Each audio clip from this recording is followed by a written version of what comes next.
Every year through the 1920s, American doctors wrote 11 million prescriptions for whiskey during Prohibition. The Treasury Department printed special forms. Pharmacists kept the bottles behind the counter. And the disease for which whiskey was most often prescribed was tuberculosis, the same disease that killed 1 in 4 people in the 19th century.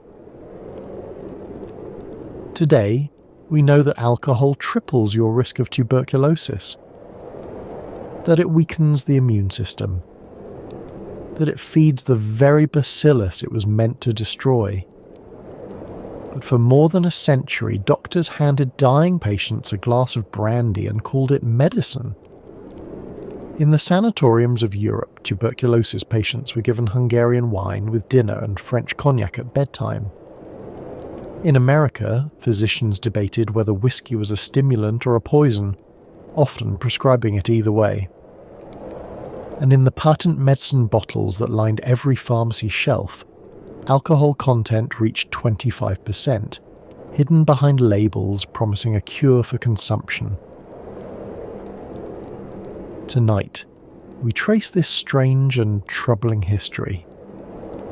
From the first sanatoriums to the last Prohibition prescriptions, from the doctors who believed alcohol could save lives, to the science that proved it was taking them.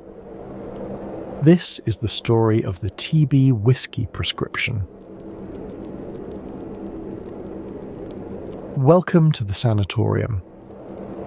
Tonight we're exploring one of the strangest chapters in medical history, the century-long practice of treating the world's deadliest disease with a substance that made it worse.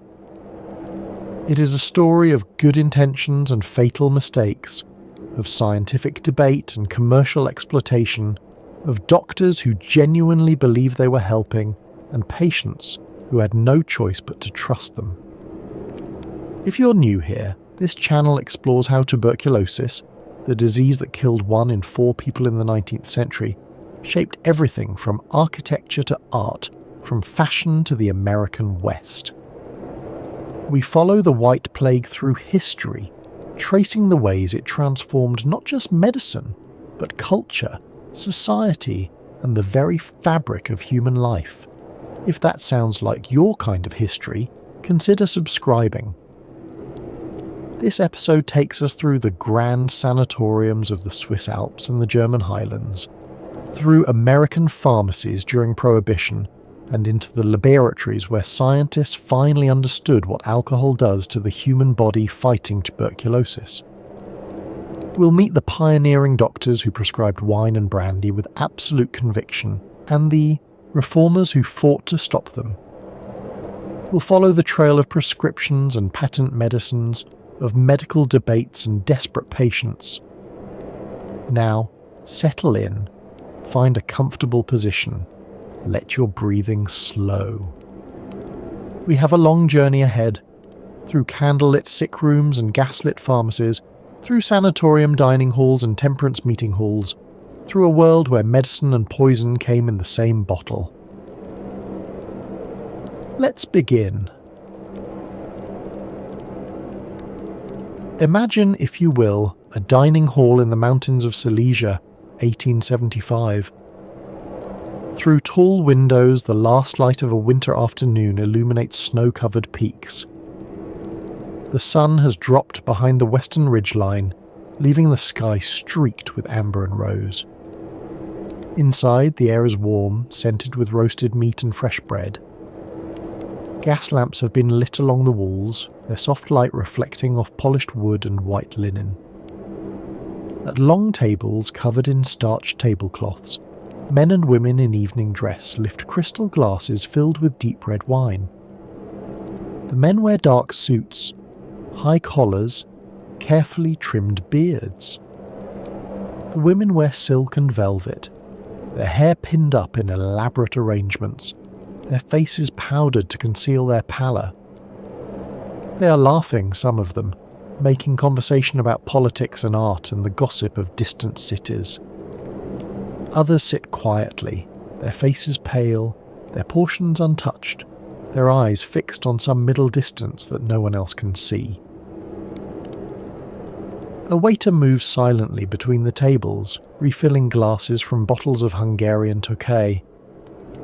He is practiced in his work, attentive but unobtrusive, bending close to each glass with the formal precision of a servant in a grand hotel. But this is not a hotel. And these are not ordinary guests. These are patients. Every person in this room has tuberculosis. The cough that they suppress behind silk handkerchiefs, the fever that rises in the night, the weight that slips away no matter how much they eat. These are the common bonds that unite them. And every glass of wine they drink has been prescribed by their physician. This is Gerbersdorf, the world's first tuberculosis sanatorium. Its founder, Dr. Hermann Bremer, has developed a treatment regime unlike anything the medical world has seen. Fresh mountain air, breathe deeply on long walks through pine forests. Gentle exercise on carefully maintained trails.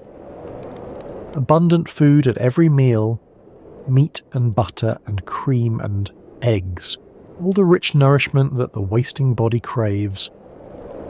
And alcohol, Hungarian wine with dinner, French cognac at bedtime. Bremer believes in what he calls the dietetic hygienic treatment. The consumptive body is weak, he reasons, and must be strengthened. Wine stimulates the appetite, ensuring that patients can consume the enormous meals his regime requires. Cognac warms the blood and promotes restful sleep. Together with fresh air and rest, they give the body the strength to fight the disease that is destroying it from within. His patients trust him. Many of them have been told by other doctors that there is nothing to be done, that they should go home and put their affairs in order. Some have travelled across Europe to reach this remote valley, leaving behind families and careers and everything familiar in the desperate hope that the mountains might save them. Here, surrounded by others who share their fate, they find something they had lost. Hope. And so they drink. Wine at 7, cognac at 10. The ritual becomes as much a part of the cure as the mountain air itself. Some will leave Gerbersdorf believing themselves cured. Others will never leave at all. What none of them know, what Bremer himself does not know, is that the alcohol he prescribes with such conviction is doing something to their bodies that no one in 1875 can see. It is weakening the very defences they need most. It is feeding the bacillus that feeds on them. But that knowledge is still decades away. For now, there is only the wine, the cognac, the mountain air, and the desperate hope that somehow it will be enough. This is where our story begins. To understand why doctors prescribed alcohol for tuberculosis, we must first understand what they believed about both. And to understand that, we must enter a world very different from our own. A world before germ theory, before antibiotics, before the microscope revealed the invisible enemies that destroy us from within. In the 19th century, tuberculosis was not merely a disease. It was the disease, the captain of the men of death, as one writer called it. In 1850, consumption was responsible for approximately 1/4 of all deaths in Europe and North America. 1 in 4. Think of that number. In every family of reasonable size, someone was likely dying of it. In every street, in every village, in every city, the cough and the fever and the slow wasting were familiar presences. It killed slowly, painfully, and with terrible certainty. The early stages might last for years. A persistent cough, a low fever in the evenings, a gradual loss of weight that no amount of eating could reverse. Then came the blood, coughed up in handkerchiefs that were quickly hidden. The night sweats that left patients drenched and exhausted by morning. The cavities forming in the lungs, visible on autopsy as great empty spaces where healthy tissue had once been. And no one knew what caused it. This is the most important thing to understand about 19th century tuberculosis. The disease was everywhere, killing millions, and the finest medical minds of the age had no idea why. The prevailing theory held that consumption was hereditary, a weakness of constitution passed from parent to child. If your mother died of it, you would likely die of it too. This seemed obvious. The disease clearly ran in families. What we now understand as transmission within households looked to 19th century eyes like inherited doom. Some physicians believe tuberculosis arose from an imbalance of the humours, that ancient Greek system of medicine that still lingered in the corners of European thought. Others blamed cold air, damp climates, or excessive mental exertion. Artists and poets were thought particularly susceptible. The creative temperament, it was believed, wore down the body's defences. Women were considered more vulnerable than men. The poor were thought to bring it on themselves through dissolute living. The one thing almost all physicians agreed upon was that the consumptive body was fundamentally weakened, and that treatment must focus on building it back up. This is where alcohol entered the picture. In 19th century medicine, alcohol was not primarily understood as a depressant. That understanding would come later, with more sophisticated knowledge of neurology and pharmacology. Instead, alcohol was classified as a stimulant, a substance that quickened the pulse, warmed the blood, and gave strength to the failing body. The evidence seemed clear enough. Drink a glass of brandy and you feel warm. Your cheeks flush with colour. Your heart beats faster. Your appetite awakens. These immediate observable effects were taken as proof that alcohol invigorated the system, that it provided fuel for the body's vital fires. The word cordial itself comes from the Latin word cor, meaning heart. The cordials prescribed by Victorian physicians were almost always alcoholic, and they were meant to strengthen the heart and the entire circulatory system. Brandy, whiskey, port wine, champagne, each had its particular medical application. Brandy for shock and collapse. Port for convalescence and exhaustion. Champagne for nausea and fever. Whiskey for general debility. Dr. Francis Anstey, one of the most respected physicians of Victorian England, wrote an entire book in 1877 titled On the Uses of Wines in Health and Disease. He was no quack, no peddler of patent medicines. He was the founder and first editor of The Practitioner, one of Britain's leading medical journals. He had studied the effects of alcohol carefully, experimentally, scientifically, at least by the standards of his day. Anstey recommended that healthy adults drink up to a bottle of light wine every day. This was not indulgence, this was medical advice, published in respected venues followed by respectable people. For the sick, he prescribed even more. Port wine for exhaustion, champagne for fevers, brandy for shock. The Duke of Northumberland donated large quantities of fine sherry to the Westminster Hospital, and Anstey and his colleagues dispensed it to patients with the same confidence they might have given to any other medicine. And for tuberculosis, for the wasting disease that left patients pale and thin, with racing hearts and night sweats and that terrible cough, alcohol seemed almost logically necessary. If the body was wasting away, it needed building up. If the appetite was failing, it needed stimulating. If the patient was cold, they needed warming. If the vital forces were flagging, they needed quickening. Alcohol did all of these things. Or at least, it seemed to. In 1882, everything changed, and nothing changed. Robert Koch, the German physician, stood before the Physiological Society of Berlin and announced to the world that he had found the cause of tuberculosis. It was not hereditary weakness, it was not bad air or damp climate, it was not moral failing or artistic temperament. It was a bacillus, a tiny rod-shaped bacterium invisible to the naked eye that invaded the lungs and slowly destroyed them.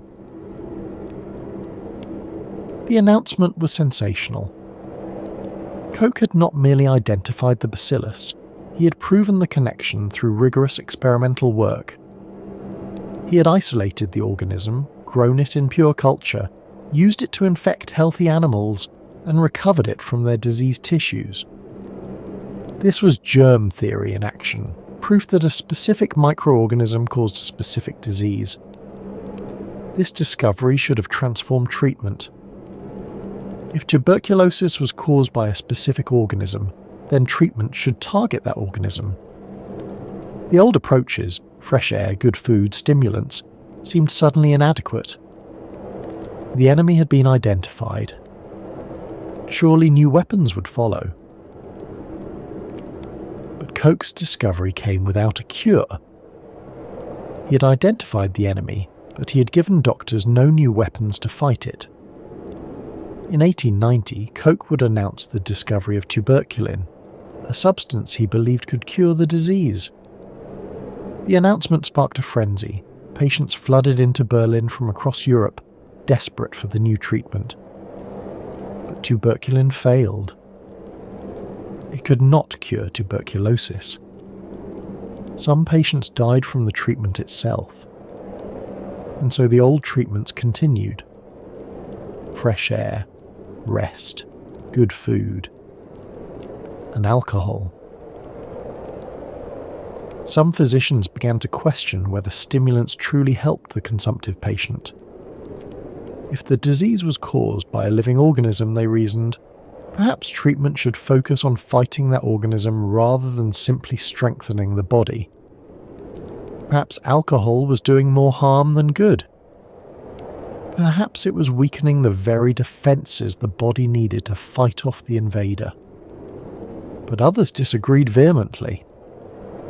The body needed strength to fight any invader, they argued.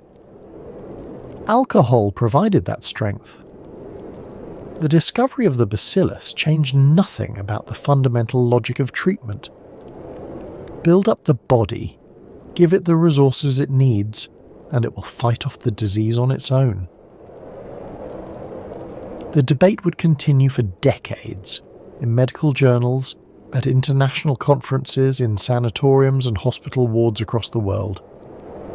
Meanwhile, the bottles kept coming. Wine at dinner, brandy at bedtime, 1 ounce of whiskey every few hours for acute cases. The prescription pads filled with orders for alcohol, written in the confident hands of physicians who believed they were saving lives. Some of their patients recovered. Many did not. And in the absence of any treatment that actually worked, the argument over alcohol remained unsettled, a question that would haunt medical practice well into the 20th century. The story of alcohol as tuberculosis medicine begins in many ways with a single man and a single conviction. Hermann Bremer was born in Silesia in 1826, into a world where tuberculosis was simply a fact of life. It lurked in every shadow, claimed victims from every family, seemed as inevitable as the changing of seasons. He watched it claim his neighbours, his acquaintances, perhaps his own family members. The records of his early life are incomplete. What we know is that by the time he reached young manhood, Bremer had decided to study botany, and that his studies would take him far from the damp lowlands of Silesia. Before his journey east, Bremer had been diagnosed with consumption. The doctors had given him the usual prognosis, uncertain but not hopeful. He knew the disease. He knew what it did. He knew that most who had it did not survive. Yet as he climbed higher into the Himalayan mountains pursuing his botanical studies, something remarkable happened. His cough began to fade.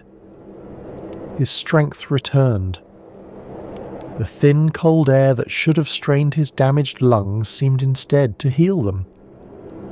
By the time he came down from the mountains, months later, Bremer believed himself cured. This experience would shape everything that followed. Bremer became convinced that altitude was the key, that the low atmospheric pressure of the mountains, the dry, clean air, the absence of the miasmas that were thought to breed disease in lowland cities, all combined to create conditions in which tuberculosis could not survive. He had been dying. The mountains had saved him. Could they save others? He returned to Germany and enrolled in medical school, driven by this single question. His botanical studies were set aside. His life would now be devoted to understanding the disease that had nearly killed him, and to finding a way to defeat it. His doctoral dissertation, submitted in 1854, bore a revolutionary title: Tuberculosis is a curable disease. At a time when most physicians considered consumption a death sentence, Bremer argued that it could be defeated, not through medicines or surgery, but through what he called the dietetic hygienic approach. The elements of his treatment were simple: clean mountain air, regulated exercise, abundant nutrition, and alcohol. Why alcohol? Bremer's reasoning followed the medical logic of his time, but it also drew on his personal experience. In the high mountain villages of the Himalayas, he had observed that the inhabitants drank freely. Fermented beverages were part of their daily diet. He had done the same during his recovery.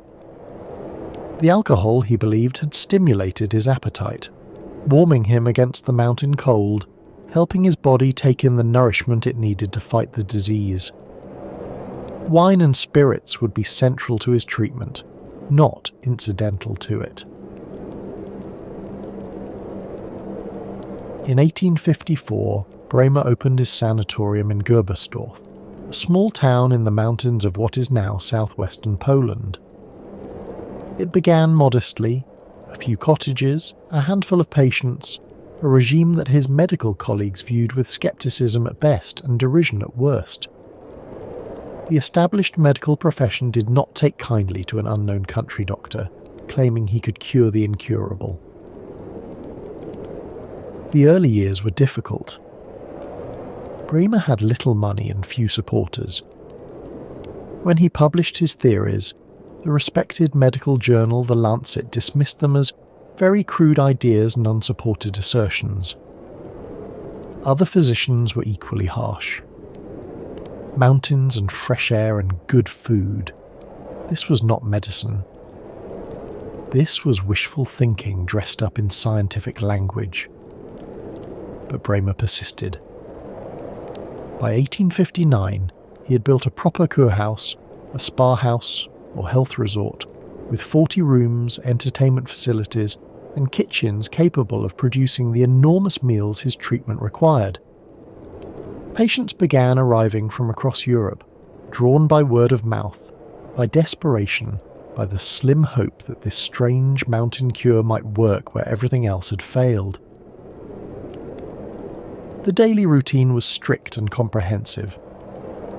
Patients rose early and walked on mountain trails, accompanied by staff who monitored their exertion carefully. Too much exercise could be as dangerous as too little. The balance had to be maintained precisely. They submitted to the Walddusche, the forest shower, standing beneath waterfalls of icy mountain water while Bremer himself supervised. The shock of the cold water, he believed, stimulated the body's vital forces. And they ate. My God, how they ate! Breakfast, lunch, dinner. Each meal was enormous, designed to restore the weight that consumption had stolen from them. Meat and butter and cream and eggs. Rich sauces and heavy pastries. The goal was to overwhelm the wasting process with sheer abundance of nourishment. At dinner, they drank. Hungarian Tokay was Bremer's wine of choice, a rich, sweet wine from the volcanic hills of Hungary, believed to have particular restorative properties. Tokay was expensive, prestigious, associated with the courts of European royalty. For patients who had been given up for dead, drinking it felt like a return to civilized life, a statement that they were still people of refinement and taste. At bedtime, French cognac. The cognac warmed them against the mountain cold, promoted sleep, and, Bremer believed, continued the work of stimulation through the night. The alcohol was not incidental to the treatment, it was central to it. Bremer prescribed it as deliberately as he prescribed the mountain walks or the cold showers. Wine stimulated the appetite, ensuring patients could consume the massive amounts of food his treatment required. Cognac warmed the blood and promoted restful sleep. Together, they provided what he called stimulation, a quickening of the vital forces that he believed necessary to fight the disease. And the results seemed to vindicate him. By 1869, Bremer had compiled statistics that seemed remarkable. He had treated 958 patients. Only 4.8% had died, a mortality rate far below what other physicians were reporting. In an era when tuberculosis was considered a death sentence, Bremer appeared to be saving nearly 95% of his patients. Word spread through the medical world. Something remarkable was happening in the mountains of Silesia. Physicians who had dismissed Bremer's ideas began to reconsider. Patients who had been given no hope began making the journey to Gerbersdorf. By the 1870s, the sanatorium had grown to 300 beds, and similar institutions were beginning to appear across Europe. But there were problems with Bremer's statistics that he either did not see or chose not to acknowledge. First, his patients were not representative of all tuberculosis sufferers. They were, for the most part, people of means, wealthy enough to afford months of treatment at a private sanatorium, healthy enough to make the journey to the mountains in the first place. The desperately ill, the very poor, those in the advanced stages of the disease, these patients never arrived at Gerbersdorf. Bremer was treating a selected population, and his results reflected that selection. Second, his definition of success was generous. A patient who left the sanatorium feeling better, who had gained weight and stopped coughing, was counted as improved, or even cured. But tuberculosis is a disease of remissions and relapses. Patients who seem to recover might fall ill again months or years later.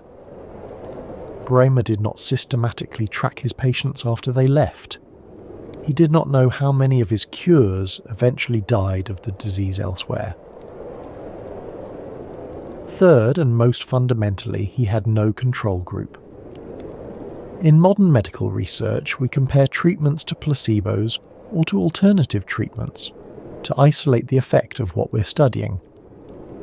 Bremer compared his results to the general mortality of tuberculosis patients, but those patients were different in countless ways from his own. The mountain air, the rest, the food, the alcohol. Which of these was helping? Were any of them helping? Or were his patients simply those who would have recovered anyway? These questions were not seriously asked at the time. The science of clinical trials, of controlled experiments, of statistical analysis in medicine, these were all in their infancy. Bramer had numbers that looked impressive, and that was enough. What Bramer did not know, what no one knew, was that his statistics were incomplete in another way entirely. Many of the patients who left Gerbersdorf improved would relapse within months. The disease had not been cured, it had merely paused. The bacillus remained in their lungs, dormant perhaps, but not defeated. And when it awakened, they died, far from the mountains, uncounted in Bramer's triumphant statistics. And the alcohol that Bramer prescribed so confidently was doing something to their immune systems that would not be understood for another century. Among Bramer's patients in the early 1870s was a young physician named Peter Detweiler. Detweiler had come to Gerbersdorf not as a doctor, but as a dying man. Tuberculosis had taken hold of him, and he sought the mountain cure that was beginning to gain fame across Europe. Under Bramer's care he recovered, or seemed to recover, and in his gratitude and fascination he stayed on as Bramer's assistant. But Detweiler was not content to simply replicate his mentor's methods. He observed, he questioned, he modified. Where Bramer emphasized exercise, the long walks, the cold showers, the active building up of the body, Detweiler came to believe that rest was more important. The consumptive body was exhausted, he reasoned. It needed to conserve its energy for the fight against the disease. Exercise might feel invigorating, but it depleted resources that were desperately needed elsewhere. Where Bramer sent patients on long walks through the forest, Detweiler had them lie still on specially designed reclining chairs, wrapped in blankets, breathing the mountain air without exertion. In 1876, Detweiler left Gerbersdorf to found his own sanatorium at Falkenstein, in the Taunus Mountains near Frankfurt. Here, he developed what would become known as the Liegekur, the lying cure. Patients spent their days on balconies and in specially built Lieghallen, lying halls, reclining on chaise longues from morning to night. The image became iconic. Rows of patients wrapped in blankets, arranged on cure porches, their faces turned to the sun or the cold mountain air. This was the sanatorium cure as the world would come to know it. This was the template that Thomas Mann would immortalize in The Magic Mountain. Detweiler's contribution to tuberculosis treatment was significant. He invented the portable sputum bottle, the Blauheinrich or Blue Henry, a glass container that patients could carry with them, preventing the spread of infected sputum. He coined the term Chefarzt, chief physician, to describe the medical director of a sanatorium, a title still used in German medicine today. By 1886, he could report that 132 of his 1,022 patients had been completely cured. But on the question of alcohol, Detweiler remained his mentor's disciple. The sanatorium at Falkenstein, like the one at Gerbersdorf, maintained well-stocked wine cellars. Patients received their prescribed portions of wine and spirits as part of the cure. The tradition had been established, and Detweiler saw no reason to break from it. As the sanatorium movement spread across Europe, alcohol came with it. In Switzerland, where Thomas Mann would later set his great novel, Sanatoriums, rose in the Alps around Davos. Their dining halls were described as resembling grand hotels, with ceremonial dinners supplied from well-stocked cellars.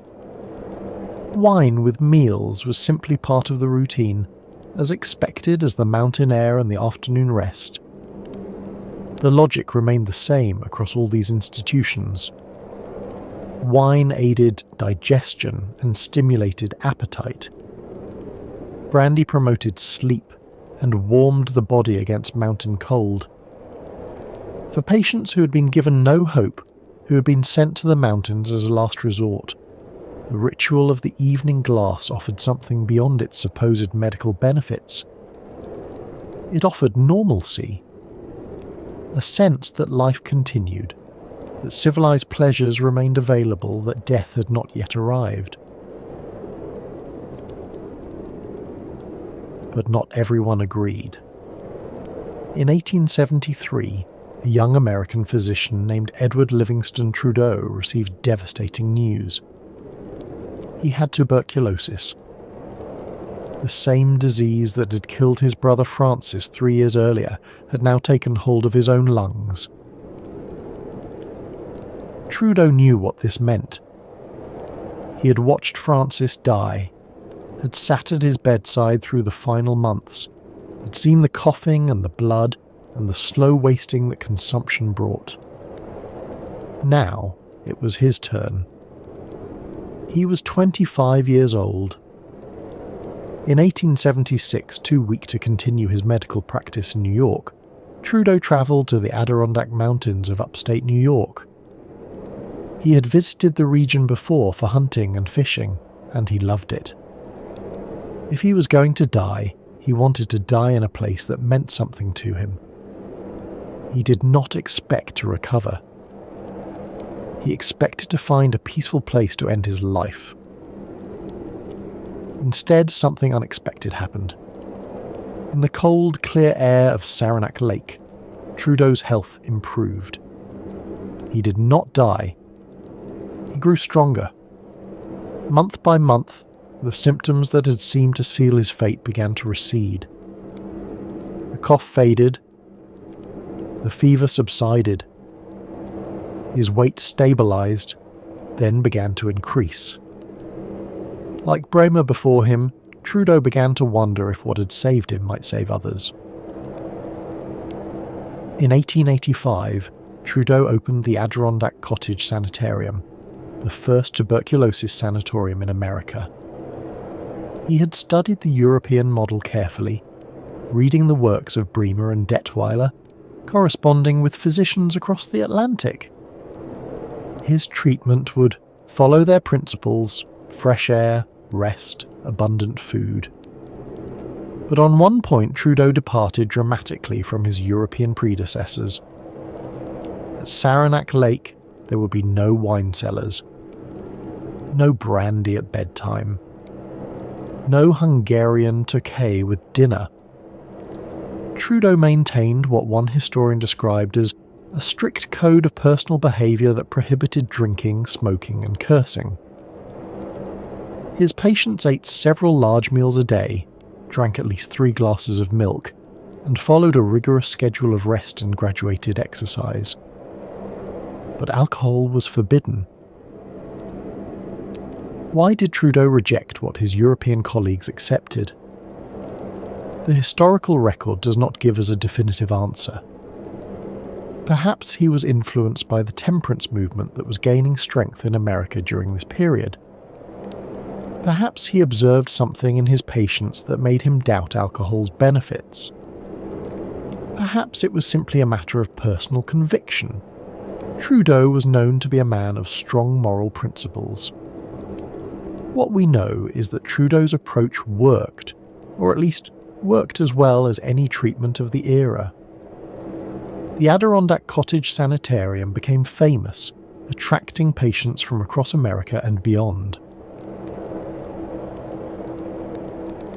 By the 1890s, the medical profession was at war with itself over alcohol. The battleground was not just tuberculosis. It was the entire question of whether alcohol had any legitimate place in medical treatment at all. But tuberculosis, as the deadliest disease of the age, became one of the most contested territories. On one side stood physicians like James Barr, who in 1905 addressed the British Medical Association with specific recommendations for alcoholic treatments. Champagne for bilious patients who had vomited. Port wine for long convalescence. Brandy for cases of shock.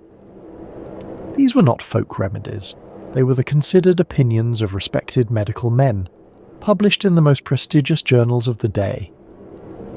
The evidence they cited was clinical experience.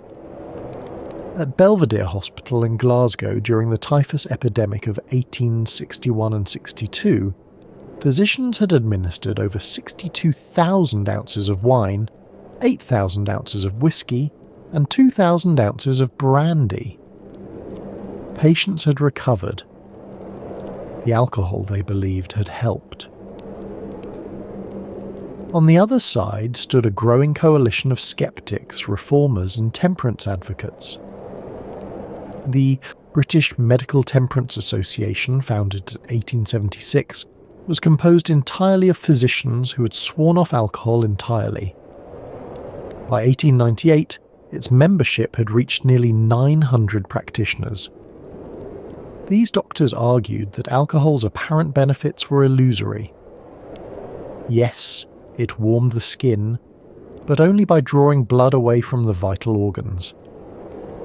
Yes, it seemed to stimulate appetite, but it also disrupted digestion. Yes, it promoted sleep, but the sleep it produced was not truly restorative. And increasingly, they argued that alcohol might actually weaken the body's defences against disease. The international congresses against alcoholism, held throughout Europe in the late 19th century, made tuberculosis a central topic. Delegates presented research suggesting that heavy drinkers were more susceptible to consumption than abstainers. They pointed to the high rates of tuberculosis in professions associated with alcohol: brewery workers, bartenders, winemakers. Was this coincidence, or was there a causal relationship? What neither side had was definitive proof. The science of immunology was still in its infancy. No one yet understood how the body fought infection at the cellular level. No one could explain exactly what alcohol did to the alveolar macrophages, the immune cells in the lungs that served as the first line of defense against tuberculosis. That knowledge would not come for another century. And so the debate continued, unresolved. In some sanatoriums, patients drank wine with their meals. In others, alcohol was strictly forbidden. Individual physicians made their own choices based on their own convictions. And patients, desperate, dying, hoping for any cure, took whatever their doctors prescribed. The question would not be settled by the medical profession. It would be settled, in the strangest way imaginable, by the United States Congress. By a constitutional amendment that banned alcohol entirely, and created a loophole that would make medicinal whiskey more common than ever. On January 17, 1920, the 18th Amendment to the United States Constitution took effect.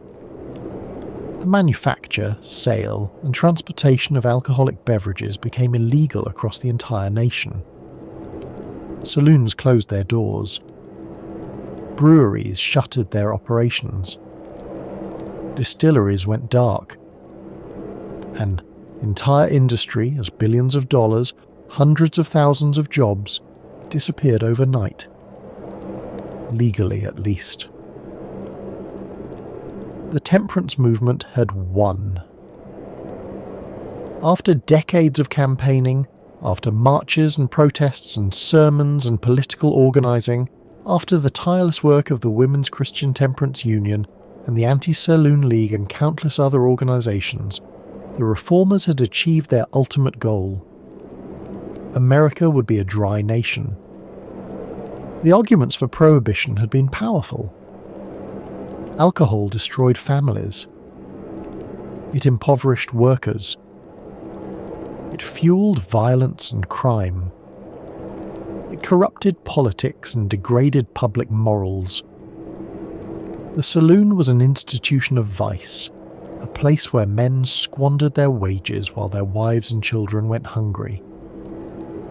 Eliminating alcohol, the reformers believed, would eliminate these evils. But the Volstead Act, the legislation that enforced the 18th Amendment, contained exceptions.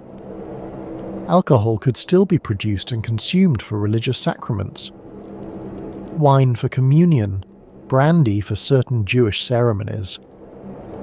Churches across America applied for permits to acquire sacramental wine, and some congregations grew suspiciously large during Prohibition. And alcohol could still be prescribed by physicians for medical purposes. This loophole had been controversial from the beginning. The American Medical Association, which had voted in 1917 to support Prohibition, declaring that alcohol had no scientific value as a tonic or stimulant, now found itself in an awkward position.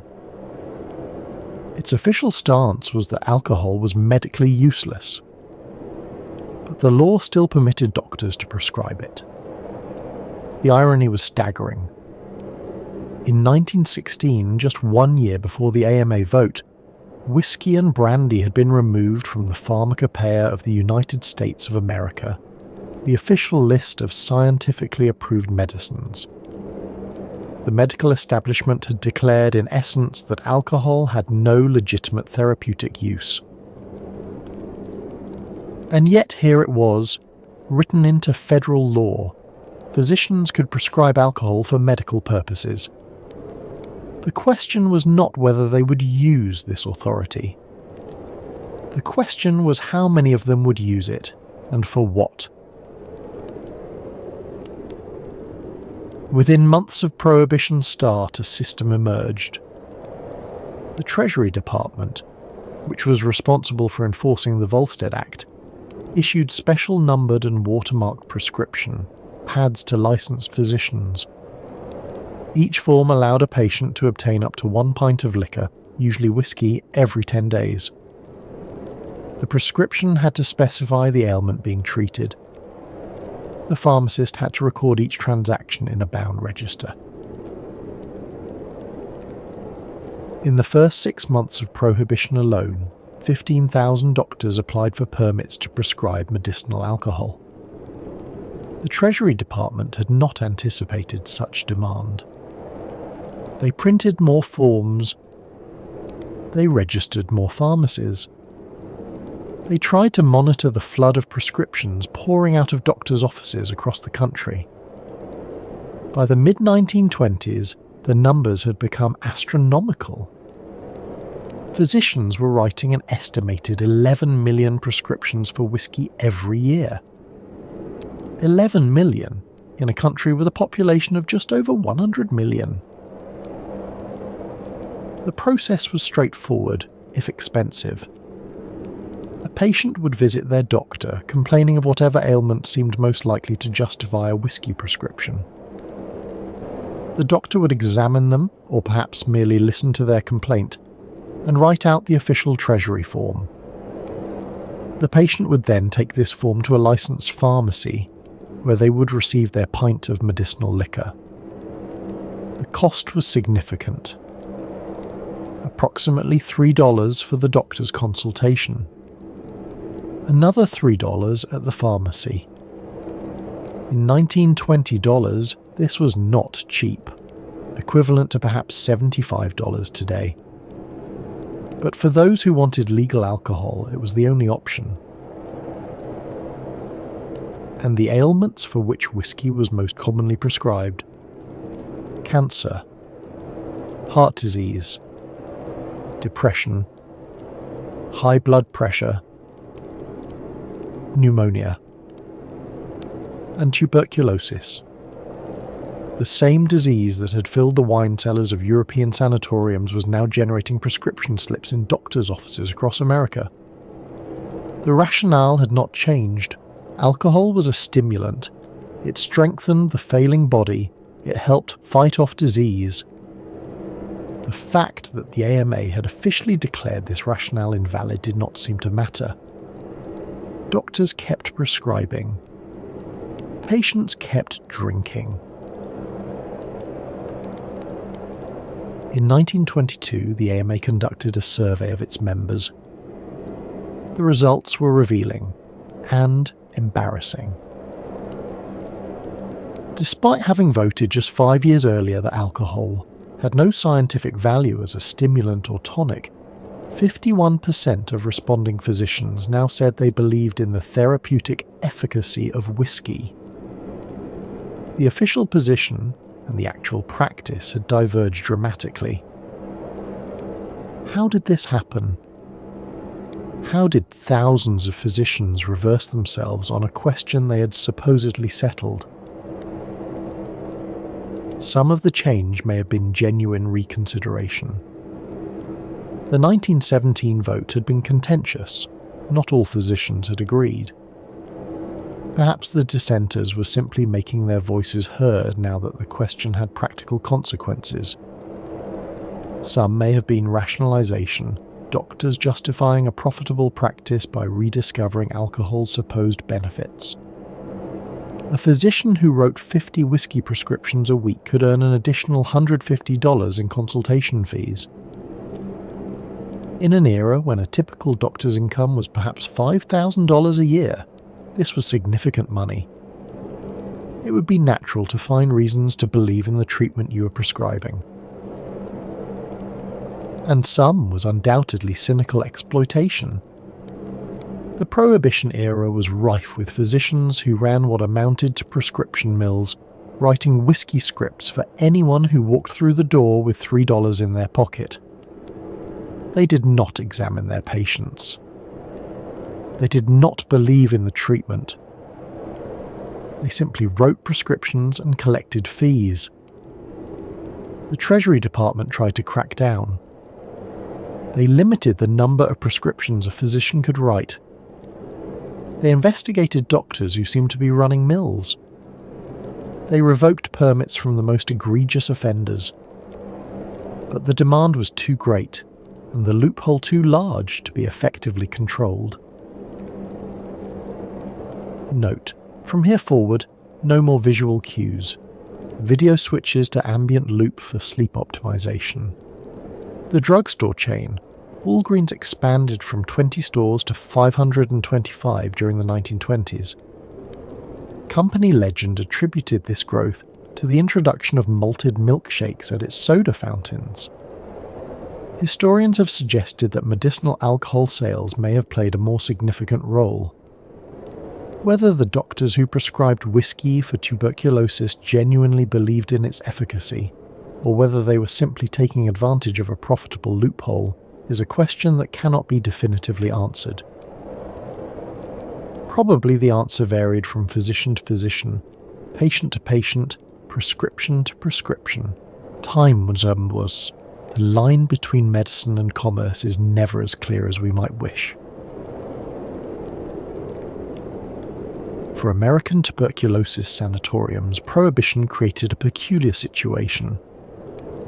Unlike the grand European establishments with their wine cellars and ceremonial dinners, most American sanatoriums had already moved away from alcohol as part of treatment. Trudeau's example at Saranac Lake had been influential. The emphasis on rest, fresh air, and abundant food, without stimulants, had become the American standard. Milk, not wine, was the beverage of choice. But some institutions still provided alcohol to patients who requested it. Some physicians still believed in its therapeutic value. And now, under Prohibition, these practices became legally complicated. Sanatoriums that wished to provide alcohol to patients needed special permits. Their physicians needed to write individual prescriptions for each patient who received it. The paperwork multiplied. The scrutiny increased. Federal agents might inspect the records at any time. For many institutions, the solution was simple: eliminate alcohol entirely. The therapeutic benefits, if any, were not worth the administrative burden. By the 1920s, most American sanatoriums had adopted strict rules prohibiting alcohol on the premises. This represented a significant shift from European practice. While patients at Davos still received wine with their meals, while the sanatoriums of the Black Forest and the Alps maintained their well-stocked cellars, patients at Saranac Lake and its imitators lived under something closer to the temperance ideal. The sanatorium, which had begun as a place where alcohol was prescribed, became a place where it was forbidden. Whether this made any difference to patient outcomes is difficult to say. Tuberculosis remained stubbornly incurable. With or without alcohol, patients either recovered spontaneously or they didn't. The disease followed its own logic, indifferent to the debates that raged around it. Some patients resented the restriction. They had been drinking all their lives. Why should they stop now, when they were sick and miserable and might be dying? The evening glass of wine had been one of the few pleasures remaining to them. Now even that was taken away. If physician-prescribed whiskey was the respectable face of alcohol as tuberculosis treatment, patent medicines were its disreputable shadow. Throughout the 19th century and into the 20th, American pharmacies were lined with bottles promising cures for consumption. Ayer's Cherry Pectoral, Lane's Emulsion, Dr. King's new discovery for consumption. Dozens of others with impressive names and bold claims.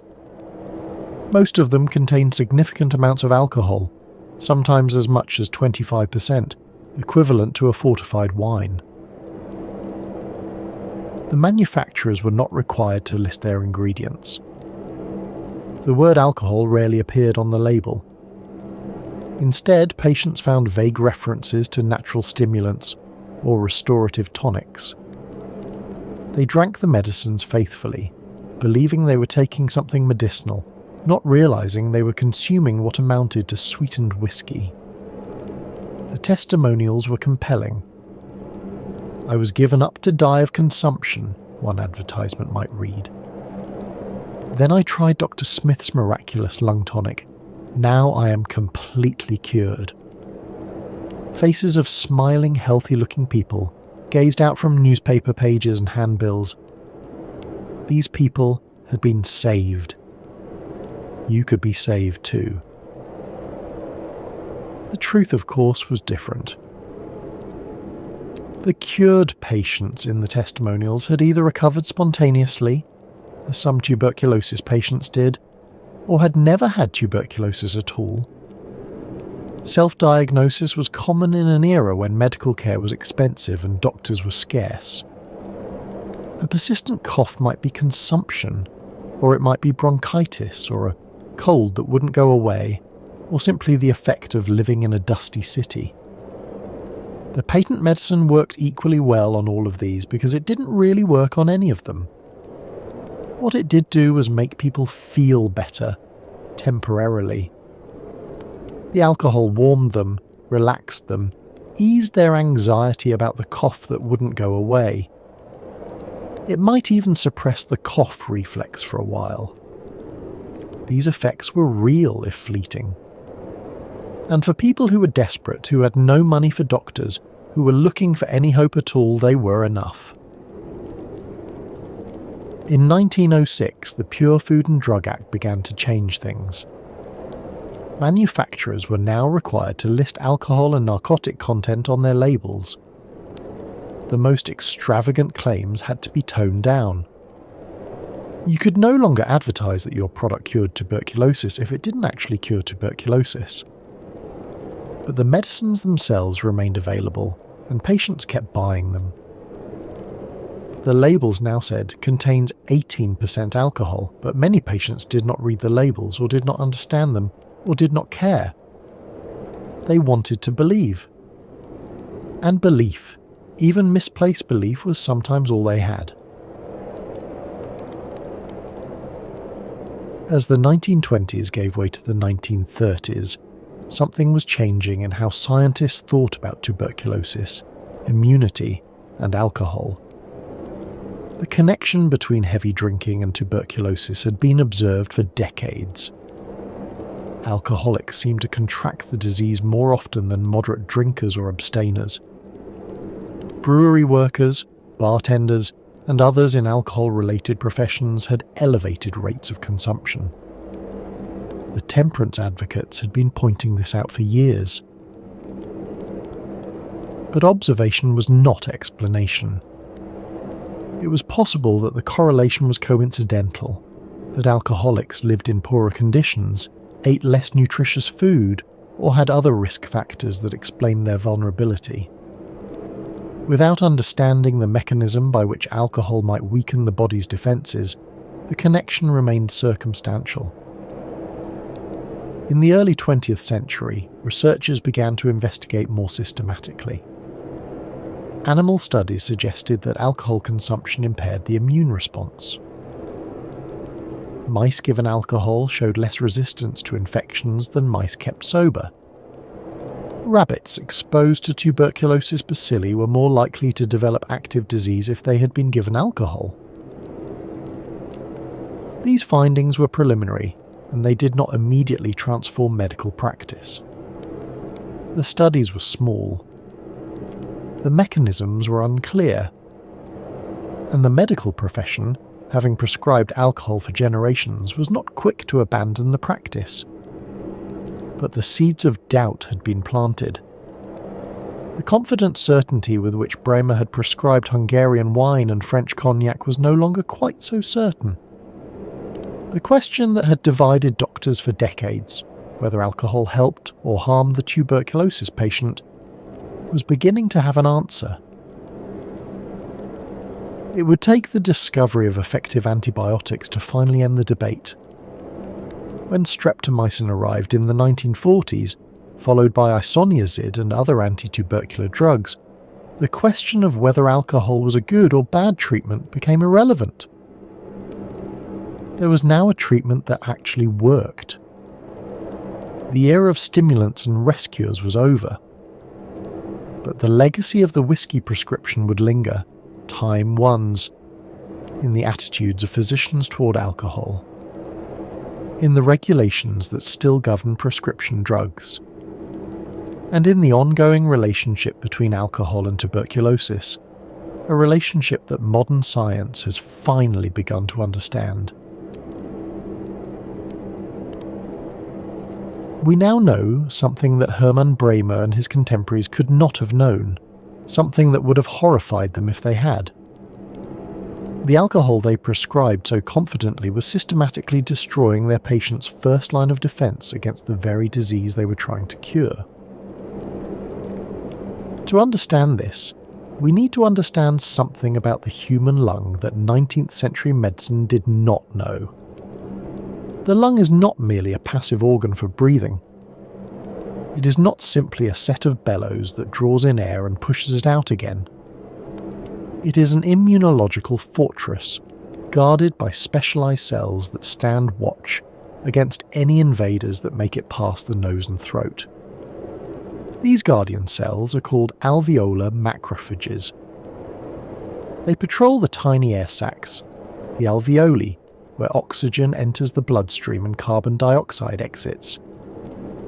These are microscopic spaces, invisible to the naked eye, where the barrier between the air we breathe and the blood that sustains us is only a single cell thick. It is a vulnerable place, and the macrophages are its defenders. When a bacterium enters the lungs, when a tuberculosis bacillus rides in on a droplet of infected sputum, expelled by a coughing patient and inhaled by someone nearby, it is the alveolar macrophages that mount the first counterattack. They engulf the invader. They try to destroy it. They send out chemical signals to summon reinforcements from elsewhere in the immune system. This first response is critical. If the macrophages can contain and destroy the bacillus before it establishes a foothold, the infection is defeated. If they cannot, if the bacillus survives, multiplies, spreads, then tuberculosis takes hold. Alcohol impairs these cells. Not subtly, not slightly, profoundly. Studies conducted in the late 20th and early 21st centuries have revealed the mechanism in devastating detail. Chronic alcohol consumption reduces the number of alveolar macrophages in the lungs. It weakens the ones that remain, making them less efficient at engulfing and destroying bacteria. It disrupts the complex signaling pathways by which these cells communicate with the rest of the immune system. It increases oxidative stress in the alveolar space, creating conditions that favour bacterial growth. In essence, alcohol opens the door and invites the enemy in. The sanatorium patients who raised their glasses of Hungarian wine were, without knowing it, toasting to their own destruction. The research is unambiguous. A systematic review of 43 studies published in the early 2000s found that alcohol use disorder is associated with a relative risk of tuberculosis more than 3 times higher than in the general population. This is not a modest increase. This is not a statistical artifact. This is a tripling of risk. And the relationship appears to be dose-dependent. The more alcohol consumed, the greater the vulnerability. Light drinking may have little effect. Heavy drinking dramatically increases the likelihood of infection and disease. The mechanism works at multiple levels. At the cellular level, as we have seen, alcohol impairs the alveolar macrophages. But there are other effects as well. Alcohol disrupts the integrity of the epithelium, the layer of cells that lines the airways. It impairs the ciliary function that helps clear particles and pathogens from the respiratory tract. It affects the production of surfactant, the substance that keeps the alveoli from collapsing. At the systemic level, chronic alcohol use suppresses the production and function of lymphocytes, the white blood cells that coordinate the adaptive immune response. It impairs the function of neutrophils, another type of immune cell important in fighting bacterial infections. It disrupts the production of cytokines, the chemical messengers that orchestrate the immune response. The tuberculosis bacillus, in other words, faces a weakened and disorganized defense. It is more likely to survive the initial encounter with the immune system. It is more likely to establish a foothold. It is more likely to progress from latent infection to active disease. What makes this especially cruel is that the 19th century physicians were not entirely wrong about alcohol's immediate effects. It did warm the skin. It did stimulate appetite in the short term. It did produce a feeling of well-being, a sense that the body was responding positively. These effects are real. They are observable. Time. Ones, they were what physicians saw when they gave their patients brandy and watched for results. But they are also irrelevant to the disease process. The tuberculosis bacillus is patient. Unlike many bacteria that multiply rapidly, causing acute illness within days, Mycobacterium tuberculosis grows slowly. Its generation time, the time it takes to divide into 2 daughter cells, is approximately 20 hours. Compare this to E. coli, which can divide every 20 minutes. The tuberculosis bacillus multiplies at a fraction of that pace. This means that the battle against tuberculosis is not won or lost in an evening, or even in a week. It is fought over months and years. The bacillus establishes itself slowly, gradually colonizing the lung tissue, gradually destroying it. The immune system responds, containing the infection in some cases, failing to contain it in others. The outcome depends on a long war of attrition. And in that long war, the cumulative effects of alcohol prove devastating. A glass of wine at dinner, a cognac at bedtime, these might seem like small things. The immediate effects fade within hours, but the damage to the immune system accumulates. Day after day, week after week, the macrophages are a little less numerous, a little less effective. The signals between immune cells are a little more garbled. The defense against the bacillus is a little weaker. The sanatorium patients who drank their prescribed alcohol were not doing something that might harm them in a single moment. They were doing something that weakened them gradually over the course of their treatment. Each glass was another small defeat in the invisible war being waged within their lungs. And they had no idea. How could they? The immune system works in silence, beneath the threshold of consciousness. We cannot feel our macrophages working. We cannot sense the battle between our white blood cells and invading bacteria. All we can feel is the warmth of the wine, the relaxation of the cognac, the gentle drowsiness that precedes sleep. The doctors who prescribed alcohol were not villains. They were working within the knowledge of their time, following the best available evidence as they understood it. They watched some of their patients improve, and they attributed that improvement to their treatment. They could not see the invisible damage being done at the cellular level. They could not know what we know now. The individual cellular mechanisms tell only part of the story. The broader picture, the population-level relationship between alcohol and tuberculosis, is equally stark. Modern epidemiologists estimate that more than 8% of global tuberculosis cases are attributable to alcohol use disorder. 8% may not sound dramatic until you consider the scale. Tuberculosis still kills more than 1 million people every year worldwide. 8% of that number represents tens of thousands of deaths. Deaths that might not have occurred if alcohol had not weakened the victim's defences.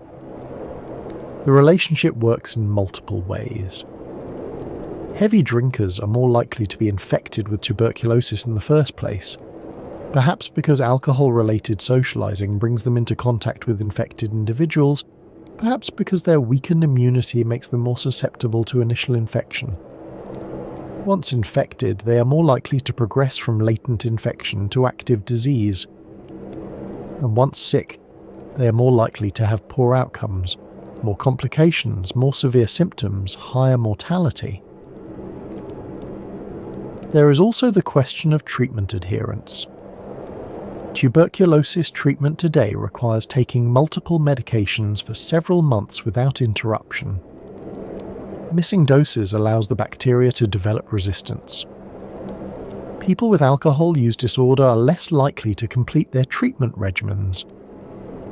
They are more likely to develop drug-resistant tuberculosis. They are more likely to spread the disease to others. Looking back at the 19th century through this lens, a troubling picture emerges. The patients at Gerbersdorf and Falkenstein and the sanatoriums of Davos were not randomly selected. They were, for the most part, people of means, wealthy enough to afford months of treatment, educated enough to understand that something might be done. Many of them had probably consumed alcohol regularly before their diagnosis. And at the sanatoriums they consumed more. How many of them would have recovered if the wine and cognac had been replaced with milk and water? We can never know for certain. The controlled studies that would answer this question were never conducted, could not have been conducted in an era before randomized trials became standard medical practice. But the biological evidence suggests that at least some of those who died might have lived. But the story of alcohol and tuberculosis is not simply a story of medical error. It is also a story of the disease itself, of the desperate search for any remedy, any relief, any hope. Consider what it meant to have tuberculosis in the 19th century. There was no cure. There was no treatment that reliably worked. You coughed blood into handkerchiefs that you learned to hide from others. You lost weight no matter how much you ate, your body consuming itself from within. You suffered night sweats that drenched your bedclothes and left you shivering by morning. Fever rose in the evenings and broke before dawn. Exhaustion settled into your bones like lead. And you knew, everyone knew, that most people who had what you had did not survive. The statistics were not secret. 1 in 4. That was the number. 1/4 of all deaths in the cities of Europe and America. You had seen it claim neighbours and friends and family members. Now it was claiming you. In that context, alcohol offered something that pure medical logic cannot capture. It offered comfort. A glass of wine at dinner restored a sense of normalcy, a feeling that civilized life continued even as the body failed. The warmth spreading through the chest felt like health, felt like life, felt like perhaps things might not be as bad as they seemed. A glass of cognac at bedtime brought sleep, or at least a gentler transition into the night. It softened the sharp edges of fear, dulled the awareness of what was happening within. In an era before palliative care as we know it, before morphine drips and hospice philosophy, before the modern understanding that comfort care is itself a form of medicine, alcohol was one of the few tools available to ease the dying. Laudanum was available, certainly, opium mixed with alcohol, but it was expensive and carried its own risks of dependency. Wine and brandy were familiar, socially acceptable, prescribed by physicians with complete confidence. We should not underestimate this. The quality of the remaining life matters as much as its quantity. For patients who were going to die regardless of treatment, and many tuberculosis patients in the pre-antibiotic era fell into this category, the comfort provided by a glass of wine may have been worth more than any marginal change in immune function. There is something cruel about judging the dying for seeking comfort. These were people who had been given no hope, who knew that the most likely outcome of their illness was death, who faced months or years of slow decline. If wine made those months more bearable, who are we to condemn them for drinking it? The problem was that doctors did not prescribe alcohol as palliation. They prescribed it as treatment. They told their patients it would help them recover, not merely help them die more peacefully. They raised hopes that could not be fulfilled. They offered false certainty in place of honest uncertainty. And for patients who might have recovered, for those whose disease was not yet too advanced, whose immune system still had the strength to fight, who might have beaten the odds if given the best possible chance, this false hope may have been fatal. The alcohol weakened them at precisely the moment they needed strength. It opened doors that should have remained closed. We have spoken much of doctors and their prescriptions, of debates among physicians and the evolution of medical knowledge. But we have spoken less of the patients, the men and women who actually drank the wine and whiskey, who trusted their physicians and hoped for recovery. What was it like to be a tuberculosis patient in an era when alcohol was medicine? The accounts that survive suggest a complex experience. For some patients, the prescribed alcohol was a welcome indulgence, a reminder of life before illness, of dinners with friends and celebrations and ordinary pleasures. The glass of wine at dinner tasted like the world they had left behind, the world of health and possibility. It brought back memories of better times, and in bringing them back it made the present more bearable.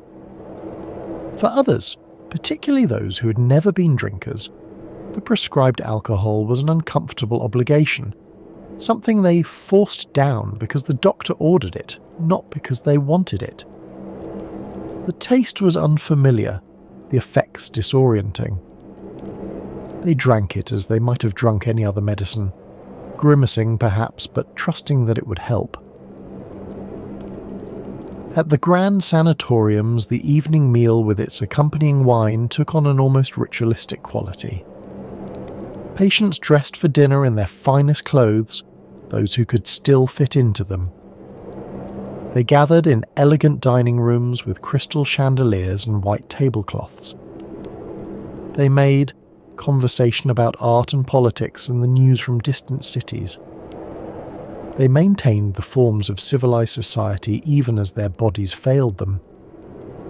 The wine was part of this performance, a way of insisting that they were still people, not merely patients, not merely the dying.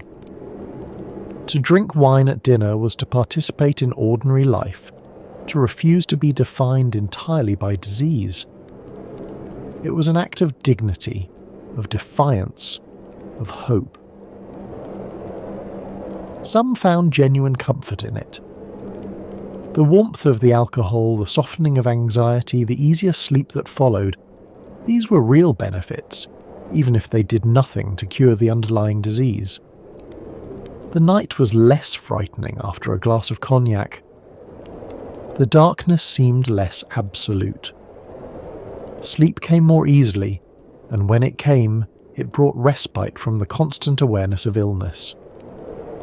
In an era without effective pain management, without the sophisticated palliative care we know today, alcohol served a function that pure medical logic cannot dismiss. It eased suffering. It provided moments of peace. It made the unbearable a little more bearable. Others became dependent. The line between medical prescription and addiction is not always clear, and 19th century medicine did not police it carefully. Patients who arrived at sanatoriums as moderate drinkers sometimes left, if they left at all, thus as heavy ones. The disease gave them permission.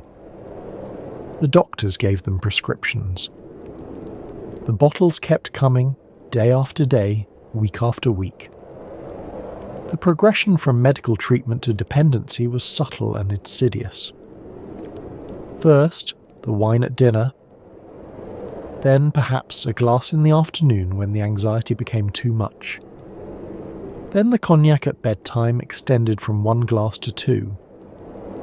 By the time a patient realized what was happening, the habit was established. And who would tell a dying person to stop drinking when drinking had been prescribed by their physician? How many tuberculosis patients developed alcohol problems as a result of medical treatment?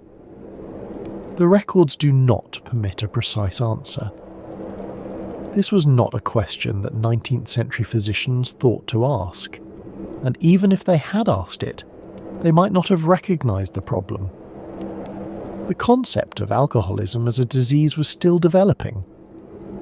The line between acceptable medical use and problematic dependency was blurred. But the question itself reveals something about the era, about the unintended consequences that flow from even well-intentioned medical practice. The doctors who prescribed alcohol believed they were helping their patients. In some ways, perhaps they were. In other ways, they were creating new problems even as they failed to solve the original one. Among the tuberculosis patients of the 19th and early 20th centuries were many of the era's most celebrated writers and artists. And among these, alcohol often played a complex role, sometimes prescribed, sometimes self-administered, always intertwined with the creative work that made them famous. Consider Edgar Allan Poe, who watched his young wife Virginia cough blood while singing in 1842, and who spent the next 5 years watching her die. Virginia was only 20 years old when the hemorrhage began, and she would die at 24. Poe's drinking intensified dramatically during this period. By his own admission, he was often insensible with alcohol, disappearing for days at a time, reappearing dishevelled and disoriented. Was this self-medication for his grief? Was it a response to his own suspected tuberculosis? Some historians believe Poe showed symptoms of the disease himself. Was it simply the continuation of earlier patterns, exacerbated by unbearable circumstances? The historical record allows no certain answer. What we know is that the years of Virginia's illness and death were the darkest of Poe's life, and that alcohol was deeply involved. Robert Louis Stevenson, at Saranac Lake and throughout his short life, maintained his habits despite medical advice to the contrary. He smoked, reportedly 4 packs of cigarettes a day, and drank freely. He pushed himself physically, travelling to the South Seas when doctors advised against it, living as though the disease might be outrun rather than accommodated. He befriended his physician Trudeau, engaging in long conversations about literature and medicine, but he never fully submitted to the discipline the sanatorium required. He died at 44, far from the Adirondack Mountains that had offered temporary respite. He was in Samoa, in the house he had built on a mountain, in the place he had chosen to make his final stand against the illness that had pursued him all his life. He was opening a bottle of wine when the stroke that killed him struck. It was cerebral hemorrhage, not tuberculosis, that took him in the end, though the years of illness had surely weakened him. Time. Turcus. The Bronte sisters, Charlotte, Emily and Anne, lived their short lives in the shadow of consumption. Their brother Branwell died of tuberculosis in 1848, probably exacerbated by his heavy drinking and opium use. Emily died 3 months later, at 30, having refused all medical attention. Anne died 5 months after that. Charlotte alone survived past 30, only to die in pregnancy at 38, likely of tuberculosis complicated by hyperemesis gravidarum. What role did alcohol play in these deaths? The evidence is fragmentary. Branwell certainly drank heavily. The sisters themselves were more temperate, though patent medicines containing alcohol were commonly used. The disease would have taken them regardless. But the mythology that grew around them, the romantic image of the consumptive artist, often included the glass of wine, the evening cordial, the prescribed stimulant. The romantic image of the consumptive artist, pale, inspired, burning with creative fire, often included a glass in hand. Keats writing his odes by candlelight, Byron at the height of his scandalous fame, Chopin at the piano coughing into his handkerchief. The mythology surrounding these figures blurs the line between their art and their illness, between their creativity and their destruction. We should be careful not to romanticize this. The tubercular artist drinking wine by candlelight makes for a compelling image, but the reality was suffering, was fear, was slow suffocation, as the lungs filled with disease. The alcohol did not make them better writers. It did not make their deaths more beautiful. It may have hastened those deaths, or it may simply have made them more bearable. The line between medicine and escape was never clear. When the sanatoriums closed and the antibiotics arrived, something was lost along with the wine cellars and the cure porches. It was not medical efficacy. The antibiotics were unquestionably better at treating tuberculosis than anything that came before. Streptomycin, discovered in 1943, could actually kill the tuberculosis bacillus. Isoniazid, introduced in 1952, was even more effective. For the first time in human history, tuberculosis was curable, not through rest and diet and wishful thinking, but through chemical compounds that attack the disease at its source. The sanatoriums emptied. Time thus speeds. Patients who had expected to spend months or years in the mountains went home after weeks. The grand buildings that had been filled with the dying became hotels, or were converted into schools, or simply stood empty, their cure porches vacant, their wine cellars silent. It was something harder to name that was lost. A sense of ritual, perhaps. A philosophy of care that attended to the whole person, not merely the disease. The sanatorium had been a place where patients lived for months or years, where their daily routines were structured around healing, where the doctors knew them by name and monitored their progress week by week. The dining room, with its wine and formal dinners, had been part of that comprehensive care. The new treatment was different. Take these pills. Take them for 6 months. Do not miss a dose. Come back for follow-up appointments. The cure was faster, more effective, more scientific. It was also less personal. The patient was not a resident of a healing community. They were a case number, a prescription, a follow-up file. The alcohol had been part of the older model, part of the evening meal, part of the bedtime ritual, part of the comprehensive care that the sanatorium provided. Removing it was medically correct. We know now that the alcohol was doing harm, not good. But something about the experience of being cared for changed when the glass of wine disappeared from the table. Something about feeling attended to, about being part of a healing ritual, about the ceremony of recovery. Perhaps this is sentimentality. The sanatorium regime with its wine and cognac was killing people, or at least failing to save them while giving the impression of treatment. The antibiotics actually worked. No amount of ritual and atmosphere can substitute for effective medicine. A cure porch and a glass of Tokay cannot compete with streptomycin. And yet, the modern study of medicine has begun to rediscover some of what the sanatoriums knew. The importance of the healing environment. The value of attention to the whole patient. Their fears, their hopes, their daily experience of illness. The recognition that care involves more than medication. That human beings need more than pills to heal.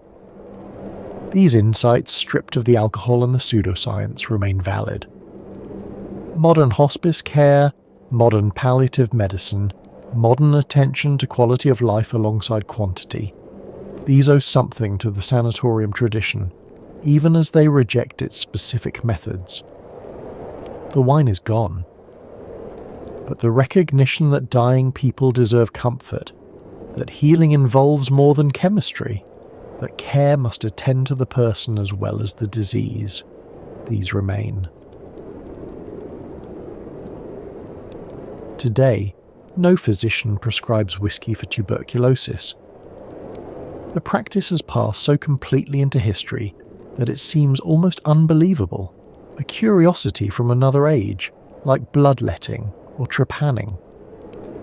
If you told a modern pulmonologist that doctors once prescribed alcohol for lung disease, they might laugh, or shake their head in disbelief, or simply stare at you wondering if you were joking.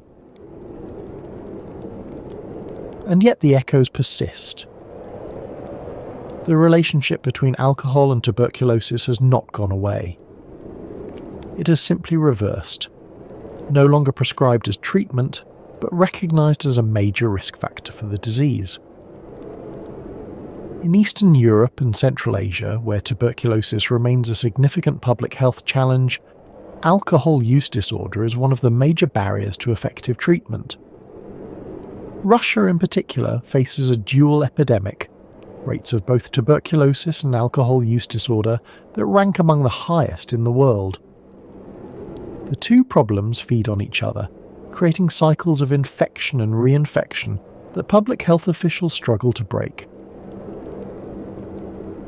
Patients who drink heavily are less likely to complete their medication regimens.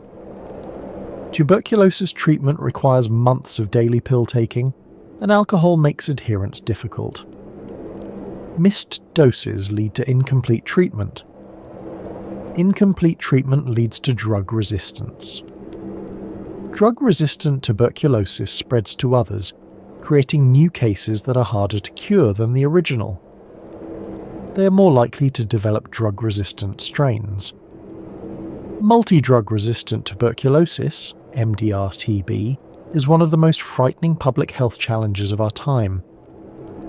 It requires longer, more toxic treatment regimens, and it kills more often than ordinary tuberculosis. Alcohol use disorder is one of the factors that helps create it. The intersection of alcohol and tuberculosis that the 19th century physicians observed, however much they misunderstood it, remains a deadly reality.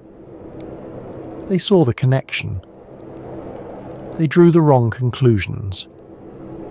But the connection itself was real. There is also the broader question of medicine and certainty. The doctors who prescribed alcohol for tuberculosis were not charlatans. They were trained professionals, working within respected institutions, following the best available evidence as they understood it. They attended medical schools, read medical journals, discussed cases with colleagues. They were wrong, but their wrongness was not obvious at the time. It took decades of research and the arrival of truly effective treatments to reveal the error. What errors are we making now? What treatments that seem sensible today will future generations regard with the same mixture of pity and bewilderment that we feel toward the whiskey prescription? What confident certainties of our own time will dissolve under future scrutiny? We cannot know. That is the humbling truth. We can only proceed with humility, testing our assumptions, remaining open to evidence that contradicts what we believe. The story of alcohol and tuberculosis is ultimately a story about the limits of knowledge and the consequences of those limits.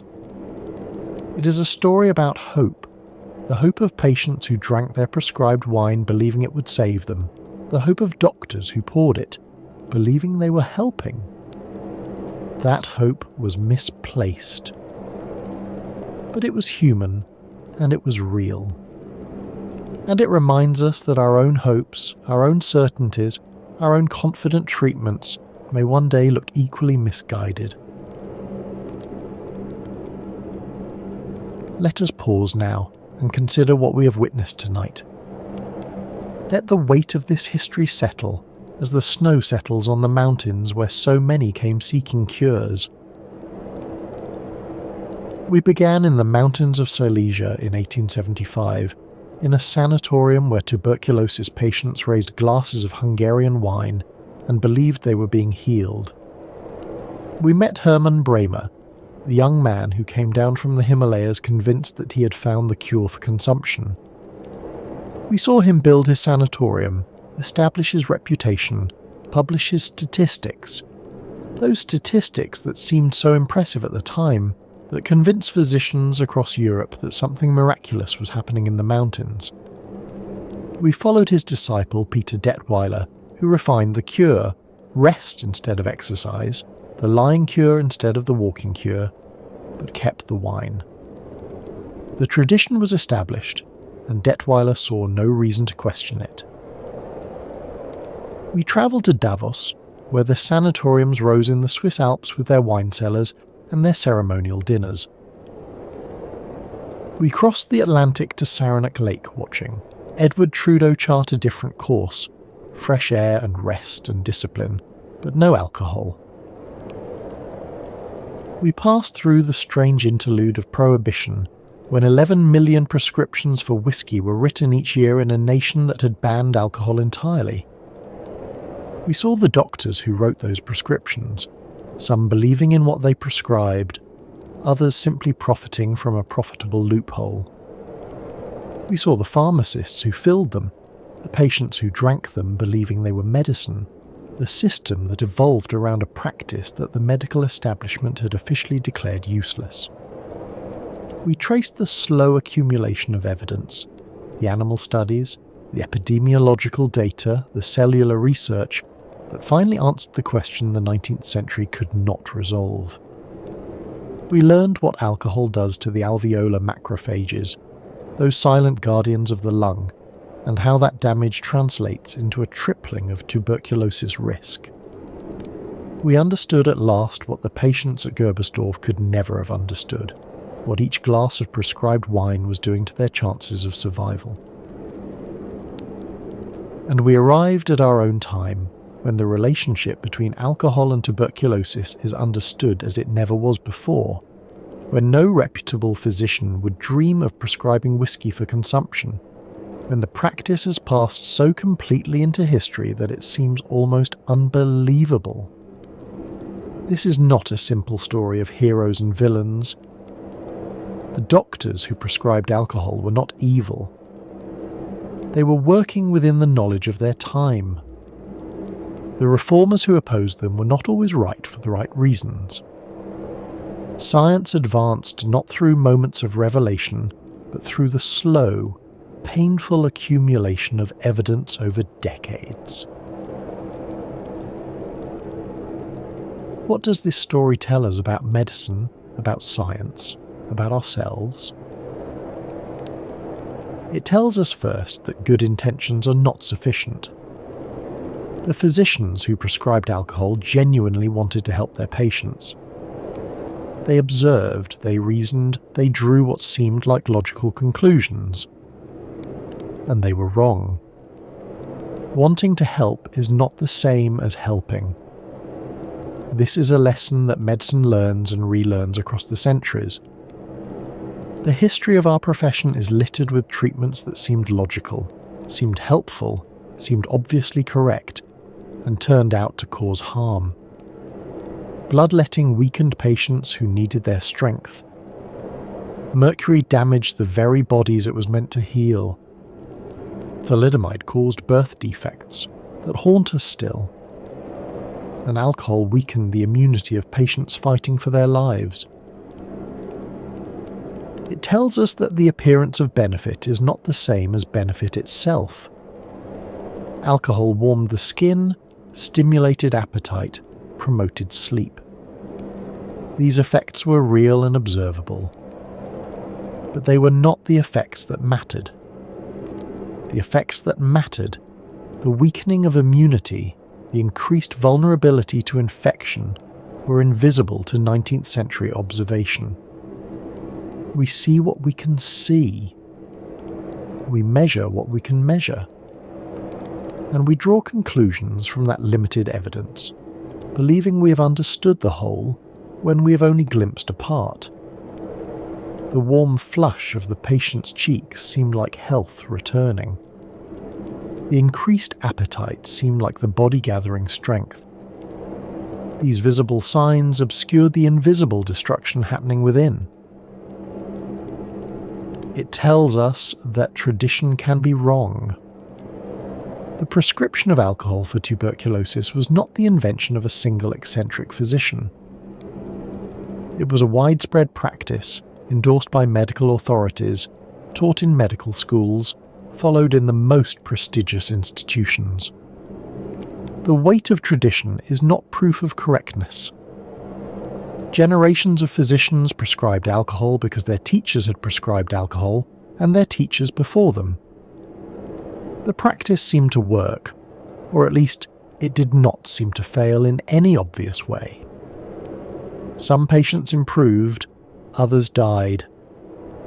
The same was true without alcohol. In the absence of controlled trials, in the absence of the statistical methods we now take for granted, it was impossible to know which treatments helped and which harmed. Tradition filled the void where evidence should have been. And it tells us something about hope, about the desperate need to do something, anything, when faced with a disease that seemed otherwise unstoppable. In the absence of effective treatment, doctors prescribed what they had. Patients took what they were given. Hope sustained them, even when the object of that hope was misplaced. Hope is not nothing. Even misplaced hope has value. It keeps the dying from despair. It motivates them to continue fighting. It makes the unbearable slightly more bearable. The patients who believed they were being healed by their wine and cognac found comfort in that belief. The comfort was real, even if the healing was not. What do we carry forward from this story? We carry the recognition that medicine is a process, not a destination. The answers of today may be the errors of tomorrow. This is not an argument for rejecting medical advice, but for understanding it in context, as the best available approximation of truth, not as truth itself. Every generation of physicians believes, with varying degrees of confidence, that it has finally understood what previous generations got wrong. The doctors of the 1950s believed they had solved the tuberculosis problem with antibiotics. Then came drug resistance. The doctors of the 1980s believed they understood infectious disease. Then came HIV. Each solution reveals new problems. Each answer generates new questions. This is not failure. It is the nature of scientific progress. But it should teach us humility. We carry the memory of patients who trusted their doctors and drank what they were prescribed. They deserve to be remembered, not with condescension, but with compassion. They were doing their best, just as we do our best, navigating uncertainty with the tools available. These were not gullible fools. They were people facing a terrible disease with no good options, who followed the advice of the most educated professionals their society could produce. Their trust was reasonable. Their hope was human. That the trust was misplaced and the hope ultimately futile does not diminish them. It reminds us that we too place our trust in experts. We too hope that our treatments will work, and we too may one day be pitied by future generations who know what we cannot. We carry an awareness that the intersection of alcohol and disease remains medically significant. The tuberculosis bacillus has not disappeared from the world. It still kills more than 1 million people every year. And alcohol use disorder remains one of the factors that enables it, weakening immunity, disrupting treatment, feeding the cycles of infection that public health officials struggle to break. The pattern we have traced tonight, of alcohol making tuberculosis worse, continues to this day. In Russia and Eastern Europe, in homeless shelters and prisons, in marginalized communities around the world, the old combination persists. The whiskey prescription has ended, but the relationship between alcohol and tuberculosis has not. Perhaps, most importantly, we carry a sense of humility. The doctors of the 19th century were educated, thoughtful people who believed they were doing the right thing. History has not been kind to their beliefs. We have no guarantee that history will be kinder to ours. Somewhere in our current medical practice, in our current confident certainties, there may be errors as profound as the whiskey prescription. We cannot know which beliefs will fall. We can only proceed with care, test our assumptions honestly, and remain open to evidence that contradicts what we think we know. There are no easy answers. There never were. And perhaps that is the most important thing to carry forward. The recognition that certainty is often illusion, that knowledge is always provisional, and that the best we can do is try our hardest with whatever tools and understanding we have. The sanatoriums are gone now. The wine cellars have been emptied or converted to other uses. The prescription pads that once demanded whiskey now carry the names of antibiotics and antivirals. But somewhere, in the mountains where patients once lay on cure porches, breathing the thin cold air, the memory persists. In the converted hotels that were once places of healing and dying. In the medical archives that preserve the records of another age. In the human hope that any remedy, however unlikely, might offer salvation. If you were to visit Davos today, you would find a ski resort and conference centre. The cure porches have been enclosed to make hotel rooms. The dining halls where patients raise their glasses of wine now host business executives and winter tourists. The magic mountain that Thomas Mann immortalised has been transformed into something ordinary, something commercial, something that remembers its past only in plaques and museum exhibits. At Saranac Lake, some of the old cure cottages still stand. They are protected now as historical buildings, testaments to an era when tuberculosis shaped an entire town. Trudeau's original sanatorium has been converted into other uses. His laboratory became the Trudeau Institute, still conducting medical research, though now into immunology rather than tuberculosis specifically. His legacy survives, stripped of the whiskey debate that he largely won. The glass of wine at dinner, the cognac at bedtime, these were not merely medical treatments. They were rituals of hope, performed by the dying and those who cared for them, in an age when hope was often all that medicine could offer. Think of what it meant to drink that prescribed wine. To lift the glass, knowing that your physician believed it would help you. To feel the warmth spreading through your chest and believe, truly believe, that it was the warmth of healing. To maintain the forms of civilized dining even as disease ravaged your body. To participate in a communal ritual with others who shared your fate. There was meaning in that glass, beyond whatever physical effects the alcohol produced. That hope was misplaced, but it was real. And perhaps that is the most human part of this story. Not the science that eventually corrected the error, but the hope that sustained it for so long. We are creatures who need to believe in something, who cannot endure hopelessness, who will grasp at any treatment that promises relief from suffering. The whiskey prescription endured not because doctors were foolish, but because patients needed hope and alcohol provided the illusion of it. The glass remains. Not the physical glass. That has long since been broken or recycled or lost. But the memory of what it represented. The desperate search for healing. The trust between patient and physician. The hope that any remedy, however improbable, might be the one that saves us. That hope is with us still. It lives in every patient who asks their doctor for something, anything that might help. In every physician who wishes they had better treatments to offer. In the ongoing human struggle against disease and death, and the terrible uncertainty that surrounds both. Let us return, one final time, to that dining hall in the mountains of Silesia. It is evening. The snow has begun to fall again, visible through the tall windows as white flakes against the darkening sky. The patients have gathered for dinner, dressed in their finest clothes, maintaining the forms of civilization even as disease works within them.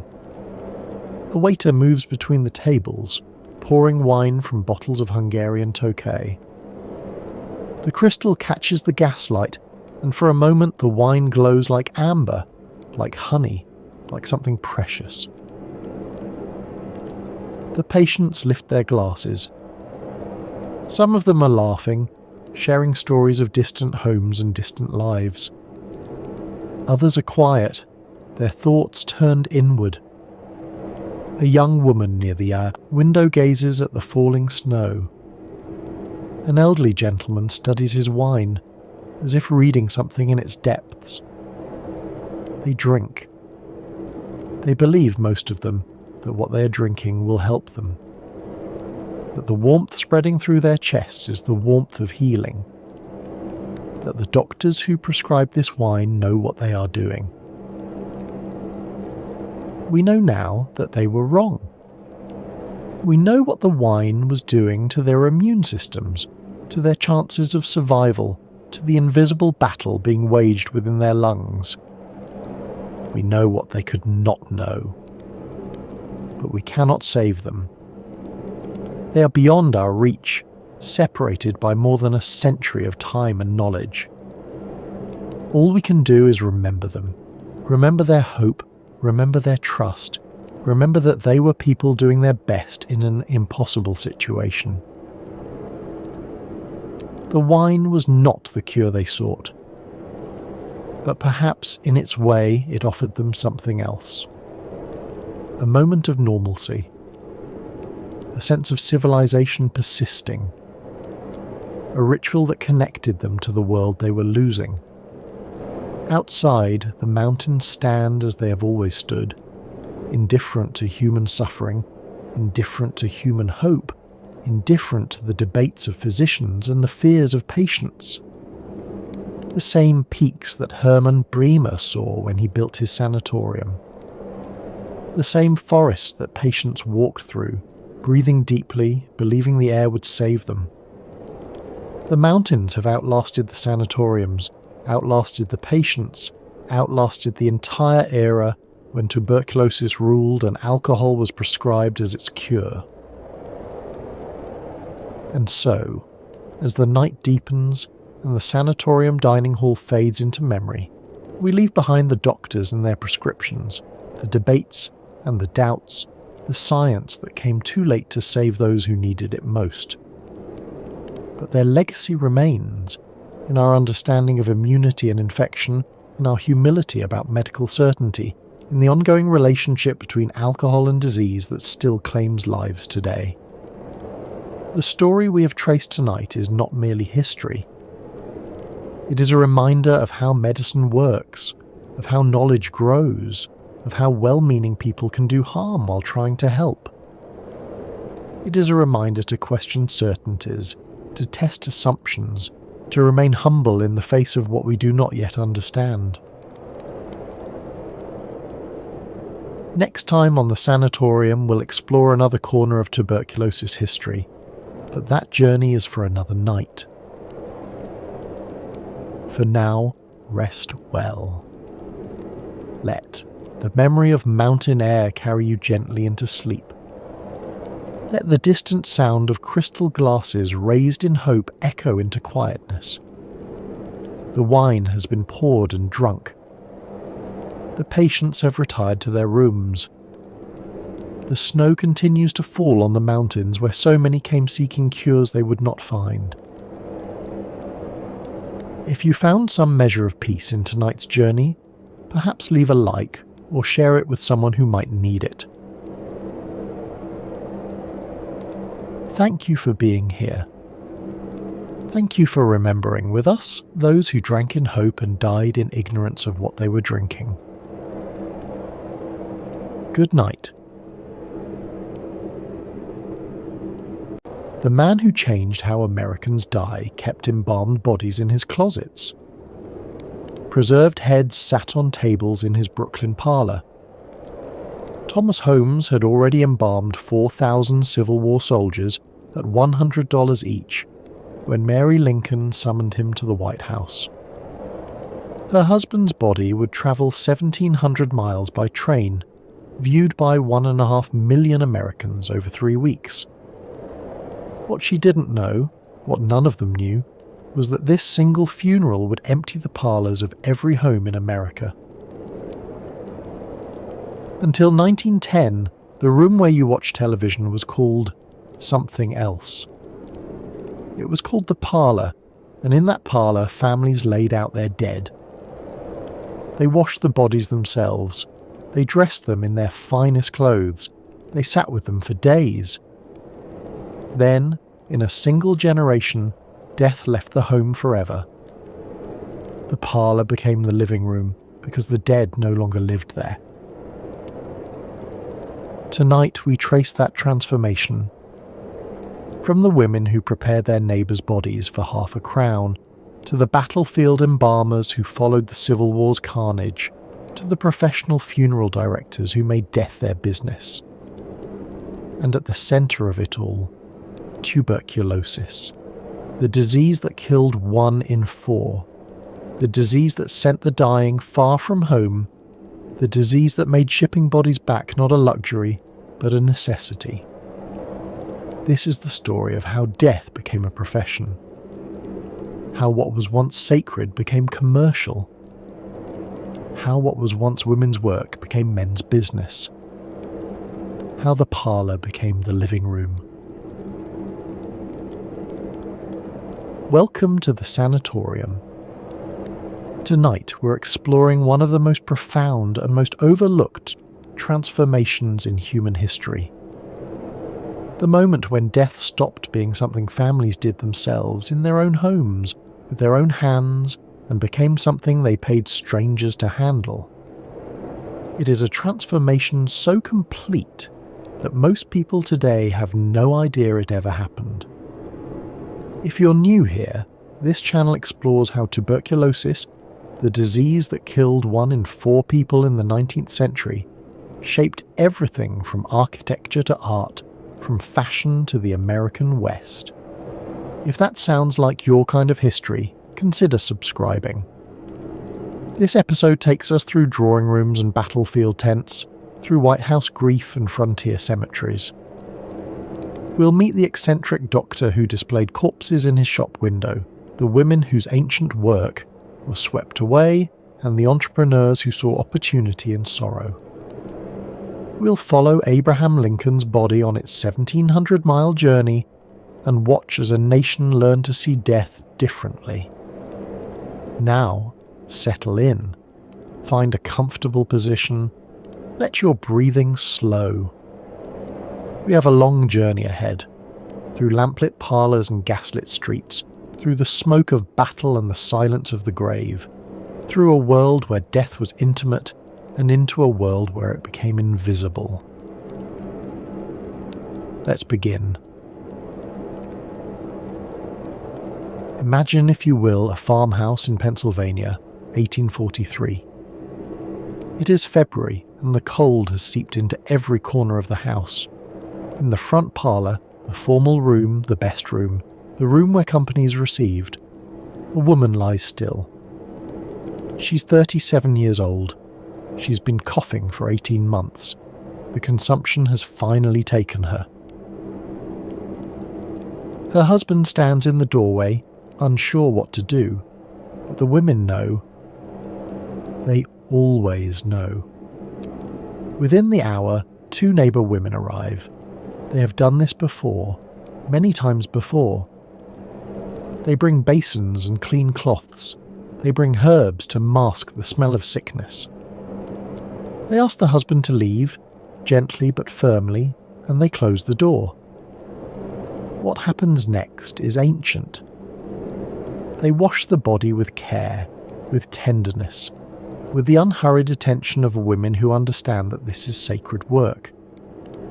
They close the eyes, they tie the jaw shut with a strip of cloth so the mouth won't fall open.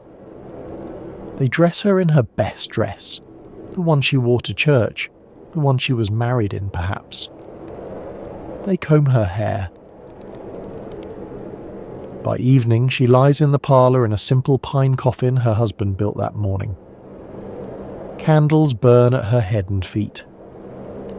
The mirrors have been covered with black cloth, an old superstition, to prevent her spirit from becoming trapped. The clock has been stopped at the hour of her death.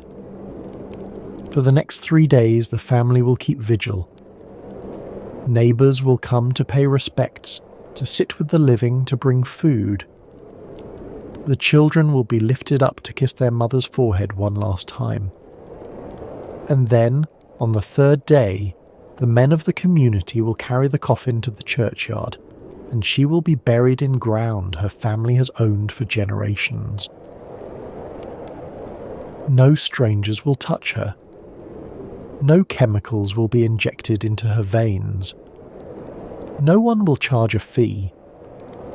This is how human beings had handled death for thousands of years. In homes by hands that knew the deceased, surrounded by community. Death was not hidden away. It was not outsourced. It happened in the same rooms where families ate and argued and celebrated. And then, in the space of a single generation, all of it changed. This is that story. To understand the transformation we're about to trace, we must first understand the world that existed before it. In early 19th century America, death was everywhere.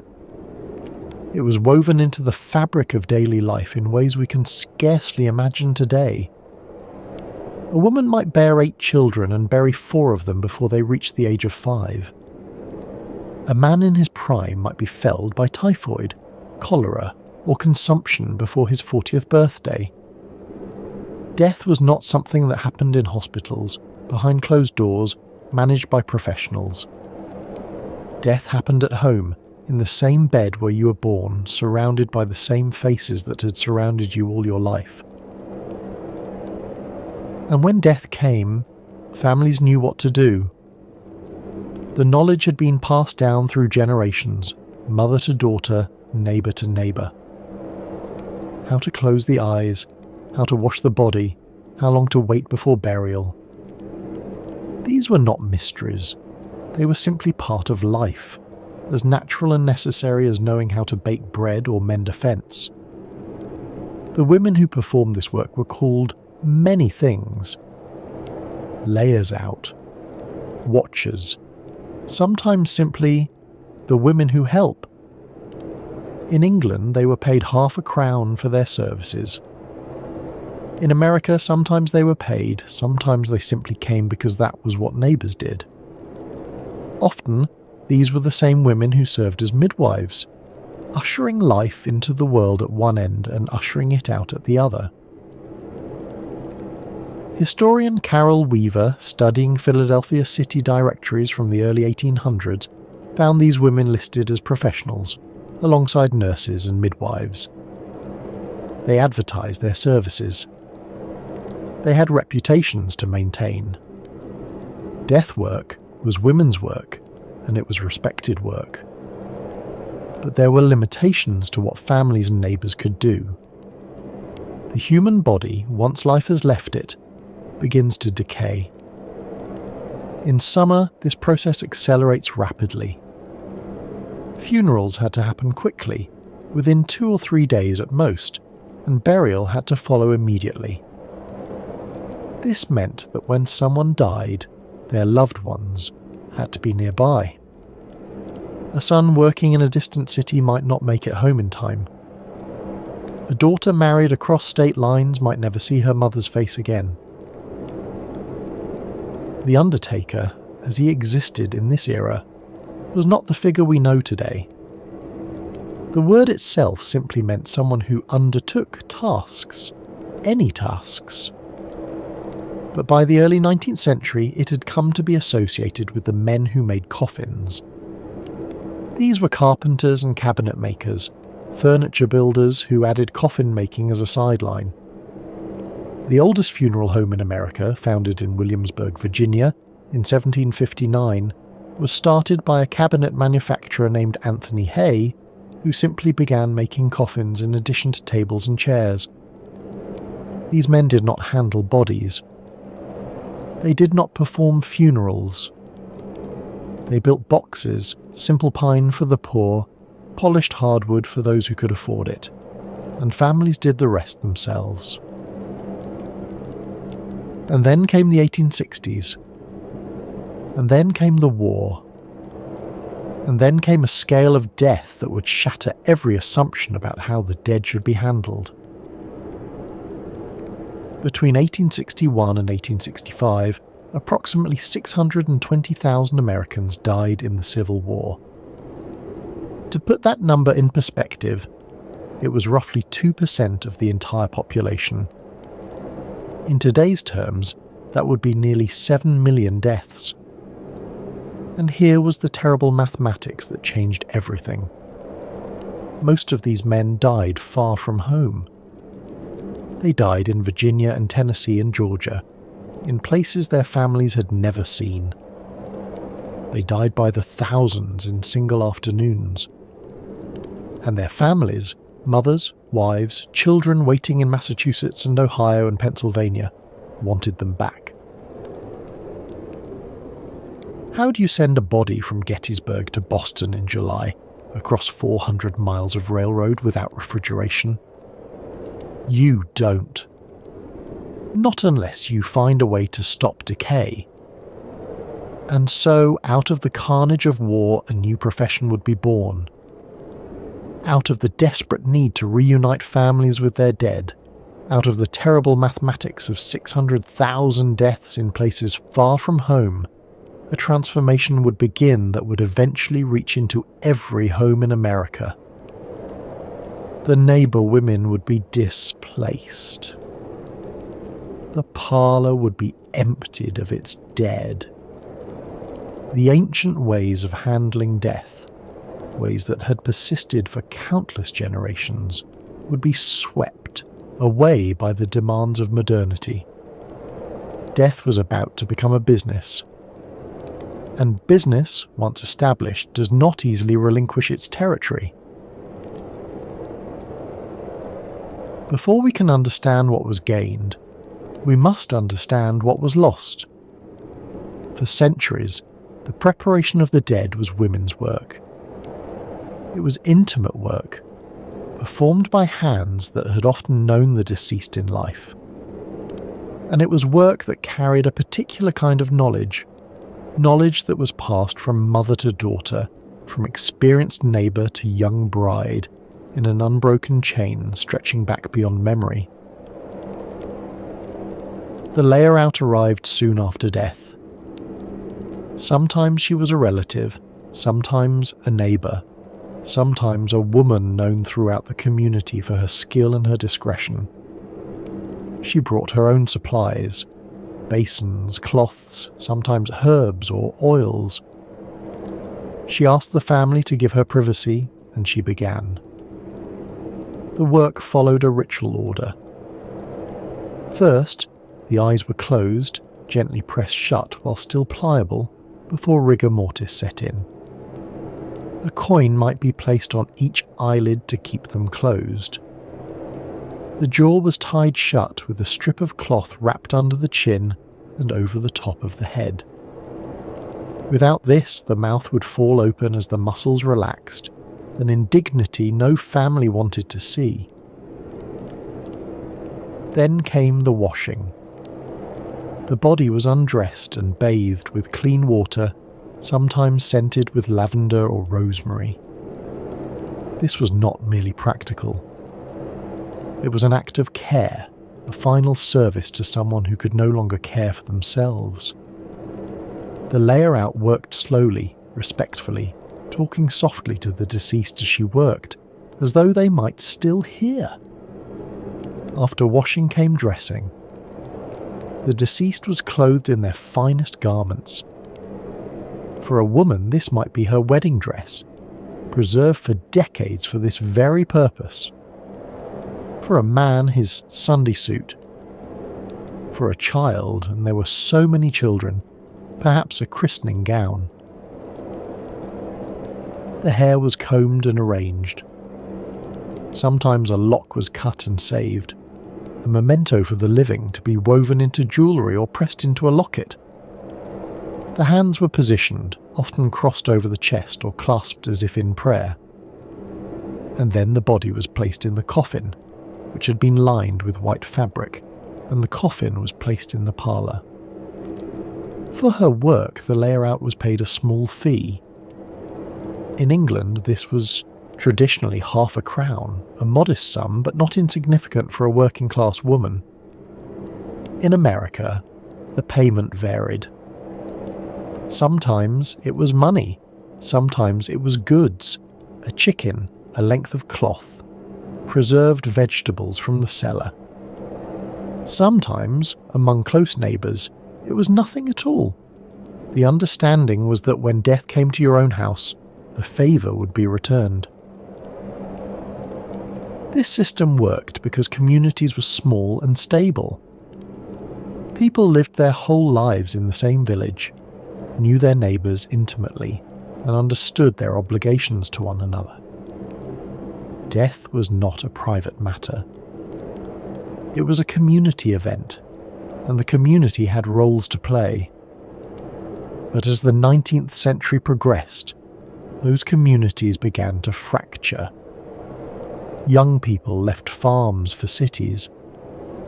Immigrants arrived from distant countries without the networks of kin and neighbour that had sustained their ancestors.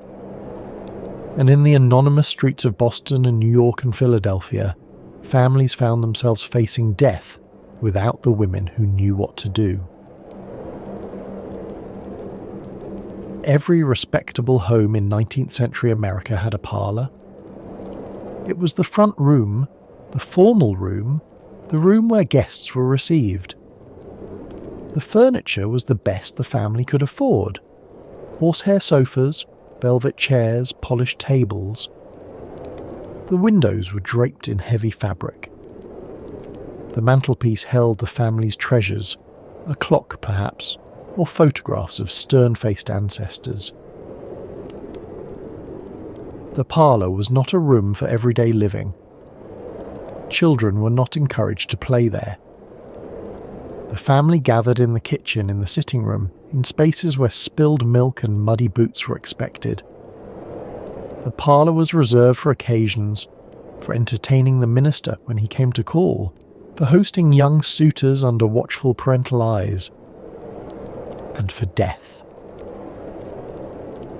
When someone died, the parlour transformed.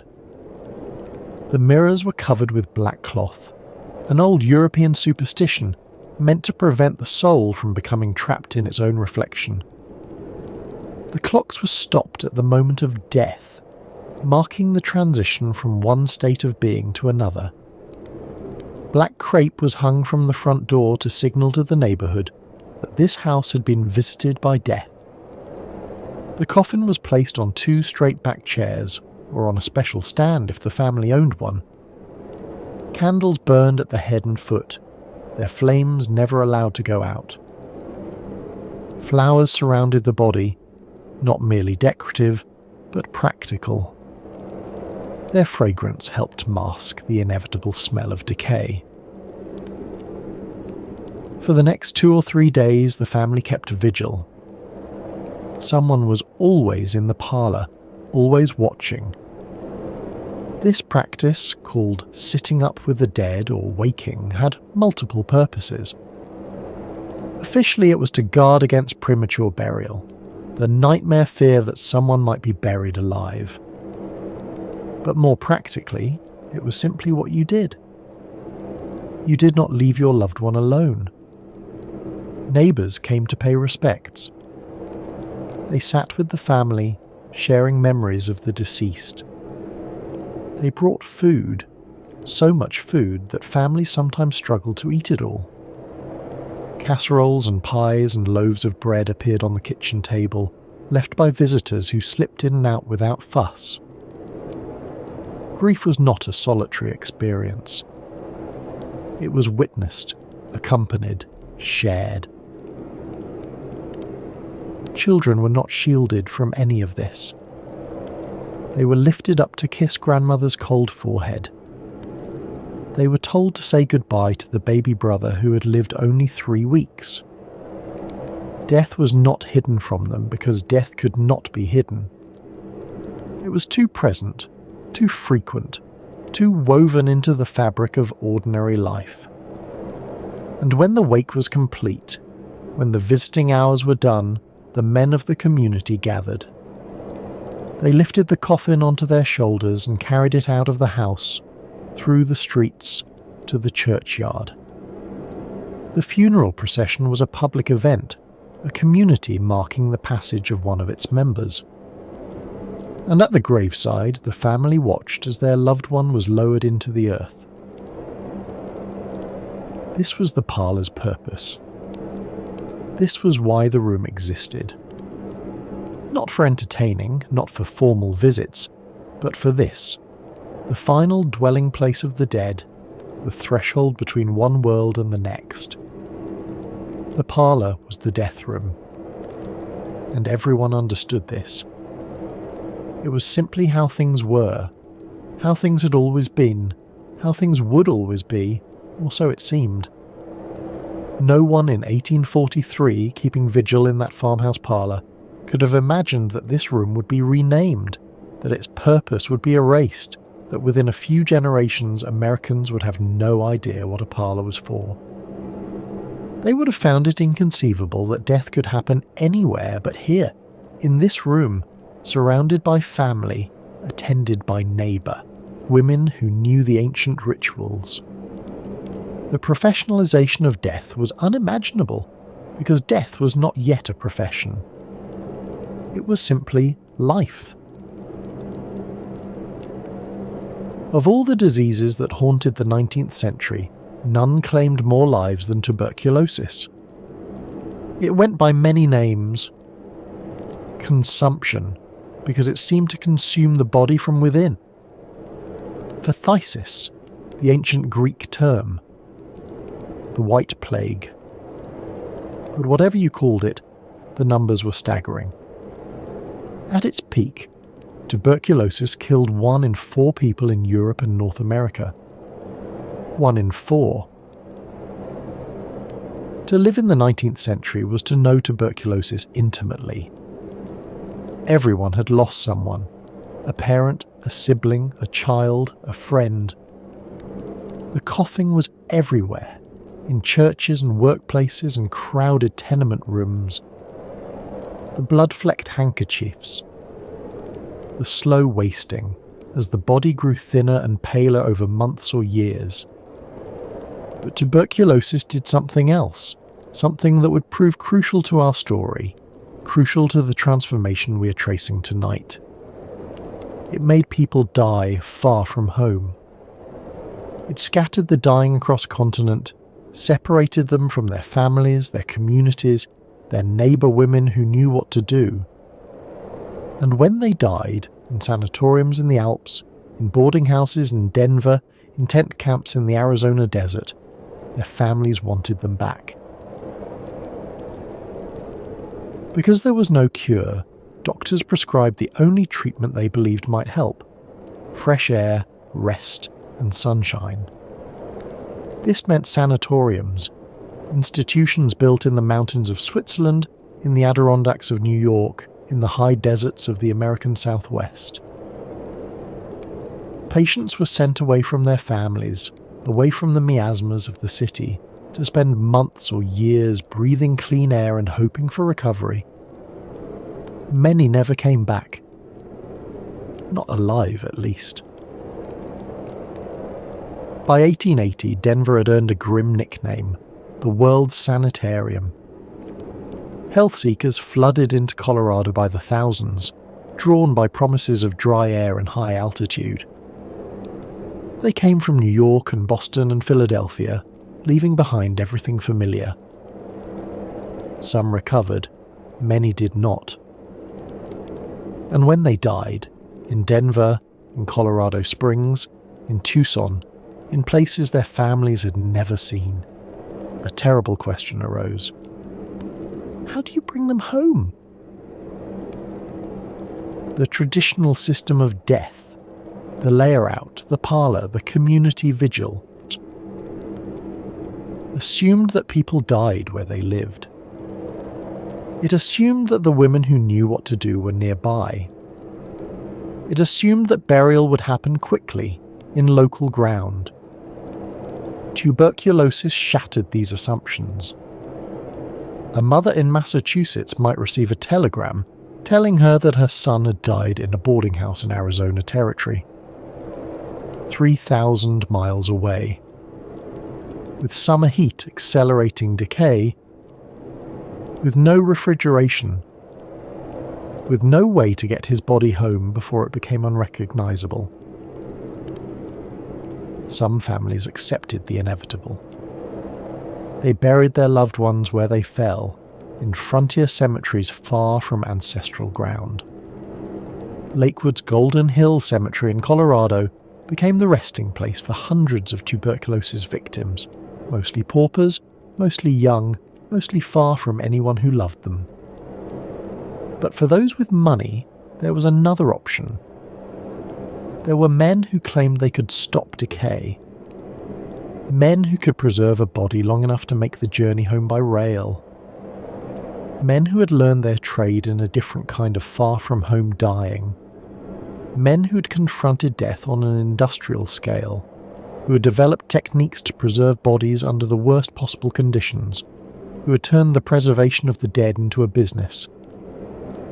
Men who had learned their craft on the battlefields of the Civil War. This is where our two stories converge.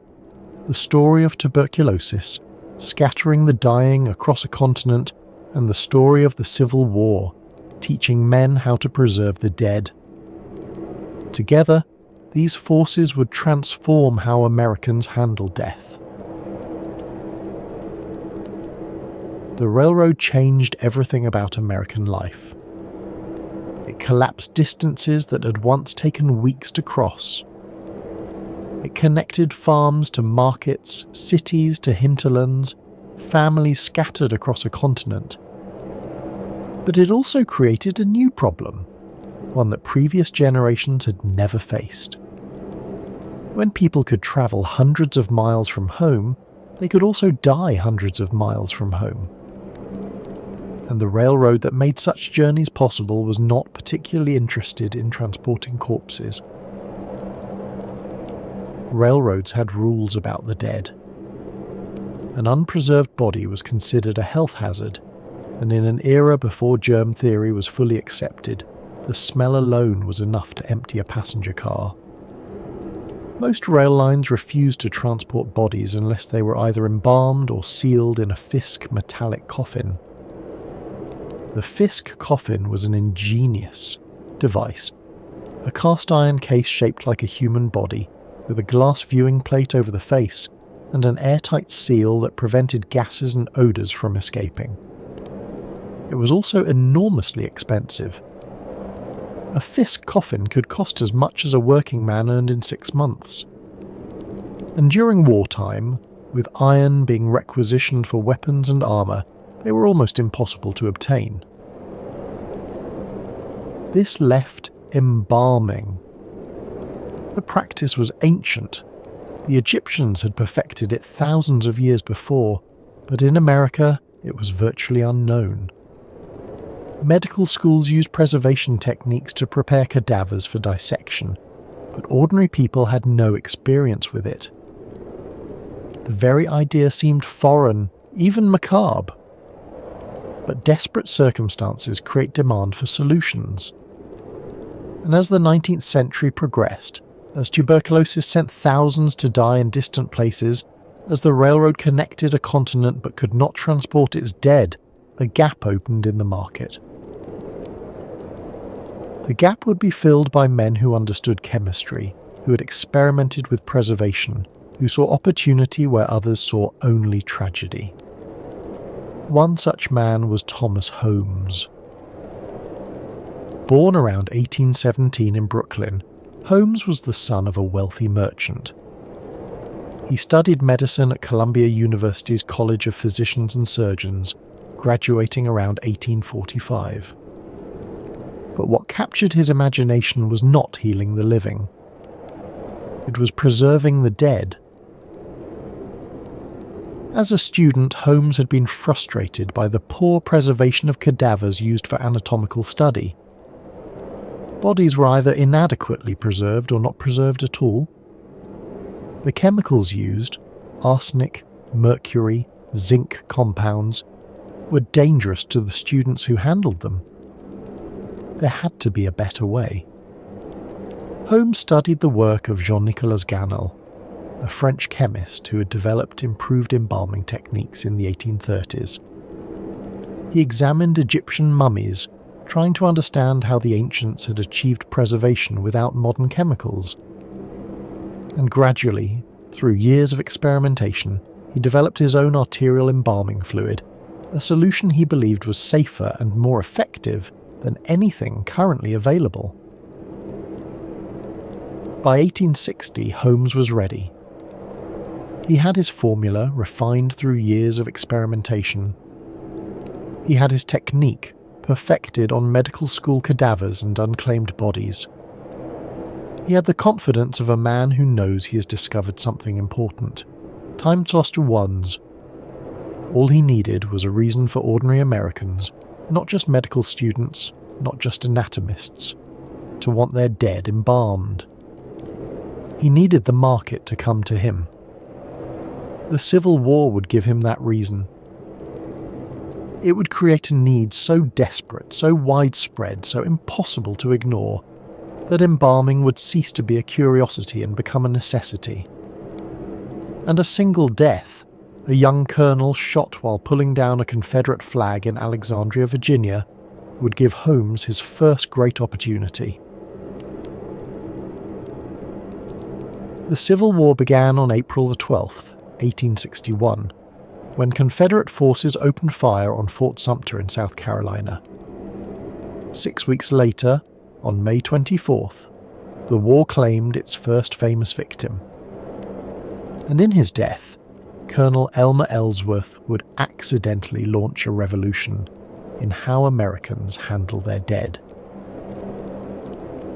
Ellsworth was 24 years old. He was handsome, charismatic, and one of the most famous young men in America.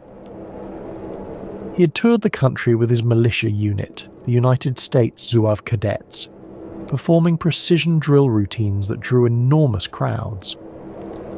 He had worked as a law clerk in Abraham Lincoln's Springfield office. He had accompanied the president-elect on the inaugural train to Washington. The Lincolns adored him. He was practically a member of the family, a younger brother to Abraham, a surrogate son to Mary, a playmate to Willie and Tad. When war came, he raised his own regiment, the 11th New York Infantry, recruiting largely from New York City firefighters. They called themselves the Fire Zouaves. On the morning of May 24th, Ellsworth's regiment crossed the Potomac River into Alexandria, Virginia. The city had just voted for secession, but Union forces were moving to secure it. As they entered the town, Ellsworth spotted something that enraged him: a massive Confederate flag flying from the roof of the Marshall House Hotel. The flag was so large it could be seen from the White House, a daily provocation to the president himself. Ellsworth was not the kind of man to let such a thing stand. With a small detachment of soldiers, he entered the hotel and climbed to the roof. He cut down the flag and began descending the stairs, the captured banner in his arms. He never made it to the bottom. James Jackson, the hotel's owner and a fierce Confederate sympathizer, was waiting on the stairway. He levelled a shotgun at Ellsworth's chest and fired. Time 1 to you, the colonel died instantly. A moment later, Corporal Francis Brownell shot and bayoneted Jackson in turn. The first Union officer to die in the Civil War was dead, and Washington went into mourning. Word of Ellsworth's death reached the White House within hours. Lincoln was devastated. My boy, he was heard to cry. Mary Lincoln was equally stricken. They wanted Ellsworth's body returned to them, wanted to honour him as the hero the Northern press was already proclaiming him to be. But there was a problem. A body in late May in Washington's heat would decay rapidly. If Ellsworth was to lie in state, if he was to receive the honours befitting a martyred hero, something had to be done. Thomas Holmes saw his chance. Holmes had connections. Through Secretary of State William Seward, he gained access to the Lincoln White House on the day of Ellsworth's death. There he found the president in tears. Holmes made his offer. He could preserve Ellsworth's body. He could make it possible for the colonel to lie in state, to be viewed by thousands, to be sent home to his family in New York looking not like a corpse but like a man asleep. The process was called embalming. It was safe. It was effective. And Holmes would do it at no charge. Lincoln knew nothing about embalming, but he knew grief, and he knew that Ellsworth deserved better than a hasty burial in the Virginia heat. He agreed. What Holmes did next was a demonstration of his art. Using his proprietary embalming fluid, injected through the arteries, replacing the blood, saturating the tissues, he preserved Ellsworth's body so thoroughly that even close inspection revealed no sign of decay. The colonel's features were peaceful. His skin retained its colour. He looked, as Mary Lincoln would later whisper, like he was asleep. Ellsworth's body lay in state in the White House, the first time a private citizen had been so honoured. Thousands came to pay respects. Then the body was transported to New York City, where it lay in state at City Hall.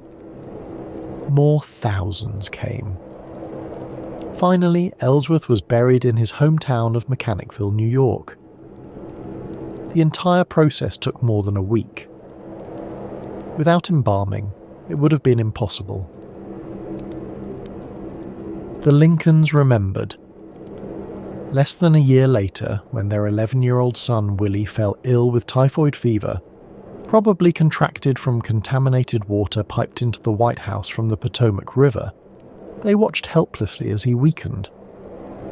On February 20th, 1862, Willie died. Mary Lincoln collapsed. She took to her bed and did not emerge for weeks. She never entered the green room again, the room where Willie had been embalmed. She never entered the Prince of Wales room where he had died. The grief would shadow her for the rest of her life. But even in the depths of her anguish, she knew what she wanted for her son. She wanted him preserved, as Ellsworth had been preserved. She wanted to be able to look at his face, to kiss his forehead, to pretend for just a moment that he might wake. Willie Lincoln was embalmed. His body was placed in a temporary vault in Georgetown's Oak Hill Cemetery. And Abraham Lincoln, president of a nation at war, found time to visit that vault again and again, to sit with his son's body, to weep alone. What Holmes had demonstrated with Ellsworth and Willie Lincoln, other men now sought to replicate on an industrial scale. As the war intensified, as battles claimed thousands of lives in single days, embalmers followed the armies like camp followers of a particularly macabre sort. They pitched tents near battlefields. They set up shop in abandoned barns and farmhouses. They posted signs advertising their services: bodies embalmed here, or embalming surgeon, satisfaction guaranteed. Some of these men had medical training. Others had worked as druggists or chemists. Still others were simply opportunists who had learned the basics of arterial injection and saw a chance to profit. The war created a seller's market. Demand was limitless. Families would pay almost anything to have their sons, husbands, and brothers returned to them. The embalmers developed elaborate marketing strategies. They printed business cards and distributed them to soldiers before battles. They offered prepayment plans. A soldier could pay in advance for his own embalming, ensuring that if the worst happened, his body would be preserved and sent home. This was both practical and deeply unsettling. Young men were being asked to plan for their own deaths, to make financial arrangements for the disposition of corpses they still inhabited. The process itself was crude by later standards. A battlefield embalmer worked on a table made from a door balanced on two barrels. He made an incision in the neck or thigh to access a major artery. The carotid or the femoral were preferred. He inserted a tube and pumped in his embalming fluid, usually a mixture containing arsenic, zinc chloride, or mercuric compounds dissolved in water and alcohol. The fluid replaced the blood, saturated the tissues, killed the bacteria that caused decay. The work was messy, malodorous, and dangerous. Blood had to be drained as the embalming fluid was pumped in. The gases of early decomposition had to be released. The cavity, the chest and abdomen, had to be treated separately, aspirated and filled with additional preservatives. All of this happened in field conditions, often within earshot of ongoing combat. The results varied enormously.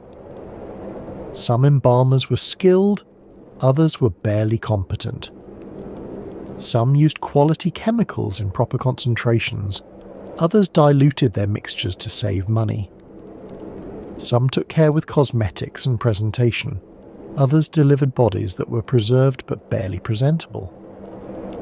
But even a mediocre embalming job could preserve a body long enough to survive a railroad journey of several days, and for desperate families, that was enough.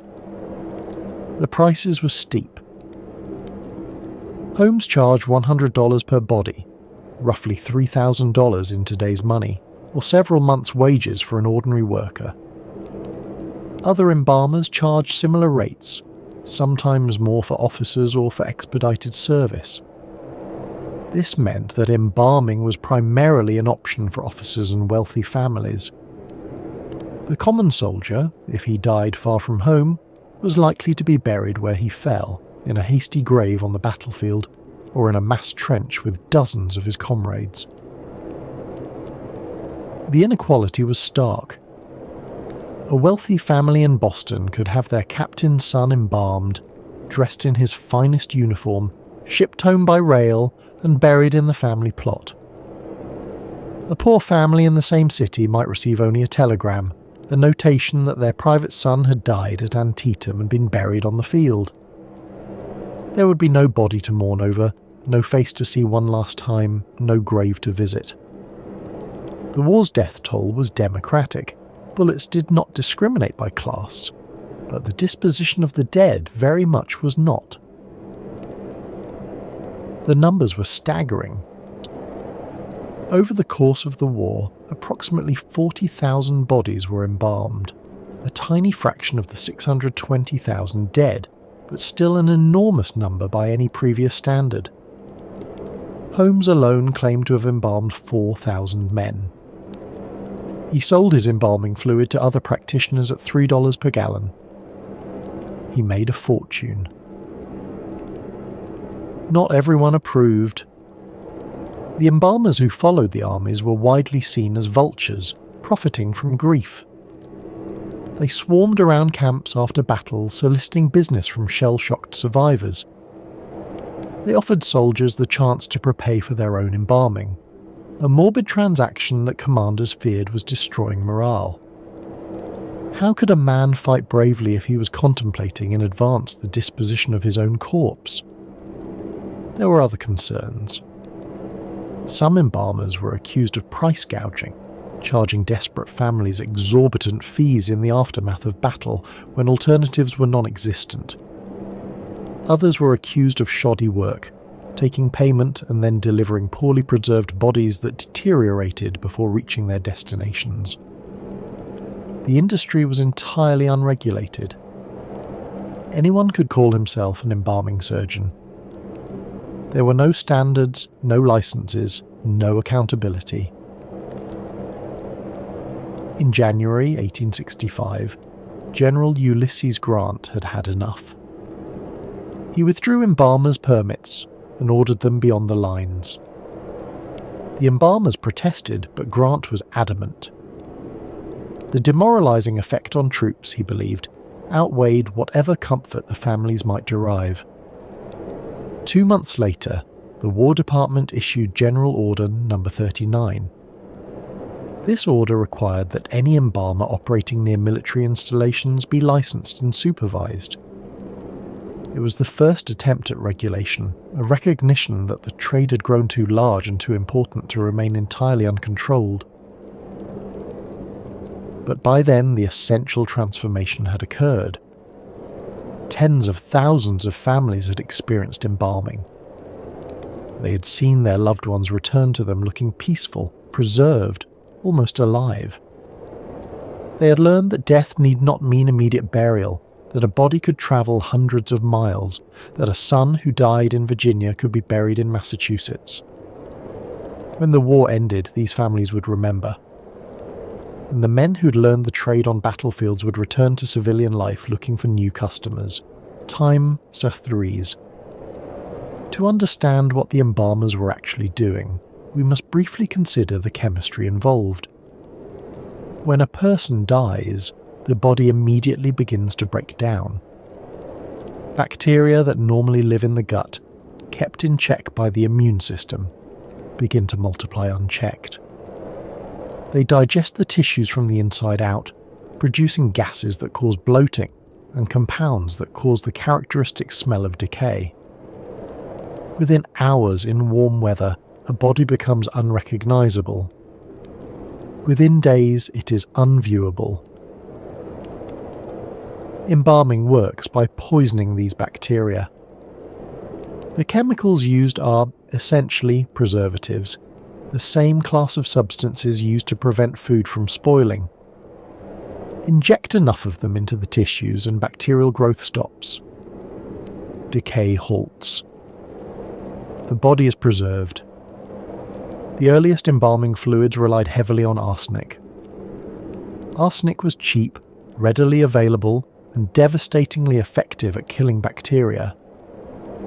A single body might receive up to 12 pounds of the poison. The results were dramatic. Bodies preserved for weeks, even months. But there was a problem. Arsenic is also devastatingly effective at killing humans. Embalmers who worked with arsenic-based fluids developed chronic poisoning. They suffered from skin lesions, digestive problems, nerve damage. Many died young. Medical students who dissected embalmed cadavers were exposed to arsenic residue, leading to illness and occasionally death. And there was another problem, one that would not become apparent for decades.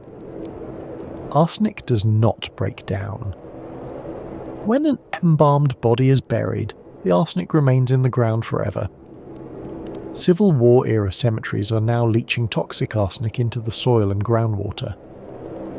A survey in Iowa City in 2002 found arsenic levels near an old cemetery at 3 times the federal safety limit. The search for safer alternatives began almost immediately. In 1855, a Russian chemist named Alexander Butlerow discovered formaldehyde, a compound that would eventually revolutionize embalming. Formaldehyde preserved tissue effectively without the extreme toxicity of arsenic.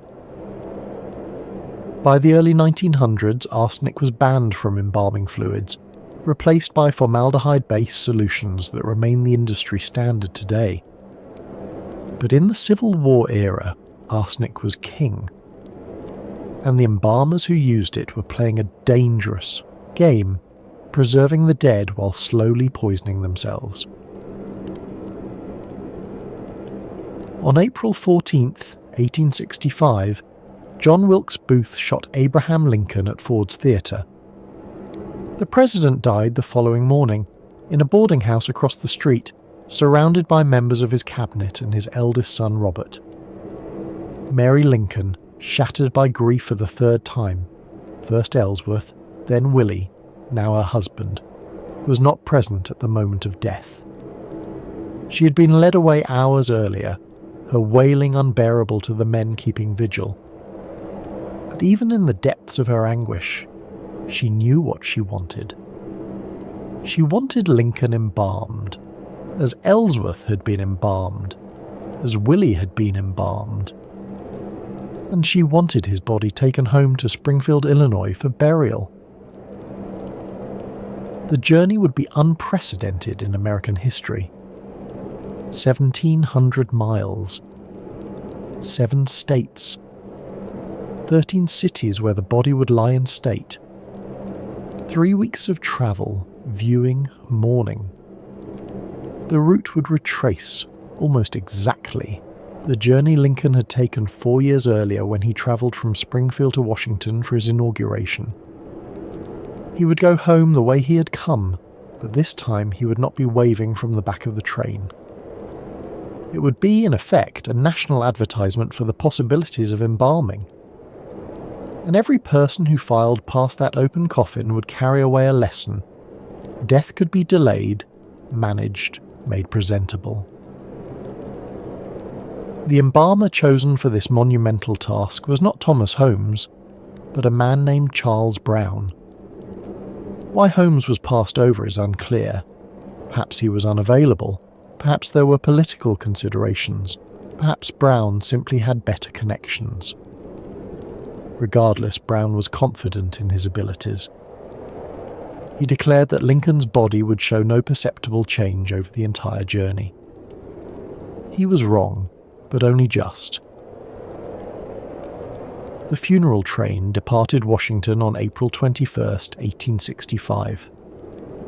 It was dubbed the Lincoln Special, and the president's portrait was fastened to the front of the locomotive. The coffin rode in a specially decorated car draped in black crepe, the interior hung with mourning fabric, and the train carried another coffin, a smaller one. Willie Lincoln's body had been exhumed from his Georgetown vault.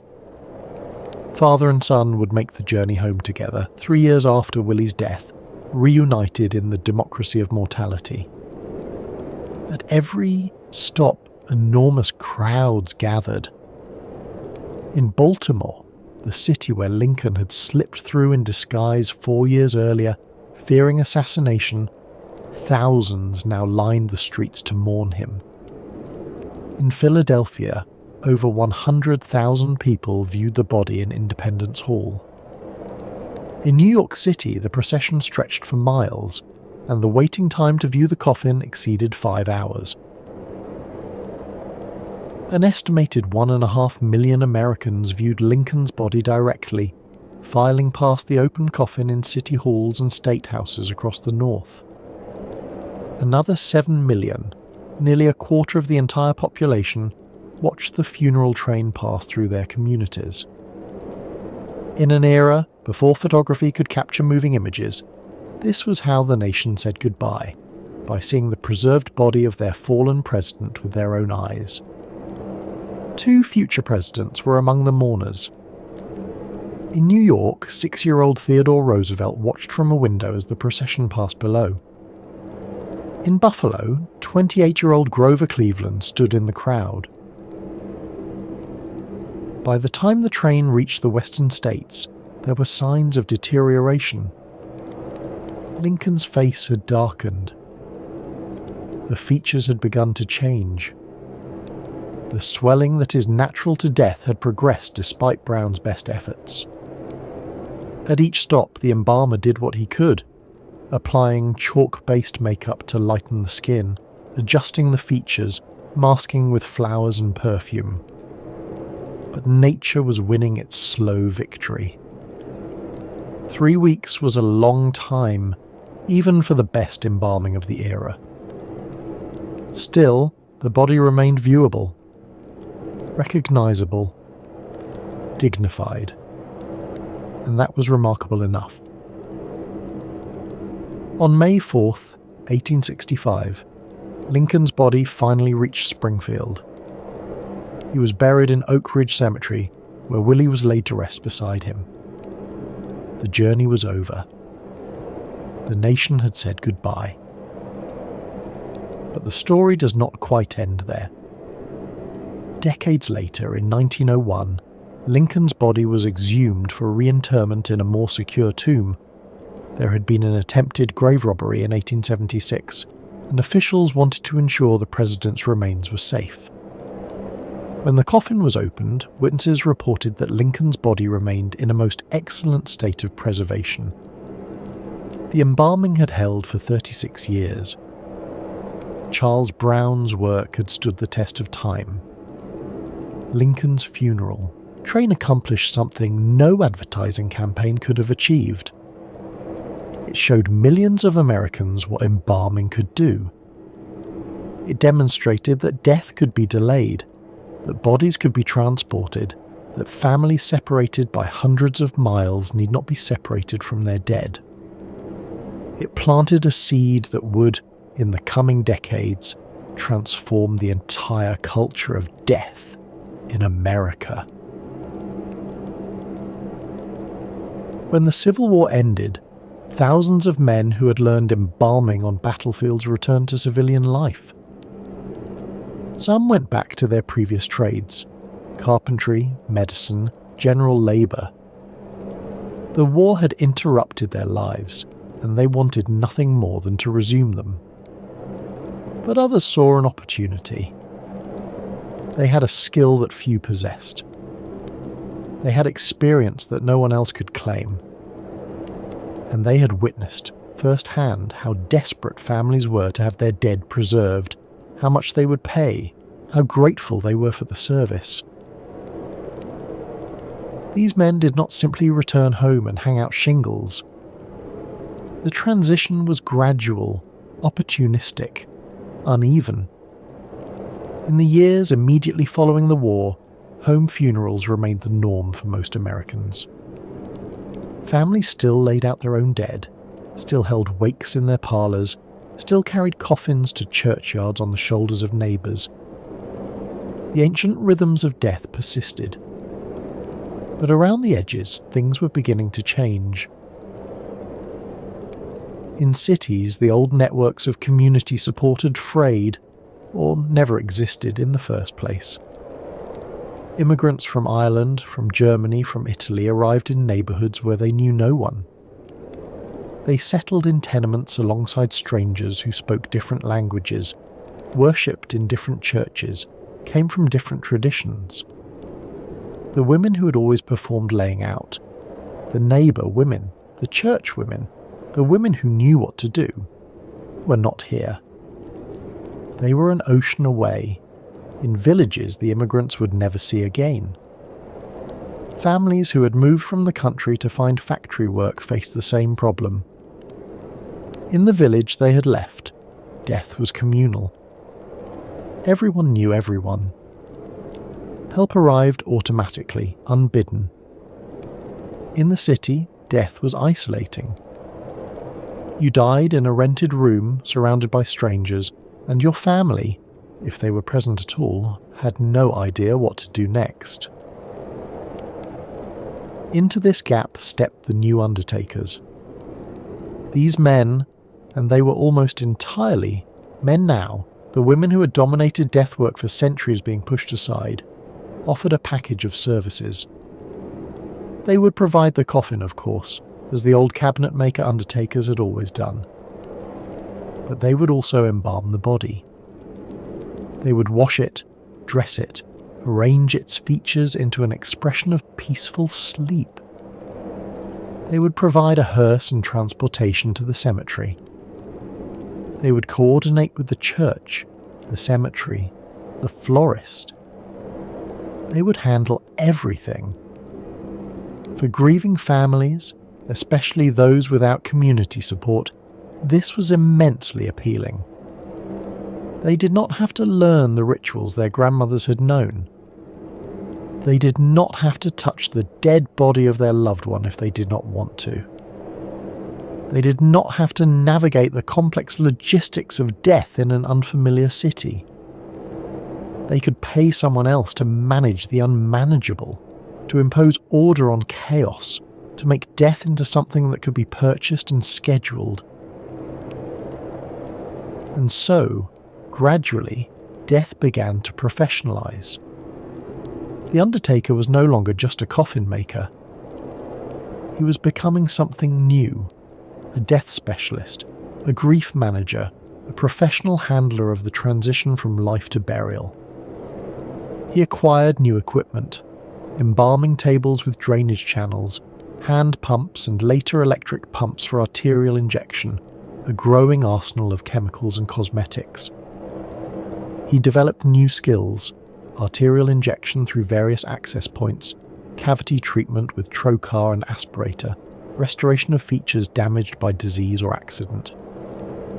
He built relationships with churches, with cemeteries, with doctors who could provide a steady stream of referrals, with livery stables that could supply horses and hearses. The work was becoming specialised, technical, and capital intensive. A man could not simply decide one day to become an undertaker. He needed equipment. He needed training. He needed a facility, a place to embalm, a place to display coffins, a place for families to gather. By the 1870s and 80s, a new kind of business was emerging. Not just coffin shops, but funeral establishments, places where all the services of death could be obtained under one roof. The undertaker was becoming the funeral director, a title that emphasised coordination and management rather than the manual labour of coffin building or the unsettling work of handling corpses. If we had to pick a single year when the professionalisation of death crystallised, it would be 1882. In that year, 3 things happened that would shape the funeral industry for generations to come.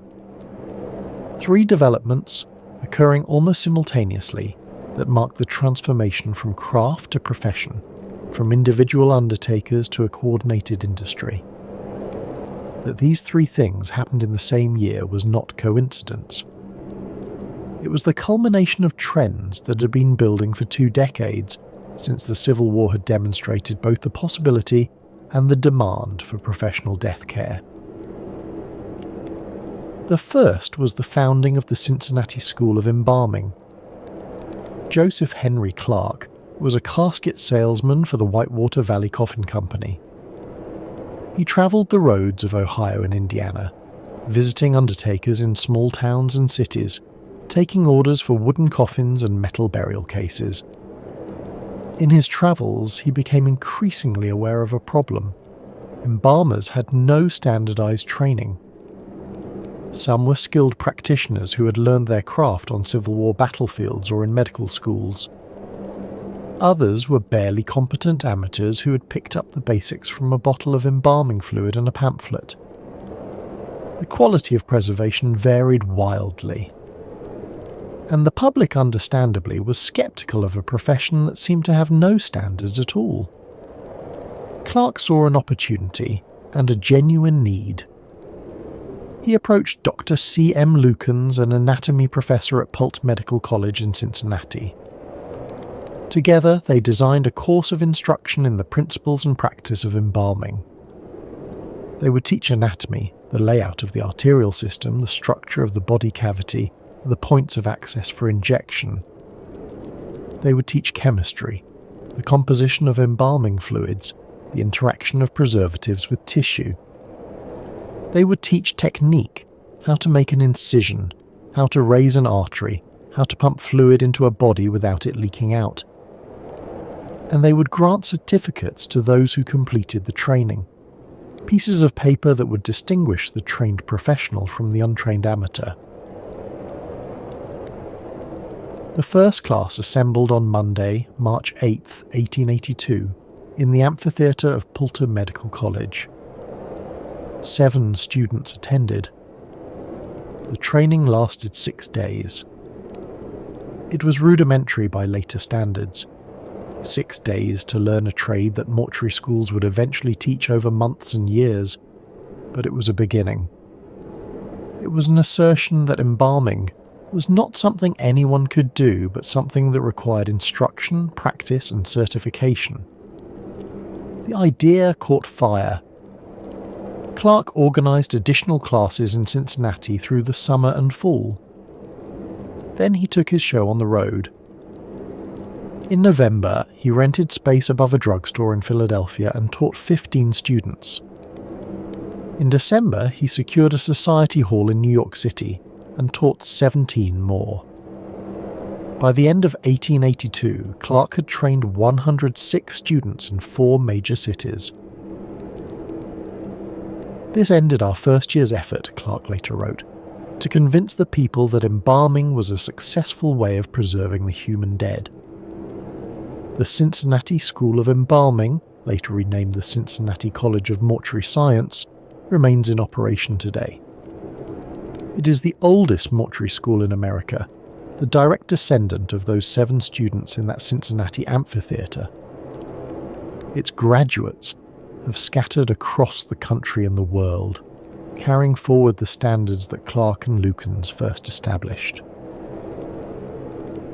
The second development of 1882 was the founding of the National Funeral Directors Association. Alan Durfee, a funeral director from Michigan, had been organising since 1879. He understood something that many of his colleagues did not. A fragmented profession is a weak profession. Individual undertakers, competing against each other, undercutting each other's prices, lacking any common standards or shared identity, would never achieve the respectability that doctors and lawyers enjoyed. They needed to band together. They needed to establish standards. They needed to present a unified face to the public. In 1880, Michigan funeral directors held their first state convention. The idea spread to other states. And in 1882, funeral directors from across the country gathered in Rochester, New York for the first national convention. There, in that Rochester meeting hall, they established a national organization. They drafted a constitution. They elected officers. They debated policies and procedures. And they made a decision that would prove symbolically important, perhaps more important than any of the practical matters they discussed. They voted to stop calling themselves undertakers. The word undertaker had accumulated negative connotations over the years. It sounded morbid, unpleasant, vaguely sinister, like something out of a Gothic novel. It evoked images of men in black coats lurking round sickbeds, waiting for death, profiting from tragedy. The assembled professionals wanted something more dignified, more respectable, more suited to the elevated status they were claiming for themselves. They chose funeral director, a title that emphasized management and coordination, rather than the grim business of handling corpses. A funeral director sounded like someone who organized events, who coordinated complex logistics, who provided a service rather than performing a distasteful task. It was a title that could be spoken in polite company without causing discomfort. The rebranding was intentional and deliberate. It was part of a broader effort to elevate the status of the profession, to move it away from its origins in carpentry and battlefield medicine towards something approaching the prestige of doctors and lawyers. If you called yourself a professional, you needed to look like a professional, act like a professional, and speak like a professional. Undertaker did not fit that image. Funeral director did. 13 years later, in 1895, the trade magazine The Embalmer's Monthly would hold a contest to find yet another name, one even further removed from death. The winning entry was mortician, deliberately echoing the respectability of physician. Just as a physician dealt with the body's ailments, a mortician would deal with the body's final disposition. The parallel was flattering. But funeral director had already taken hold, and it remains the standard term today. As undertakers became funeral directors, they needed new spaces to work. The old model, building coffins in a carpentry shop, embalming bodies in the family home, was no longer adequate. Funeral directors needed dedicated facilities. They needed embalming rooms with proper drainage. They needed display areas for coffins. They needed spaces where families could gather. And so the funeral parlour was born. The name was deliberate. Just as families had laid out their dead in the parlour at home, funeral directors would offer a parlour in their establishments. The room would be decorated to feel domestic. Comfortable furniture, soft lighting, flowers, all the accoutrements of the Victorian home. Families could come to this parlour to view their dead, to receive visitors, to hold the wake that had once happened, in their own front room. The transition happened gradually. Through the 1880s and 90s, funerals might take place at home or at the funeral parlour, depending on the family's preference and circumstances. But the trend was clear. More and more families were choosing to hand over the work of death to professionals. There were several reasons for this shift. First, embalming itself required specialised equipment that most homes did not have. The embalming table, the pump, the chemicals, the drainage. All of this worked better in a dedicated facility than in a family kitchen. Second, urbanisation had crowded families into smaller living spaces. A tenement apartment did not have a parlour. It barely had room for the living, let alone the dead. Third, attitudes were changing. The Victorian intimacy with death, the willingness to wash the body, to sit with it for days, to let children kiss the cold forehead, was giving way to a new sensibility. Death was becoming something to be managed at a distance, by professionals, rather than confronted directly. And fourth, there was tuberculosis. The fear of contagion from the bodies of those who had died of infectious disease made families hesitant to bring corpses into their homes. A funeral director's establishment, with its embalming and disinfection, seemed safer. The professionals, it was assumed, knew how to handle dangerous bodies without spreading disease. By the turn of the 20th century, the transformation was nearly complete. Most urban funerals took place in funeral parlours rather than family homes. Most bodies were embalmed by professionals rather than prepared by neighbour women. Death had been outsourced. And this shift had a curious linguistic effect. With death no longer happening in the home parlour, what was that room for? Its original purpose, the formal reception of guests, the laying out of the dead, had been taken over by the funeral establishment. The parlour sat empty, unused, a room without a function. In 1910, Edward Bock, editor of the Ladies' Home Journal, proposed a solution. He suggested renaming the parlour the living room, a name that emphasised life rather than death, activity rather than stillness. The old parlour, he argued, had become dark, gloomy and oppressive in the popular imagination. It was time to reclaim it. The Yit new name caught on immediately. Within a generation, parlour had become old-fashioned, a word your grandmother might use. Living room was modern, cheerful, forward-looking. The dead had been evicted from the house.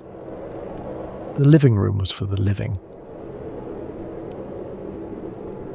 In the transformation we have been tracing, something was lost. The women who had prepared the dead for generations, the layers out, the watchers, the midwives who ushered souls out of the world as well as into it, found their work taken over by men with embalming certificates and business cards. This displacement happened for many reasons. Embalming itself was part of it. The new chemical preservation techniques required equipment and training that the traditional layers out did not possess. They knew how to wash and dress a body, how to arrange features, how to keep vigil. They did not know how to inject arterial fluid or treat a body cavity. But there was also a social shift at work. The professionalization of death was part of a broader 19th century trend that separated professional work from domestic work.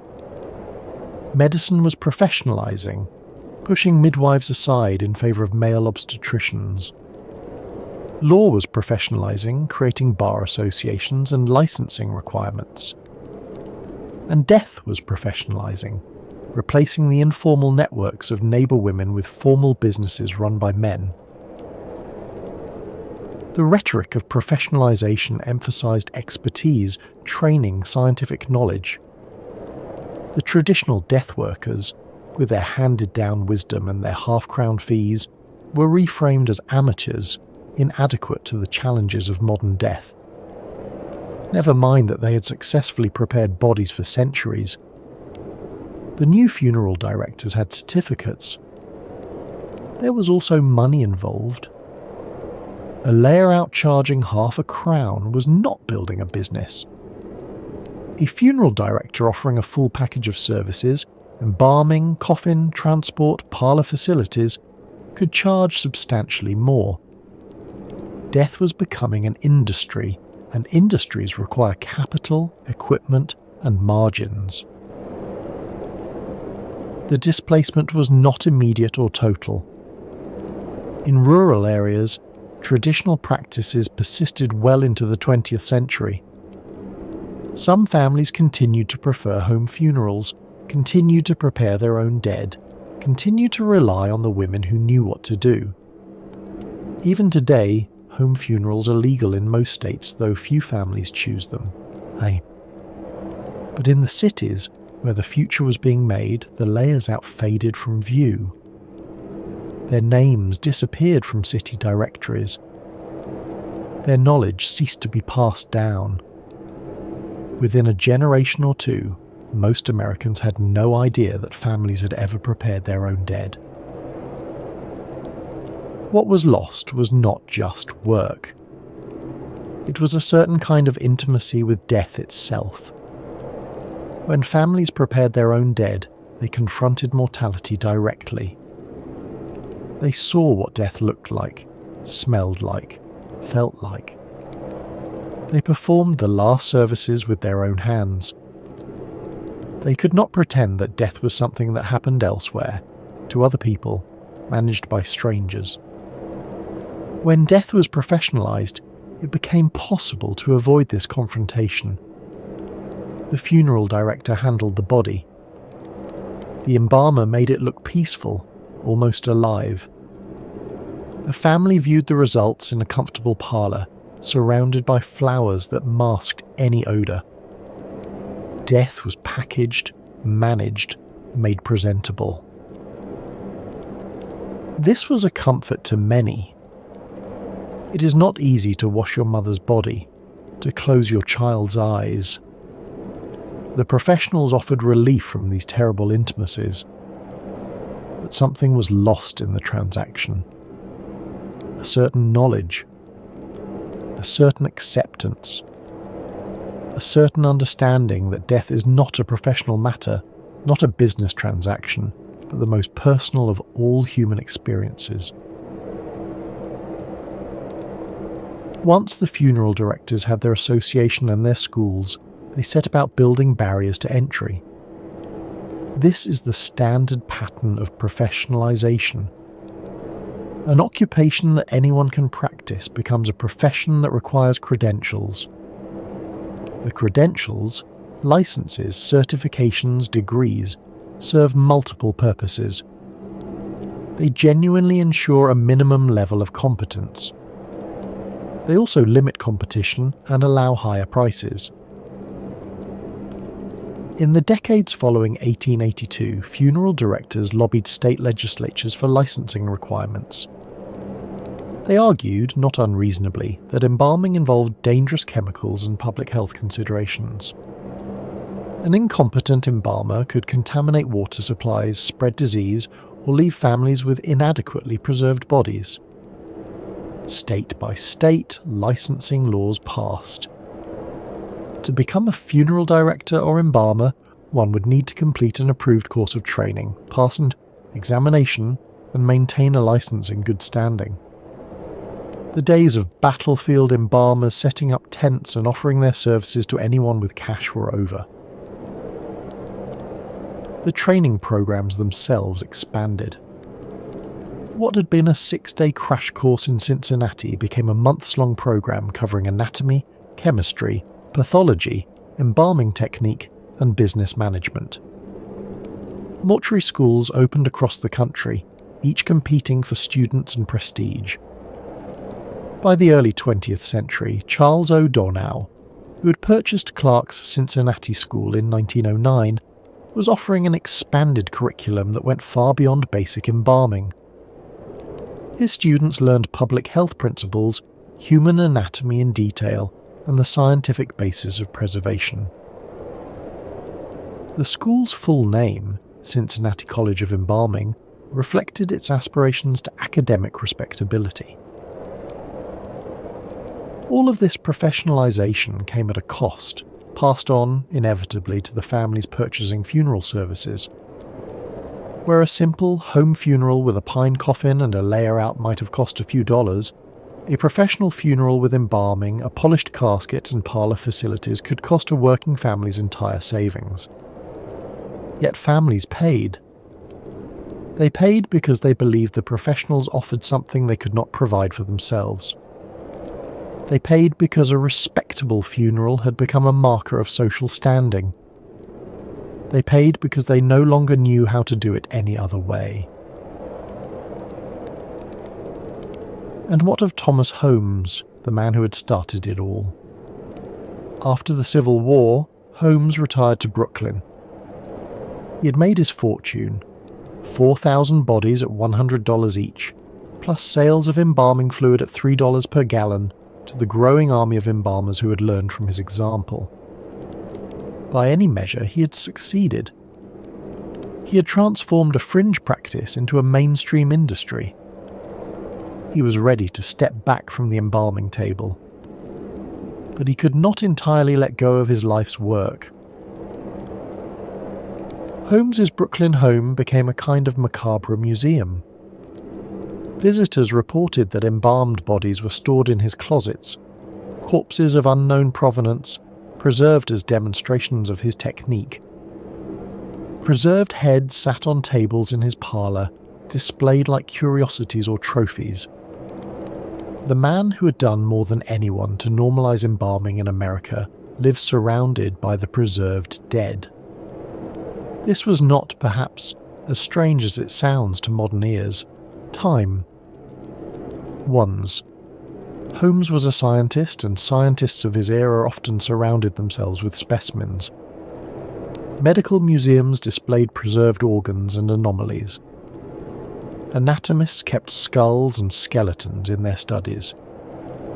The bodies in Holmes's closets were proof of his technique, evidence that his methods worked, advertisements for his embalming fluid. He kept them as other men might keep trophies or certificates of achievement. But it was still a curious way to live, surrounded by the preserved dead in a parlour populated by disembodied heads. Holmes had spent so many years in the company of corpses that perhaps the boundary between the living and the dead had blurred for him. Or perhaps he was simply eccentric, a genius who had never quite fit the mould of ordinary society. In his retirement, Holmes pursued other interests. He sold root beer, a popular beverage in an era before widespread refrigeration made other drinks practical. The same man who had preserved the bodies of Civil War heroes now bottled and sold a temperance drink to Brooklyn housewives. He continued to sell embalming supplies to the funeral directors who had learned from his example, maintaining his connection to the industry he had helped create. He was a businessman to the end, always looking for the next opportunity. There is one final irony in the story of Thomas Holmes. When he died in 1900, at approximately 83 years of age, Holmes left specific instructions regarding the disposition of his remains. His body was not to be embalmed. The father of American embalming, the man who had preserved presidents and colonels, who had made fortunes selling the promise of bodily preservation, who had kept preserved heads on his parlour tables, wanted no part of the process for himself. He wanted his body to return to the earth in the natural way, to decay as bodies had decayed for all of human history before he came along. Why? We can only speculate. Perhaps he'd seen too much, knew too much, understood too well what the chemicals did to human tissue. Perhaps, having spent his life interfering with the natural process of decay, he wanted his own death to follow the ancient pattern. Perhaps he simply did not believe that preservation served any real purpose, that the comfort it provided to the living was illusory, that the dead were dead regardless of what chemicals saturated their tissues. Whatever his reasons, the request was honoured. Thomas Holmes was buried, without embalming, his body allowed to decay naturally in the Brooklyn ground. It was a strange final statement from the man who had done more than anyone to make such natural decay seem shameful, inadequate, unmodern. The father of embalming chose, in the end, not to be embalmed. Throughout this story, tuberculosis has been a constant presence, sometimes explicit, sometimes lurking in the background, always shaping the conditions that made the professionalization of death both possible and necessary. It was tuberculosis that sent patients to die in distant sanatoriums, far from their families, creating the urgent need to transport bodies home across hundreds or thousands of miles. A mother in Boston whose son died at Saranac Lake in the Adirondacks needed embalming. A husband in Philadelphia whose wife died seeking the cure in Colorado needed embalming. Without preservation, these bodies would decay before they could reach home. Without embalming, the railroads would not transport them. Without professional undertakers who knew the process, families would be helpless. It was tuberculosis that drove the great health migration to the American West, filling Denver and Colorado Springs and Tucson with consumptives who would never return to their eastern homes alive. By 1890, more than a third of Colorado Springs' population had come seeking healthier air. Many recovered. Many more did not.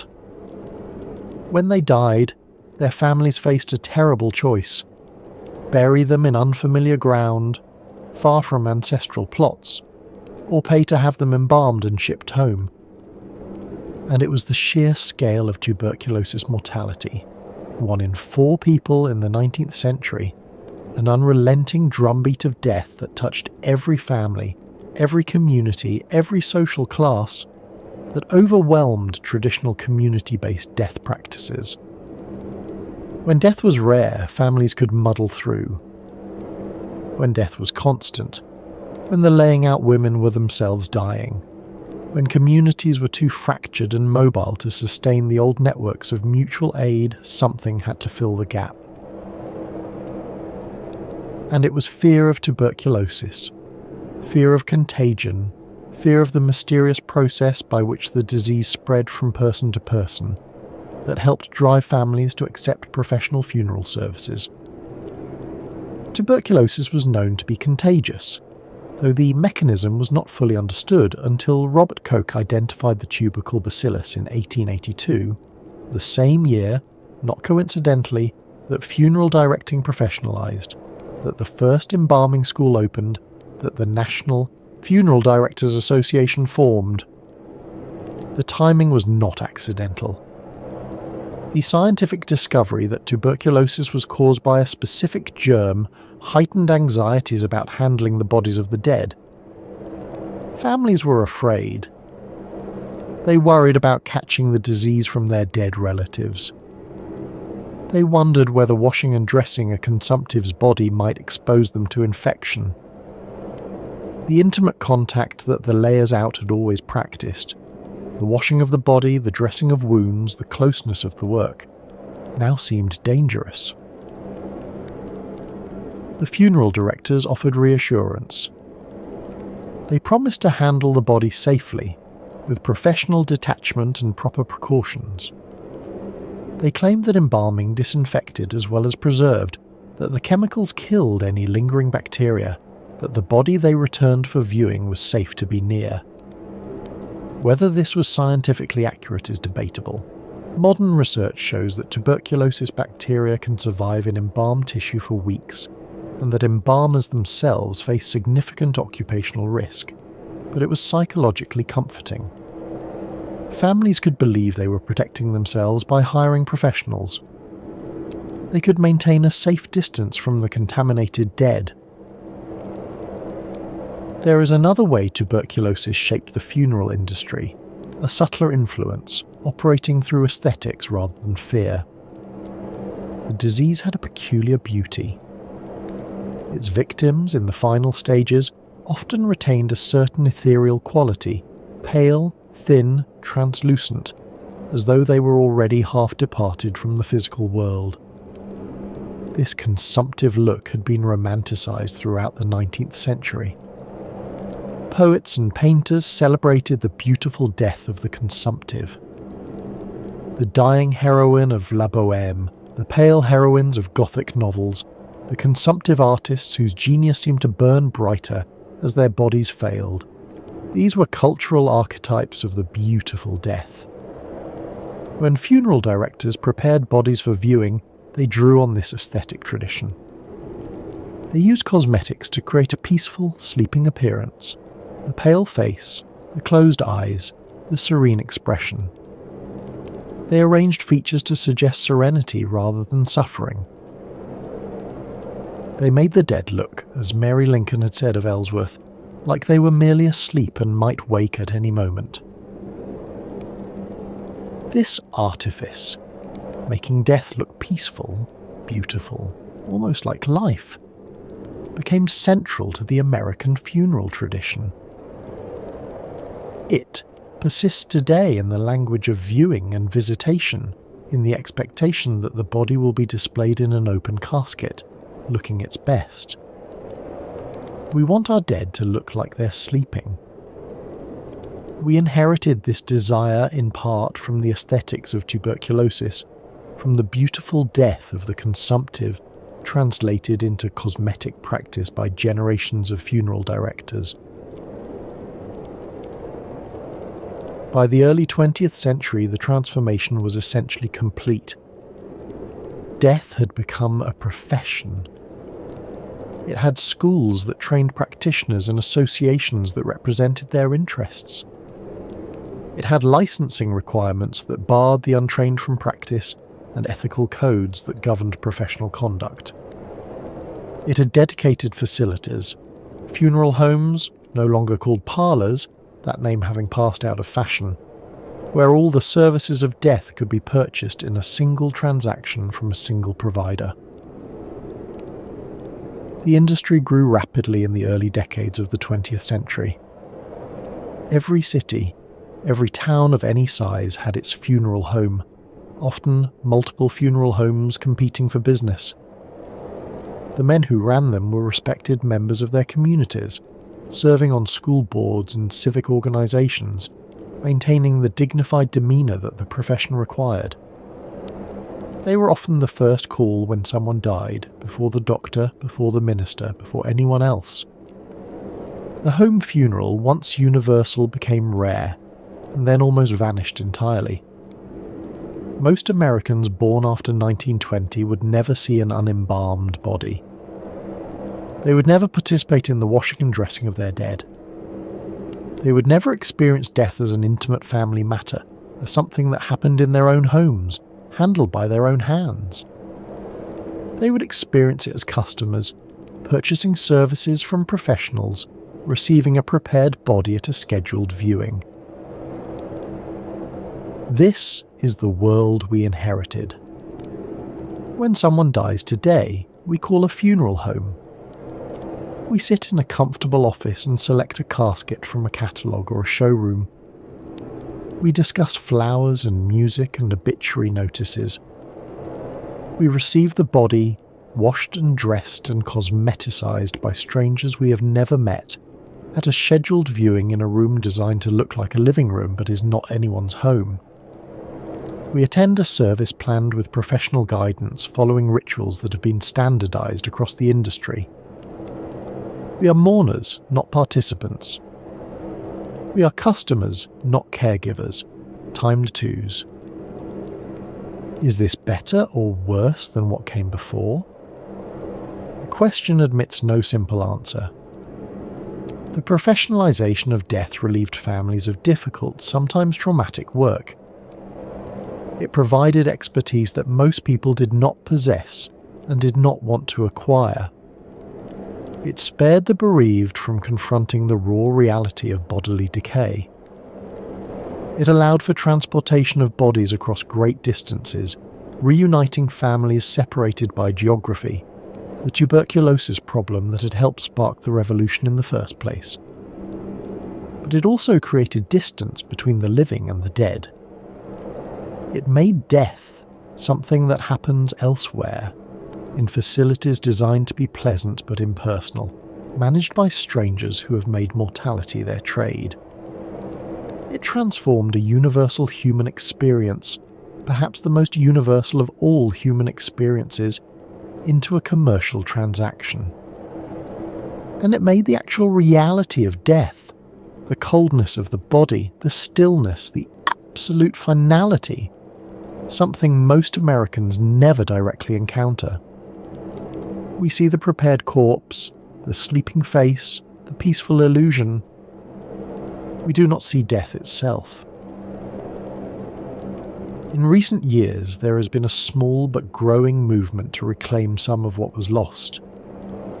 Home funerals are legal in most states, and a growing number of families are choosing them, washing their own dead, holding vigils in their own living rooms, participating in death rather than delegating it. Natural burial, without embalming, without elaborate caskets, with the body returned directly to the earth, is gaining popularity among those who reject the artifice of conventional funerals. There is a sense, among some, that the professionalization of death went too far, that something essential was lost when we handed our dead over to strangers. But these remain minority practices, chosen by a small fraction of the population. For most Americans, death will continue to be handled by funeral directors in funeral homes according to procedures established over a century ago. The revolution that began on Civil War battlefields, that was broadcast to millions by Lincoln's funeral train, that was institutionalized in Cincinnati and Rochester in 1882, that revolution won. It won so completely that most Americans cannot imagine any alternative. Let us pause now and consider what we have witnessed tonight. We began in a Pennsylvania farmhouse in 1843, where neighbour women washed and dressed a body as women had done for centuries beyond counting. Time, ones. We saw the parlour, the death room, where families kept vigil with their dead, where candles burned at the head and foot of simple pine coffins, where the clock was stopped at the moment of passing. We traced the disruption of this ancient pattern. We saw tuberculosis, the White Plague, killing 1 in 4 people across the Western world, sending patients to die in distant sanatoriums and Western territories, far from home, far from the women who knew what to do. We saw the railroad, connecting a continent but creating new problems, bodies that needed to travel hundreds of miles, decay that would not wait. We saw the Civil War, with its scale of death that overwhelmed every tradition, that created demand for solutions no one had imagined before. We met Thomas Holmes, eccentric genius, coroner's physician turned embalming pioneer, who preserved 4,000 soldiers at $100 each and kept their embalmed heads in his Brooklyn parlor as trophies. We followed him to the Lincoln White House, where he preserved Colonel Ellsworth, the first Union officer killed, and Willie Lincoln, the president's beloved son. We rode the funeral train with Abraham Lincoln's body, 1,700 miles across 7 states, viewed by 1.5 million Americans, a national demonstration of what embalming could achieve. We watched as battlefield embalmers became civilian undertakers, undertakers became funeral directors, and funeral directors built an industry with schools and associations and licenses. We saw the Cincinnati School open its doors in 1882, the National Funeral Directors Association form in Rochester, the profession claim its dignity. This is not a simple story of progress or decline. It is a story of transformation, of an intimate human experience becoming a professional service, of women's work becoming men's business, of death leaving the home and entering the marketplace. It is the story of how we came to handle death the way we do today. What does this transformation tell us about ourselves? What does it reveal about the nature of human beings facing the oldest and most inescapable of all human problems? Perhaps this. We are a species that has always struggled with death, and we will grasp at any means of managing that struggle. We will embrace whatever technologies, whatever institutions, whatever arrangements of society promise to make death more bearable, even if that promise is, in the end, illusory. The promise of embalming was, at its heart, a promise of control. You cannot prevent death. It remains beyond any power, but you can delay its visible effects. You cannot bring back the dead, but you can make them look as though they might wake at any moment. You cannot stop time, but you can freeze a moment. The face at rest, the hands folded, the peaceful appearance that suggests sleep rather than extinction.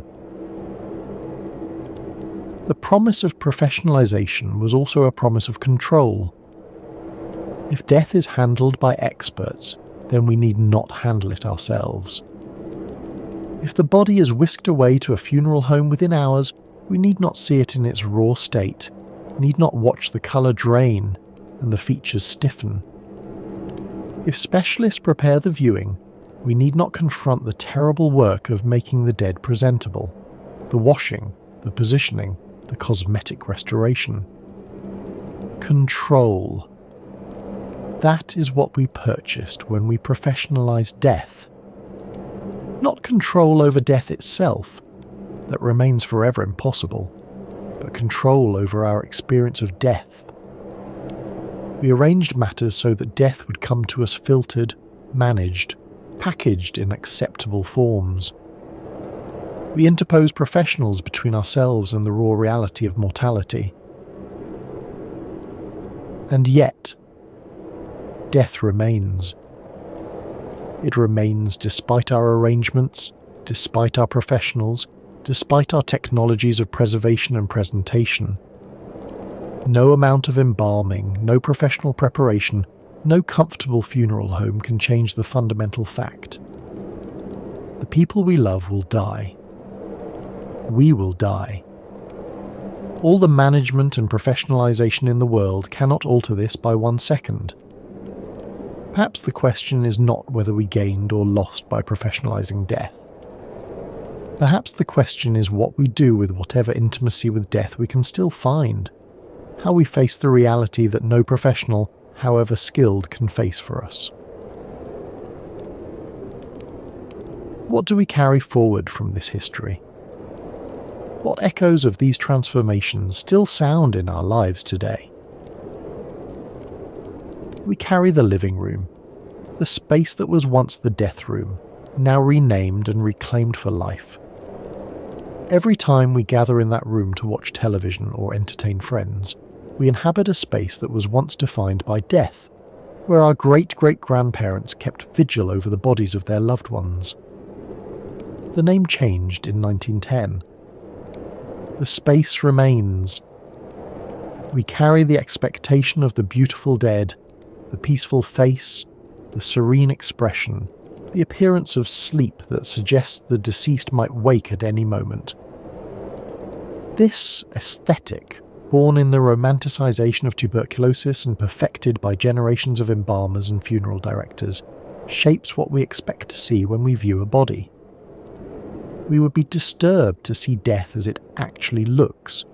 The pallor, the sunkenness, the absolute stillness. We want the illusion. We carry the funeral industry itself, a multi-billion-dollar business that handles nearly 3 million deaths per year in America alone, employing tens of thousands of funeral directors and embalmers, operating tens of thousands of funeral homes in every city and town across the country. The Cincinnati School, the NFDA, the professionalization of death. These have become permanent features of our world, as established and as taken for granted as the medical profession or the legal profession. And we carry the loss of something older. The knowledge that families once possessed, how to prepare a body for burial, how to keep vigil through the night, how to confront death directly rather than through the mediation of professionals, has largely been forgotten. Most of us would not know how to lay out our own dead. Most of us will never try.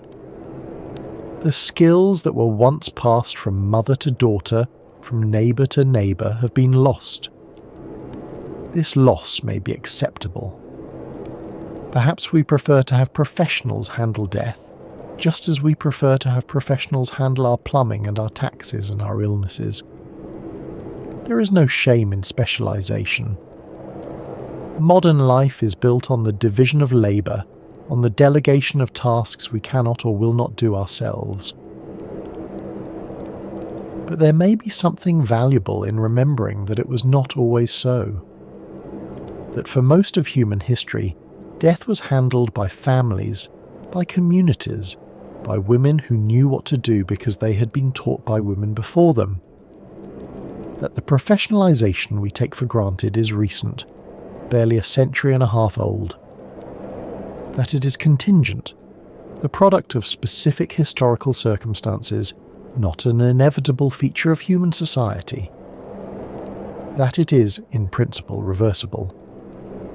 We need not return to the old ways, but we can remember them. We can honour the layers out and watchers whose work has been forgotten, whose names appear in no history books. And we can ask ourselves, each time death comes into our lives, how much we wish to delegate, and how much we wish to do ourselves.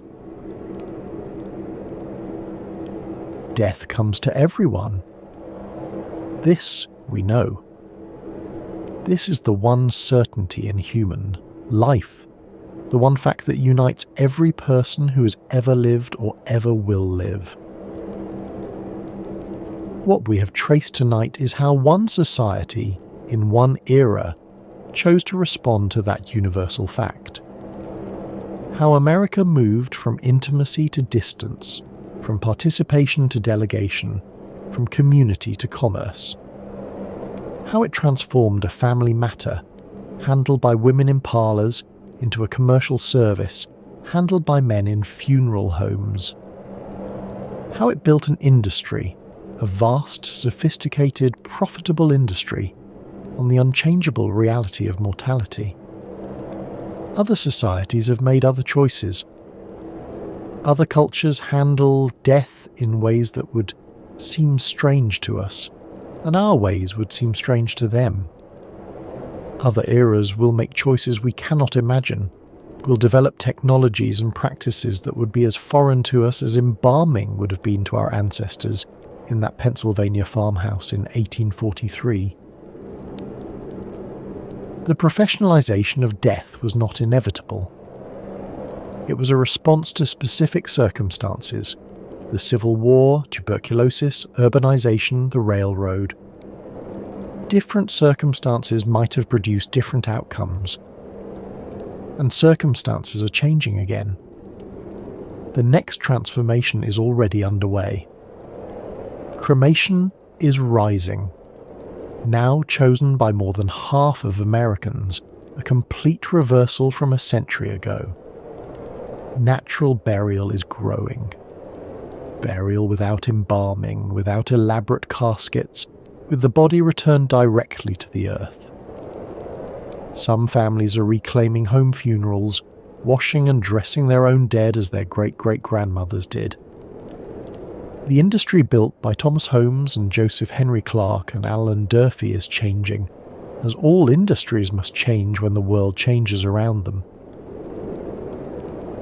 What will remain constant is death itself, and the human need to make sense of it, to honour the dead, to find some way, any way, to say goodbye.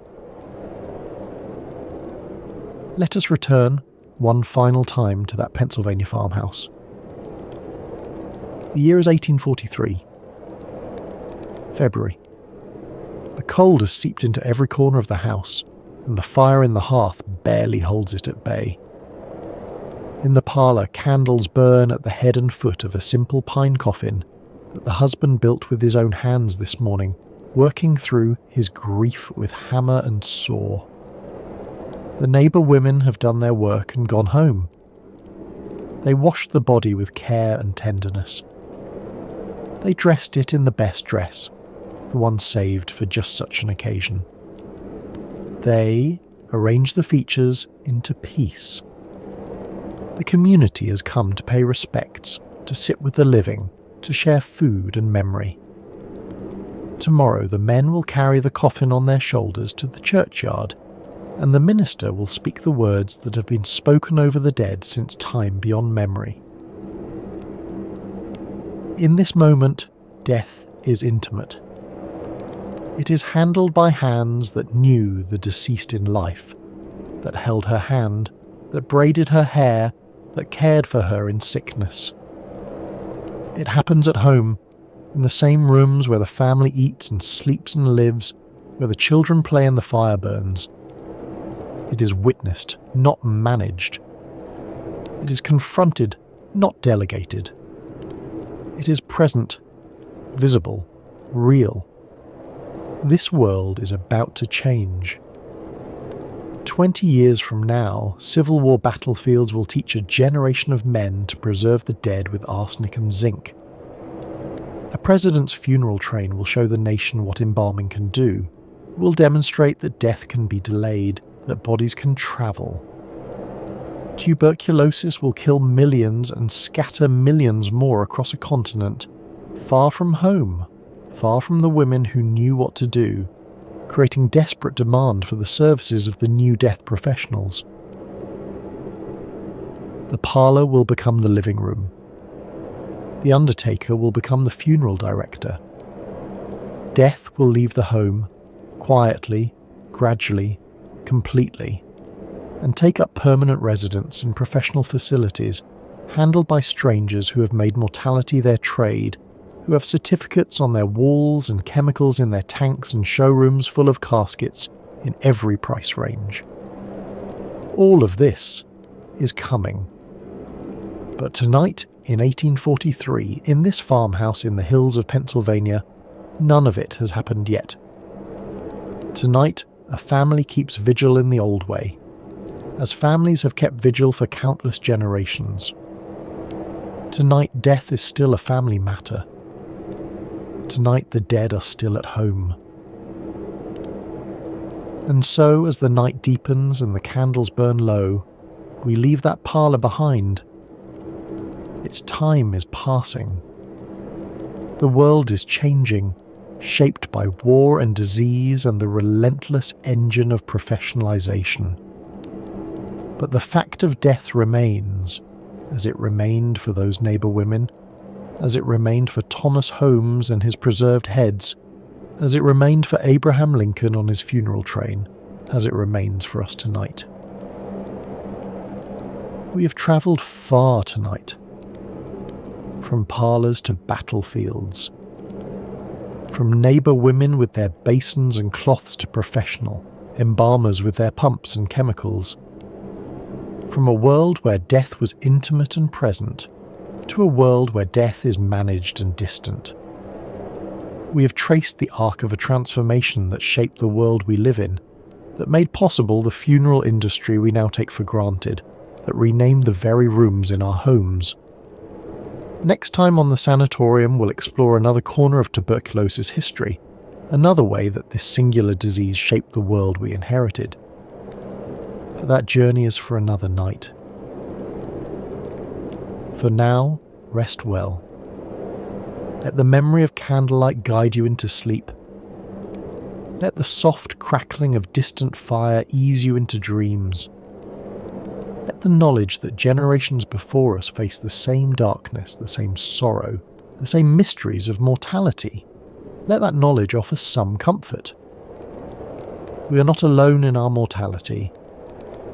We never have been. Every person who has ever lived has faced death, has lost someone they loved, has wondered what happens when the light goes out. We are part of an unbroken chain stretching back to the beginning of humanity. The women who laid out the dead, the layers out and watchers, the neighbour women who came when they were needed, knew something that we have largely forgotten. They knew that death is not an enemy to be defeated, not a failure to be hidden, but a passage to be honoured. They knew that caring for the dead is an act of love, not a transaction, not something to be purchased from strangers in a showroom. They knew that the hands that wash and dress a body, gently, tenderly, with the unhurried attention of those who understand the sacredness of the work, are performing something ancient and necessary and profoundly human. We professionalized death because we had to, because circumstances demanded it, because the old ways could not survive the pressures of war and disease and modernity. But perhaps, in some small way, we can still remember what was lost. Perhaps we can hold on to some thread of connection to those women in their parlours, keeping vigil by candlelight, performing the final acts of care for those they loved.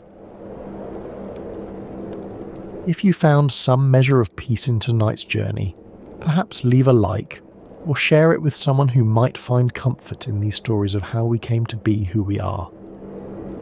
This channel exists because people like you choose to listen, to follow, to share. And I am grateful. Thank you for being here tonight. Thank you for travelling with me through parlours and battlefields and funeral homes. Thank you for sitting with the dead alongside me for a little while in the darkness. Sleep now, if sleep will come. The dead are at rest. The living must follow. Good night. They called them lungers. 20,000 a year, packed into train cars heading west, coughing blood into handkerchiefs, racing the disease that was killing them. By 1900, 1 in 3 people living in Colorado had come there to die. Not for gold, not for land, not for the frontier. They came because their doctors had told them the truth. Go west, or go to your grave. Denver became the largest tuberculosis camp in the world, and it changed everything. The city, the state, the very idea of what the American West was for. Welcome to the Sanatorium. Tonight we're travelling to the American West, to a mile-high city built on hope and desperation, where the dying came by the trainload seeking a cure that no medicine could provide. A city whose very identity was shaped by tuberculosis. If you're new here, this channel explores how tuberculosis, the disease that killed 1 in 4 people in the 19th century, shaped everything from architecture to art, from fashion to the American West. If that sounds like your kind of history, consider subscribing. Now, settle in. Find a comfortable position. Let your breathing slow. We have a long journey ahead, through frontier towns and tent colonies, through luxury sanatoria and sleeping porches, through the story of how disease built a state. Let's begin. Imagine, if you will, a train car rolling westward across the Great Plains. It is the summer of 1892, and this particular car is different from the others. The windows are thrown open despite the dust. The passengers sit apart from one another when they can, and every few minutes someone coughs, a deep, rattling cough that seems to come from somewhere far beneath the lungs. Many of these passengers carry one-way tickets. They have sold their homes back east, said goodbye to families they may never see again, and put everything they own into the hope that the air of Colorado will save their lives. Some have money, enough for the luxury sanatoria that advertise in the eastern newspapers, promising sun-drenched terraces and fresh mountain air. Others have almost nothing, just enough for the train ticket and perhaps a week's lodging, after which they will figure something out somehow, or die trying. The mountains appear on the horizon, rising blue and distant above the brown plain. Snow gleams on the highest peaks even in summer. And somewhere ahead, still hours away, lies Denver, the mile-high city, the world's sanatorium, the last best hope for thousands of the dying. They have heard the promises. The air is pure, the sunshine is constant, the altitude itself has healing properties. Eastern doctors have told them to go west or die. And so they come, 20,000 a year by some estimates, filling entire train cars with their coughs and their hopes. This is their story. To understand why so many desperate people converged on Colorado, we must first understand what tuberculosis meant in 19th century America. In the crowded cities of the eastern seaboard, tuberculosis was everywhere. It was the leading cause of death in the United States, killing more people than any other disease. Entire tenement buildings were infected. Families watched helplessly as one member after another fell ill, wasted away, and died. The disease was called consumption because of the way it seemed to consume its victims from within. The cough, the fever, the blood in the handkerchief, the slow wasting away of flesh until the patient was little more than bones and skin. And always, always, the cough. Persistent, unstoppable, a constant reminder that the lungs were filling with disease. In the tenements of New York, families lived 6 or 8 to a room, breathing the same stale air, sharing beds, unable to isolate the sick from the healthy. The disease spread through families like fire through dry timber. A mother would catch it from her husband, then pass it to her children. By the time one generation was buried, the next was already coughing. The numbers were staggering. In 1850, tuberculosis killed more than 400 people per 100,000 in the United States. In the crowded immigrant neighborhoods of the eastern cities, the rate was even higher. Some tenements became so infected that landlords could not rent the rooms, not because tenants feared the disease, but because they had already seen what happened to the previous occupants. There was no cure, no effective treatment. Doctors could offer rest, good food, perhaps some morphine to ease the coughing, but they knew, and their patients knew, that these were palliative measures at best. The best they could hope for was to make the patient comfortable as the disease ran its inexorable course. Some physicians experimented with radical treatments. Bloodletting was still practiced, though it was beginning to fall out of favour. Cod liver oil was prescribed, as were tonics containing various combinations of alcohol and herbs. Some doctors punctured the chest cavity to collapse the lung, hoping that rest would allow the damaged tissue to heal. None of these treatments worked consistently. Most did more harm than good. The wealthy could flee to the countryside, to the mountains, to any place where the air was cleaner and the disease less prevalent. They could afford sanatoria in the Swiss Alps, where patients lounged on balconies wrapped in blankets, breathing the thin mountain air. But the poor had no such option. They stayed in the tenements, coughing into the darkness, waiting for the end that they knew was coming. And yet some doctors had noticed something peculiar. Patients who moved from the humid, crowded cities to drier, higher climates sometimes improved. The cough lessened. The fever subsided. Some patients who had been given weeks to live survived for years. A theory emerged.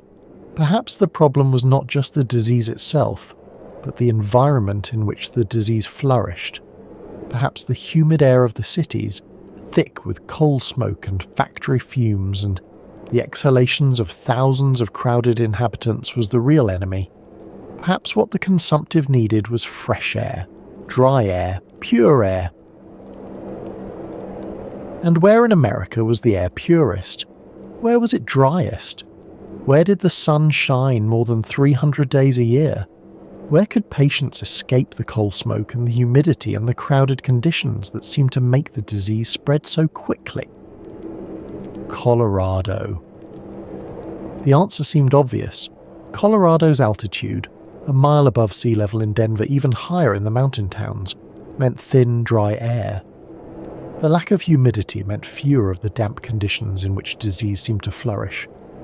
The endless sunshine meant patients could spend hours outdoors, breathing the clean mountain air, soaking up the healing rays of the sun. The Colorado Chamber of Commerce was not slow to recognize the opportunity. Advertisements appeared in eastern newspapers proclaiming the state's miraculous climate. The air was 100% aseptic, the boosters claimed. The altitude, more than a mile above sea level, was itself therapeutic. The constant sunshine bathed patients in healing light. For families watching loved ones die, these promises were irresistible. What did they have to lose? If they stayed in the east, death was certain. But if they went west, if they reached Colorado, perhaps there was a chance. And so the migration began. By 1880, Denver had earned the nickname the World Sanatorium. By 1900, 1/3 of Colorado's entire population had moved there because of tuberculosis. It was, in a sense, the largest health-related migration in American history. The story of Colorado as a tuberculosis destination begins with the Civil War hero and railroad tycoon named William Jackson Palmer. Palmer was born in Delaware in 1836 to a Quaker family. During the Civil War, he distinguished himself as a cavalry officer, rising to the rank of Brevet Brigadier General and receiving the Medal of Honor for his actions. He was, by any measure, a man of exceptional ability and ambition. After the war, Palmer turned his attention to railroads, the great engine of American expansion. He came to the Colorado Territory in the late 1860s as a surveyor for the Kansas Pacific Railway, seeking possible routes through the mountains. He was accompanied by an English physician named William Abraham Bell. Together they saw something in this rugged territory that others had missed. It was not just the mineral wealth, though there was plenty of that. It was not just the scenic beauty, though the mountains were spectacular. It was the air itself, thin, dry, crystal clear. The kind of air that doctors back east were beginning to prescribe for their consumptive patients. On July 31st, 1871, Palmer and Bell founded a new town at the base of Pikes Peak. They called it Fountain Colony, later renamed Colorado Springs. And from the beginning, Palmer envisioned it as something more than an ordinary frontier settlement. He wanted to build a health resort, a place where the sick could come to heal, a destination that would attract not just settlers and miners, but invalids with money to spend. Palmer understood that the railroad could carry more than freight and settlers. It could carry the sick, the wealthy sick in particular, who would pay handsomely for the chance to recover in the mountain air. His Denver and Rio Grande Railway would be the artery through which this new industry would flow. The first section of the railway opened in 1871, running south from Denver across the Palmer Divide to Colorado Springs. It was the first narrow-gauge railroad in the West, an engineering achievement that opened the mountains to commerce and, crucially, to patients. The plan worked beyond his dreams. By 1880, tuberculosis patients were arriving in Colorado Springs by the hundreds. By 1900, the town was known as the City of Sunshine and America's Playground, one of the most popular health destinations in the United States. More than 15 sanatoria operated in the region. Palmer poured millions of his own money into the community.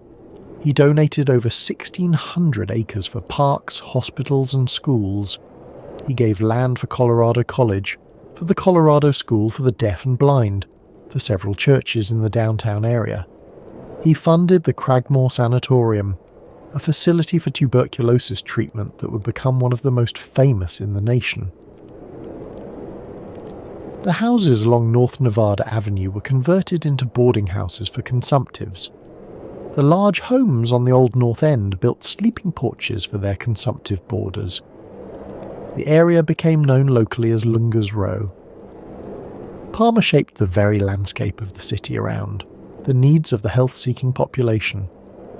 When he died in 1909, from injuries sustained in a horse-riding accident, not from disease, William Jackson Palmer left behind not just a railroad empire, but a city whose identity had been forged by tuberculosis. His legacy endures. The narrow-gauge railway he built still runs through the mountains. The college he founded still educates students, and the sanatorium he funded, Cragmore, eventually became the University of Colorado Springs. The man who saw health in the mountain air built a city to prove it. The term was not kind, but it was widely used. Lungas. That's what the locals called the tuberculosis patients, who poured off the trains by the thousands. They came from everywhere, from the tenements of New York and the row houses of Philadelphia, from the mill towns of New England and the crowded neighborhoods of Chicago.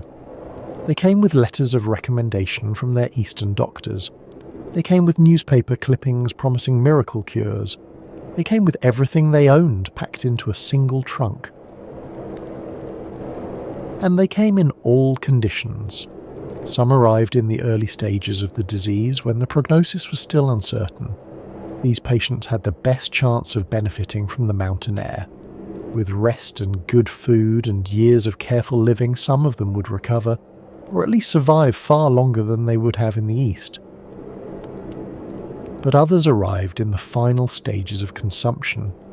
They came on stretchers too weak to walk. They came with hollow eyes and skeletal frames, coughing blood into stained handkerchiefs. For these patients, Colorado was not really a cure. It was a place to die in sunshine rather than in shadow. The quality of care depended entirely on one's ability to pay. The wealthy could afford the luxury sanatoria that charged $50 a week, enormous sums at the time. These institutions offered private rooms, special diets, live orchestras, and the attentive care of trained nurses. The middle class might find placement in more modest facilities at $7 per week, adequate care if not luxurious.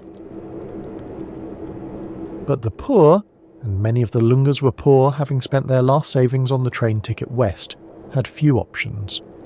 Some ended up in tent colonies, rows of canvas shelters erected on wooden platforms at the edges of towns. They lived exposed to the elements, wrapped in blankets, hoping that the open air would heal what medicine could not. Others had nothing at all. They slept in parks, they begged on street corners, they filled the jails of Denver, not because they had committed crimes, but because the authorities had nowhere else to put them. At the opposite end of the spectrum stood places like Cragmore. Founded in 1906 by Dr. Edwin S. Solly, Cragmore Sanatorium was designed from the ground up to cater to the wealthy consumptive. Located in the Austin Bluffs north of Colorado Springs, an area that came to be called Cragmore, it offered spectacular views of the Rocky Mountains and an atmosphere of refined luxury. Dr. Solly's dream was ambitious, to build a first-rate sanatorium for wealthy Lungers. He designed wide windows for every room, a sunroof to allow patients maximum time in fresh air and sunlight, and excellent food prepared by skilled cooks. General William Jackson Palmer donated funds toward the initial construction. The sanatorium's director, Dr. Alexius Forster, articulated the philosophy to create an atmosphere of happiness and cheerfulness. At Cragmore, the emphasis was not merely on physical treatment, but on maintaining the patient's spirits through a pleasant social environment. And pleasant it was. Cragmore became known as the most luxurious palace for well-to-do consumptives in the United States. Millionaires, musicians, artists, dancers and poets came to take the cure. The patients came from the main line of Philadelphia, from Boston, from New York, from the great centers of American culture and wealth. Constance Pulitzer, daughter of the newspaper magnate Joseph Pulitzer, spent time there. Broadway performers convalesced in its sun-drenched rooms. The sanatorium attracted a gregarious, cultured clientele who refused to let their illness dampen their spirits. The patients even published their own journal, which they called 98.6, a reference to the ideal body temperature to which they all aspired. The journal contained poems, essays, and humour, all produced by people who knew they might be dead within the year. It was in its way a monument to human resilience, or perhaps to human denial. The architecture itself was designed around the cure. Wide windows flooded every room with light. Sun porches allowed patients to recline for hours, breathing the mountain air while gazing at the peaks. The social calendar included parties, dances, and entertainments, though the patients were encouraged to rest between engagements. The atmosphere was, by all accounts, more like a resort than a hospital. There were romances between patients, affairs conducted in the shadow of death. People who might have only months to live found themselves attending dinner parties and afternoon teas, dancing with partners who were as sick as themselves. It was, in its way, a kind of denial, a refusal to surrender to the disease that was consuming them. If one was going to die, one might as well die in pleasant surroundings, surrounded by good company with champagne in one's glass. Cragmore thrived for 2 decades. The money flowed in, the patients kept coming. And then came October 1929. The stock market crash devastated Cragmore's clientele. The wealthy patients who had filled its rooms found themselves suddenly impoverished. Fortunes built over generations vanished in weeks, and the sanatorium, which depended on those fortunes, found its revenue collapsing. Some patients were forcibly removed when they could no longer pay their bills. Imagine it. Men and women who had come to Colorado expecting either to recover or to die in comfort, suddenly expelled from the sanatorium because their money had evaporated in the crash. They had nothing. No health, no wealth, no home. A few, devastated by their financial losses and their failing health, took their own lives. The sanatorium that had promised happiness and cheerfulness became, for some, a scene of despair. Cragmore struggled on through the Great Depression. It began accepting middle-class and working-class patients at reduced rates, $7 a week instead of $50. The parties grew quieter, the champagne disappeared, the atmosphere of refined luxury gave way to something more modest, more desperate. By the late 1940s, the sanatorium was bankrupt. It seemed destined to close, another casualty of the antibiotics that were making such institutions obsolete. Then came an unexpected reprieve. The federal government made an offer. It would financially support the sanatorium if Cragmore would accept tuberculosis-infected Navajo tribal members from Arizona and New Mexico. The director signed the contract, and in the early 1950s, Navajo patients were transported to Cragmore for care. It was a strange final chapter. The sanatorium that had catered to the wealthiest Americans now served some of the poorest, Native Americans whose communities had been ravaged by tuberculosis, often spread by contact with white settlers. In 1964, Cragmore was sold to the University of Colorado system. The sanatorium became a campus. Today, two of its former buildings, Cragmore Hall and Main Hall, house students at the University of Colorado Springs. The sun porches where dying millionaires once reclined are now classrooms. The dining room where champagne toasts were raised to uncertain futures now hosts academic conferences. Archaeologists from the university have recently begun excavating the grounds, finding artifacts from the sanatorium era, medicine bottles, patient belongings, fragments of a vanished world. They are digging up history in the shadow of Pikes Peak. But what of those lungers who arrived in Colorado with nothing? What of the thousands who spent their last dollars on train tickets, only to find themselves homeless and dying in a strange city? One woman saw their suffering and refused to accept it. Frances Weisbart Jacobs was born in Kentucky in 1843 and moved to Denver with her husband in 1863, when the city was barely 4 years old. She became known as Denver's Mother of Charities, a title she earned through decades of tireless work on behalf of the poor.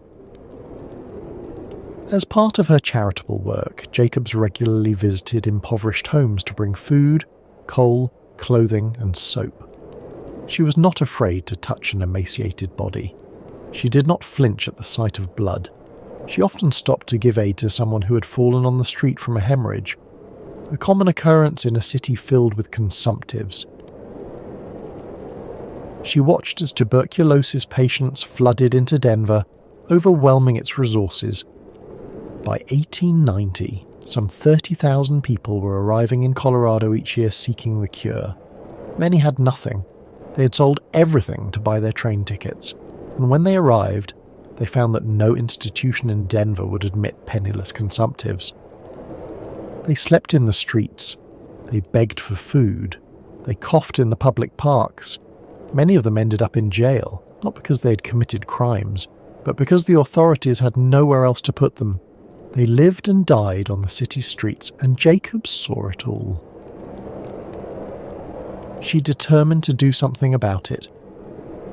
Jacobs launched a relentless campaign to arouse public awareness on behalf of the indigent consumptives. She sought the support of business people and political leaders. She found an ally in a young rabbi named William Stern Friedman, who shared her vision of a hospital that would serve the poor regardless of their religion. On April 8, 1890, articles of incorporation for the Jewish Hospital Association of Colorado were filed. The association bought land east of the city, and on October 9, 1892, the cornerstone of the hospital was laid. Just a month after construction began, tragedy struck. Frances Weisbart Jacobs fell ill with pneumonia. In November of 1892, she died. She was 49 years old. The hospital was named in her honour, but she never saw it open. The building sat completed but vacant for 6 years. First because of the devastating silver crisis of 1893, which collapsed Colorado's economy, and then because of continued fundraising difficulties. Finally, with assistance from the International Order of B'nai B'rith, a Jewish-led service organisation, the hospital found the funds it needed. On December 10, 1899, the National Jewish Hospital for Treatment of Consumptives admitted its first patients. The hospital adopted a remarkable motto: "None may enter who can pay, none can pay who enter." Think about that. It was the first facility in Colorado, perhaps in the country, to treat impoverished tuberculosis patients completely free of charge. If you had money, you were turned away. If you had insurance, you were sent elsewhere. Only the truly destitute could enter. The hospital was funded entirely by donations from across the country. Jewish communities in particular supported it, though the institution served patients of all religions and ethnicities. It was a monument to the principle that medical care should not depend on ability to pay. The treatment was similar to other sanatoria of the era: fresh air, plenty of food, moderate exercise, and close supervision of every aspect of patients' lives. But what made National Jewish unique was its mission: to serve those whom society had abandoned, the dying poor who had come west with nothing but hope. For nearly 70 years, until 1968, the institution admitted only patients who could not afford to pay. All care was provided free of charge. The policy ended only when Medicare and Medicaid created new funding mechanisms for the poor. Today, more than 125 years later, the institution continues to operate as National Jewish Health. It is now a leading research and treatment center for respiratory diseases, heart disease, and immune disorders. It has been ranked the #1 respiratory hospital in the United States for many years running. The free treatment policy has long since ended, but the hospital's commitment to respiratory care, born in the tuberculosis era, born from the vision of a woman who would not accept that the poor should die in the streets, remains. Frances Weisbart Jacobs never saw her dream realized, but her dream saved thousands of lives. Among the thousands of lungers who came to Colorado, one stands out in American legend. John Henry Holliday was born in Griffin, Georgia, on August 14, 1851, into a prosperous Southern family. His father was a druggist and sometime soldier. His mother, Alice Jane, was by all accounts a refined woman who instilled in her son a love of literature and music. When Holliday was 15 years old, his mother died of tuberculosis. He watched her waste away, watched the disease consume her from within. He could not have known then that the same fate awaited him. Holliday was educated, cultured, and ambitious. At 20 years old, he graduated from the Pennsylvania College of Dental Surgery in Philadelphia, one of the finest dental schools in the country. He returned to the South to establish a practice, first in Atlanta, then in Griffin. He was, by all appearances, destined for a respectable life as a Southern professional. But shortly after opening his practice, Holliday developed a persistent cough. He knew what that cough meant. He had heard it before in his mother's bedroom in the months before she died. The doctors confirmed his fears: tuberculosis.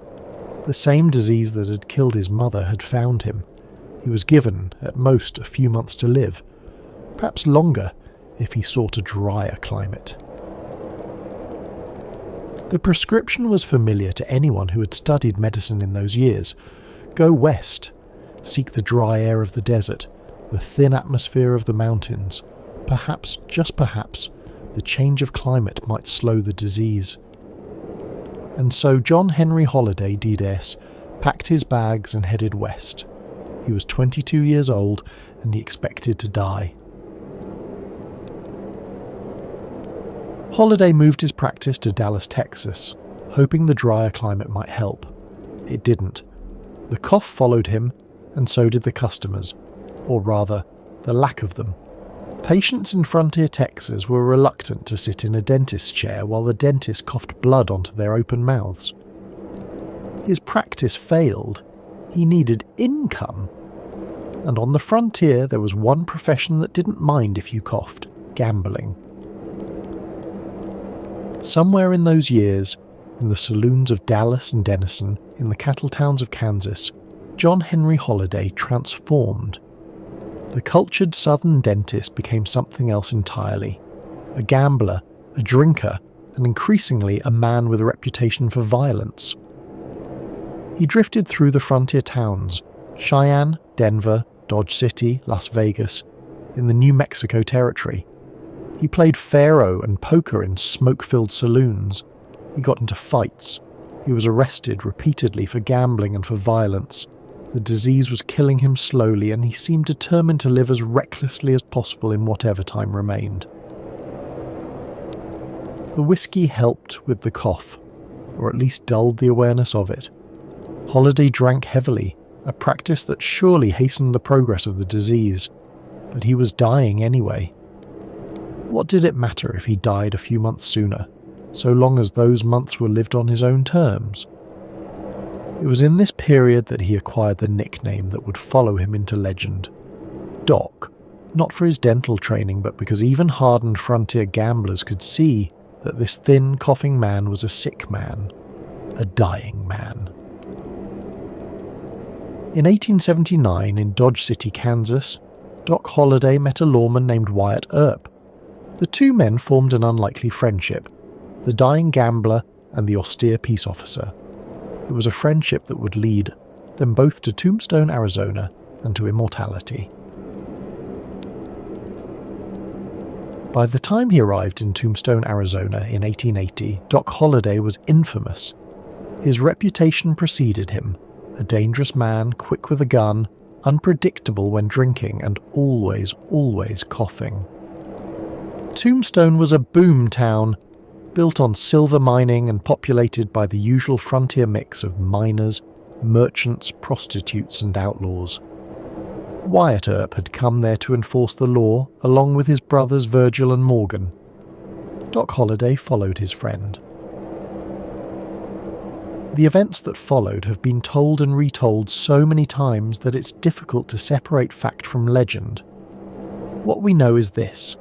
On October 26, 1881, the Earp brothers and Doc Holliday confronted a group of cowboys near the OK Corral. The gunfight lasted approximately 30 seconds.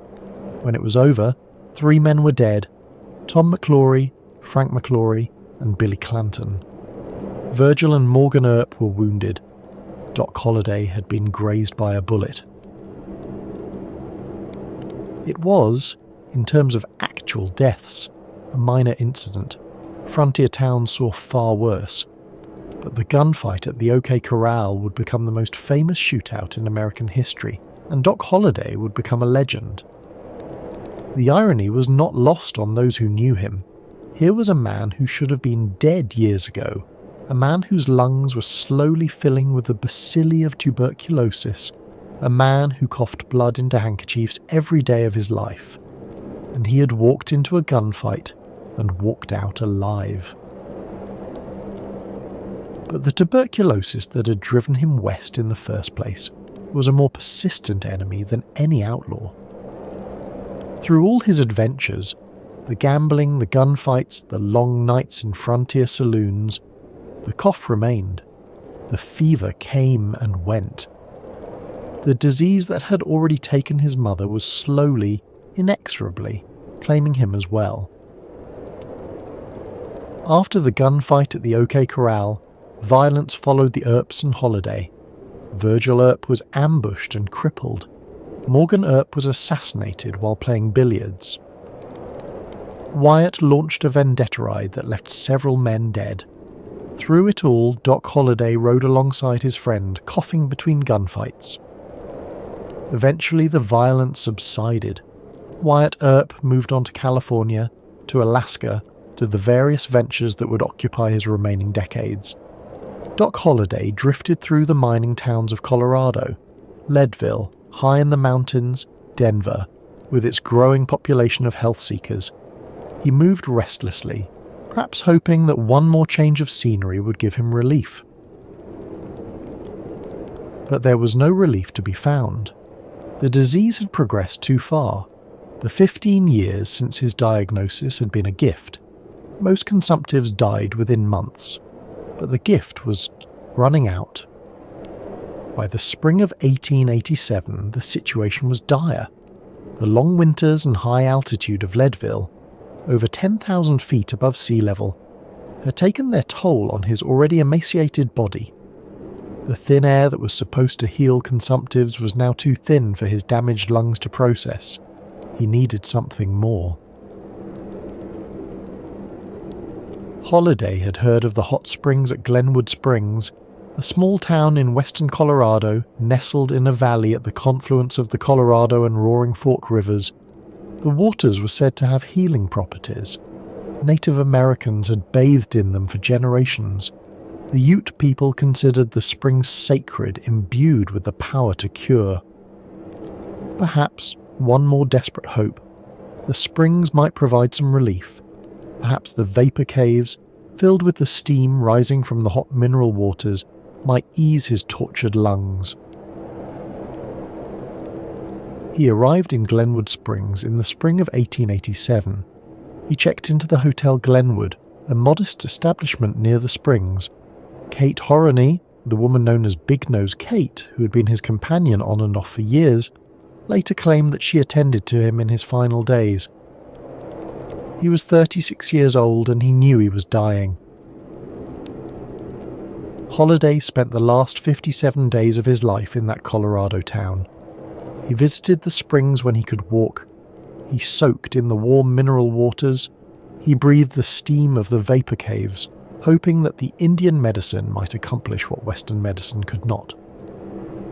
He played cards when he had the strength. Old habits die hard, even when the gambler is dying.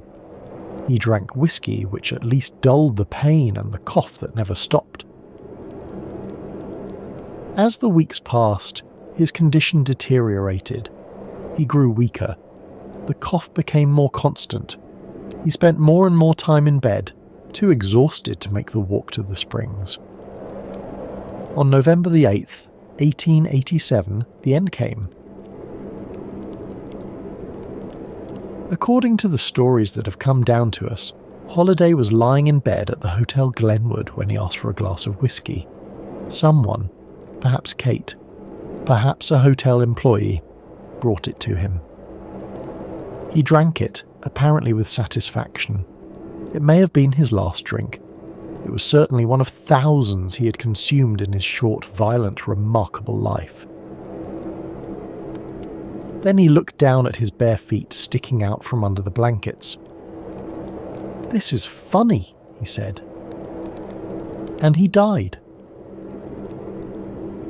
The meaning of those last words has been debated ever since. Most historians believe that Doc Holliday, the gunfighter who had faced down outlaws and lawmen, who had walked into the OK Corral expecting death, who had lived for 15 years with a disease that should have killed him in months, had always assumed he would die with his boots on.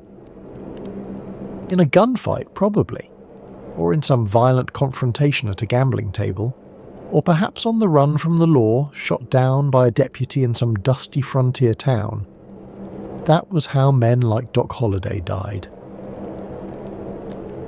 To die in bed, of consumption, with bare feet, after all the violence, after all the near misses, after all the times he had cheated death at the hands of men, to be killed not by a bullet, but by a bacillus. It must have seemed absurd, funny even. The Glenwood Springs Ute Chief newspaper wrote in its obituary that Holiday had been baptized in the Catholic Church shortly before his death. This was based on correspondence between Holiday and his cousin, Sister Mary Melanie, a Catholic nun. No baptismal record has ever been found, but the story persists. The idea that the notorious gunfighter found religion at the end. Doc Holliday was buried in Linwood Cemetery, on a hillside overlooking the town of Glenwood Springs. The exact location of his grave is unknown. The records were lost or never kept. Somewhere on that hillside, unmarked, lies one more consumptive who came west hoping for a cure. An obelisk now marks the general area. A plaque reads, This memorial is dedicated to Doc Holliday, who is buried someplace in this cemetery. It is a fittingly uncertain monument to a man whose life was full of legends and whose death was oddly peaceful. Tourists hike up the trail to see where the famous gunfighter rests. They take photographs by the obelisk. They imagine the thin, coughing man looking down at his bare feet and finding it funny. Wyatt Earp did not learn of his friend's death until 2 months after it happened. The news reached him eventually, as news did in those days before telephones. The man who had saved his life in Dodge City, who had stood beside him at the OK Corral, who had ridden with him on the Vendetta ride, that man was gone. Wyatt Earp would live until 1929, dying in his bed in Los Angeles at age 80. He spent his final years consulting on Hollywood westerns, trying to set the record straight about what had really happened in Tombstone. Doc Holliday had no such opportunity. The disease that had chased him across the West, that had transformed him from a dentist into a legend, had finally caught up with him. He was 36 years old, which was, for a consumptive in the 1880s, a remarkably long life. Not all of Colorado's famous longers died of the disease. Some not only survived but thrived, and left their mark on the very landscape of the state. Robert Walter Speer was born in Pennsylvania in 1855, the son of a farmer.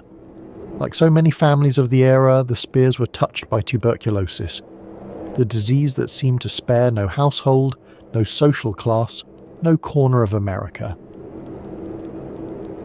In 1877, Robert's sister Margaret fell severely ill with consumption. The family, desperate, made the difficult decision to send her to Colorado for treatment. She was following a path that thousands had already taken, hoping that the mountain air might accomplish what Eastern doctors could not. It soon became clear that Robert himself had also contracted tuberculosis. He was 22 years old when he suffered a severe lung hemorrhage, the terrifying moment when the cough produces not just blood-streaked sputum, but actual blood, bright arterial red, filling the handkerchief, filling the mouth. In 1878, Robert Speer followed his sister westward. But rather than checking into a sanatorium, rather than taking the rest cure that most physicians prescribed, Speer did something different. He went into the mountains, high into the mountains, and found work on a ranch, hard physical labour in the open air at altitude. It was unconventional. Most consumptives were told to rest, to conserve their strength, to avoid exertion. The sanatoria prescribed carefully regulated activity, gentle walks, never too strenuous, always with periods of rest. The idea of a tuberculosis patient doing ranch work, hauling hay, mending fences, riding horses, would have struck most physicians as dangerous. But it worked. Slowly, Robert Speer's health improved. The cough lessened. The hemorrhages stopped. The weight he had lost began to return. Whether it was the altitude, the exercise, the outdoor air, or simply the luck of a constitution strong enough to fight off the disease, he never knew. What he knew was that the mountains had saved his life. Speer always credited that mountain ranch with his survival.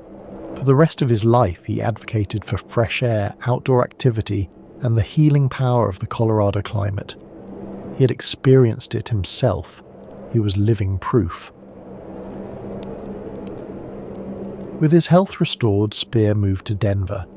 He took a job at the Daniels and Fisher department store, a prestigious position for a young man on the rise. From there, he launched a career in real estate, then in Democratic Party politics. The former invalid was becoming a power broker. In 1904, Robert Speer was elected mayor of Denver. He would serve 2 terms, from 1904 to 1912, and then win election to a 3rd term in 1916. The former longer, the man who had come to Colorado expecting to die, became one of the most consequential mayors in the city's history. Robert Speer had seen the future of American cities, and it looked like Chicago. In 1893, Speer had attended the World's Columbian Exposition in Chicago, the great World's Fair that introduced millions of Americans to the possibilities of urban planning. The fair's centerpiece was the White City, a collection of neoclassical buildings arranged around grand plazas and reflecting pools. It was elegant, orderly, beautiful, everything that the crowded industrial cities of the era were not. Speer was entranced. He saw in the White City a vision of what Denver might become. Not a dusty frontier town, not a mining camp grown large, but a Paris on the Platte. A city of parks and boulevards, of monuments and fountains, of civic grandeur. When he became mayor, Speer set about making that vision real. The movement he championed was called City Beautiful, a nationwide effort to transform American cities through comprehensive urban planning.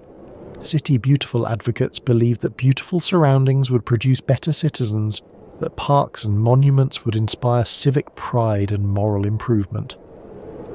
For Speer, there was also a personal dimension. He knew what fresh air and open spaces had done for his own health. The parks he built were not merely decorative, they were therapeutic. They were the city's lungs, bringing clean air into neighborhoods that might otherwise have been as congested as the tenements of New York. Under Speer's leadership, Denver doubled its park acreage in just 8 years. He built Civic Center Park, the green heart of downtown Denver, surrounded by the state capitol, the city and county building, and the Denver Art Museum.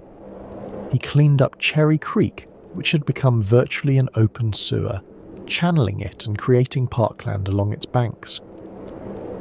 He built the City Auditorium. He planted trees along the major streets. He created the boulevard that today bears his name, Speer Boulevard, running along Cherry Creek through the center of the city. Speer was not without his critics. He was accused of corruption, of awarding contracts to his friends, of running a political machine. Some of the accusations were probably true. He was a product of his era, and urban politics in the early 20th century was rarely clean. But his impact on Denver was undeniable. The city he left behind was fundamentally different from the city he had found. Greener, grander, more beautiful. Robert Speer died on May 14, 1918. During the global influenza pandemic that would kill more people than the recently concluded World War. The cause was double pneumonia, an ironic echo of the tuberculosis that had almost killed him 4 decades earlier. At least 10,000 people attended his funeral. He was the first mayor of Denver to die while serving in office. The city he had helped build mourned the Lunger who had stayed, who had survived, who had transformed a frontier town into a metropolis. Today, if you walk through Civic Center Park, past the fountains and the monuments, you're walking through Robert Speer's vision. The former consumptive who came to Colorado expecting to die left behind a city that will long outlive him. The impact of tuberculosis on Colorado went far beyond the hospitals and sanatoria. It shaped the very architecture of the state, the design of ordinary homes that still stand today. If you walk through certain Denver neighborhoods, Montclair for instance, you will notice something distinctive about the older houses. Many have dual porches on the side, open or only lightly enclosed. The floor plans are unusually open, with good airflow between rooms. The windows are large, designed to let in maximum light and air. These are TB houses. Designed specifically for families with tuberculosis patients, these homes reflected the medical wisdom of the era. Fresh air and sunshine were essential for treatment. A consumptive needed to sleep outdoors, or as close to outdoors as possible. The theory behind this was straightforward. Doctors believed that the tuberculosis bacillus thrived in stagnant, humid air, the kind found in the cramped tenements of eastern cities. Fresh, dry air, constantly circulating, would dilute the concentration of bacteria. Cold air in particular was thought to invigorate the lungs and strengthen the body's natural defences. And so the sleeping porch was born. These were not the decorative porches found on southern mansions, designed for afternoon lemonade and social visits. Colorado sleeping porches were utilitarian, screened enclosures, usually on the second floor, equipped with beds and heavy blankets. Patients would sleep there year-round in all weather. In summer, the experience was pleasant enough. Cool mountain breezes, the scent of pine, the stars visible through the screens. But in winter, sleeping outdoors in Colorado took a peculiar kind of courage. The temperatures could drop well below zero. Patients would pile on blankets, 4, 5, 6 layers deep. They would wear woolen caps and mittens to bed. Their breath would freeze in the air above them, and yet they slept there, night after night, because their doctors had told them it was the only way. Some sanatoria took this principle to an extreme. At Glockner Sanatorium in Colorado Springs, patients were wheeled onto open-air porches even during snowstorms. The theory was that if fresh air was good, more fresh air was better, and the freshest air of all was cold winter air laden with snow. The patients wrapped themselves in blankets until only their faces were visible. Snow would accumulate on their blankets while they slept. In the morning, they would brush off the snow and, if they were still able, walk inside for breakfast. It sounds torturous, and yet many patients reported feeling better after sleeping in the cold.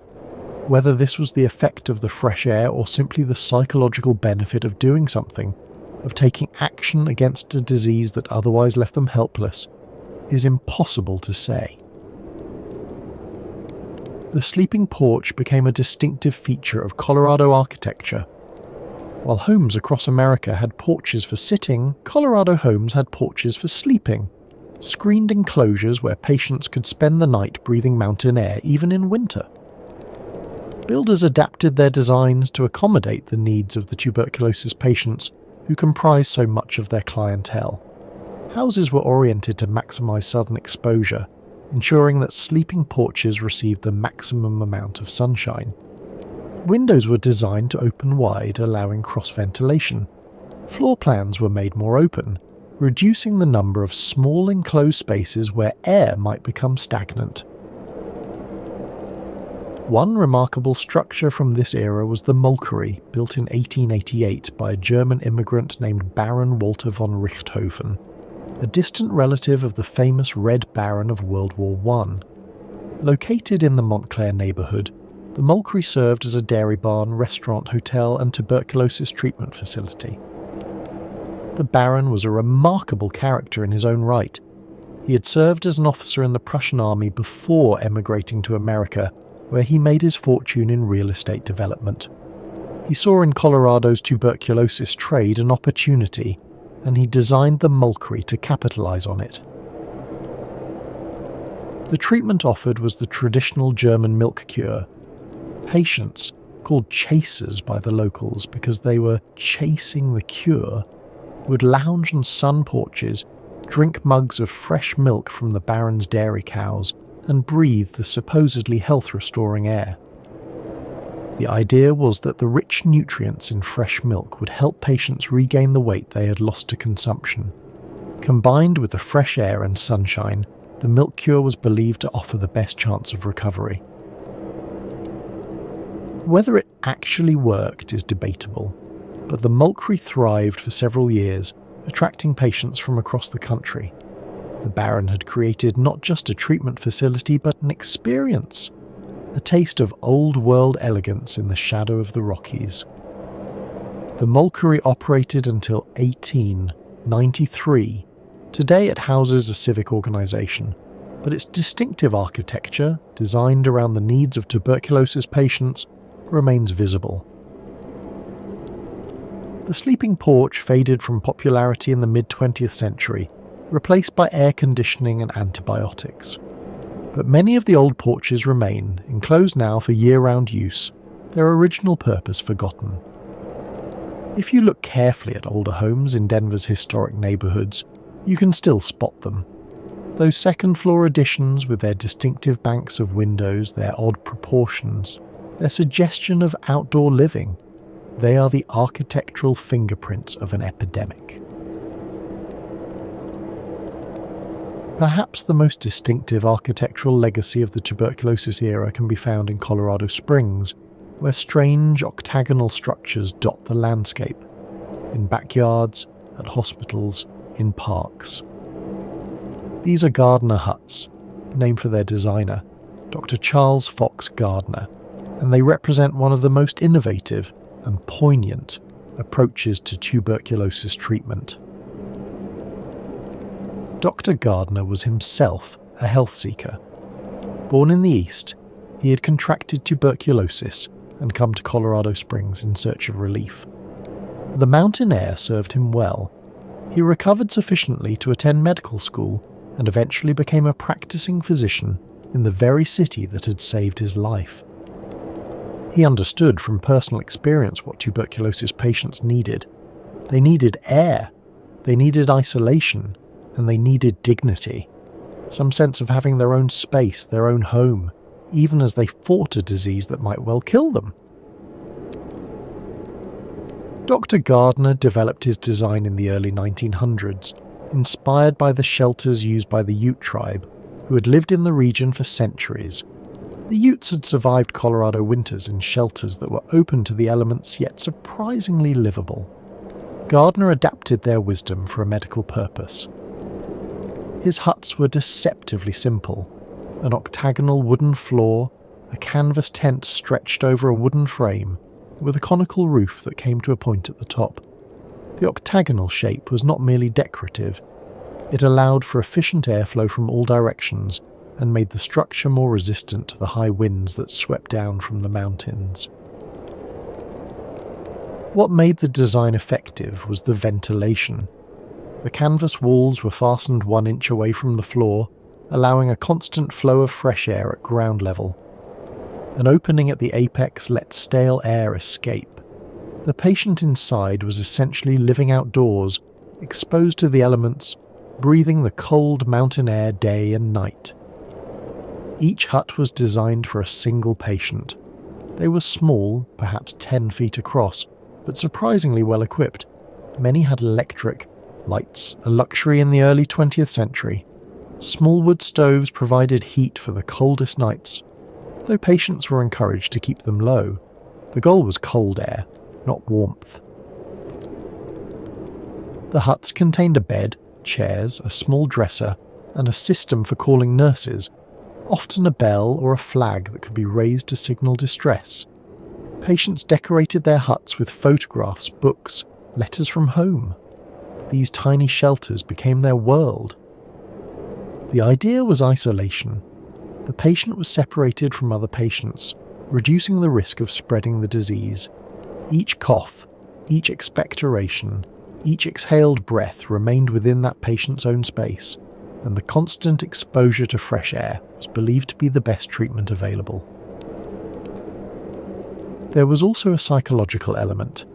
In the crowded sanatorium wards, patients were constantly reminded of their illness, by the coughs of their neighbours, by the empty beds of those who had died, by the pervasive sense of disease.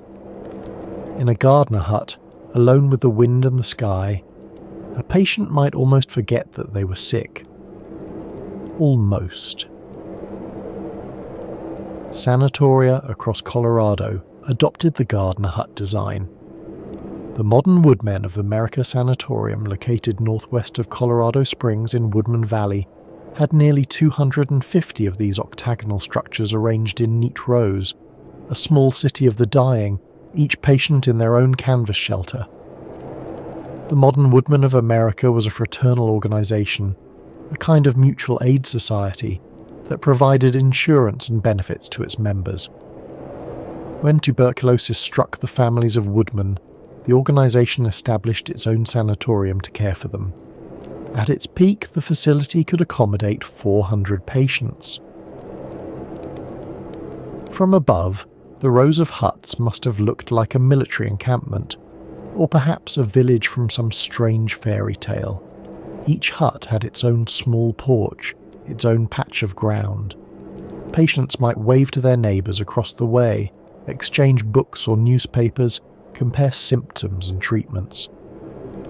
But at night, each patient was alone with the wind and the cold and the stars and the disease that was slowly claiming them.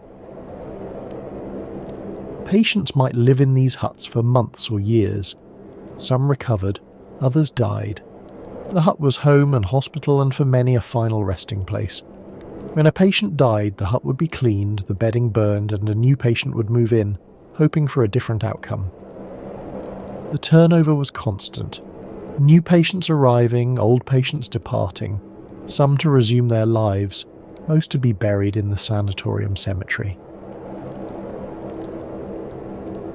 When the sanatoria closed in the 1940s and 50s, made obsolete by antibiotics that could actually cure tuberculosis, they faced a practical problem: what to do with hundreds of octagonal huts.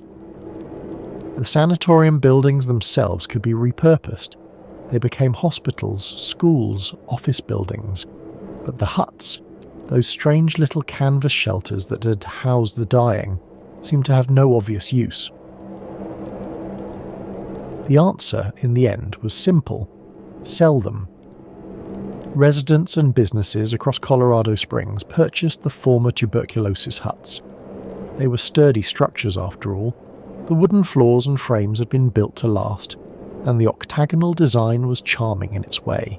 People converted them to storage sheds, garden houses, art studios, playhouses for children. The canvas walls, of course, were gone, replaced with more durable materials, but the distinctive octagonal shape remained, unmistakable to anyone who knew what to look for. Today, if you know where to look, you can find these huts scattered across the city. They appear in the most unexpected places, in backyards, in parking lots, alongside hiking trails. They have been painted, decorated, modified beyond recognition, but their bones remain the same. That octagonal floor, that peaked roof, that peculiar geometry of survival. One is on permanent display at the Colorado Springs Pioneers Museum, preserved in something close to its original state. Visitors can step inside and see how patients lived. The small bed, the sparse furnishings, the canvas walls that offered so little protection from the elements. It is a sobering experience, standing in that tiny space and imagining months or years of confinement. Another has been converted into a small visitor centre at Rockledge Ranch, a living history farm on the outskirts of town. Two in Manitou Springs have become storage sheds, their medical history forgotten by their current owners. One, remarkably, has been transformed into a small cafe, serving coffee and pastries in a space that once housed the dying. At Penrose Hospital, itself the successor to the Glockner Tuberculosis Sanatorium, a hut stands in Marjorie Reed Memorial Park, preserved as a memorial to the era. A plaque explains its history to visitors who might otherwise walk past without a second glance. Some huts have been lost entirely, demolished, burned, left to decay. Others survive in such altered form that their origins are unrecognizable. But enough remain that a dedicated explorer can still map the tuberculosis era across the Colorado Springs landscape. It is a strange afterlife for these structures. Built to house the dying, they now hold gardening tools and lawn furniture.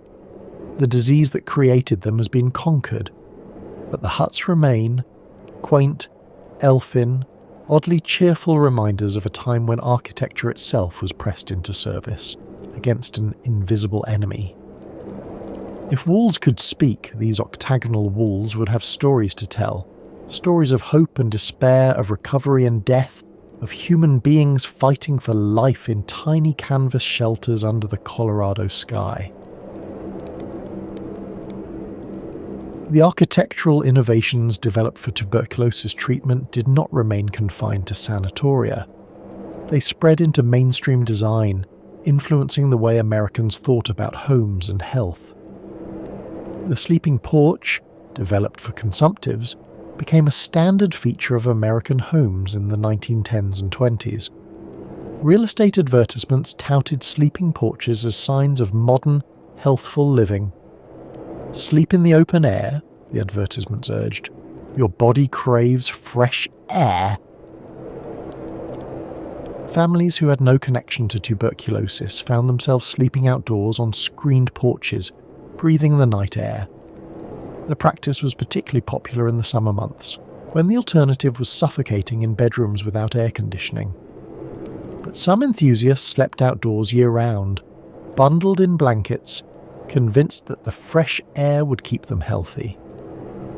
This was the tuberculosis treatment, democratized.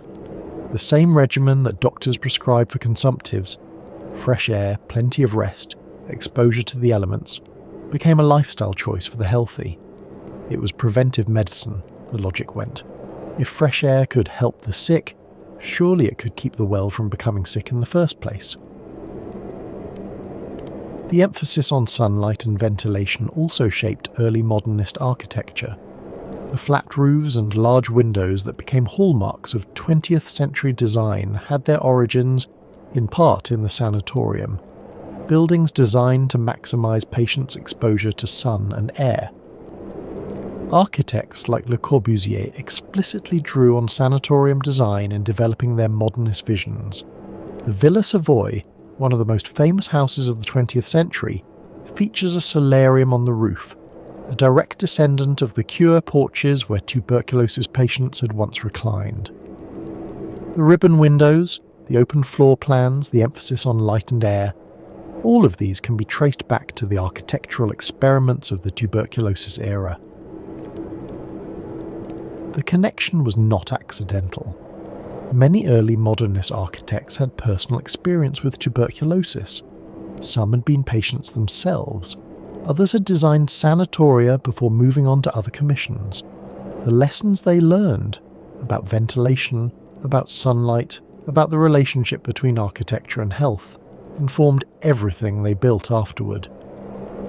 Even the hospital design of today owes something to the tuberculosis era. The spacious patient rooms, the large windows, the attention to air quality, all of these features were pioneered in sanatoria where fresh air was believed to be the only cure.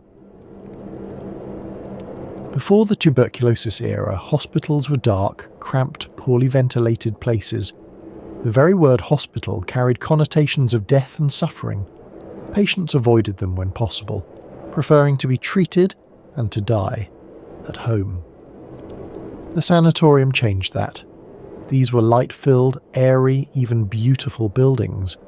They were designed not merely to treat disease but to promote healing, to create an environment in which recovery seemed possible. When the antibiotic era arrived and tuberculosis could actually be cured, the lessons of the sanatorium were applied to general hospital design. Walk through any modern hospital. Notice the large windows, the natural light, the attention to airflow.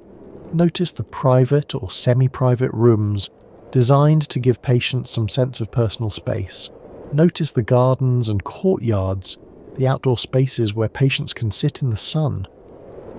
All of this traces back, directly or indirectly, to the tuberculosis sanatoria of the late 19th and early 20th centuries.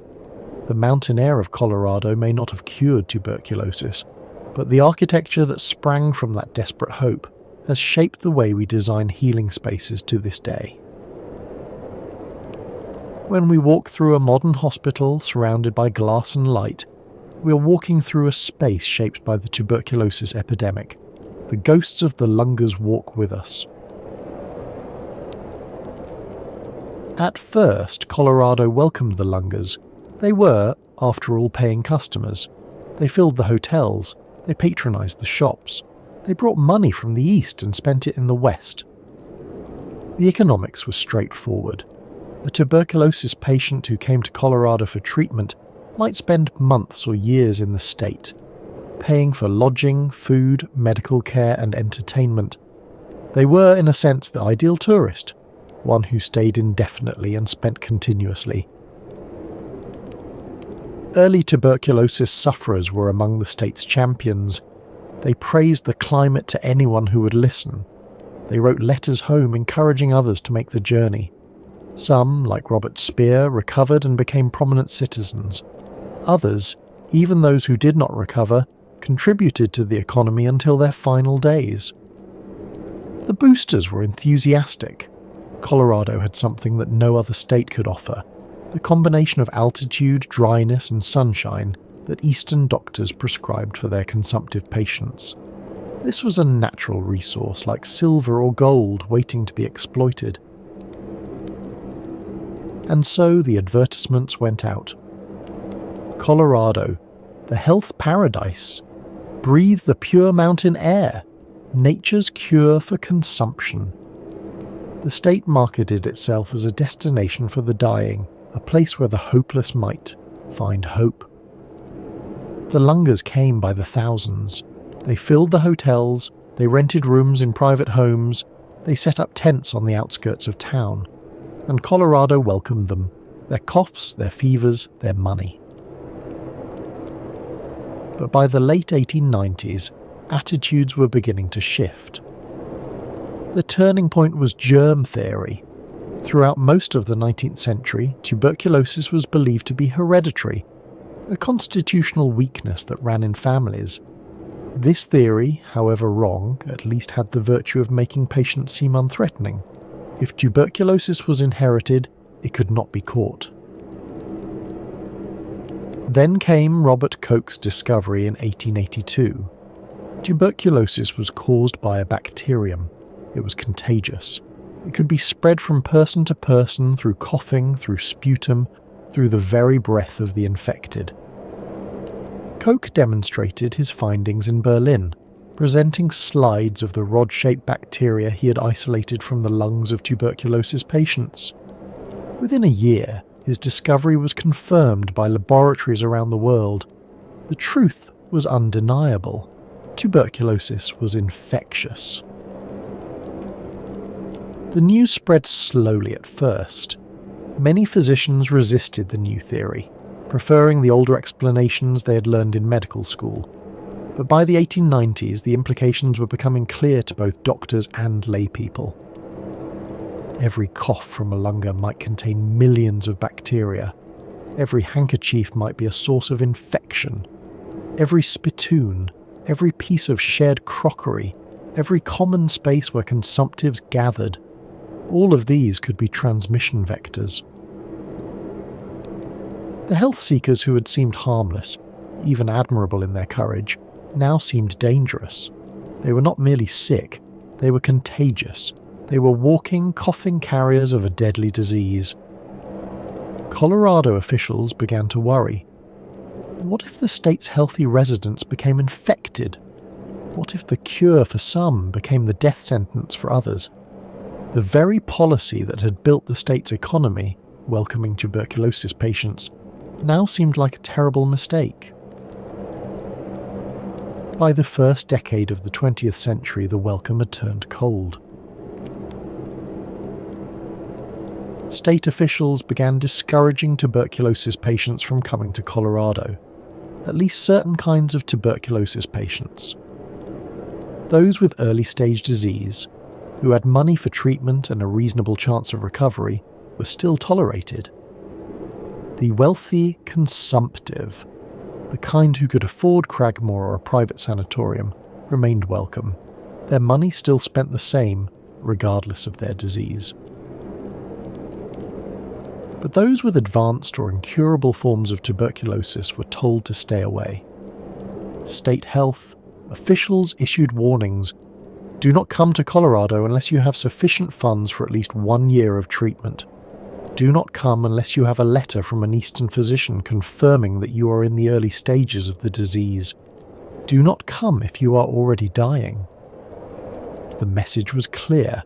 We want your money, but not your corpses. The change was not subtle. Innkeepers who had once competed for the lucrative tuberculosis trade now refused to rent rooms to obviously sick visitors. The cough that had once signalled a paying customer now signalled a dangerous infection. Shop owners asked coughing customers to leave. Landlords included clauses in leases prohibiting consumptive tenants. The hotels were particularly zealous.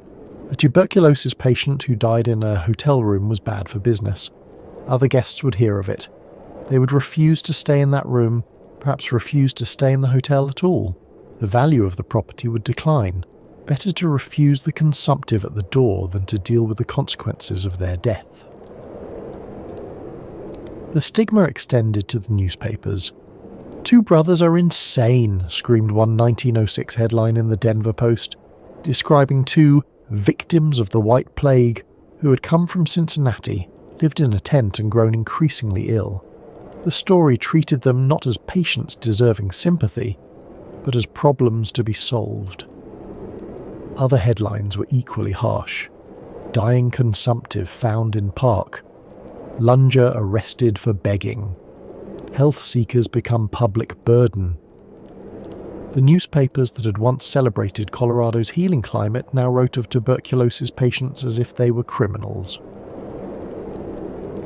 In the Colorado legislature, some representatives proposed a remarkable measure, requiring tuberculosis patients to wear bells around their necks, like lepers in medieval Europe, so that healthy citizens could avoid them. The image is almost medieval. Patients shuffling through the streets of Denver, bells tinkling with every step, warning the healthy to keep their distance. It was public humiliation dressed up as public health. The proposal did not pass, but the fact that it was seriously debated, that elected officials stood before their colleagues and argued for this measure, tells us something about how dramatically attitudes had changed. Other proposals were more successful. Spitting in public places was outlawed in many Colorado cities. This was, in fact, a sensible public health measure. The tuberculosis bacillus could survive for weeks in dried sputum, but the laws were enforced selectively. A healthy businessman who spat on the sidewalk might receive a warning. A consumptive who did the same might be arrested. During the Great Depression, the hostility intensified. The legislature passed a law prohibiting non-residents from receiving public assistance for tuberculosis treatment. If you came to Colorado sick and poor, the state would not help you. You could die in the streets, but you could not claim a dime from the state treasury. The sanatoria themselves were increasingly built on the outskirts of town. Cities wanted the economic benefits of the tuberculosis industry, the jobs for nurses and orderlies and cooks, the money spent on supplies and services, the business generated by visiting family members, but they wanted the actual patients kept at a safe distance, out of sight, out of cough. The modern Woodman of America Sanatorium, with its hundreds of gardener huts, was located miles from downtown Colorado Springs. Cragmore was built on a bluff north of the city, separated from the main population by geography. The message was unmistakable. We will treat you, but we do not want to see you. For the poor Lungers, those who had come west with nothing but hope, the discrimination was devastating. They had sold everything to buy their train tickets. They had liquidated their savings, mortgaged their homes, borrowed from relatives who expected never to see them again. They had said goodbye to families they might never see again, and when they arrived in the promised land, they found that no one wanted them. The advertisements had promised healing, the doctors had promised hope, but no one had mentioned what would happen if they arrived without money. Some ended up in the tent colonies that dotted the outskirts of Denver and Colorado Springs. These were not the orderly rows of gardener huts at the proper sanatoria. They were makeshift camps, canvas tents on wooden platforms, exposed to the elements, with little in the way of medical care or sanitation. The locals called these areas Lunger's Row. They were not hard to find.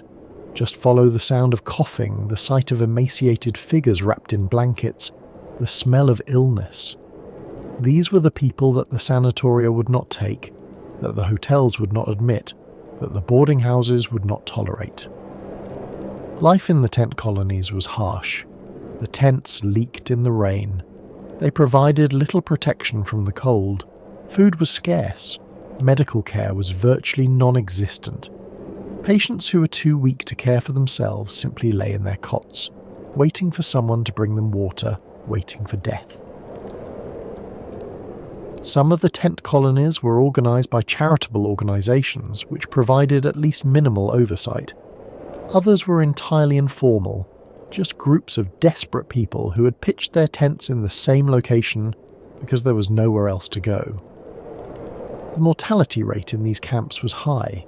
Without proper nutrition, without medical attention, without even basic sanitation, the consumptives weakened quickly. Some died within weeks of arriving in Colorado. Others lingered for months, their condition worsening steadily, their hopes fading. Others had not even the resources for a tent. They slept in the streets. They slept in parks and under bridges. They begged for money on street corners, their coughs punctuating their pleas. They coughed in public spaces, spreading the disease they had come to cure. The city authorities, unsure what to do with these homeless invalids, often resorted to the only solution they could think of. They put them in jail. Not for crimes, simply for existing. Simply for being sick and poor and having nowhere else to go. The jails were not equipped to handle tuberculosis patients. There was no isolation, no fresh air, no treatment. The consumptives simply coughed in their cells, infecting other prisoners, infecting the guards, spreading the disease through the incarcerated population. It was, in a sense, the worst possible outcome for public health. Instead of treating the sick, Colorado was concentrating them in closed spaces where the disease could spread freely. The jails became incubators for tuberculosis. Some of the jailed lungers died in their cells. Others were released when the authorities realized they were dying, sent back onto the streets to spend their final days wherever they could find shelter. A few were given train tickets back east, a cruel irony for people who had come west to escape death.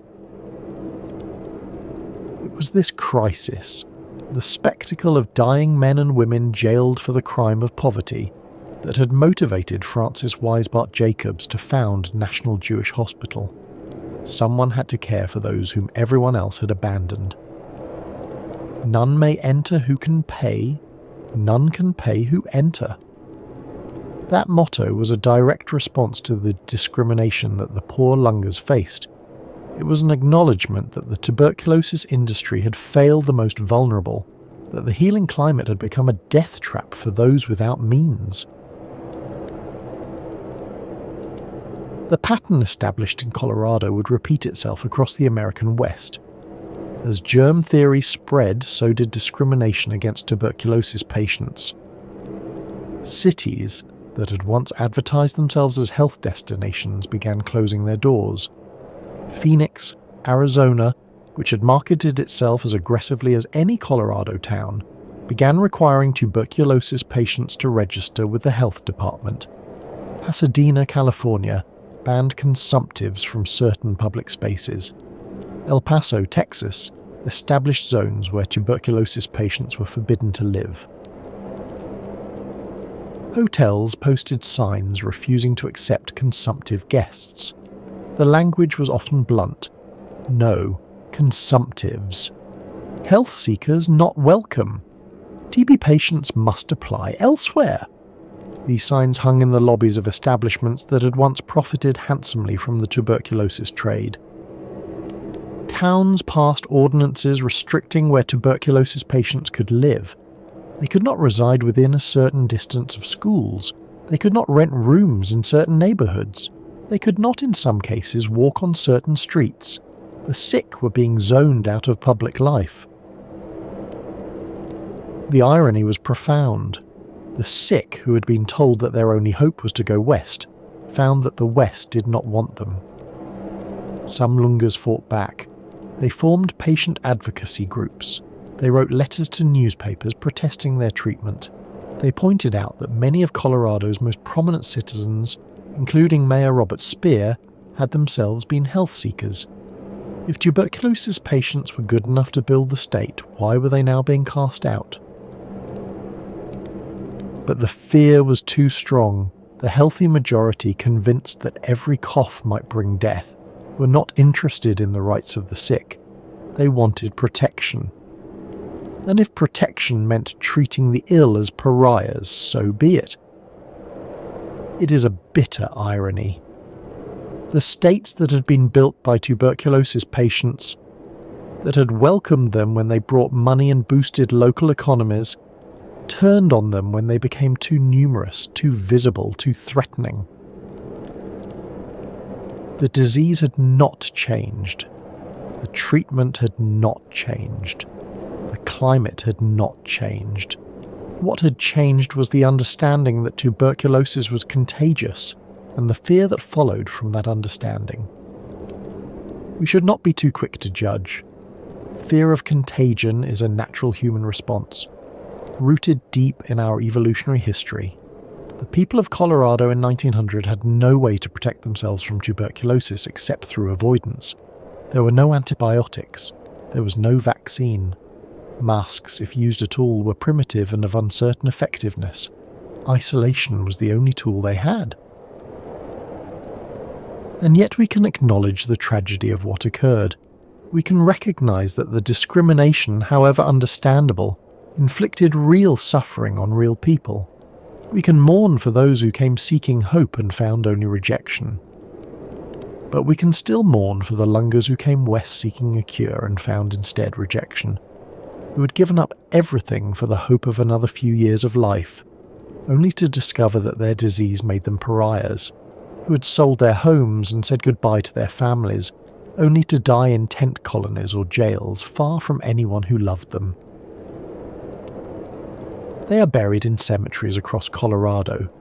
Many of their graves are unmarked, their names forgotten. The stone markers, if there were any, have weathered away. The families who might have tended the graves were 2,000 miles away, unable to visit.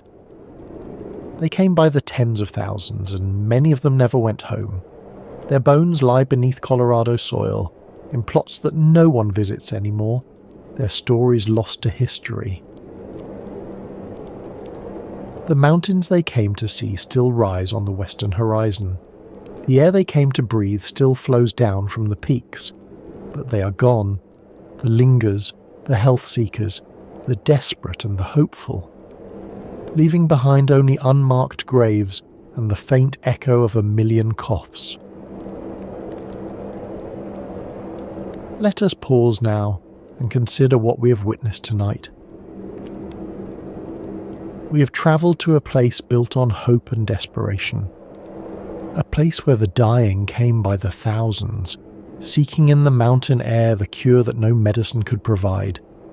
A place that welcomed them when they had money and rejected them when they became too numerous, too sick, too visible. We have met remarkable individuals. William Jackson Palmer, the railroad man who saw in the clear mountain air an opportunity to build an empire. Frances Weisbart Jacobs, the woman who refused to let the poor die in the streets.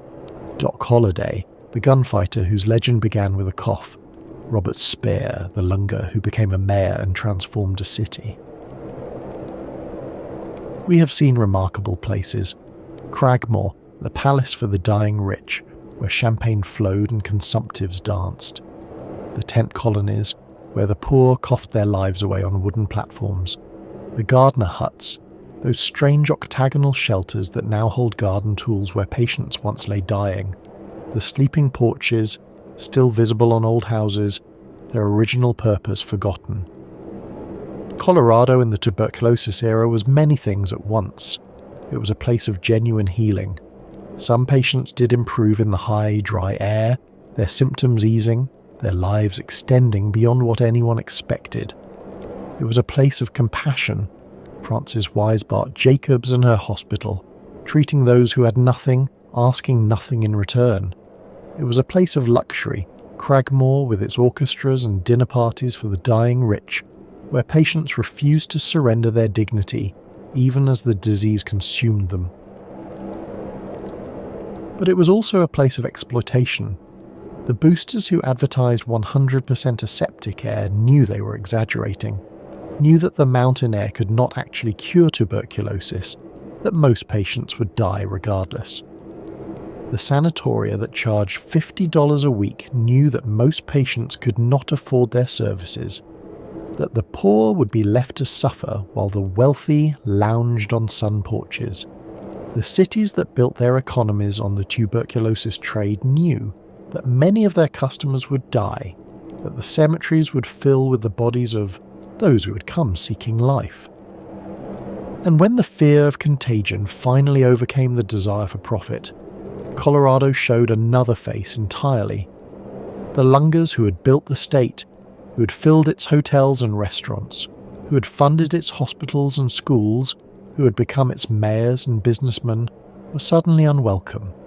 The sick were stigmatized, marginalized, jailed.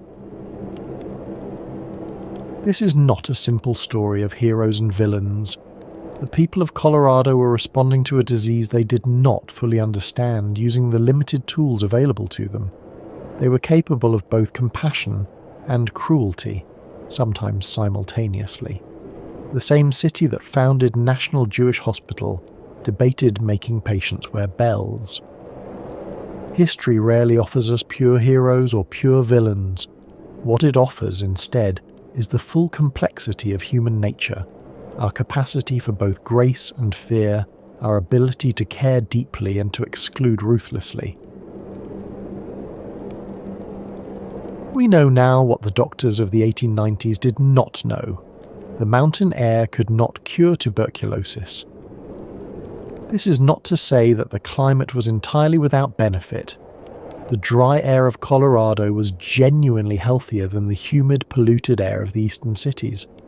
Patients who left the crowded tenements for the open spaces of the West were removing themselves from constant exposure to the bacillus. They were breathing cleaner air, eating better food, getting more rest. All of these factors could in some cases give the immune system a better chance to fight the infection. And the sunshine, that constant Colorado sunshine, may have had some modest therapeutic effect. We know now that sunlight helps the body produce vitamin D, which plays a role in immune function. We know that ultraviolet light can kill bacteria on surfaces. The doctors of the era did not understand these mechanisms, but they observed that patients seemed to do better in sunny climates. But none of this could cure tuberculosis. The bacillus, once established in the lungs, continued its slow destruction regardless of altitude or climate. A patient might feel better in Colorado, a patient might live longer in Colorado, but the disease remained, biding its time, waiting for the moment when the body's defences would finally fail. The true cure came not from geography, but from science. In 1943, at Rutgers University in New Jersey, a microbiologist named Selman Waxman and his graduate student Albert Schatz isolated a compound from soil bacteria. They called it streptomycin, and when they tested it against tuberculosis, the disease that had killed millions, that had built and destroyed towns, that had sent 20,000 people a year to Colorado, the bacteria died. For the first time in human history, there was an effective treatment for tuberculosis, a drug that could actually kill the bacillus, that could save patients who would otherwise have died, that could end the scourge that had haunted humanity since the dawn of civilization. Streptomycin was not perfect. It had side effects. It did not work for all patients, but it worked often enough and well enough that the sanatorium industry collapsed almost overnight. The patients who had filled the hotels and tent colonies simply stopped coming. Why travel 2,000 miles to breathe mountain air when a pill could actually kill the disease? Why spend years lying on a cure porch when a course of antibiotics could accomplish the same thing in months? By the 1950s, other antibiotics had joined streptomycin in the fight against tuberculosis. Isoniazid, rifampicin, pyrazinamide, a whole arsenal of drugs that could attack the bacillus from multiple angles. The cure rate climbed, the death rate fell, and the sanatoria emptied. By the 1960s, most of the sanatoria had closed. Some were converted to other purposes. Cragmore became a university, Glockner became a hospital, others became resorts or office buildings. Others were simply abandoned, their cure porches empty, their patient registries closed forever. The gardener huts were sold off to become garden sheds and playhouses. The sleeping porches were enclosed and converted to bedrooms. The TB houses of Montclair became ordinary family homes, their original purpose forgotten by the new owners. Tuberculosis, which had shaped the very identity of Colorado, became a historical curiosity, a strange chapter in the state's past, interesting to historians and few others. The disease had not been defeated by the mountain air. It had been defeated by science, by the patient work of researchers in laboratories far from the Rockies. The cure that Colorado had promised for decades was finally delivered, but by Rutgers University, not by Pikes Peak. And yet, the legacy remains. Denver today is a thriving metropolis, one of the fastest growing cities in America, attracting hundreds of thousands of new residents every year. They come for the job opportunities, for the outdoor recreation, for the quality of life. They come, in their way, for the same things that drew the Lungers a century ago: the sunshine, the mountain air, the sense of possibility. The parks and boulevards that a former Lunger named Robert Speer built continue to define the urban landscape. Walk along Speer Boulevard, past Civic Center Park, through the green spaces that wind through the city, and you are walking through the vision of a man who came to Colorado expecting to die, and stayed to transform it.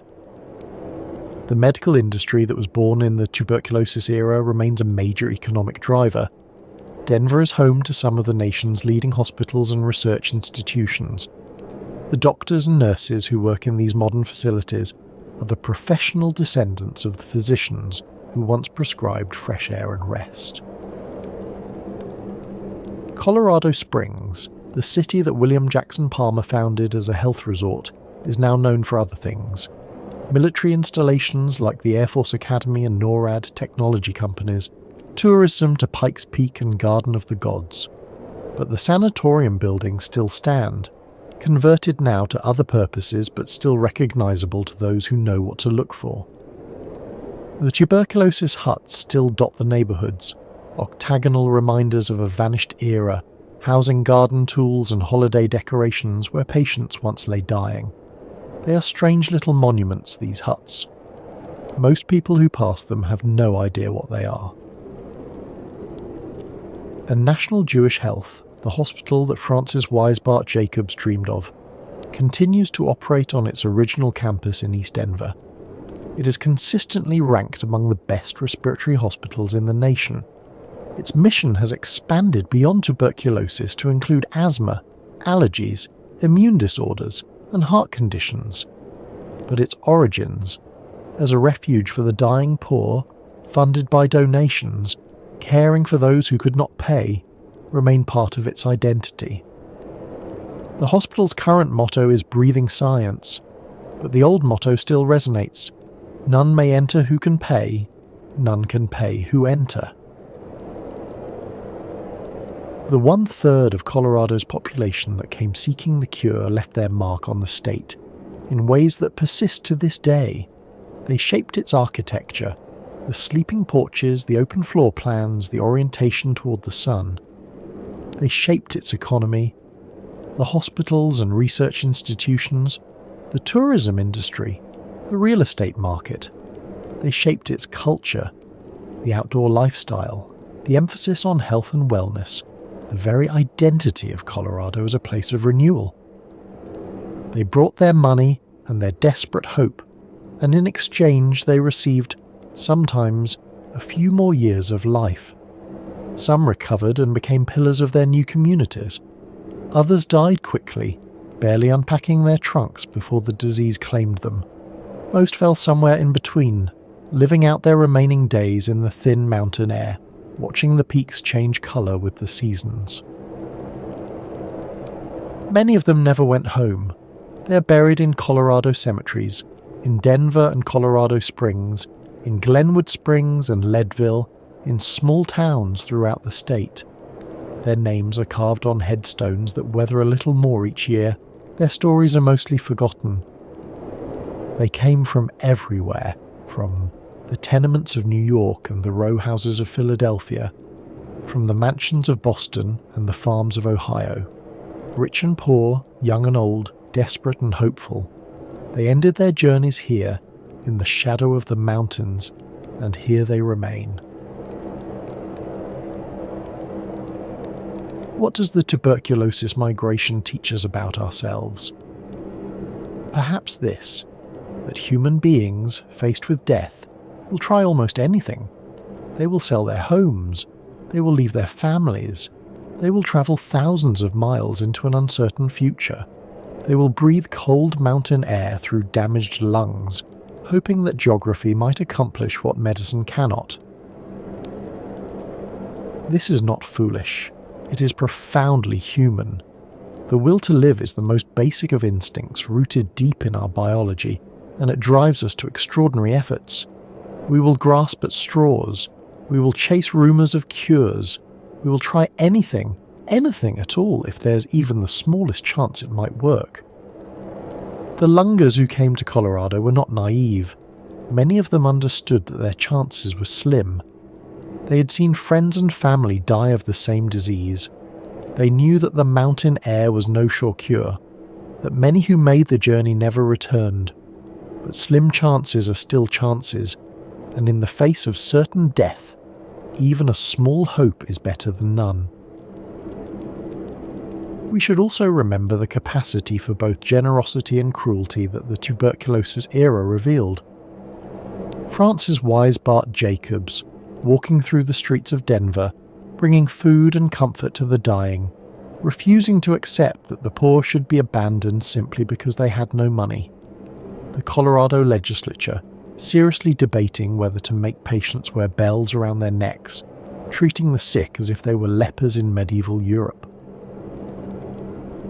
National Jewish Hospital, with its motto of unconditional care, refusing to charge the patients who needed help most. The hotels and boarding houses, posting signs that read, "No consumptives allowed," turning away the desperate because they feared infection. Robert Speer, the lunger who became a mayor dedicating his life to building a more beautiful city. The tent colonies, where the poor coughed their lives away because no institution would take them in. Both impulses, the generous and the fearful, live within us still. They are not separate tendencies but intertwined aspects of our nature. The same person might show compassion in one moment and cruelty in the next. The same society might build hospitals for the dying poor while debating whether to make them wear bells. When the next epidemic comes, as epidemics always do, we will face the same choices that Coloradans faced in the 1890s. How do we balance compassion with self-protection? How do we care for the sick without fearing them? How do we respond to a threat that we cannot see, cannot understand, cannot control? We have already faced these questions in our own lifetimes. The HIV epidemic of the 1980s, the SARS outbreak of 2003, the COVID-19 pandemic of 2020. Each time we saw the same mix of compassion and cruelty, generosity and fear. Each time we discovered that our ancestors were not so different from ourselves. The lungers of Colorado are distant now, a century and more removed from our own lives. But they were people like us, facing choices like ours, responding with the same complex mix of courage and fear that we bring to our own challenges. There are no easy answers. There never were. But perhaps there is wisdom in remembering, wisdom in honouring those who came before, who faced impossible choices with such limited tools, who tried to do their best even when their best was not enough. Let us return one final time to that train rolling westward across the Great Plains. The passengers sit with their one-way tickets, their coughs, their desperate hopes. The sun is setting ahead of them, painting the sky in shades of gold and rose. The mountains appear on the horizon, blue and distant and somehow holy. Somewhere ahead lies Denver, the world sanatorium, the place where the air will heal them. Or so they have been told. We know now what they did not know. The mountain air cannot cure tuberculosis. Some of them will improve, perhaps many more than would have survived in the crowded tenements they left behind. Some will linger for years, perhaps decades, in the thin, clear atmosphere, finding in Colorado, if not a cure, then at least a reprieve. But most of them will die, if not in weeks, then in months, if not in months, then in years. They are the lingers, 1/3 of a state's population, 20,000 a year, rolling westward with the desperate faith that geography might save them. The train chugs onward through the gathering dusk. The mountains grow closer, their peaks catching the last light of day. And somewhere in those crowded cars someone is coughing. That deep, rattling cough that speaks of lungs filling with disease. But there is hope in that car as well. There is the hope of the young man from Philadelphia who has read the advertisements and believes that the clear mountain air will restore him. There is the hope of the mother from Chicago who has brought her daughter west, praying that this new land will give her child the years that the doctors back home said she would never have. There is the hope of the businessman who has sold everything he owns to make this journey, betting his entire fortune on the chance that he might live long enough to rebuild it. There is the hope of the elderly woman who has come to Colorado not expecting to survive, but hoping that she might die in a beautiful place, surrounded by mountains and sunshine, rather than in the cramped darkness of her city apartment. Hope. That is what the lungers carried with them, more precious than any luggage, more sustaining than any medicine. Hope that the air would heal them, hope that tomorrow would be better than today, hope that death, if it came, would be gentle. They came seeking life. They found in the end what we all find, the limited span of years that fortune allows us, spent in whatever place seems kindest. Some found peace in Colorado, some found suffering, most found something in between, a mixture of good days and bad, of sunrises over the mountains and long nights of coughing, of friendships formed in sanatorium wards and losses that could never be replaced. They were, in the end, simply human. They faced their mortality with whatever courage they could muster. They lived their remaining days as fully as they were able, and when the end came, they went gently into whatever lies beyond, their last breaths drawn in the thin, clear air that had drawn them west. And so, as the night deepens and the mountain wind fades into memory, we leave Colorado behind for now, but its legacy remains in the parks that a lunger built, in the hospital that compassion created, in the octagonal huts that now hold garden tools where the dying once lay, in the sleeping porches of old houses, in the cemeteries that dot the landscape, in the very soil of this mountain state. The mountains still rise as they have risen for millennia. The air is still thin and clear. The sun still shines 300 days a year. Colorado remains a place of healing, even if the disease it once promised to cure has been conquered by other means. Next time on the Sanatorium, we'll explore another dimension of tuberculosis history, but that journey is for another night. For now, rest well. Let the ghost of mountain air carry you gently into sleep, Imagine yourself on one of those old cure porches, wrapped in blankets, gazing up at the stars that seem so close at this altitude. Feel the cold air on your face. Hear the distant wind in the pines. The peaks stand eternal, their snows unchanged, their promise of healing as old as the hills themselves. They watch the lungers come, they watch the lungers die, and they will remain long after we, too, have passed.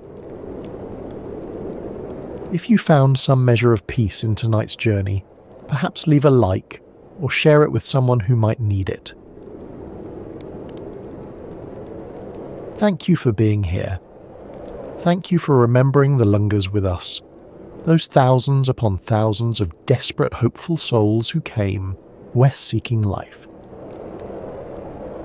Good night.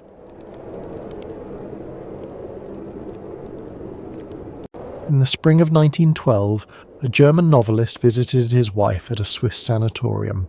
She was being treated for tuberculosis. He planned to stay for 3 weeks. A doctor examined him during his visit. "I found a moist spot on your lung," the doctor said. "You should consider remaining here for treatment, perhaps 3 months." Thomas Mann refused. He returned to Munich. He began writing.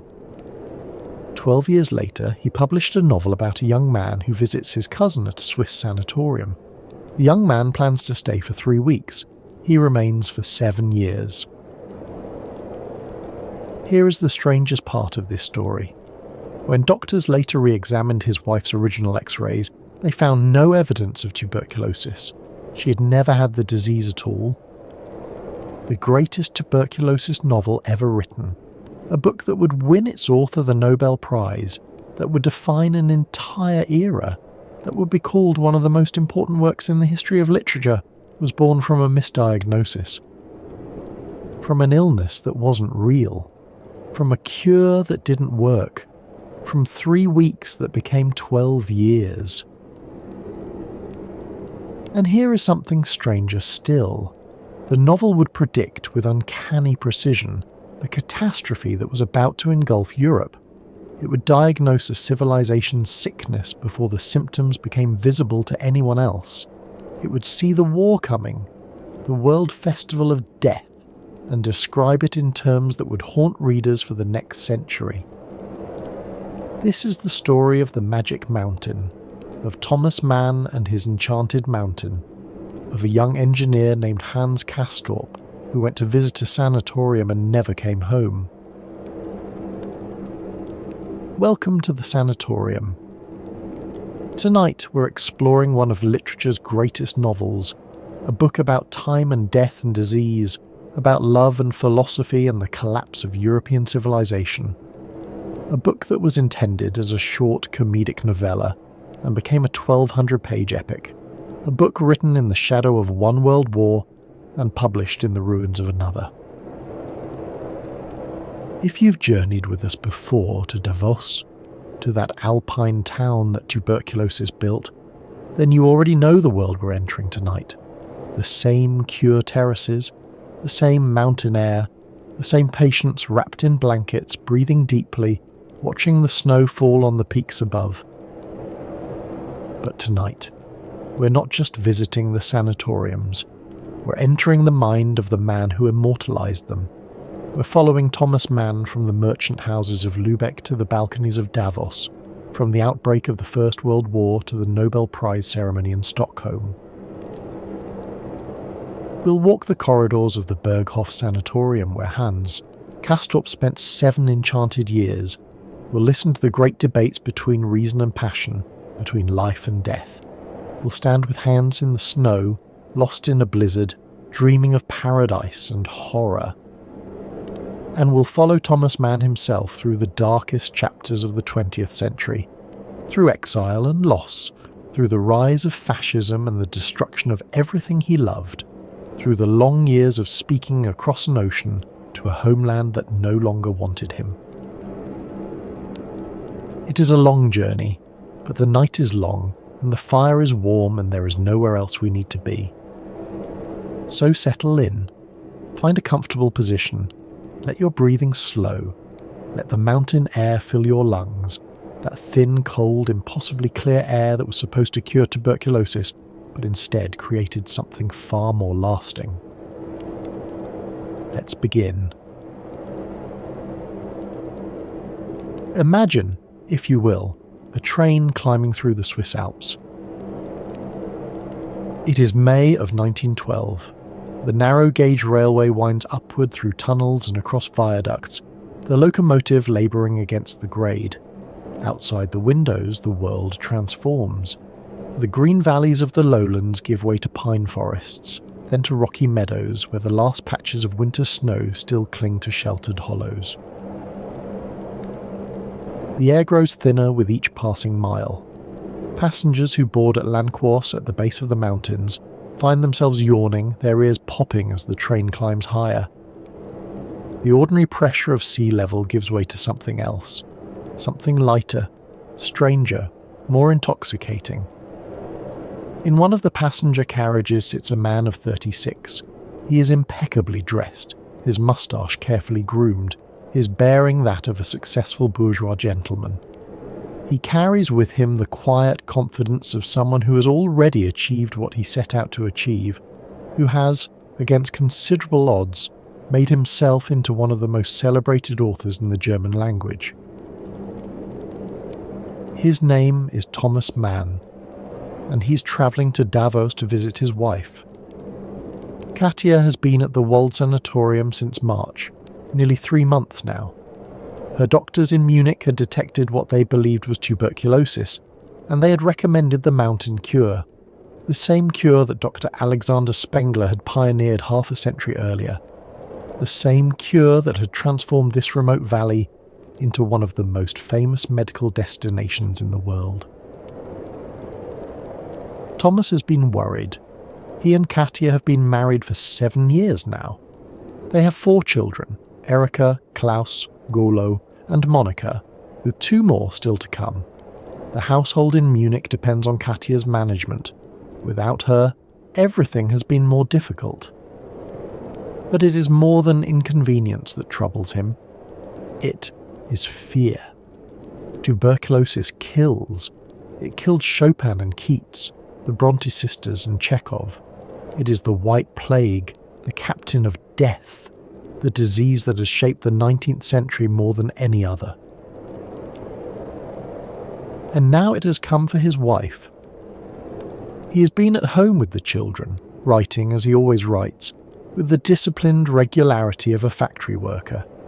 Every morning at his desk by 9 o'clock, every afternoon with his correspondence, tea at 4, a walk before dinner, the life of a German author, ordered and productive. But the work has not gone well. He has been distracted, anxious. The letters from Davos bring mixed news. Katja is comfortable, the doctors are optimistic, but the cure takes time, months, perhaps a year or more. And now he is ascending into her world, a world where time moves differently, where the healthy and the sick live side by side, in elegant buildings perched on mountainsides, where conversations about philosophy and death and the meaning of existence fill the long hours between meals. He does not know it yet, but this 3-week visit will change the course of his career. It will give him the setting and the atmosphere for a novel that will consume the next 12 years of his life. It will introduce him to a world suspended between life and death, a world that will prove irresistible to his literary imagination. The train pulls into the station at Davos Platz. The air that greets him as he steps onto the platform is thin and cold and impossibly clear. He can see for miles in every direction, the peaks sharp against the blue sky, the snowfields brilliant in the May sunshine. The altitude hits him immediately. His heart beats faster, his breath comes shorter, colours seem more vivid than they should be. There is something intoxicating about this air, something that makes the ordinary world below seem impossibly distant. Somewhere above him, on one of those elegant terraces, his wife lies wrapped in blankets, breathing this same air, waiting for him to arrive. Thomas Mann has just completed a novella about death and desire in Venice. A story about a celebrated author who travels to a foreign city and falls under a spell from which he cannot escape. A story that ends with a cholera epidemic and a death on the beach. He has come to Davos thinking he might write something similar. A companion piece. A light satirical treatment of the same themes. Death and enchantment. But set in a tuberculosis sanatorium rather than a plague-ridden city. Something short. Something he can finish in a few months. He has no idea that the short story he's imagining will become a novel of over 1,000 pages. He has no idea that the First World War will erupt before he can finish it. He has no idea that by the time he writes the final sentence, Europe will have torn itself apart. This is his story, and theirs.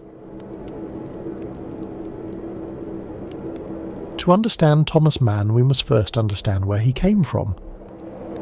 He was born on the 6th of June 1875 in the ancient Hanseatic city of Lübeck, a city of brick churches and merchant houses of trading families whose roots stretched back centuries, a city where respectability and commerce and Protestant virtue formed the bedrock of existence.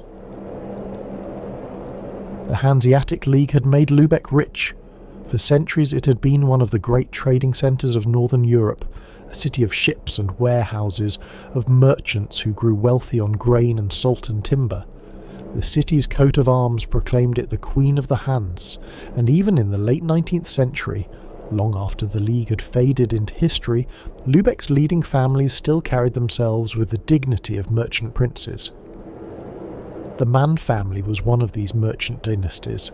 His father, Johann Heinrich Mann, was a grain trader and senator of the city, a pillar of the community, respected and prosperous.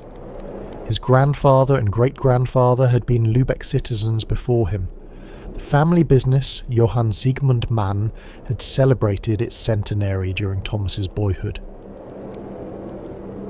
The family home stood on the Bäckergrube, one of the finest streets in Lübeck. It was a grand house, filled with heavy furniture and family portraits, with servants and silver and all the trappings of bourgeois success. Young Thomas grew up surrounded by respectability. But his mother was different. Julia da Silva Bruns had been born in Brazil, the daughter of a German plantation owner and a Portuguese Creole mother. She had been brought to Germany at the age of 7, raised by relatives, educated in the European manner. But she carried within her something that her husband's Lübeck relatives never quite understood, a love of music, of art, of the life of feeling rather than commerce. She was beautiful and dark-eyed, with an artist's temperament hidden beneath the proper exterior of a senator's wife. Musicians frequented their house. The piano was never silent for long. The world of art and beauty existed alongside the world of grain prices and merchant ledgers. It was through his mother that the young Thomas Mann was exposed to music, especially the operas of Richard Wagner. He would remember those evenings all his life, the music washing over him, the sense of being transported to another world. Wagner would remain his great passion, his troubling love, the composer whose genius and whose dangerous politics would haunt his work for decades. Thomas was the second son. His older brother Heinrich would also become a writer, and eventually a rival whose political views would lead to years of estrangement. But in childhood, the two boys shared their mother's artistic temperament, her sensitivity, her sense that there was more to life than the counting house. There were also sisters, Julia and Carla, and a younger brother, Victor, but it was Thomas and Heinrich who would carry the family's artistic aspirations into the world. Thomas loathed school. He failed to meet its requirements with what he later described as an innate and paralysing resistance to any external demands. The Catharineum, Lübeck's venerable gymnasium, could make nothing of him.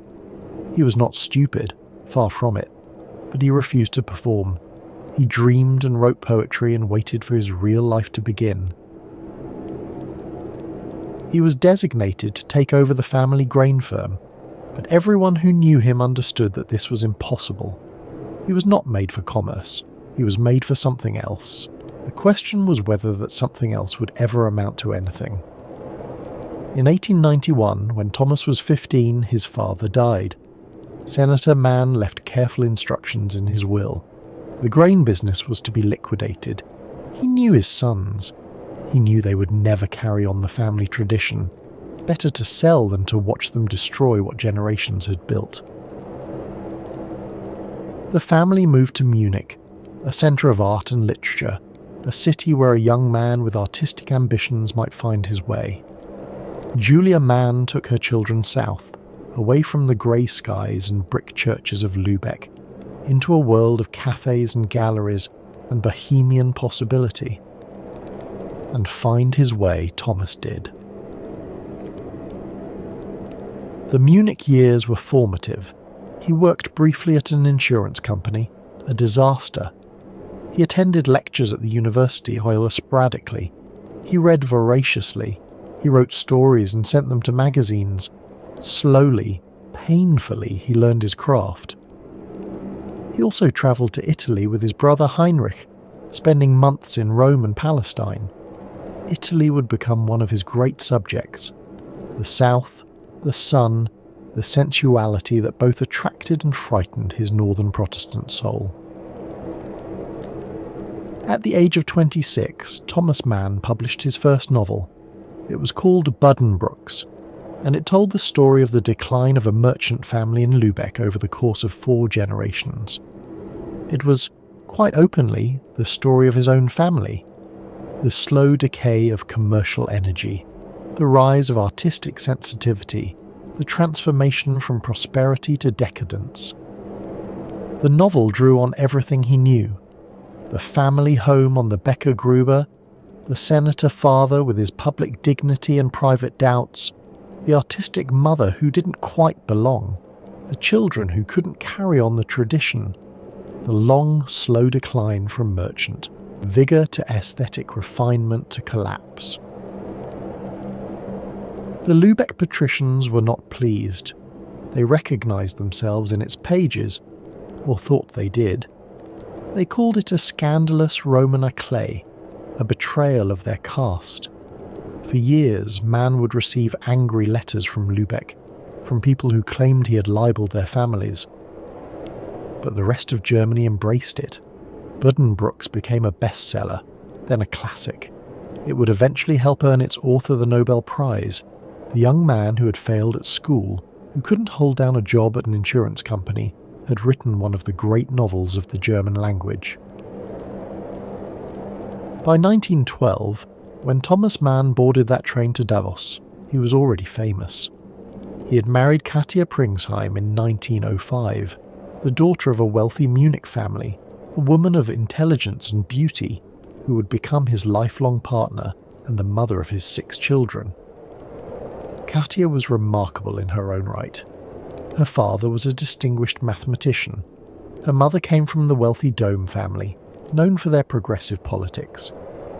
Katia herself had been one of the first women to audit university lectures in Munich. She was brilliant, cultured, and devoted to her difficult, demanding husband. He had published short stories and novellas that had established him as a master of German prose. Tonio Kröger, a story about an artist torn between his bourgeois origins and his artistic calling. Tristan, a darkly comic tale set in a sanatorium, a hint of things to come. Most recently, he had completed Death in Venice. This novella told the story of Gustav von Aschenbach, a celebrated writer who travels to Venice and becomes obsessed with a beautiful Polish boy named Tadzio. As Aschenbach's obsession grows, a cholera epidemic sweeps through the city. He refuses to leave, refuses to tear himself away from the object of his desire. Eventually he dies on the beach, watching Tadzio wade into the sea. Death in Venice was partly autobiographical. Mann and his wife had vacationed in Venice the previous year, staying at the Grand Hôtel des Bains on the Lido. There he had encountered a young Polish boy who fascinated him, the same boy who would become Tadzio in the novella. He had also witnessed the early stages of a cholera outbreak. The authorities were covering it up, afraid of scaring away tourists. But the disease was there, lurking in the canals and alleyways. He had turned these experiences into literature, into a meditation on beauty and death, on desire and dissolution. The novella was received as a masterpiece, but Mann was already thinking about his next project, something lighter perhaps, something that would revisit the same themes: enchantment, death, the spell of illness, but in a more satirical mode. He was thinking about tuberculosis, about sanatoriums, about those strange mountain communities where the sick and the healthy lived together in a world apart. And now, as the train climbed toward Davos, he was about to experience that world firsthand. The Wald Sanatorium had opened just the year before, in 1911. It was one of the newest and most modern of Davos's many medical institutions, a palace of healing perched on the mountainside above the town. Its director, Dr. Friedrich Jessen, was known for his progressive methods and his belief in the curative power of mountain air. Katia Mann had been among its first patients. She had arrived in March with what doctors believed was tuberculosis. For nearly 3 months she had followed the prescribed regimen: rest on the cure terrace, rich food, hours of stillness in the mountain air. She had written letters to her husband describing daily life in the sanatorium. The meals, 5 enormous meals per day, designed to build up the wasted bodies of the consumptives, the fellow patients, a strange mix of nationalities and temperaments, united only by their illness. The strange atmosphere of a community where death was always present but rarely discussed. These letters are lost now, but their influence remains. They gave Thomas Mann his first glimpse into a world that would obsess him for the next 12 years. A world where time seemed to stand still, where conversations about death were as common as conversations about the weather, where the healthy became infected not just with disease, but with a certain way of thinking, a certain enchantment. When he arrived at the sanatorium in May, Thomas Mann did not simply visit his wife. He immersed himself in the sanatorium life. He sat on the balcony beside her, wrapped in the same kind of camel hair blanket that all the patients used. He breathed the thin, alpine air. He observed the doctors and nurses going about their rounds. He listened to the conversations between patients. He noted the rituals and routines. He absorbed the peculiar atmosphere of this place, what he would later call a mixture of death and amusement. And then, as we have heard, a doctor examined him and found a moist spot on his lung. Would he like to stay for 3 months? Would he like to take the cure himself? Thomas Mann said no. He had children waiting for him in Munich, books to write, a life to live. He could not surrender to the mountain spell, however seductive it might be. But the question stayed with him. What if he had said yes? What if he had surrendered? What if he had stayed? The novel he would write imagined the answer. The novel that Thomas Mann began writing in 1913 opens with a young man on a train. His name is Hans Castorp. He's 23 years old, an engineer from Hamburg, and he is travelling to the Swiss Alps to visit his cousin Joachim Siemsen. Joachim has been at the Berghof Sanatorium for several months, being treated for tuberculosis. Hans plans to stay for 3 weeks, just long enough to keep his cousin company, before returning to the flatlands to begin his career.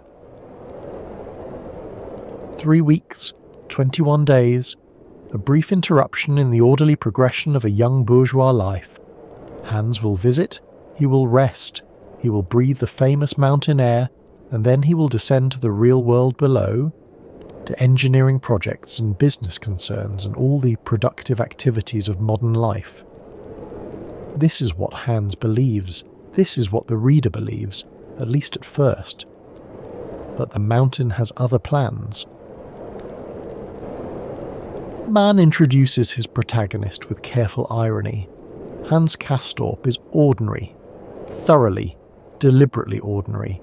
He is not particularly intelligent or gifted. He has no great passions, no burning ambitions.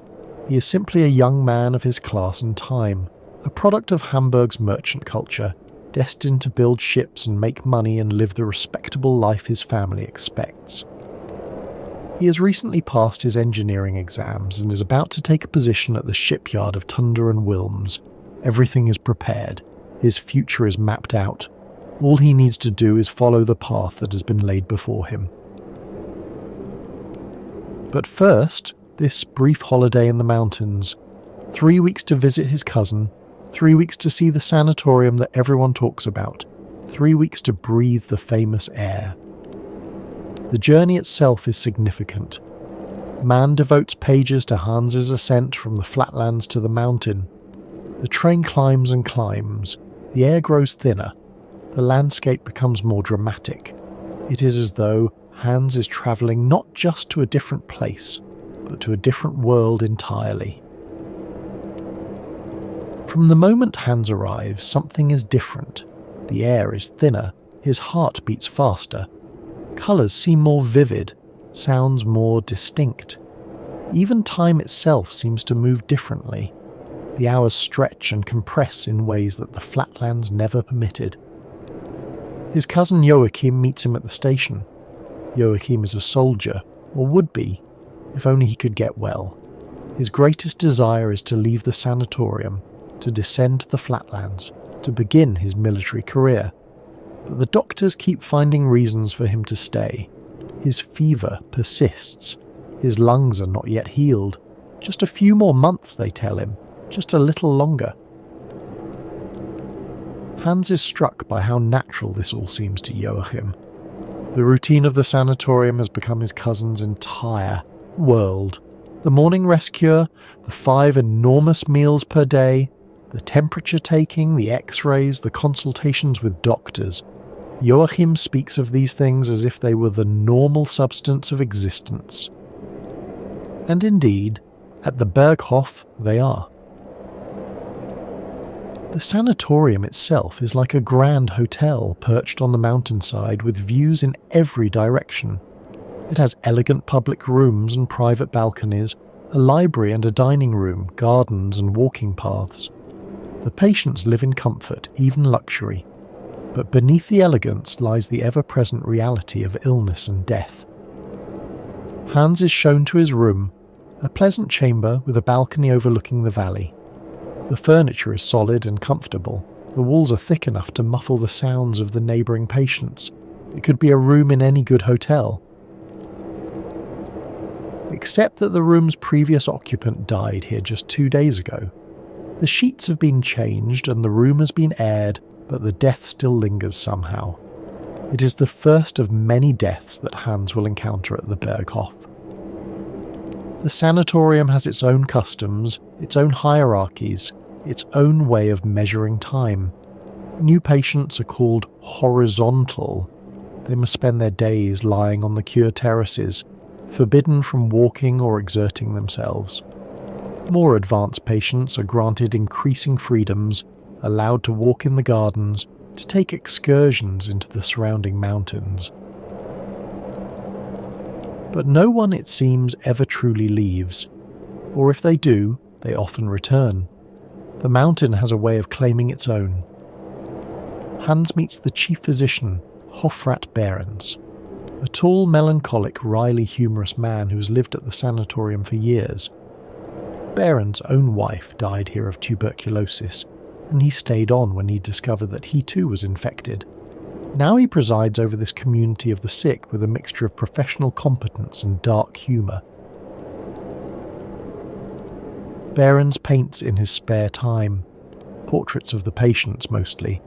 He has painted Klavdia Shosha, the Russian woman who will become Hans's obsession.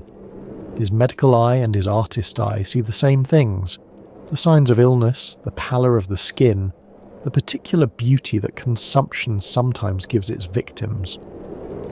There is also Dr. Krakowski, who handles the psychological aspects of treatment. He is a bearded man with a penetrating gaze, given to wearing sandals and speaking in suggestive terms about the unconscious. He believes that illness has its roots in repressed desires, that physical disease is often the manifestation of psychological conflict. His lectures are well attended by the patients, who have little else to occupy their time. The lectures are about love, mostly, about the hidden workings of desire and repression. The patients listen, fascinated and uncomfortable, wondering what their own illnesses might reveal about their secret selves. Hans intends to observe all of this as an outsider. He is healthy after all. He is just visiting. In 3 weeks, he will return to Hamburg, to his uncle's shipping firm, to the life that awaits him in the flatlands. But on the very first evening, something happens. During dinner, he notices a woman across the dining room. She has high cheekbones, slightly slanted eyes, and a peculiar habit of letting doors slam behind her. Her name is Klavdia Shausha. She's Russian, married but alone, and she has been at the sanatorium on and off for years. Hans watches her. He cannot stop watching her. There is something about her face, something about the way she moves, that reminds him of someone from his past. A boy named Pribislav Hipper from his school days, a friend with whom he shared a single charged encounter. He does not understand this fascination. He does not want to understand it. But from this moment forward, Klavdia Shausha will become his obsession. And then, within days of his arrival, Hans develops symptoms. A cold, perhaps, a mild infection. His face feels flushed. His heartbeat is irregular. There is a strange taste in his mouth, the taste of blood, perhaps, though he cannot be sure. Hofrat Behrens examines him and discovers what the real Thomas Mann's doctor had discovered in 1912, a moist spot on his lung. Would Hans like to stay for treatment? Would he like to take the cure? Unlike Thomas Mann, Hans Castorp says yes. What does it mean to stay on the mountain? The first thing Hans discovers is that time moves differently here. In the flatlands, time is marked by activity, by work and appointments, and the forward progress of a career. But at the Berghof, there is no work to be done. The patient's only job is to rest, to eat, to breathe, to wait. The days blur together. Monday becomes indistinguishable from Wednesday. The weeks accumulate without marking. The seasons change. Summer gives way to autumn, autumn to the deep snows of winter. But the routine remains constant. Rest cure at 9, lunch at noon, rest cure at 2, dinner at 7. The same balcony, the same blankets, the same view of the mountains. Thomas Mann called his novel a Zeitroman, a novel about time. Not just because it was set in a particular historical era, but because time itself is the novel's subject. The sanatorium exists outside of ordinary time. It is a place where the normal rules do not apply. The novel's structure mirrors this distortion. The first day at the Berghof takes over 100 pages to describe. The second day takes almost as long, but later, entire years pass in a single chapter. Time expands and contracts according to the logic of experience rather than the clock. Hans begins to lose track of how long he has been at the Berghof. Was it 3 weeks, 3 months, longer? His letters home grow less frequent. His thoughts of Hamburg, of his engineering career, of the life that awaits him in the flatlands grow dimmer and more distant. The mountain is casting its spell. Part of this spell is the routine itself. The 5 meals per day are enormous. intended to build up the wasted bodies of the consumptives to provide the calories needed to fight the disease. Breakfast, second breakfast, lunch, tea, dinner, rich foods, heavy foods, milk and eggs and butter and meat. The patients eat and rest, their bodies growing softer even as their lungs struggle to heal. There is something almost obscene about this abundance of food in the midst of wasting disease. But the logic is medical. The body needs fuel to fight the bacillus. Part of the spell is the enforced stillness.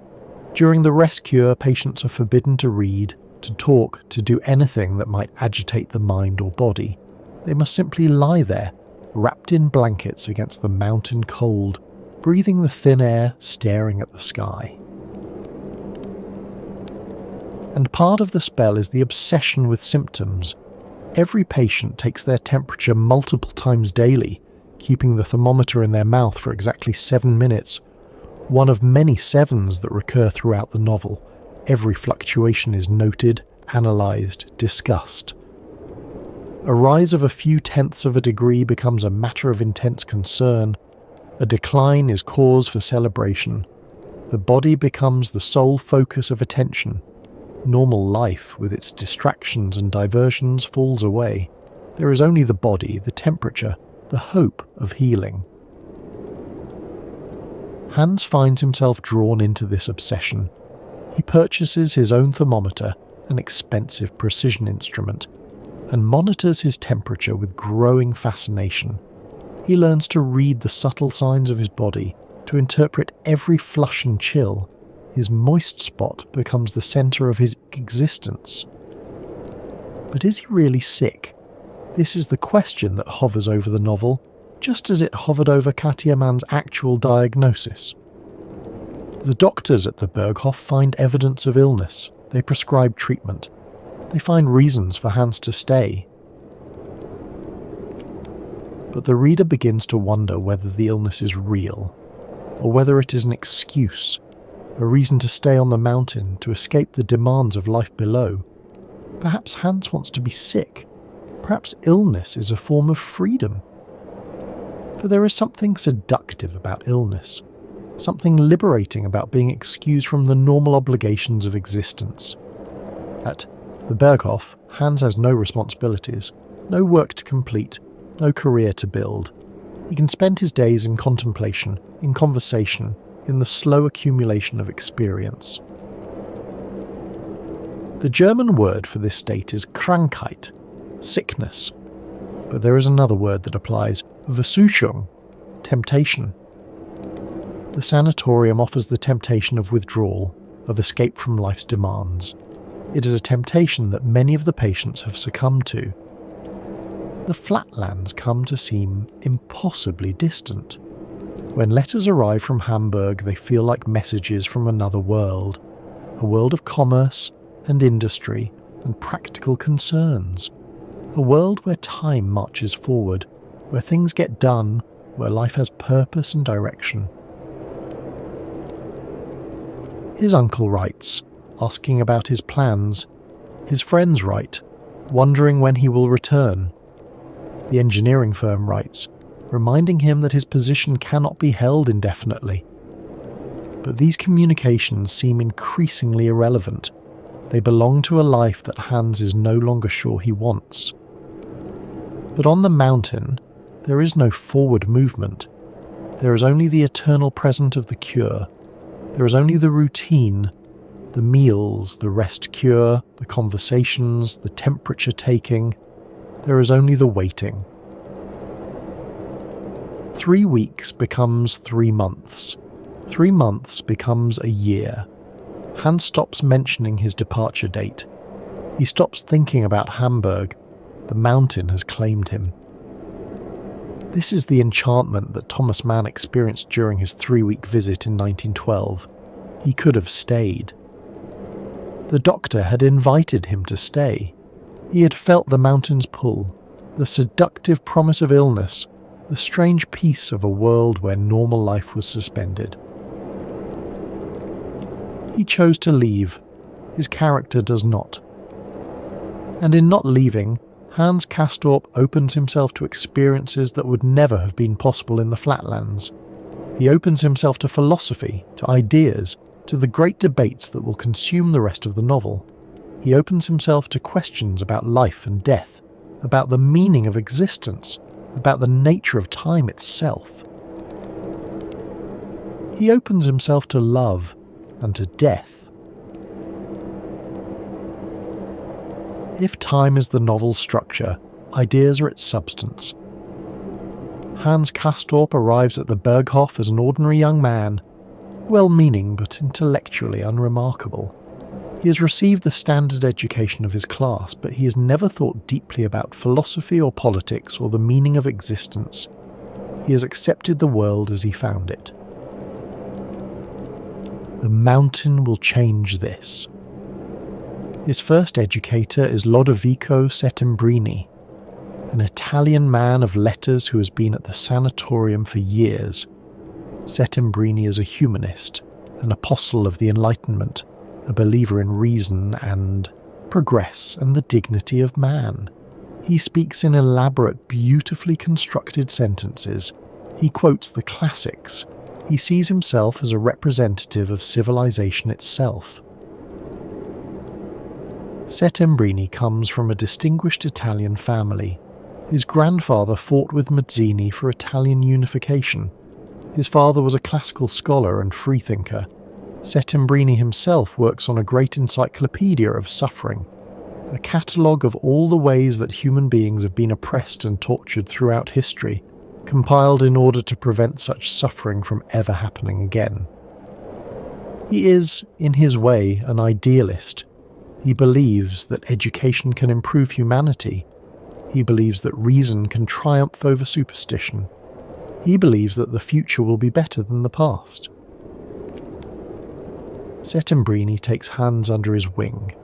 He warns him about the dangers of the mountain, not just the physical dangers of tuberculosis, but the spiritual dangers of enchantment.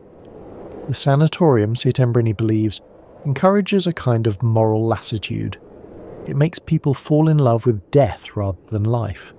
It seduces them away from the active, productive existence that gives human life its meaning.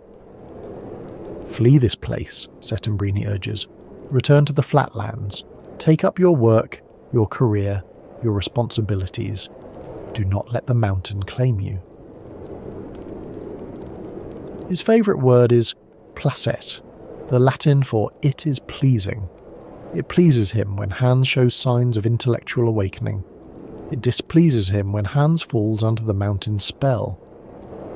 Hans listens, fascinated. He has never met anyone like Settembrini. No one who speaks with such passion about ideas, who sees the world as a battleground of competing philosophies. The Italian opens doors in Hans's mind that have never been opened before. But he does not flee. He stays. And in staying, he encounters Settembrini's opposite. Leo Nafta is a Jew who has converted to Catholicism and been educated by the Jesuits. His story is extraordinary. Born into poverty in a Galician village, he witnessed his father's murder by a pogrom when he was a child. The Jesuits took him in, educated him, converted him. Now he lives in Davos, too ill to continue his work as a teacher, but still formidably intelligent. Where Settembrini represents the Enlightenment, Nafta represents its opposite: authority, tradition, the rejection of humanist optimism. He believes that the modern world has lost its way, that reason without faith leads to chaos, that humanity needs the discipline of absolute truth. He is small, sharp-featured, and dressed always in elegant black. His rooms are filled with religious art, a pieta, crucifixes, images of suffering and martyrdom. He takes a dark pleasure in argument, in reducing his opponents to confusion and despair. The two men despise each other. Settembrini calls Nafta a terrorist and a nihilist. Nafta calls Settembrini a windbag and a fool. They cannot be in the same room without arguing. And yet they are drawn together. locked in endless debates that Hans witnesses with growing fascination. These debates form the intellectual heart of the novel. Settembrini argues for democracy, for tolerance, for human rights. Nafta argues for hierarchy, for discipline, for the submission of the individual to higher powers.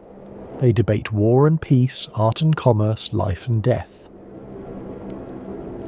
What is progress? Settembrini believes in it absolutely. The forward march of reason, the gradual improvement of humanity. Nafta calls this a delusion. History is not a line but a circle. Civilizations rise and fall. The idea that modern humanity is superior to its ancestors is merely arrogance. What is freedom? For Settembrini, it is the highest value, the right of individuals to determine their own destinies. For Nafta, it is a curse. Freedom without guidance leads only to chaos and despair. Human beings need discipline, hierarchy, truth imposed from above. Neither wins, neither can win. That is the point. Thomas Mann wrote much of this material during the First World War, when the ideas that Settembrini and Nafta represent were tearing Europe apart. The novel became a battlefield for the same conflicts that were playing out in the trenches of France and Belgium. Reason versus tradition. Progress versus authority. The Enlightenment versus its enemies. Mann's own sympathies were complicated. At the start of the war, he had sided against the Enlightenment.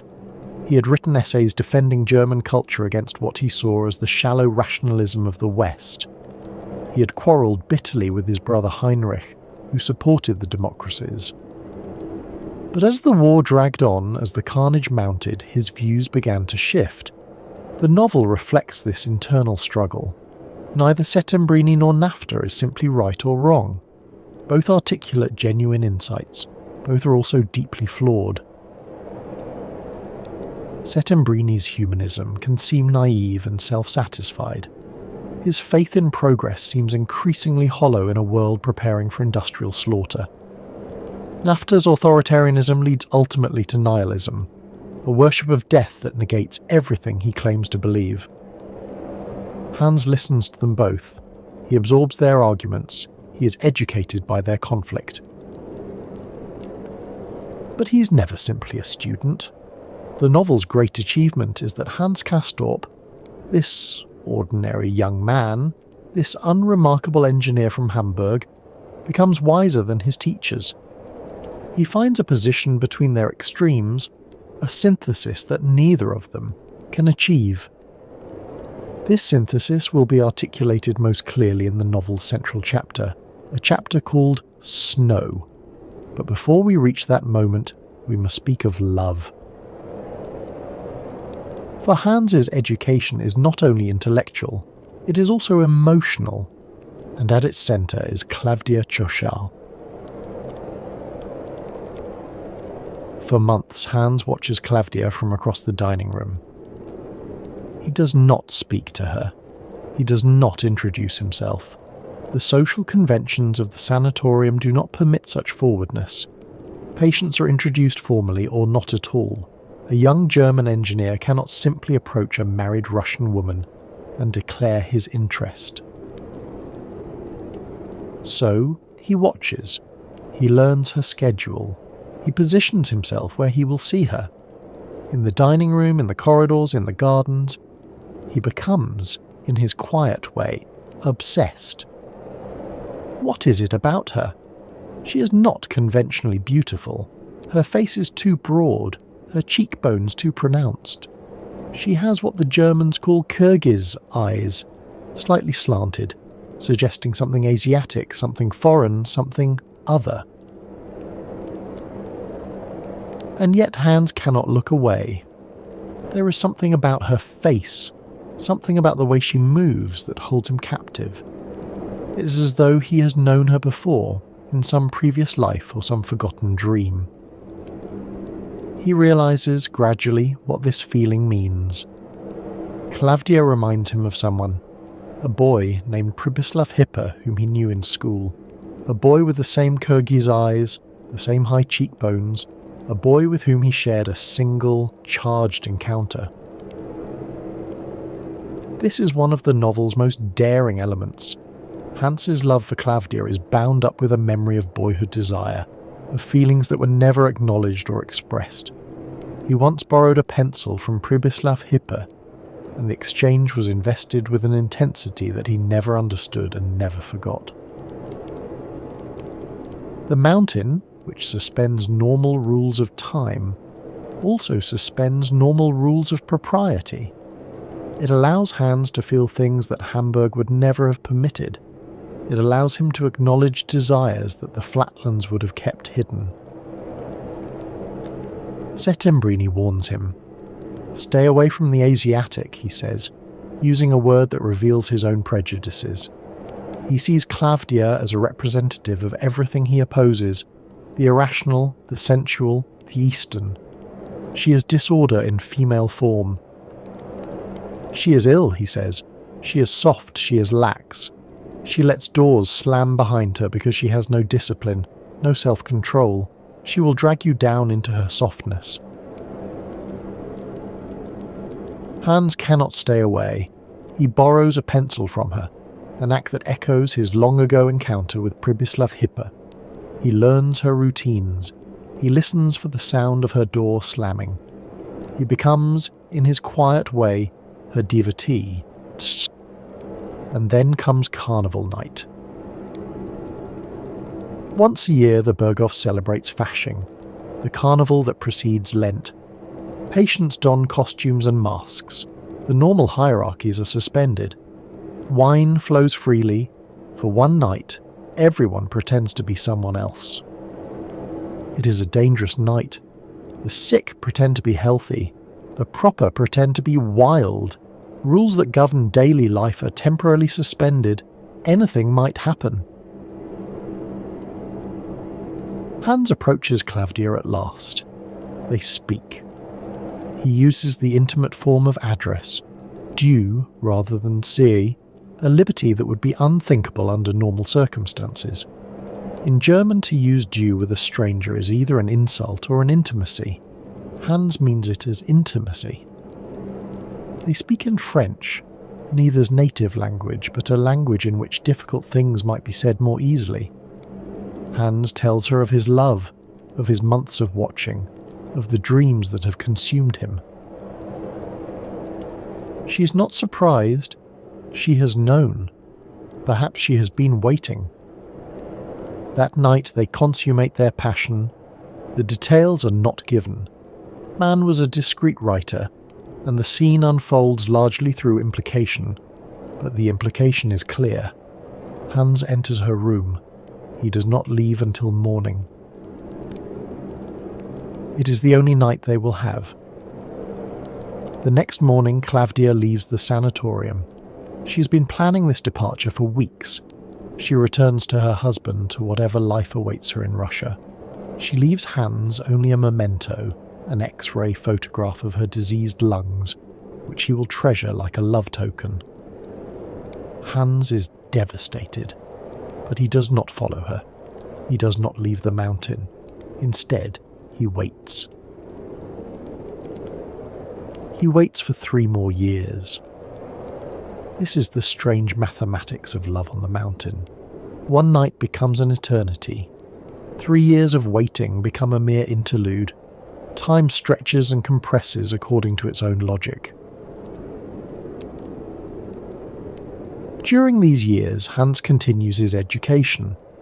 He reads books from the Sanatorium library, books on anatomy, on physiology, on the nature of life itself. He listens to the debates between Settembrini and Nafta. He observes the other patients, watching as some recover and descend to the flatlands, watching as others decline and die. His cousin Joachim finally leaves. He can wait no longer for the doctor's permission. He descends to the flatlands, takes up his military career, becomes the soldier he always wanted to be. But the mountain is not finished with him. Within months, Joachim returns. His illness has flared again. This time there will be no recovery. Hans watches his cousin die. watches him slip away in a scene of terrible pathos, still trying to salute, still the soldier at the end. It is the death that affects Hans most deeply. Joachim was his connection to the flatlands, his link to normal life. With Joachim gone, the mountain's hold on Hans is complete. And then, years after her departure, Klavdia Chosha returns. But she is not alone. The man who accompanies Klavdia is unlike anyone Hans has encountered at the Berghof. His name is Mynheer Peeperkorn. He is Dutch, a former coffee planter from Java, and he is enormously wealthy. He is also old, sick, and possessed of a personality so overwhelming that everyone around him is drawn into his orbit like planets around a sun. Peeperkorn is massive, a great bear of a man with a leonine head and piercing eyes. He dominates every room he enters, not through force or aggression, but through sheer presence. When he speaks, everyone listens, even though he rarely finishes a sentence. This is the strangest thing about him. Peeperkorn cannot complete a thought. His speech trails off into fragments, into gestures, into inarticulate but somehow eloquent silences. He raises a finger, makes a gesture, and everyone nods as though he has said something profound. Life, gentlemen, he begins. Life is, that is to say, in short, but enough. And somehow this is enough. His presence fills in what his words leave out. Where Settembrini and Nafta are all words, all ideas, Peeperkorn is pure life force. He represents something that cannot be captured in arguments or philosophies, the irrational vitality that makes existence worthwhile. Thomas Mann based this character partly on Gerhard Hauptmann, a famous German poet whom Mann both admired and resented. Hauptmann was a towering figure in German letters, a Nobel laureate, a literary celebrity, a man who commanded attention wherever he went. But Mann found him intellectually disappointing, a great presence with little substance. The portrait in the novel is affectionate but also satirical. Peeperkorn is magnificent but also absurd, a giant who cannot express the simplest thought. He is the critic's nightmare, a man who cannot be analysed because there is nothing to analyse, only presence. Hans should hate him. This is the man who has taken Klavdia. This is his rival. For 3 years Hans has waited for her return, dreaming of their one night together, treasuring the X-ray of her lungs, and now she returns on the arm of another man. But Hans finds himself drawn to Peeperkorn instead. The two men become friends. They drink together. Peeperkorn drinks enormously, a connoisseur of wines and liquors. They talk, or rather Peeperkorn speaks in fragments while Hans listens, trying to decipher meaning from gesture and intonation. There is something generous in this friendship. Hans has learned during his years on the mountain to set aside jealousy. He has learned that love is not possession, that people cannot be owned. Klavdia belongs to no one, not even to herself. She moves through life like a force of nature, taking and leaving as the spirit moves her. Or perhaps it is simpler. Perhaps Peeperkorn is simply impossible to resist. His personality is a force of nature, as irresistible as gravity. Even Settembrini and Nafta fall silent in his presence, their arguments suddenly seeming petty and abstract. But Peeperkorn is dying. The vitality that animates him is flickering. He feels it failing, feels himself becoming impotent, a word that has both sexual and existential meaning. He can no longer be the life force he has always been. His body is betraying him, his spirit is dimming. He speaks of this to Hans, in his fragmentary way. The greatest sin, he says, is failure of feeling. To be alive and not feel alive, this is the unforgivable thing. Better to die than to lose the capacity for life.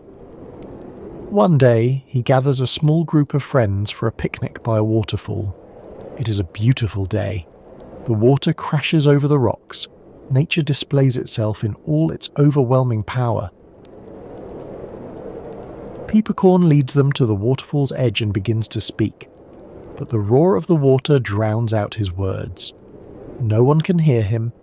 His gestures become more and more emphatic, but his voice is lost in the thunder of the cascade. It is perhaps the perfect image of his life. All presence, no content. All gesture, no words. Magnificent and absurd at once. That night, Peepercorn kills himself. He has chosen to end his life while he still can, before the vitality drains away completely.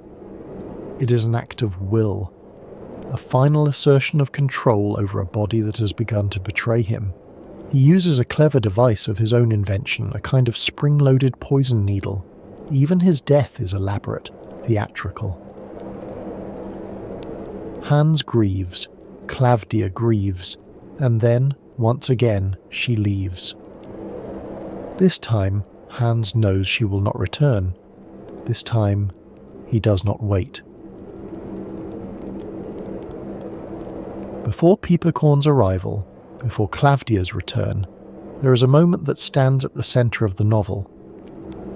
Hans has taken up skiing. It is one of the few physical activities permitted to the patients, a way to exercise the lungs in the cold mountain air. Day after day, he ventures into the snowfields above the sanatorium, exploring the wilderness that surrounds the Berghof. The skiing is solitary and meditative. Hans glides across the snow, alone with his thoughts, the sanatorium shrinking to a speck below him. Up here, the debates of Settembrini and NAFTA seem very far away. There is only the snow and the sky and the rhythm of his movements. One afternoon he goes too far. A storm blows in without warning. Within minutes he is lost in a whiteout, unable to see more than a few feet in any direction, unable to find his way back to the sanatorium. He skis in circles, though he does not know it. The storm grows worse. His strength begins to fail. The cold seeps into his bones. He knows, with growing certainty, that he is going to die. He takes shelter against a hay barn, a rough structure used by farmers in summer, now half buried in snow. He sits there, his back against the wooden wall, feeling the cold claim him. He is dying. He knows this. The cold is too intense, the storm too severe. No one knows where he has gone. He will freeze to death within hours. And as he sits there, waiting for death, he falls asleep. He dreams. The dream is the most remarkable passage in the novel. It is the moment toward which everything has been building. The synthesis that Hans achieves, the wisdom that goes beyond both Settembrini and NAFTA. At first, Hans finds himself on a Mediterranean shore. The sun is warm, the sea is blue. Beautiful people move through a classical landscape. Young men and women of perfect form, engaged in games and conversations and gentle love. It is paradise. It is everything the mountain is not.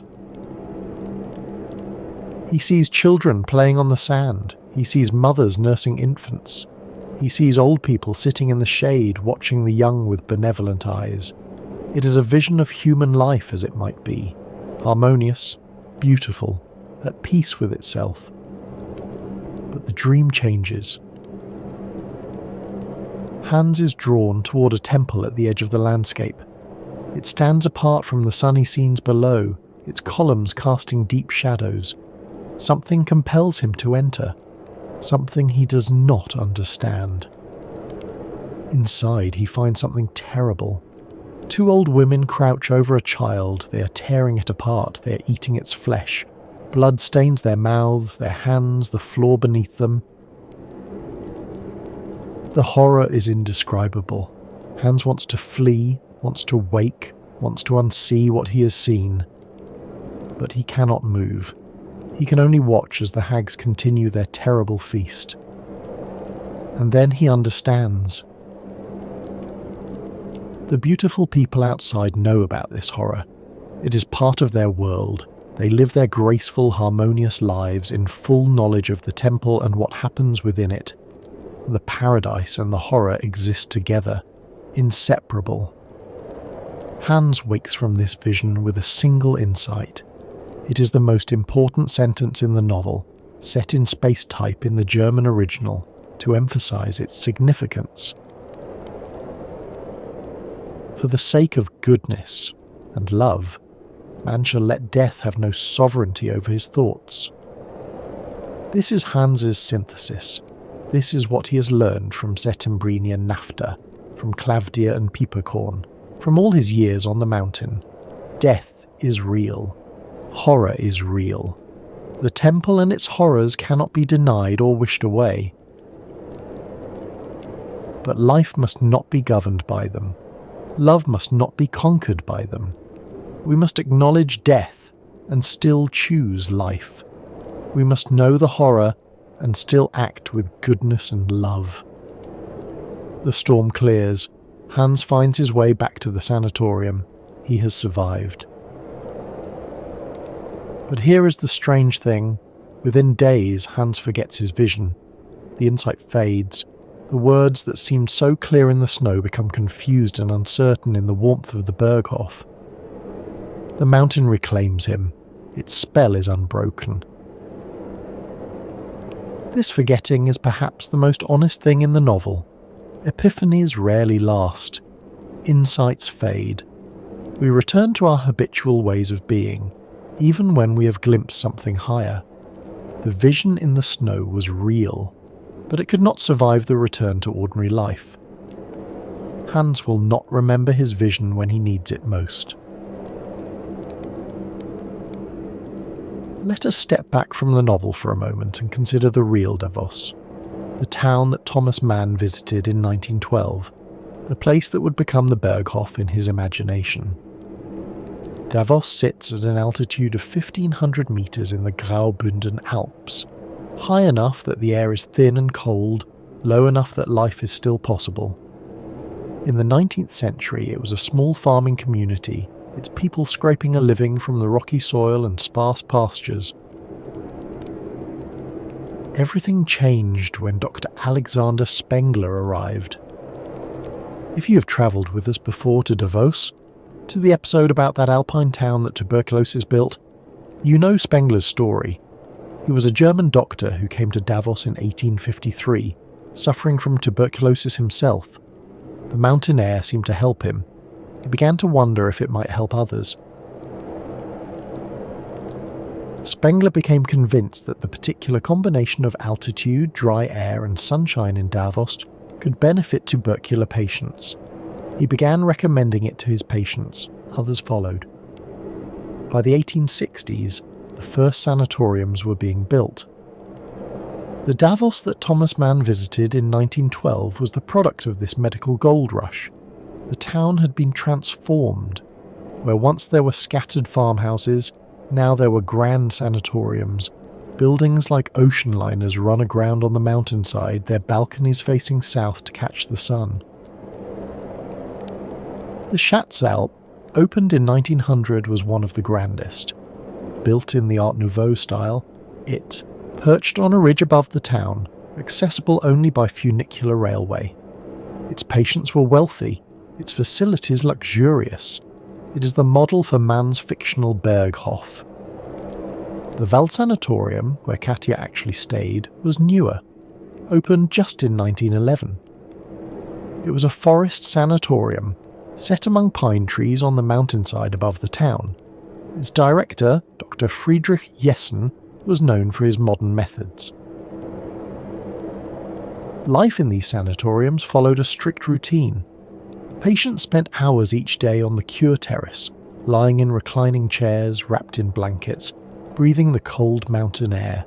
They ate enormous meals, 5 per day, rich in fats and proteins, designed to build up their wasted bodies. They took their temperature obsessively, They submitted to X-rays and examinations.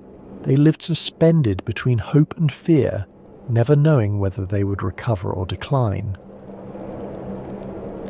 The sanatoriums were also social worlds.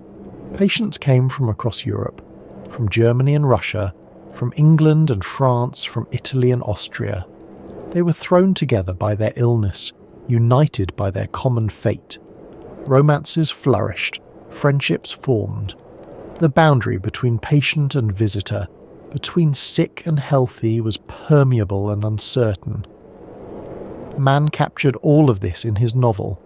The 5 meals per day, the cure terraces, the obsessive temperature taking, the strange society of the sick. But he transformed it too, making the sanatorium into a symbol of something larger, a microcosm of European civilization before the catastrophe. By 1912, that catastrophe was only 2 years away. The world that Mann observed at the Wald Sanatorium, the elegant society of the sick, the debates between humanists and authoritarians, the enchantment with death, was about to be swept away by war. The sanatoriums themselves would survive for another 4 decades, until antibiotics made the mountain cure obsolete.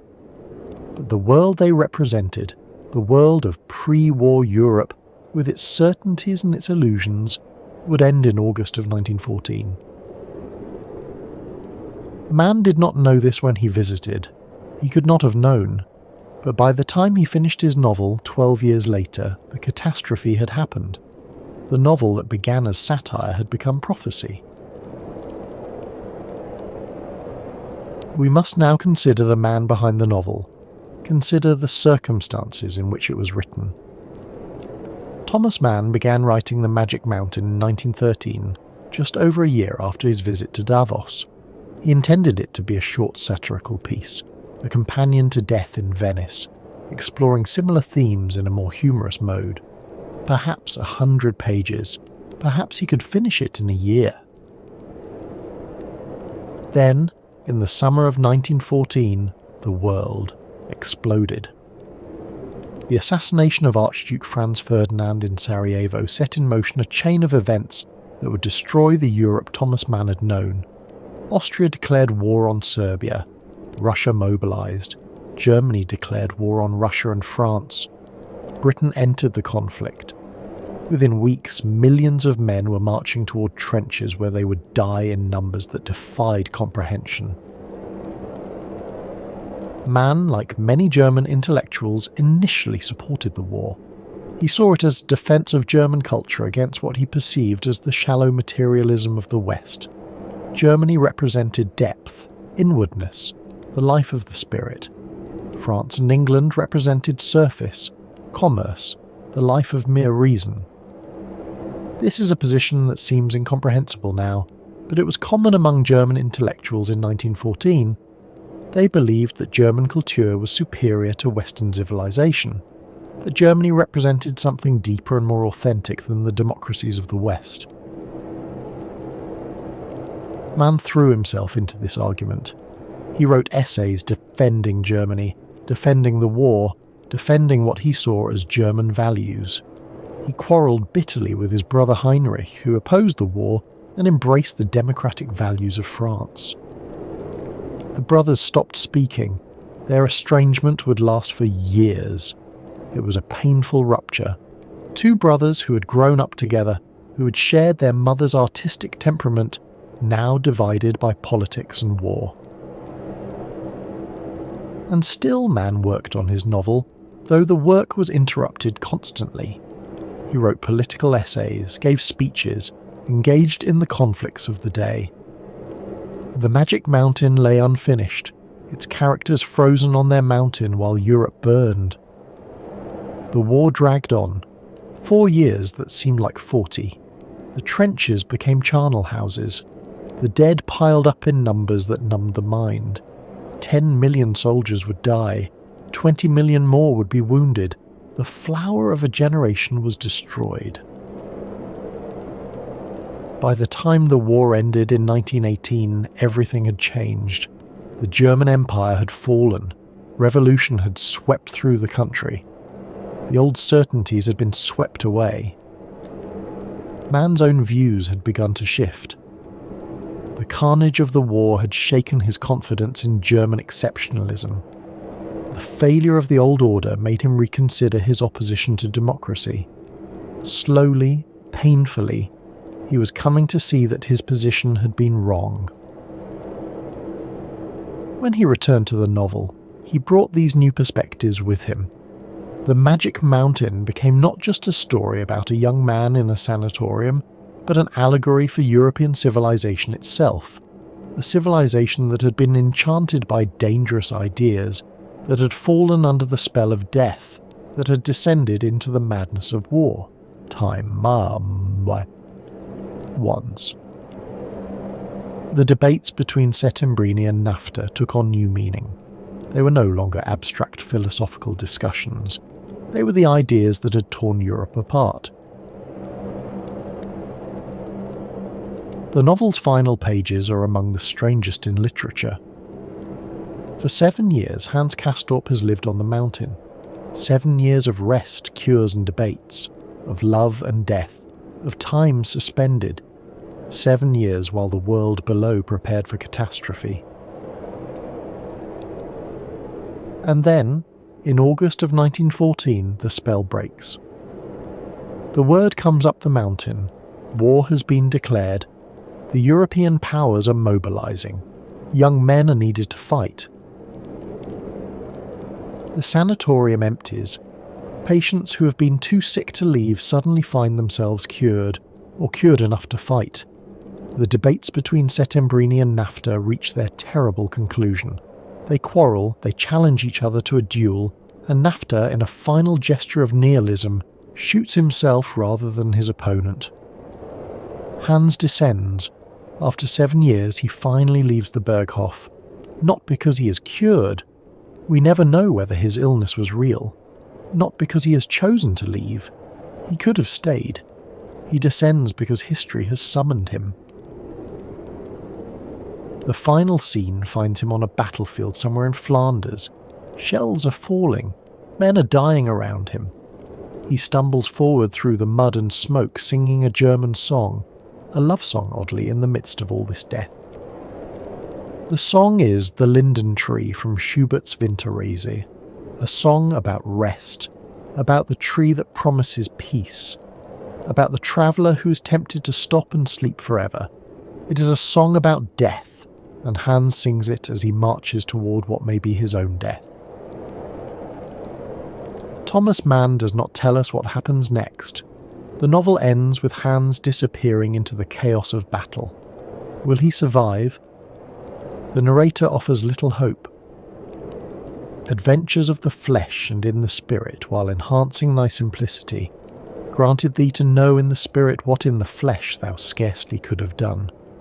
Moments there were, when out of death and the rebellion of the flesh, there came to thee as thou tookest stock of thyself a dream of love. Out of this universal feast of death, out of this extremity of fever, kindling the rain-washed evening sky to a fiery glow, may it be that love one day shall mount. The World Festival of Death. This is man's phrase for the war. The war that ended the world he had known. The war that killed millions. The war that made the enchantments of the sanatorium seem almost innocent by comparison. Hans Castorp, who spent 7 years learning to think about death, now faces death itself, not as philosophy but as artillery shells and poison gas and bodies piled in, trenches. The abstract debates of Settembrini and NAFTA have become horribly concrete. It is an extraordinary ending, frustrating for readers who want resolution, who want to know whether Hans lives or dies, but true to the novel's vision. The mountain protected its patients from the world, but the world eventually comes for everyone. The enchantment ends, the spell breaks, history claims its own. Thomas Mann finished The Magic Mountain in the summer of 1924. He had worked on it for over 12 years, longer than Hans Castorp spent at the Berghof. The novel that began as a short satire had grown into over 1,000 pages, one of the longest and most complex works of German literature. He was pessimistic about its reception. Germany in 1924 was a wounded nation, defeated in war, convulsed by revolution, devastated by hyperinflation. The economy was only beginning to stabilise. Hitler had just been released from prison after his failed beer hall putsch. Would anyone have the patience for a 1,200-page meditation on time and death? Would anyone expect, Mann wrote, that a harassed public, economically oppressed, would take it on itself to pursue through 1,200 pages the dreamlike ramifications of this figment of thought? The answer surprised him. The Magic Mountain was an immediate success. The first printing sold out almost immediately. Critics hailed it as a masterpiece. Readers devoured it despite its length and difficulty. Within months, it was clear that Mann had written something that would endure. The novel spoke to its moment. The Europe of 1924 was living in the aftermath of the catastrophe that the novel predicted. Readers recognised their world in Mann's pages, the intellectual conflicts, the seductions of death, the enchantments that had led to disaster. The book was both diagnosis and autopsy, explaining how the catastrophe had happened even as it mourned what had been lost. But the novel also transcended its moment. Its themes were universal enough to speak to readers in any era. Time and death, love and illness, the tension between life's demands and the desire to withdraw from them. These are permanent human concerns not bound to any particular place or time. In 1929, Thomas Mann was awarded the Nobel Prize in Literature. The Swedish Academy cited Buddenbrooks as the primary reason for the award, but everyone understood that the Magic Mountain had sealed his reputation. He was now officially one of the greatest writers in the German language. The prize ceremony was held in Stockholm in December. Mann gave his acceptance speech in German, speaking of the relationship between art and democracy, between literature and politics. He was beginning to engage more openly with political questions that would consume the rest of his life. He used the prize money to build a summer cottage in Lithuania, on the Curonian Spit, a narrow strip of land between the Baltic Sea and the Curonian Lagoon. There, in a simple wooden house overlooking the dunes, he worked on his next great project, the tetralogy Joseph and His Brothers, which would occupy him for the next 16 years. But the Magic Mountain remained his central achievement. When readers thought of Thomas Mann, they thought of the Sanatorium, the Cure terraces, the debates between Settembrini and NAFTA, Hans Castorp, lost in the snow, glimpsing a truth he could not hold. The mountain had claimed not only Hans but his creator, and through his creation it had claimed millions of readers as well. The 1920s were good years for Thomas Mann. He was wealthy, famous, honoured. He lived in a grand house in Munich with his wife and 6 children. He travelled, lectured, received prizes and honorary degrees. He was by any measure a successful man. But storm clouds were gathering. The Weimar Republic, the democratic government that had replaced the Kaiser after the war, was struggling. Economic instability, political extremism, the humiliation of the Versailles Treaty. All of these undermined confidence in the democratic order. The Republic had enemies on all sides. And a new political movement was rising. The National Socialists, led by Adolf Hitler, offered a vision of national renewal that appealed to many Germans. They promised to restore Germany's greatness, to avenge the defeat of the war, to build a new Reich that would last 1,000 years. Thomas Mann watched this rise with growing alarm. His political views had evolved since the war. He had come to see democracy not as a foreign imposition, but as the best hope for German civilization. He had reconciled with his brother Heinrich. He had begun to speak out against the forces that threatened to destroy everything he valued. In 1930, he gave a speech in Berlin. He called it an appeal to reason. It was a plea for the educated middle class and the working class to unite against the Nazis, against what he called the inhuman fanaticism of the National Socialists. The speech was courageous. It was also dangerous. The audience was hostile, filled with Nazi sympathizers who heckled and interrupted. The newspapers attacked him. The Nazis marked him as an enemy. 3 years later, in 1933, Hitler became Chancellor of Germany. The democratic experiment was over. The 1,000-year Reich had begun. Thomas Mann was not in Germany when it happened. He and Katja were on vacation in Switzerland, enjoying the Alps that had inspired the Magic Mountain. They had planned to stay a few weeks and then return home. They received word from their children. Do not come back. Your writings have been blacklisted. Your home has been searched. You are not safe. Their eldest children, Erika and Klaus, who had already fled to France, confirmed the warning. The Nazis were arresting their enemies. Mann's name was on the list. They never returned to Germany. Not for decades. Not until after the war, after Hitler was dead, after the Reich lay in ruins. The house in Munich, with its library and manuscripts, its memories and possessions, was lost to them. At first, Mann tried to remain apolitical. He published cautiously. He did not denounce the regime openly. He feared for his property, for his books, for the German audience he had cultivated his entire life. Perhaps he thought he could wait out the madness. Perhaps Germany would come to its senses. But silence was impossible. In 1936, he published an open letter to the University of Bonn, which had stripped him of his honorary doctorate. The letter was a declaration of opposition. He would no longer be silent. The Nazi regime responded by revoking his German citizenship. Thomas Mann, author of Buddenbrooks and the Magic Mountain, was now officially stateless. When asked whether he found exile difficult, whether he felt lonely without his homeland, Mann gave an answer that has become famous. Where I am, there is Germany. I carry my German culture in me. In 1938, Thomas Mann emigrated to the United States.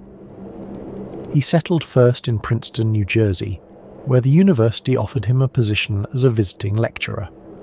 Later, he moved to Pacific Palisades, California, a community of German exiles near Los Angeles that included other refugees from fascism, Bertolt Brecht, Arnold Schoenberg, Theodor Adorno. These were strange years for the great German writer. He was in exile from the culture that had produced him, living in a country whose language he spoke imperfectly, watching from across an ocean as his homeland committed crimes that defied comprehension. America was good to him. He was honoured, celebrated, welcomed. Universities invited him to lecture. Publishers published his books. The American public, in its generous way, embraced this distinguished refugee. But he never felt at home. The California sunshine, so different from the grey skies of Northern Europe, seemed false to him. The American way of life, so optimistic and practical, was foreign to his temperament. He longed for the culture he had lost, for the German language, for European complexity, for the world he had known. And yet he was not passive. During the war, Mann made a series of radio broadcasts addressed to German listeners. They were called Deutsche Hörer, German listeners, short speeches recorded in California, transmitted to Europe by the BBC, aimed at reaching those Germans who might still be reached. In these broadcasts, Mann pleaded with his countrymen to reject the Nazi regime. He described the crimes being committed in Germany's name. He reminded Germans of their better traditions, of Goethe and Schiller and Beethoven, of the culture that had once been the glory of Europe. German listeners, he would begin. A German writer whom you know speaks to you. One whose work and person have been banned in Germany, whose books, though born of a German soul and German education, are forbidden and hunted there, while in all other parts of the world people can read them in their own language. How many Germans heard these broadcasts we cannot know. How many were moved by them we cannot know. But man continued throughout the war, month after month, speaking across the ocean to a homeland he could not visit, hoping that his words might make some difference. In 1944, on the 6th of June, D-Day, the Allied invasion of Normandy, Thomas Mann became an American citizen. It was also his birthday. He was 69 years old. He was now officially American, but in a deeper sense he remained what he had always been, a German writer in exile carrying his culture with him wherever he went. The war ended the following year. Germany surrendered in May of 1945. The Reich that was supposed to last 1,000 years had lasted 12, the same span of time it had taken Thomas Mann to write The Magic Mountain. There was terrible irony in this. The novel had predicted catastrophe. It had diagnosed the sickness of European civilization, the seduction of death, the enchantments that led to destruction. And then, with uncanny precision, that catastrophe had occurred. Hans Castorp had descended from the mountain into the First World War. Thomas Mann had descended from the fame of the 1920s into the exile of the 1930s and 40s. The mountain could not protect anyone forever. After the war, Thomas Mann faced a question. Should he return to Germany? The country was in ruins. Cities had been bombed to rubble. Millions were dead. Soldiers and civilians, Germans and their victims. The crimes of the Holocaust had been revealed in all their horror. And yet it was still Germany. It was still the land of Goethe and Bach, of the culture Mann had spent his life serving. Many of his fellow exiles planned to return. Bertolt Brecht would go back to East Germany. Others would return to the West. Mann chose a middle path. He visited Germany several times after the war, but he never lived there again. Instead, he settled near Zurich in Switzerland, the same country where the Magic Mountain was set, the same mountains where Katia had taken her cure so many years before. In 1949, he made a particularly significant visit. He travelled to both Germanys, the Federal Republic in the west and the German Democratic Republic in the east, to receive Goethe prizes from both Frankfurt and Weimar. It was the 200th anniversary of Goethe's birth, and Mann was chosen to give the commemorative address. This decision was controversial. The Cold War had begun. Americans viewed the Communist East with deep suspicion. Some accused Mann of being too sympathetic to the Soviet bloc, of lending legitimacy to the communist regime. But Mann refused to choose sides in this new conflict. He had seen what happened when nations divided against each other, when ideologies demanded absolute loyalty. He had watched one catastrophe. He did not wish to participate in another. "I know only one Germany," he said. "Goethe belongs to all of Germany. I cannot recognize a division of German culture." The Goethe address was remarkable, a meditation on the German genius and the German catastrophe, on the culture that had produced both the greatest art and the greatest crimes. Mann spoke of Goethe's complexity, his darkness as well as his light. He spoke of Germany's need to reckon with its past, to understand how the catastrophe had happened. The final years were peaceful, though not without sadness. His son Klaus, who had struggled with depression and addiction, took his own life in 1949. It was a blow from which Mann never fully recovered.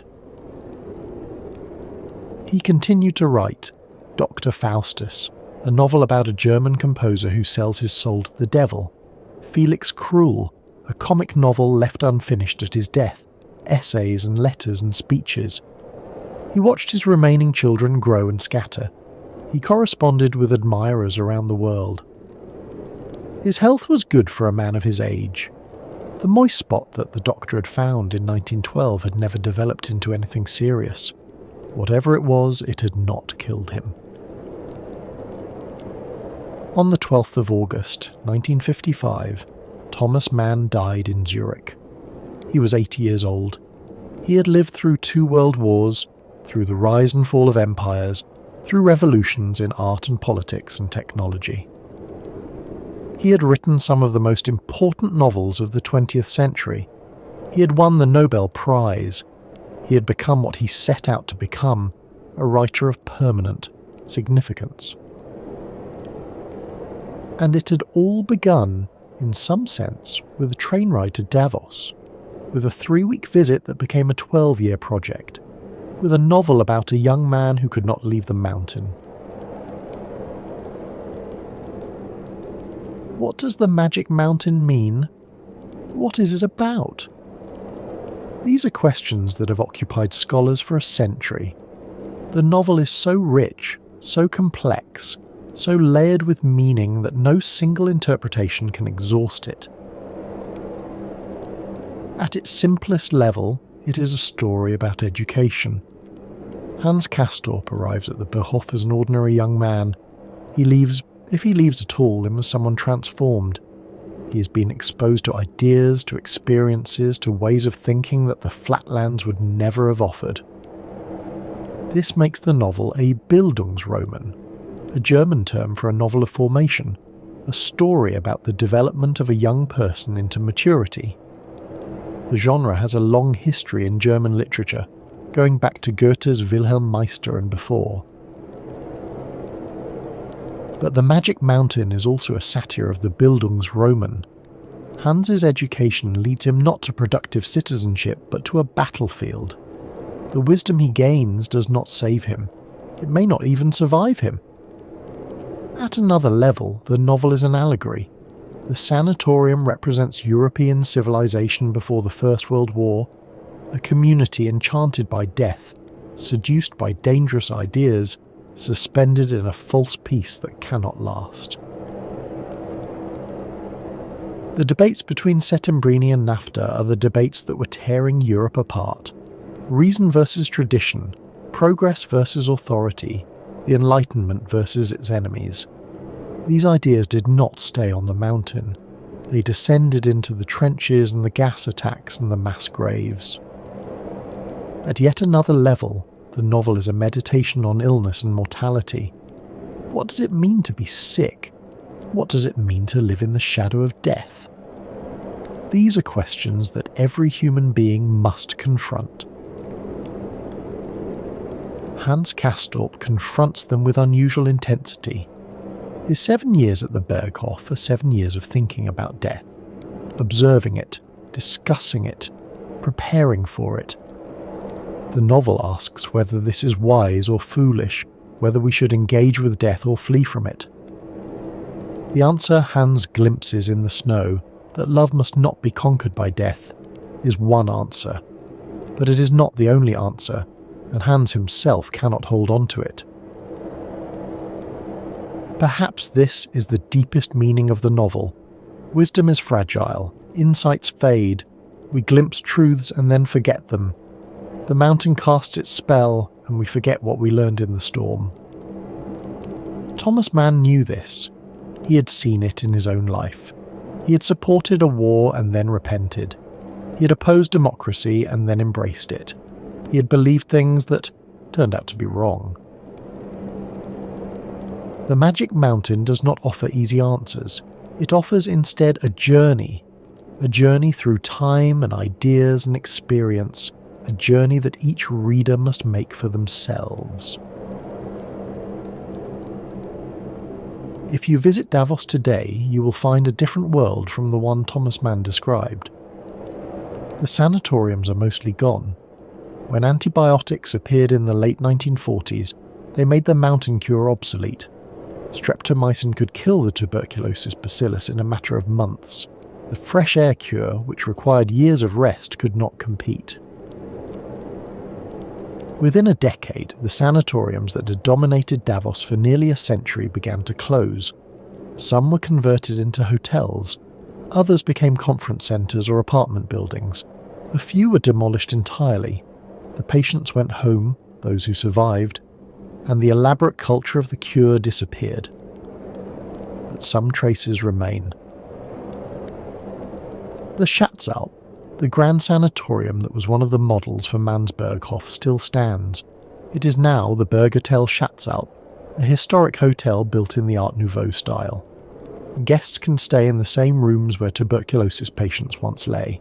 They can look out at the same views that Hans Castorp contemplated. The building has been preserved almost exactly as it was. The cure terraces are still there, though now guests use them for sunbathing rather than treatment.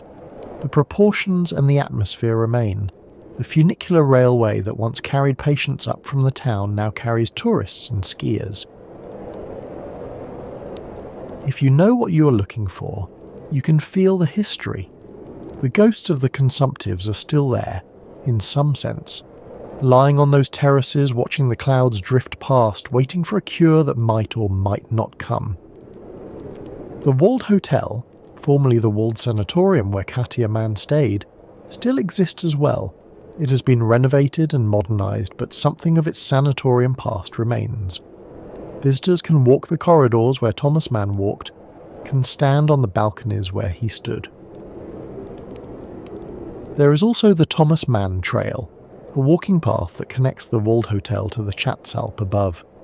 Visitors can retrace the author's steps, ascending from the town to the mountain, following the route that Hans Castorp might have taken. Along the way, plaques quote passages from the novel. And every January Davos fills with visitors for a very different kind of gathering. The World Economic Forum brings together presidents and billionaires, prime ministers and CEOs. They meet in conference centres that stand where sanatoriums once stood. They discuss the future of the global economy in the same mountain air that was supposed to cure tuberculosis. There is something darkly comic about this. The town that tuberculosis built has become the town where the powerful meet to shape the world. The invalids have been replaced by elites. The cure terraces have been replaced by reception halls. Thomas Mann would have appreciated the irony. His novel was partly about the isolation of a privileged class, about people who withdrew from the world into a comfortable cocoon of illness and philosophy. The World Economic Forum is also, in its way, an isolated gathering of the privileged. People who meet on a mountain to discuss problems that seem distant from ordinary life. Perhaps the magic of the mountain takes different forms in different eras.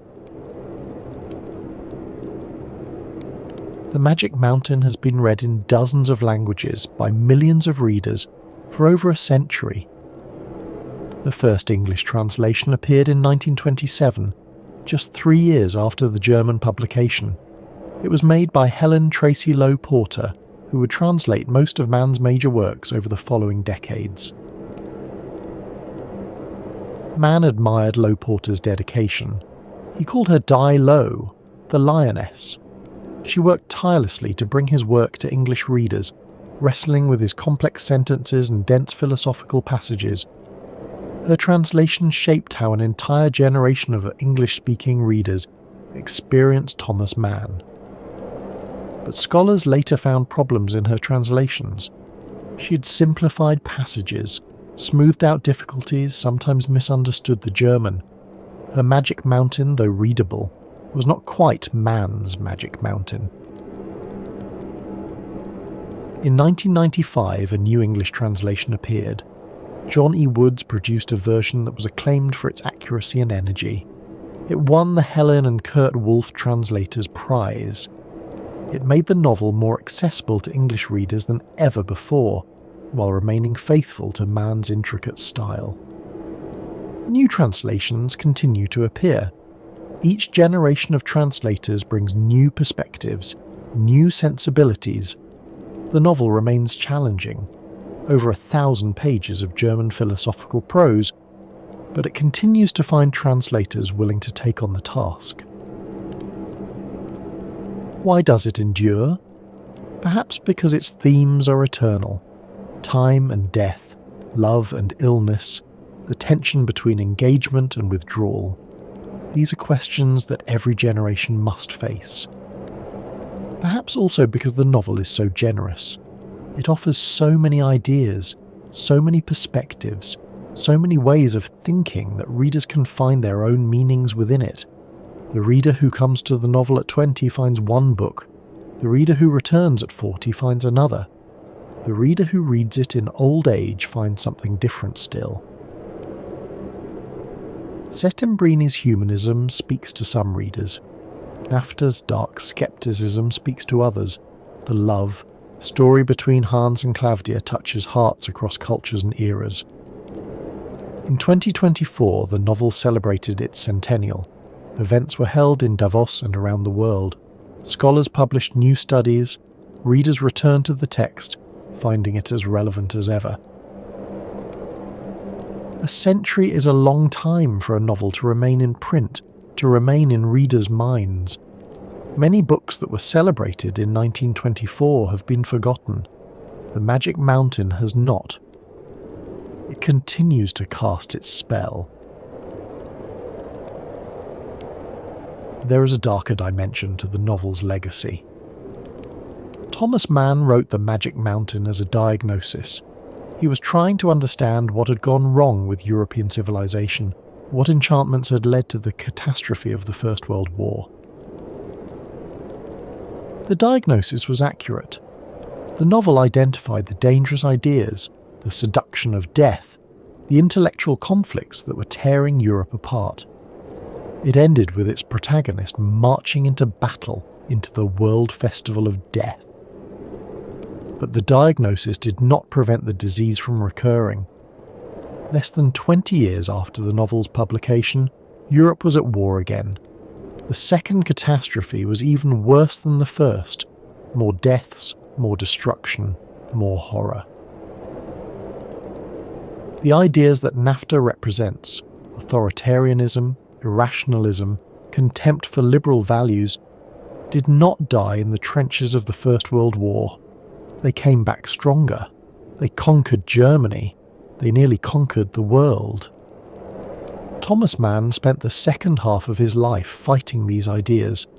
His radio broadcasts, his essays, his public appearances, all were aimed at combating the darkness he had diagnosed so precisely in his novel. Did it matter? Did his words make any difference? This is not a question we can answer with certainty, but the fact that he spoke, that he refused to remain silent, that he used his fame and his talent in the service of humanity, this matters. It is an example of what a writer can do in a time of crisis. And the novel itself remains a warning. It shows how intelligent people can be seduced by dangerous ideas. It shows how the enchantments of death can capture minds that should know better. It shows what happens when civilizations forget to choose life. Every generation must learn these lessons for itself. The Magic Mountain is one of the texts from which they can learn. Today, a century after the novel's publication, its warnings feel newly urgent. The intellectual conflicts it diagnoses have not gone away. The tension between reason and authority, between openness and closure, between life and death. These tensions persist. The Magic Mountain is always there. The enchantment is always waiting, and the choice between life and death must be made anew by each generation. We began with a misdiagnosis. Let us end with one as well. Katia Mann was treated for tuberculosis. She spent months at the Wald Sanatorium. She followed the prescribed regimen: rest, rich food, mountain air. She was treated as though she had the disease. But when her X-rays were later examined, doctors found no evidence of tuberculosis. Whatever she had suffered from, it was not the White Plague. She lived to be 97 years old, dying in 1980, far outliving her husband, far outliving the disease she never had. This means that The Magic Mountain, the greatest tuberculosis novel ever written, was inspired by an illness that was not tuberculosis. There is something fitting about this. The novel is, in part, about the uncertain boundary between sickness and health. Hans Castorp may or may not be ill. His symptoms are real, but their meaning is unclear. The doctors find what they expect to find. Perhaps all illness is partly constructed. Perhaps the categories we use to understand our bodies are always partly imaginary. We name our sufferings and thereby give them power over us. The naming makes them real. Or perhaps the misdiagnosis points to a different truth. The power of the sanatorium was never really about medicine. It was about something else, about community, about ritual, about a way of life that made meaning out of suffering. Whether or not the mountain air could cure tuberculosis, it provided something that the flatlands could not. A place to rest, a place to think, a place to confront mortality without the distractions of ordinary life, a place where time moved differently, and the questions that mattered could finally be asked. Thomas Mann understood this. His novel captures not the medical reality of the sanatorium, but its psychological and spiritual reality. The enchantment was real, even if the cure was not. And so, a misdiagnosis gave birth to a masterpiece. An illness that wasn't became a novel that will never fade. A 3-week visit became 12 years of writing. A doctor's invitation that was refused became a work of art that has shaped how we think about time and death and love. This is the alchemy of art. It transforms everything it touches, even error, even confusion, even the mistakes of doctors reading X-rays in the alpine light. Let us pause now and consider what we have witnessed tonight. We have followed Thomas Mann from the merchant houses of Lübeck to the cure terraces of Davos. We have watched him board a train in 1912, intending a 3-week visit, carrying in his mind the first glimmers of a novel. We have seen him return to Munich, reject the doctor's invitation to stay, begin writing a short satirical piece. We have seen that piece grow and transform over 12 years, interrupted by a world war, shaped by the catastrophe of European civilization. We have met Hans Castorp, that ordinary young man who became, through 7 years on the mountain, something extraordinary. We have watched him fall under the spell of the Berghof, under the spell of Claudia Chauchat, under the spell of ideas that would shape his thinking forever. We have listened to the great debates between Settembrini and NAFTA, debates that were also the debates of Europe, debates that would be settled not by words but by guns. We have stood with hands in the snow, glimpsing a truth about love and death that he could not hold on to. We have watched him descend the mountain finally into a war that would destroy the world he knew. And we have followed Thomas Mann through his own descent, into exile, into America, into the long years of fighting fascism from across an ocean. We have seen him return to Europe, to Switzerland, to the mountains where it all began. This is not a simple story. It is a story about how art is made, about how life becomes literature, about how a 3-week visit can reshape the course of literary history. It is also a story about ideas and their consequences, about the seductions of death and the claims of life, about what happens when civilizations forget to choose. What does all of this mean for us now, more than a century after Mann boarded that train to Davos?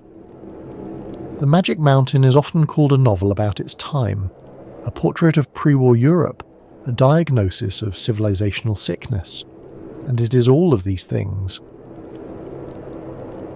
But it is also a novel about our time. The questions it raises have not been answered, the tensions it diagnoses have not been resolved. We still face the conflict between reason and unreason, between liberal values and authoritarian temptation, we still face the seduction of withdrawal, the desire to escape from the demands of the world into some protected space where normal rules do not apply. We still face the question that Hans Castorp faced, whether to engage with the world or withdraw from it, whether to descend to the flatlands and take up the work of living, or to remain on our own mountains, enchanted by our own illusions. The pandemic years made this question newly urgent. We too experienced a suspension of normal time. We too were forced to confront mortality in ways we usually avoid. We too discovered the strange seductions of withdrawal, the way that isolation can become a kind of refuge. There are no easy answers. There never were. This is what the novel teaches us, that wisdom is not a destination but a journey, that truth is not possessed but pursued. Hans glimpsed something in the snow. He forgot it. Perhaps the lesson is not that we should try to remember what he glimpsed, but that we should try to glimpse something ourselves. The novel invites us into its world. It invites us to think, to question, to engage with ideas that may be uncomfortable. It does not tell us what to believe. It shows us what belief costs. This is the gift of great literature. It does not simplify. It complicates. It does not answer. It asks. What do we carry forward from this story? Perhaps the knowledge that great art can come from unlikely sources, a misdiagnosis, a 3-week visit, a doctor's invitation that was refused. Perhaps the understanding that time works differently than we expect. 12 years to write a novel, 7 years on a mountain, a century of readers finding new meanings in the same text. Perhaps the warning that enchantment is dangerous. The mountain casts its spell. The ideas that seem harmless in isolation can, when taken to extremes, tear civilizations apart.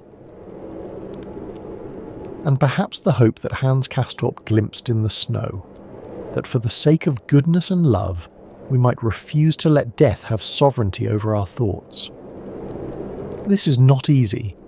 Hans himself could not hold on to it. Thomas Mann, for all his insight, could not prevent the catastrophes of the 20th century.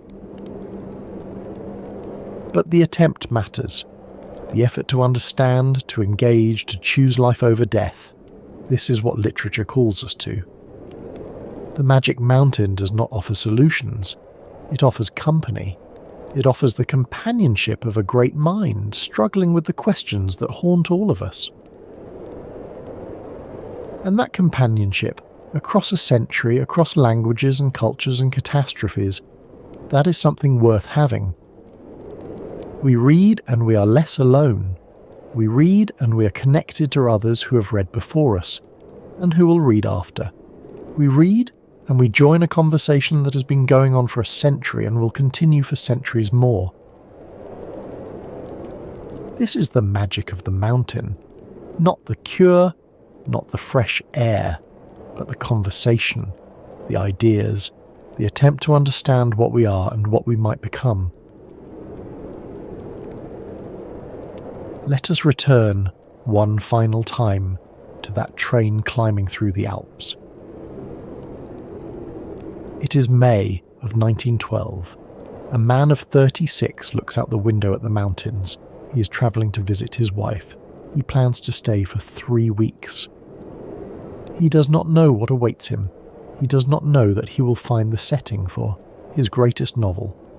He does not know that the world is about to tear itself apart. He knows only that the air is thin and clear, that the peaks are beautiful, that somewhere ahead his wife lies on a balcony, breathing, waiting. This is how great art begins. Not with grand intentions, but with small circumstances. A train ride, a visit, a doctor who finds a spot on a lung. Thomas Mann took what life gave him and transformed it. He spent 12 years shaping his experiences into a novel that would outlast empires. And now we too have made the journey. We have climbed the mountain and descended again. We have encountered the ideas and the characters, the love and the death, the enchantment and the breaking of the spell. The Wald Sanatorium still stands in Davos.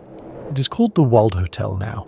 Guests can stay where Katja stayed, look out at the same mountains, breathe the same air.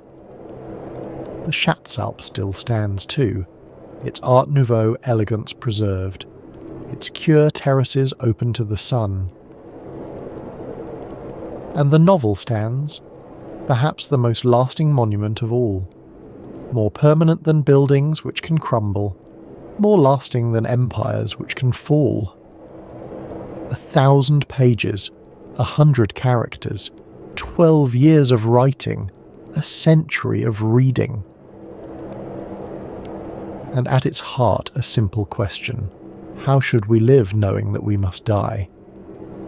The novel does not answer this question, but it helps us ask it. It helps us ask it with depth, with seriousness, with the kind of attention that the question deserves. For the sake of goodness and love, man shall let death have no sovereignty over his thoughts. Hans forgot this. We need not. The fire has burned low now. The mountain air drifts through an open window, thin and cold and clear. Somewhere, in a sanatorium that no longer exists, a young man lies on a Cure terrace watching the snow fall on the peaks above. He's thinking about time and death and love. He's wondering whether he will ever descend to the flatlands below. Somewhere else, an old man sits at his desk writing the final pages of a novel that has consumed 12 years of his life. He's wondering whether anyone will read it. He's wondering whether it matters. And somewhere else still, in a library, in a bedroom, in a quiet corner of a busy life, a reader turns the final page of a 1,000-page book and sits in silence, letting the story settle, letting the meaning emerge. This is the chain that connects us, the writer to the reader, the past to the present, the mountain to the flatlands below. Thomas Mann died in 1955. Hans Castorp disappeared into the mud and smoke of Flanders more than a century ago. The sanatoriums are gone, the war is over, the world has moved on. But the novel remains, and as long as it remains, something of that world survives, something of those questions persists, something of that struggle continues. Next time on the Sanatorium we'll explore another corner of this history, but that journey is for another night. For now, rest well. Let the memory of the mountain air carry you into sleep. Let the questions Hans Castorp asked, questions about time and death and love, fade into the background of your dreams. You do not need to answer them tonight. You need only rest. If you found some measure of peace in tonight's journey, perhaps leave a like or share it with someone who might need it, someone who has their own mountains to climb, their own enchantments to escape. Thank you for being here. Thank you for taking this journey through a novel and a life, through the sanatoriums and the snow, through a century of reading and rereading. The mountain will still be there tomorrow. The novel will still be waiting. The questions will still be asking themselves, as they have for 100 years. But for now, let them go. Let the spell of the mountain release you gently into sleep. For the sake of goodness and love, good night. She dies in his arms. Every single night in opera houses around the world, from Milan to Melbourne, from Paris to São Paulo, from the grandest theatres in Vienna to provincial houses in small Italian cities, she dies. Coughing, feverish, her cold hands reaching for the man who loves her, whispering his name with her final breath. And every night the audience weeps. They have been weeping for over 125 years. Mimi's death in La Bohème is the most famous tuberculosis death ever staged. More people have watched her die than have actually died of the disease in the modern era. Puccini's opera has been performed tens of thousands of times, on average, somewhere on Earth, almost every single day since its premiere in 1896. But Puccini did not invent her. He borrowed her from a real woman in a real garret in Paris, who really coughed blood into a handkerchief while the man who loved her watched helplessly. That man then wrote a novel about it, and then he died himself of the same disease at 38 years old in a charity hospital, penniless despite his literary fame. This is the opera that made tuberculosis immortal. The opera that turned disease into beauty, suffering into art, and a frozen garret in Paris into the most emotionally devastating stage setting in the history of music. Tonight, we ask why it still makes us cry. Welcome to the Sanatorium. Tonight we explore La Bohème, Giacomo Puccini's masterpiece about love, art, poverty and death in the garrets of 19th century Paris. It is, by some measures, the most popular opera ever written. It is certainly among the most performed, the most recorded, the most likely to reduce an audience to tears. We will trace the opera back to its source, a novel written by a man who lived the bohemian life himself, who knew the freezing rooms and the empty stomachs, who loved women who were dying of consumption, and who died, in the end, of the very same disease that kills his most famous character. We will witness the bitter rivalry between two composers racing to tell the same story, and see how one version became immortal while the other was forgotten. And we will follow the opera's descendants forward across a century as to Jonathan Larson's Rent and beyond, asking why we keep returning to stories of young artists dying beautifully. If you're new here, this channel explores how tuberculosis, the disease that killed 1 in 4 people in the 19th century, shaped everything from literature to music, from architecture to fashion, from the American West to the way we think about art itself. If that sounds like your kind of history, consider subscribing. Now settle in, find a comfortable position. Let your breathing slow. We have a long journey ahead, through freezing garrets and candlelit cafes, through opera houses and off-Broadway theatres, through stories of artists who died young and the art that keeps them alive. Let's begin. Paris. Christmas Eve, 1830-something. Imagine, if you will, a room at the top of a narrow building in the Latin Quarter. It is barely a room at all, more of an afterthought, a space carved from beneath the roofline where the ceiling slopes so sharply you cannot stand upright at the edges. The floorboards are warped, the walls are thin, the single window, small and high, is covered in frost, thick frost, the kind that grows when the temperature inside is barely warmer than the temperature outside. Through that frosted window, if you wiped a circle clean, you would see the rooftops of Paris stretching toward the Seine. Chimney pots, spires, the grey winter sky pressing down like a lid. 4 young men share this space. Rodolfo is a poet who has just burned the 3rd act of his play in the stove, watching the pages curl and blacken, giving up 3 months of work for 20 minutes of warmth. Marcello is a painter. His canvases lean against the walls, unsold and unsellable. Chaunard is a musician who has not had a paying engagement in weeks.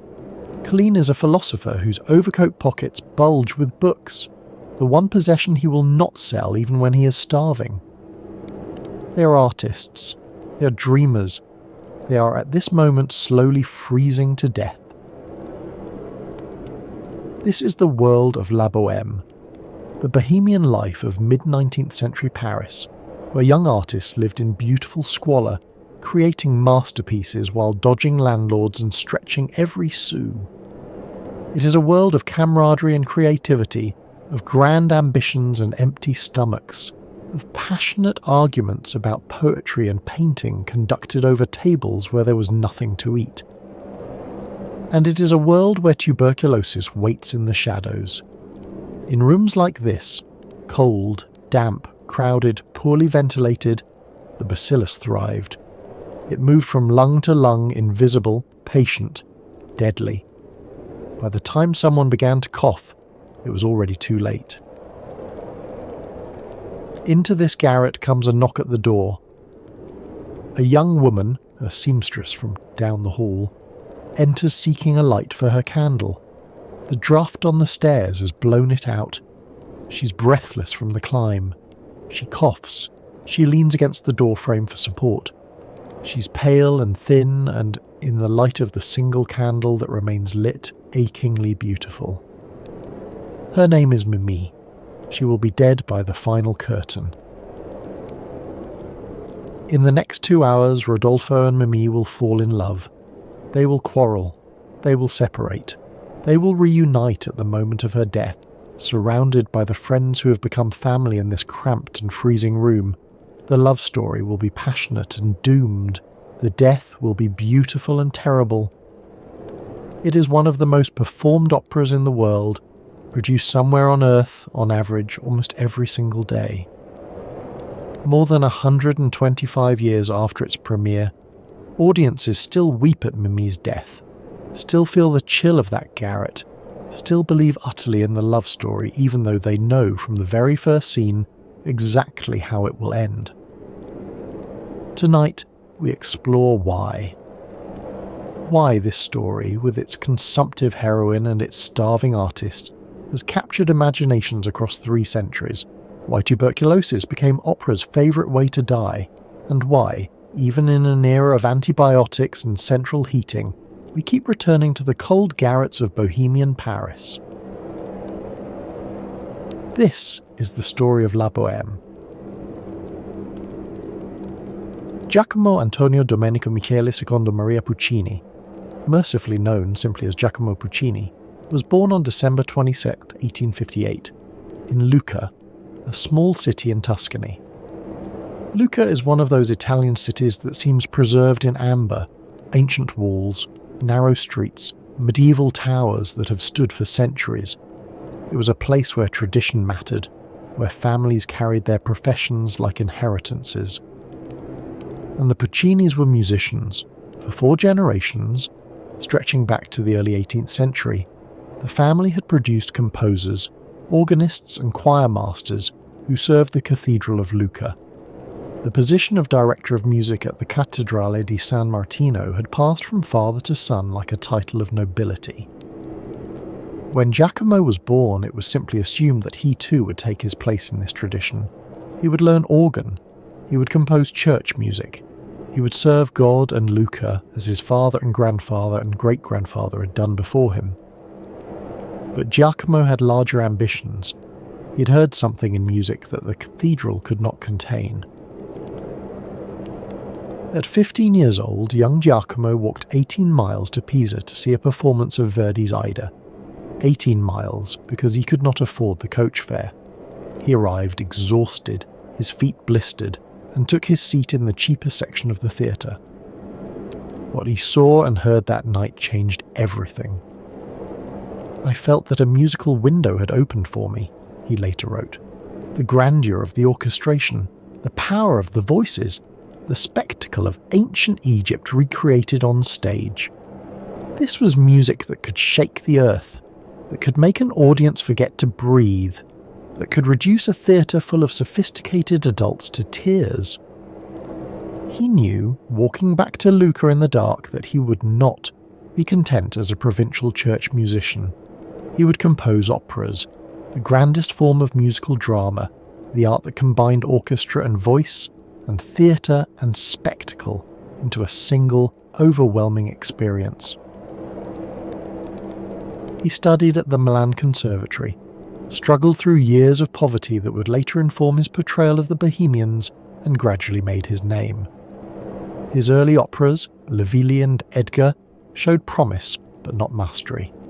Then came Manon Lescaut in 1893, a story of doomed love that established him as a major force in Italian opera, a worthy successor to the aging Verdi.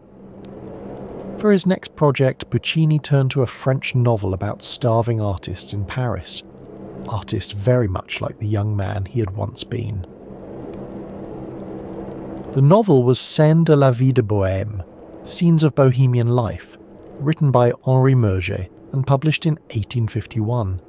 It was a collection of loosely connected stories, almost more like sketches, based on Murger's own experiences as a desperately poor writer in the Latin Quarter of Paris during the 1840s. We will explore Murger's life and death in detail later in our journey. His story is as tragic in its way as any opera. For now, what matters is that his book became the defining document of the Bohemian myth, the romanticised vision of the starving artist that would captivate imaginations for generations, that would shape how we think about creativity and poverty and the relationship between suffering and art. In Murger's stories, poverty was not merely endured, it was celebrated.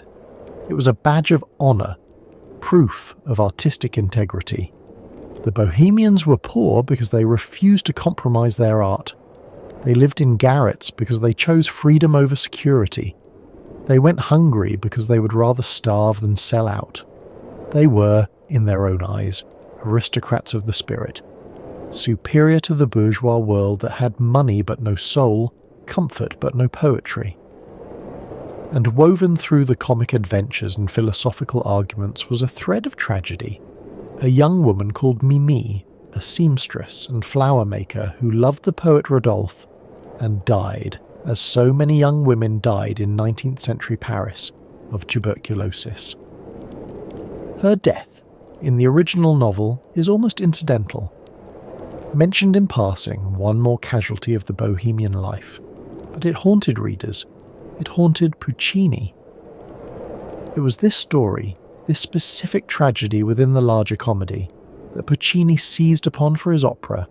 He would make Mimi's death the centre of everything. He would make an audience feel what Rodolphe had felt, watching the woman he loved grow pale and thin and finally still. La Bohème premiered on February 1st, 1896, at the Teatro Regio in Turin. The conductor was a 28-year-old named Arturo Toscanini, who would go on to become, by many accounts, the greatest conductor of the 20th century, a legend who led orchestras at La Scala, the Metropolitan Opera, and the New York Philharmonic. But that night in Turin, Toscanini was just a young man with a baton trying to bring a new opera to life. The premiere was not a triumph. The critics were mixed at best, hostile at worst.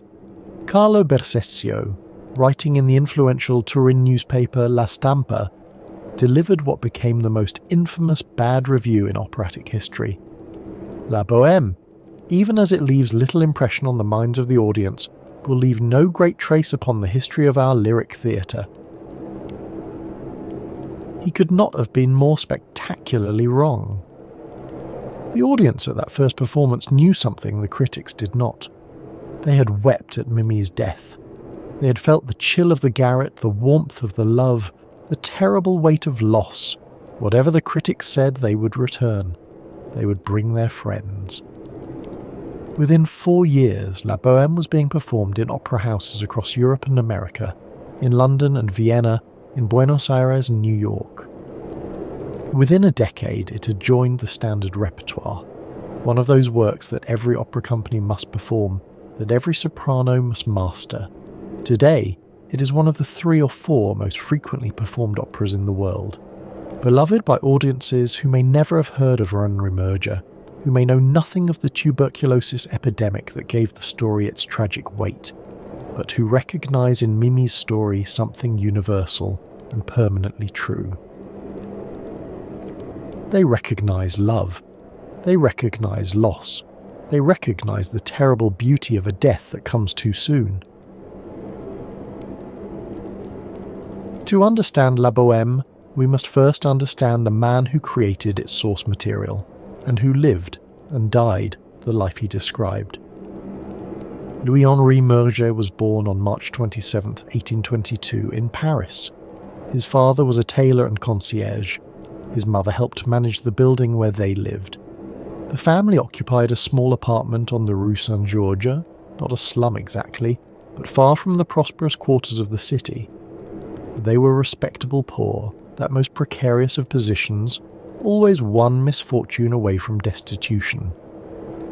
Young Henri grew up knowing poverty intimately, not as an abstract concept, but as a daily reality of cold rooms and carefully rationed meals, of clothes mended until they could be mended no more, of luxuries that existed only in the shop windows that he passed on his way to school. His father wanted him to learn a trade, to become a tailor like himself, or perhaps a clerk with steady employment and a pension to look forward to. But Henri had other ideas. He had discovered books, and through books he had discovered the world of ideas, poetry, philosophy, the promise of a life beyond the narrow confines of his father's workshop. As a young man, barely into his 20s, he drifted toward the artistic circles of Paris. He tried poetry first, with limited success. His verses were competent but not brilliant. He contributed articles to small literary journals that paid little or nothing, sometimes only in copies of the magazine itself. He became part of a loose group of artists and writers who called themselves, with self-deprecating humour, les buveurs d'eau, the water drinkers. They were too poor to afford wine. The water drinkers lived the life that Murger would later romanticize in his fiction. They shared cramped rooms in the Latin Quarter. They pawned their belongings to pay rent. First the non-essentials, then the essentials, then everything they owned except the tools of their art. They went hungry for days at a time. They created poems and paintings and essays that almost no one wanted to buy. And they died. One by one, they died. Of tuberculosis, of starvation, of fevers brought on by cold and malnutrition, of the accumulated damage that poverty inflicts on young bodies not yet strong enough to resist it. The water drinkers left no monuments except in Murger's memory. The Latin Quarter takes its name from the language spoken there for centuries, Latin, the tongue of scholars and theologians who attended the Sorbonne, the ancient university that had stood at the heart of this neighbourhood since the 13th century. For hundreds of years students had lived in these narrow streets, debating philosophy and law, medicine and theology in the language of the church and the academy. By the 1840s, Latin had faded, but the scholarly character of the neighbourhood remained. The area had become the heart of artistic and intellectual Paris, a place where ideas mattered more than money, where a clever argument could earn you a meal and a brilliant poem could earn you a reputation, even if it couldn't pay your rent. It was a neighbourhood of students and artists, of cheap cafes where debates raged late into the night, of bookshops where volumes were sold by weight when their owners could no longer afford to keep them. The most affordable rooms were the garrets, attic spaces at the top of narrow buildings, reached by climbing 4 or 5 or even 6 flights of rickety wooden stairs. These garret rooms were scarcely fit for human habitation. The ceilings sloped so sharply that you could stand upright only in the centre. The single window, small and draughty, let in a thin grey light and far too much cold air. There was no running water. You carried it up from the courtyard in buckets. There was no heat except what you could coax from a tiny stove fed by whatever scraps of fuel you could scrounge. In winter, ice formed on the inside of the windows. In summer, the roof baked in the sun, turning the garret into an oven. But these rooms were all that a struggling artist could afford.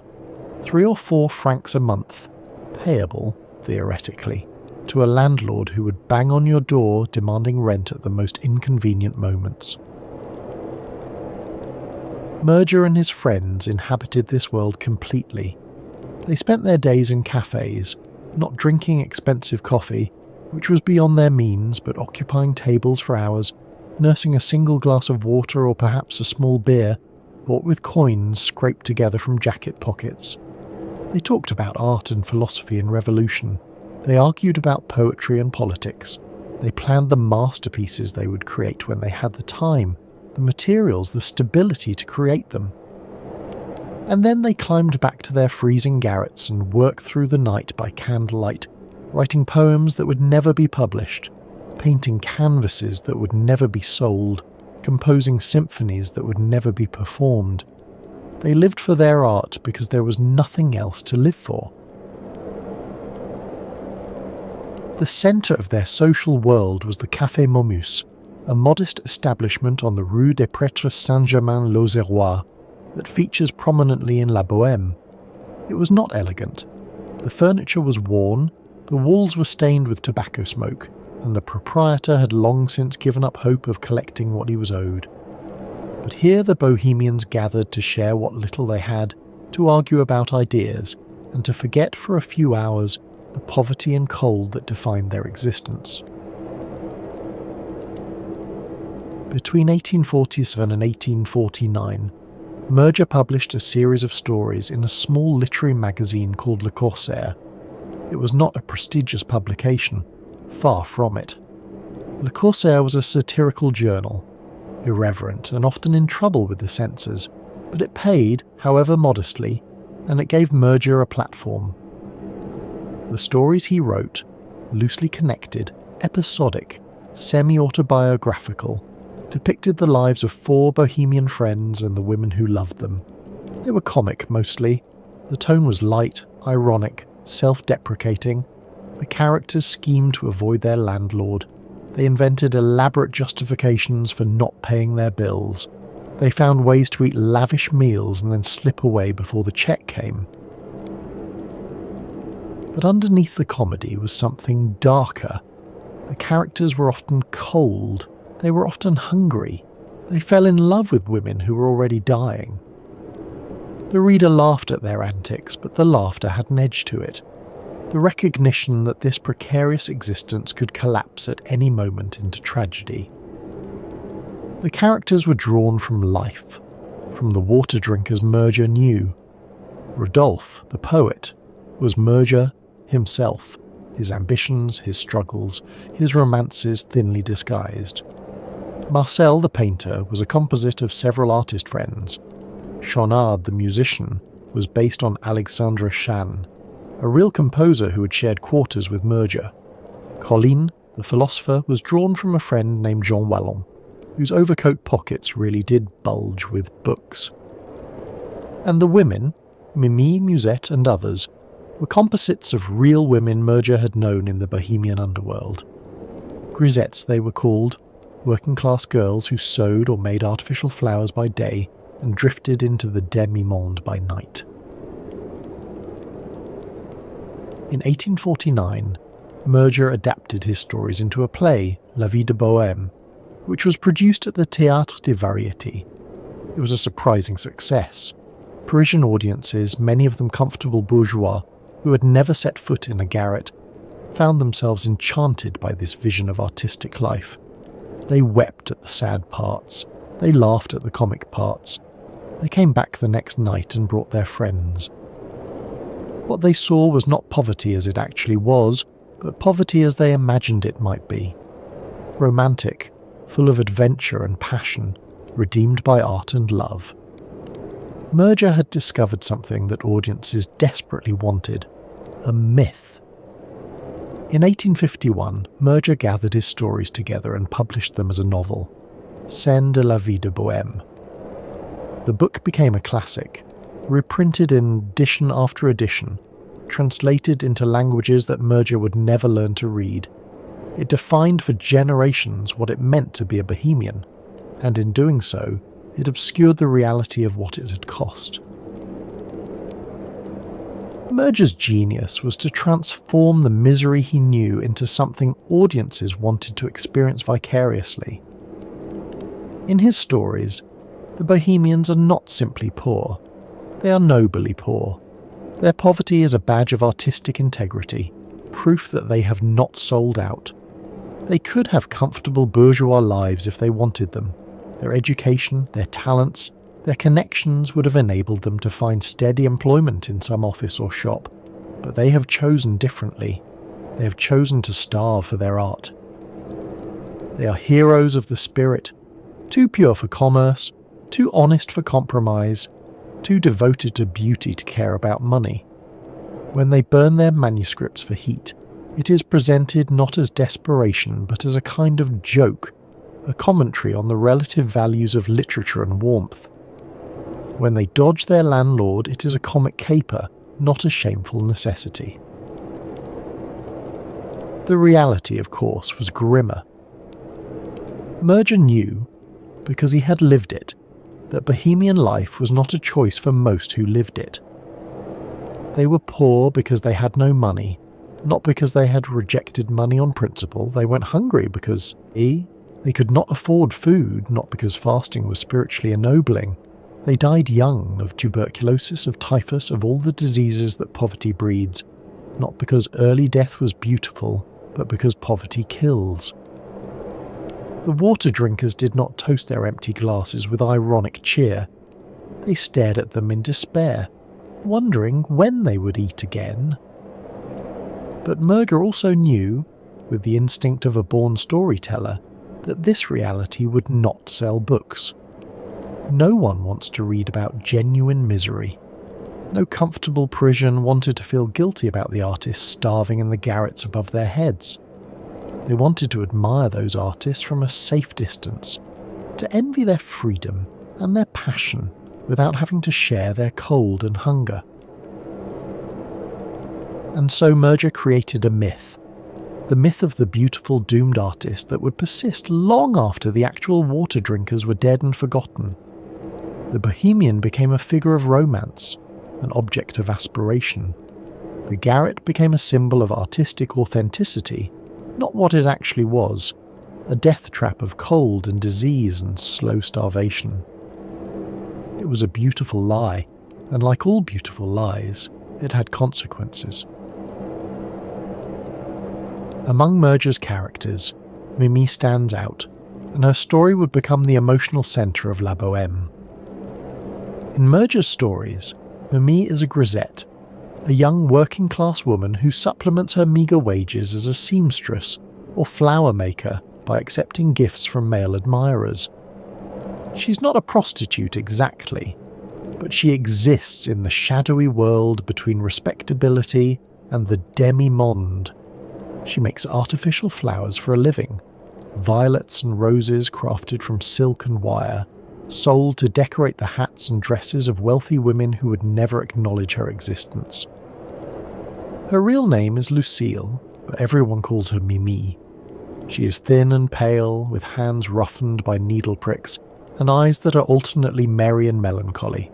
She coughs sometimes, a delicate cough that she hides behind her handkerchief. She falls in love with Rodolphe, the poet. Their relationship is passionate and stormy, the kind of love that burns too hot to be sustainable. They quarrel over small things, his jealousy, her flirtations with wealthy admirers, the impossibility of surviving on poetry alone. They separate, they reunite, they separate again. Throughout it all, Mimi grows increasingly ill, the familiar symptoms of tuberculosis emerging gradually, inexorably. The cough becomes more persistent. The pallor deepens, she grows thinner, weaker. There is blood on the handkerchief now. Everyone can see what is happening, but no one speaks of it directly. There is nothing to be done. In Murger's original stories, Mimi's death is not the dramatic climax. It happens almost casually, mentioned in passing. One more casualty of the bohemian life. One more flower maker carried off by the consumption. The narrative moves on. The comedy continues, tinged now with grief. But when the stories were adapted for the stage and later for opera, Mimi's death became the emotional pinnacle of the work. Puccini understood what Murger had perhaps not fully grasped, that Mimi's death could carry the weight of everything the opera had to say about love and art and mortality. She dies surrounded by friends, in the arms of the man who loves her, in the same garret where she first appeared seeking a light for her candle. The love that began in that room ends in that room.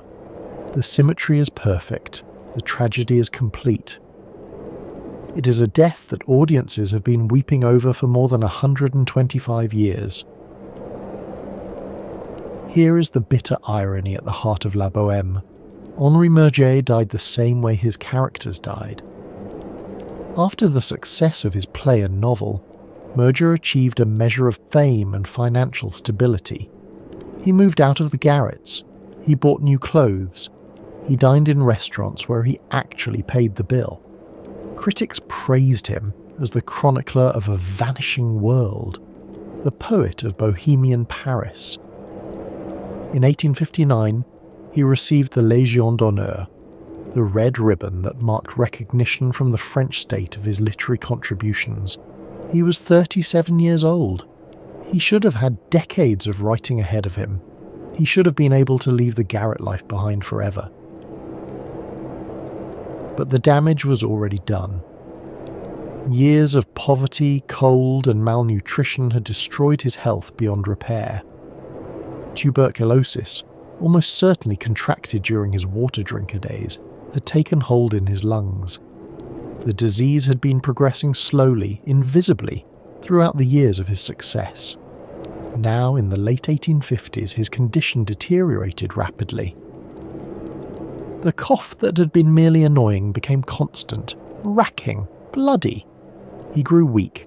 He could not work. Whatever money he had earned from his books and plays slipped away, spent on doctors who could do nothing, on medicines that helped not at all. By January of 1861, Murger was nearly penniless again. The wheel had come full circle. The man who had made the garret romantic found himself once more without resources. He was admitted to a Paris hospital, the Maison du Bois, a charitable institution for the poor. He was too weak to care for himself. Napoleon III's minister, the Count Walowski, heard of his condition and sent 500 francs to help with medical expenses. It was a generous gesture. It was also meaningless.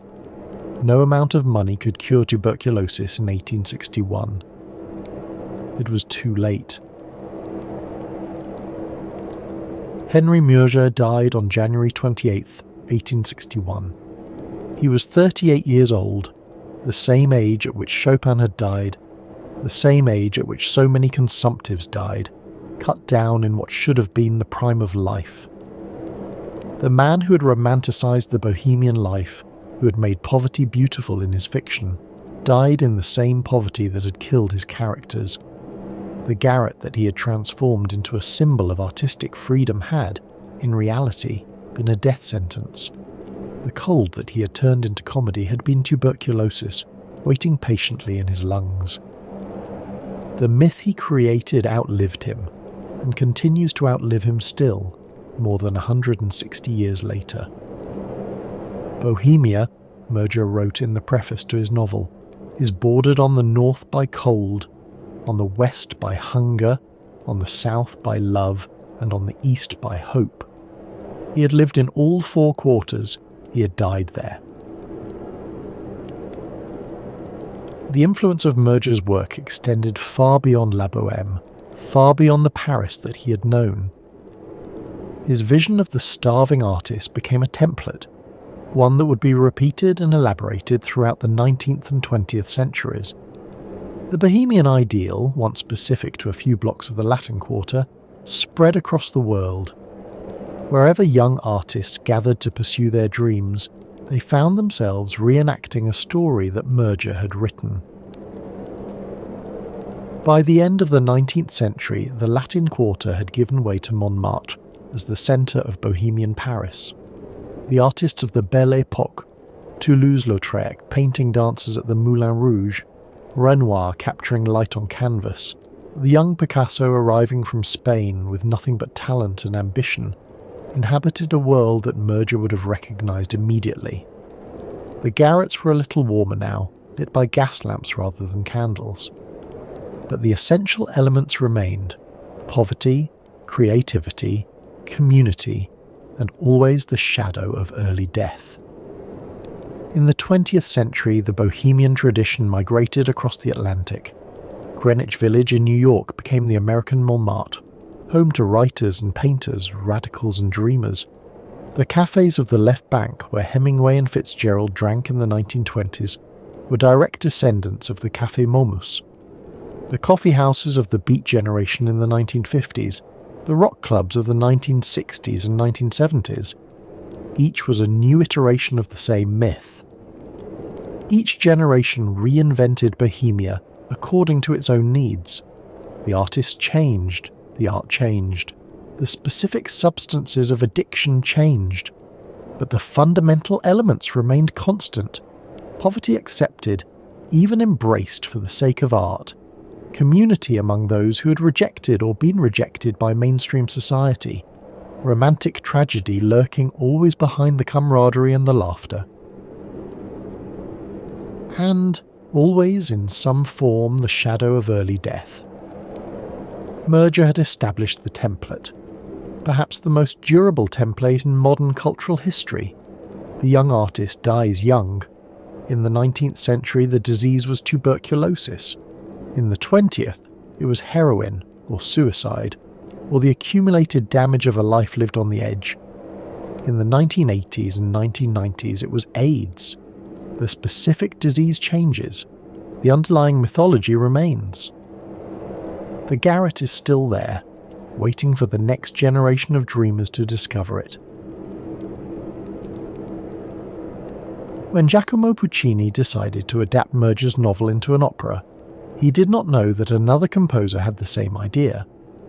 The story of what happened next has become one of the great rivalries in operatic history, though the truth of it remains murky, obscured by decades of accusation and counter-accusation. Ruggero Leoncavallo was a successful Italian composer, best known for his opera Pagliacci, a brutal one-act tragedy about jealousy and murder in a travelling theatre troupe. He was, by all accounts, an ambitious man, keenly aware of his place in the operatic world and protective of what he considered his territory. According to some accounts, primarily Leoncavallo's own, he had been working on a La Bohème opera for years. He had researched Merger's life. He had visited Paris to absorb the atmosphere. He had even, reportedly, offered Puccini a libretto for the project in 1892, which Puccini had declined, claiming he preferred to work with his own librettists. In March of 1893, the two composers ran into each other at a cafe in Milan. The Café Buffy, according to one account, or perhaps another establishment entirely. During their conversation, they realised with mutual horror that both were actively working on operas based on Merger's novel. The meeting did not go well. Leoncavallo was furious. He believed, or claimed to believe, that Puccini had rejected his libretto specifically in order to steal the idea and create his own version. Whether this was true, or whether both composers had simply arrived at the same source material independently, remains impossible to determine. But Leoncavallo was convinced of Puccini's treachery, and he was not the sort of man to suffer in silence. He launched a public campaign through the press, accusing Puccini of theft and betrayal. Letters flew back and forth in the newspapers. Each composer claimed priority. Each accused the other of bad faith. The musical world of Italy took sides. Puccini's response was characteristically blunt. What does it matter to Maestro Leoncavallo? Let him compose, I will compose, the audience will decide. And so both composers continued their work. The race was on. Puccini collaborated with two librettists, Luigi Illica and Giuseppe Giacosa, to transform Merger's sprawling episodic novel into a coherent operatic drama. It was a partnership that would produce three of the most beloved operas in the repertoire, La Bohème, Tosca, and Madama Butterfly. The collaboration was not easy. Illica was responsible for the dramatic structure, the plot, the stage directions. Giacosa handled the verse, the actual words that the characters would sing. The two men had different temperaments and different ideas about what the opera should be. Puccini, who knew exactly what he wanted, drove them both relentlessly, demanding revision after revision until the libretto met his exacting standards. The transformation of Murger's novel required significant condensation and restructuring. The original stories wandered. They were episodic, loosely connected, more interested in atmosphere than plot. An opera needed focus. It needed a clear dramatic arc. It needed, above all, an ending that would devastate the audience. The librettist chose to centre the work on two love stories, Rodolfo and Mimi, Marcello and Musetta. The other Bohemians, Shonald the musician, Colleen the philosopher, became supporting characters. The various women in Murger's stories were consolidated. The comic episodes were selected for their theatrical potential. Everything else was simplified or eliminated. Most importantly, the libretto made Mimi's death the climax of the entire work. In Murger's original, Mimi's death is mentioned almost in passing. One tragic event among many in the chaotic Bohemian life. It happens, and then the story continues. In Puccini's opera, it becomes the moment toward which everything builds. The joys of Act 1, the comedy of Act 2, the heartbreak of Act 3, all of it leads inexorably to the final scene in Act 4, when Mimi returns to the garret to die. This structural choice transformed La Bohème from a series of charming scenes into a unified tragedy. It gave audiences something to feel at the end. Not just the pleasant melancholy of Bohemian nostalgia, but genuine, wrenching grief for a character they had come to love over the previous 2 hours. Puccini composed La Bohème between 1893 and 1895, completing the orchestration in late 1895. He worked at his villa at Torre del Lago, in the marshlands near the Tuscan coast, where he could compose undisturbed by the distractions of city life. The music is among his most accessible and immediately appealing, which is saying something for a composer whose melodies are universally admired. From the very first notes, the orchestra establishes a sense of bustling energy, of life being lived at full tilt despite the cold and the poverty. The love duets are soaring and romantic. The comic scenes sparkle with wit. The melodies are unforgettable. Rodolfo's aria about Mimi's cold little hand. Mimi's response, explaining who she is and what she dreams of. The glorious duet that ends Act 1 as they declare their love and walk out into the Parisian night. Musetta's flirtatious waltz in Act 2. Mimi's heartbreaking farewell in Act 3. Audiences leave the theatre humming these melodies. They have been humming them for over a century. But the sophistication of Puccini's score goes far beyond catchy tunes. He developed a system of musical themes, what musicologists call leitmotifs, borrowing the term from Wagner, that recur throughout the opera, transformed and developed as the drama unfolds. These themes are not just labels for characters, they carry emotional weight. They tell us what the characters are feeling even when the words cannot. The theme of Mimi's bonnet, first heard when she describes her simple life in Act 1, returns in Act B as she lies dying, but now it is coloured by loss, by the memory of what was and will never be again. The theme of the Bohemians' camaraderie, boisterous and playful in Act 1, becomes tender and mournful in Act 4, when the friends sacrifice their few possessions to help the dying girl. This technique creates a sense of memory within the music itself. As the characters remember earlier times, the orchestra remembers with them, bringing back fragments of themes that the audience has heard before, now coloured by everything that has happened since. The effect is cumulative. By the end of the opera, every musical phrase carries the weight of the entire story. The effect in Act 4 is devastating. As Mimi lies dying, as she and Rodolfo recall their first meeting, the orchestra plays music from Act 1, from the moment when they first declared their love, when everything was possible, when the future stretched ahead of them like an endless promise. What was joyful then becomes unbearably sad now. The melody is the same, the meaning is transformed. The music carries the weight of everything that has been lost. Let me walk through the opera's story.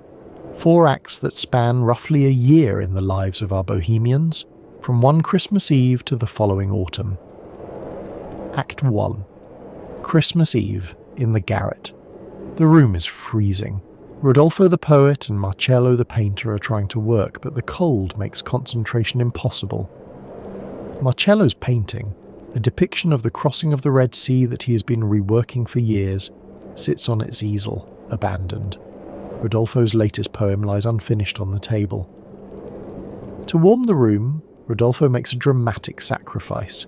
He burns the manuscript of his play, feeding it page by page into the stove. The fire blazes briefly, then dies. The warmth is fleeting. The art is gone. Their friends Colin the philosopher and Shaunard the musician arrive with an unexpected windfall. Food, wine, fuel and money. The product of a comic misadventure involving an eccentric English milord and a parrot. For once the Bohemians will eat well on Christmas Eve.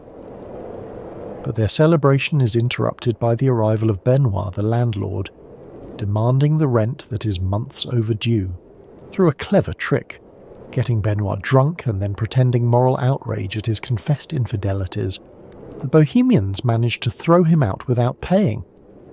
It is a small victory, comic and slightly mean-spirited, but it is theirs.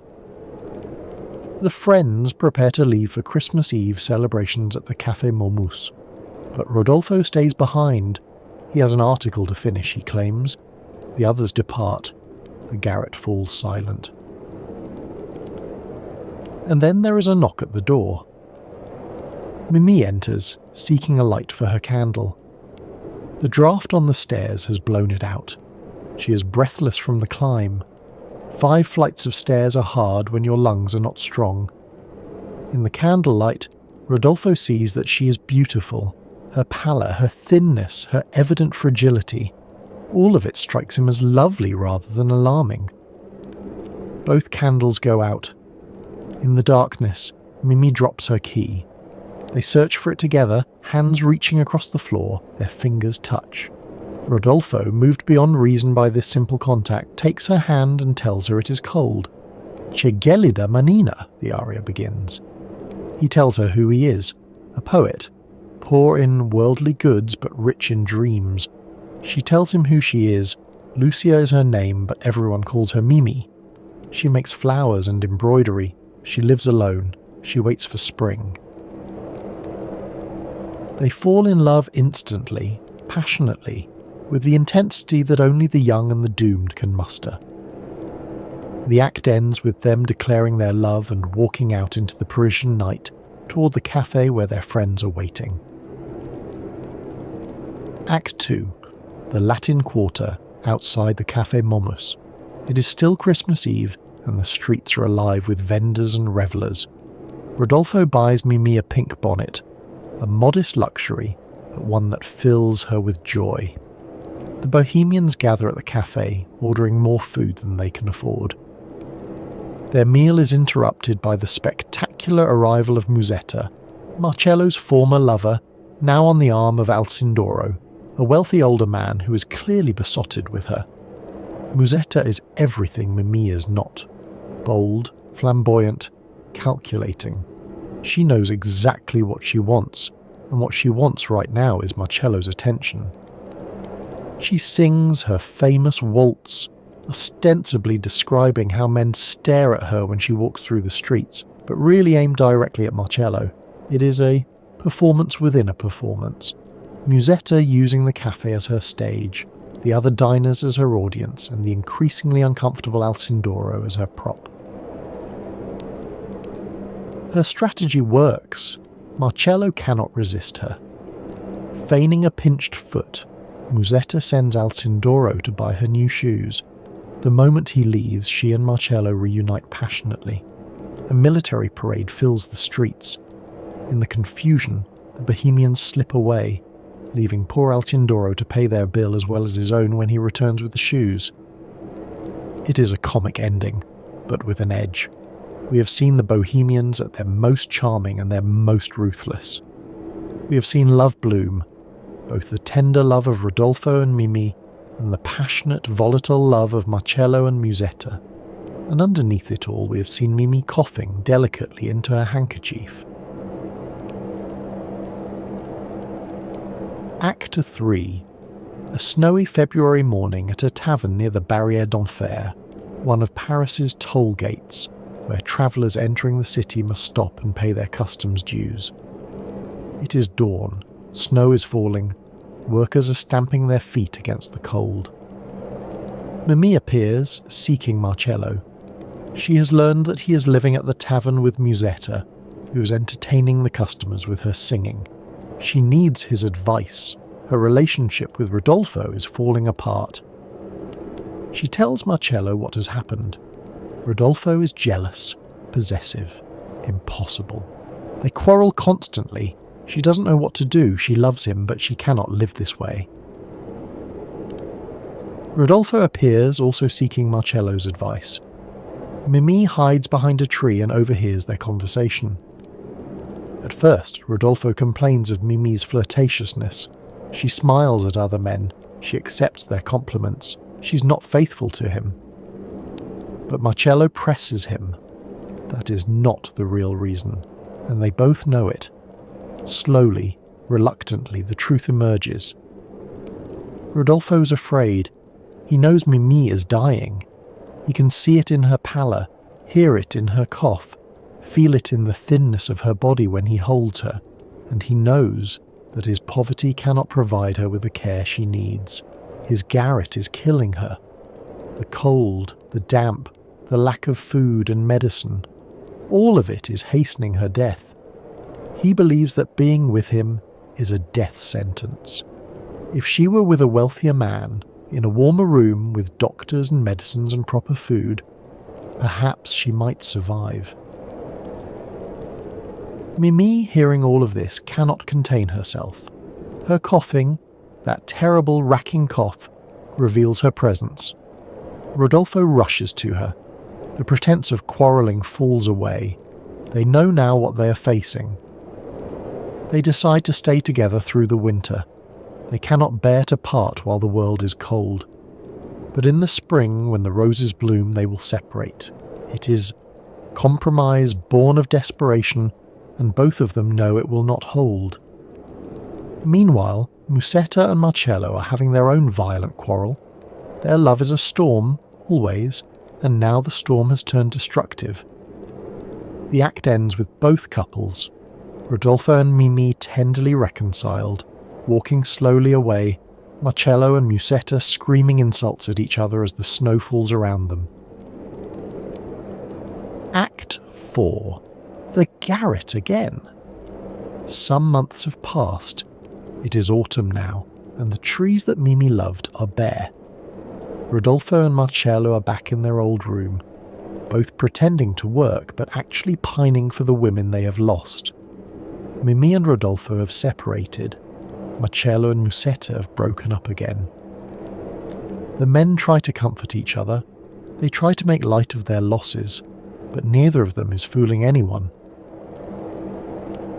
Shaunard and Colleen arrive with a modest meal, bread, a herring, much less than they pretended to bring in Act 1, when the bohemian life still seemed like an adventure.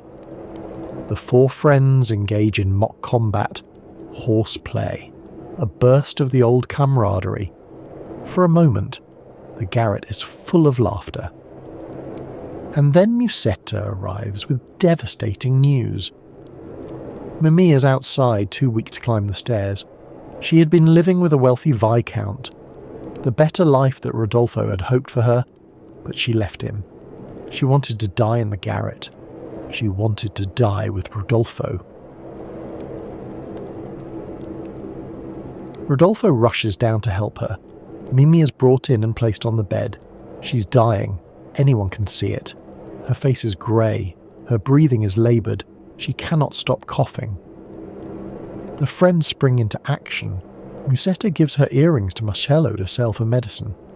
Colline, in one of the opera's most touching moments, sacrifices his beloved overcoat, the one possession he treasures, the coat whose pockets have carried his books through all these years of poverty. He sings a farewell to it, Vecchia Zimara, Old Coat. It is a small aria, brief and quiet, but it carries enormous weight. In this world of poverty, a coat is not just a coat. It is warmth. It is identity. It is everything. The friends go out on their errands, leaving Mimi and Rodolfo alone. They talk. They remember.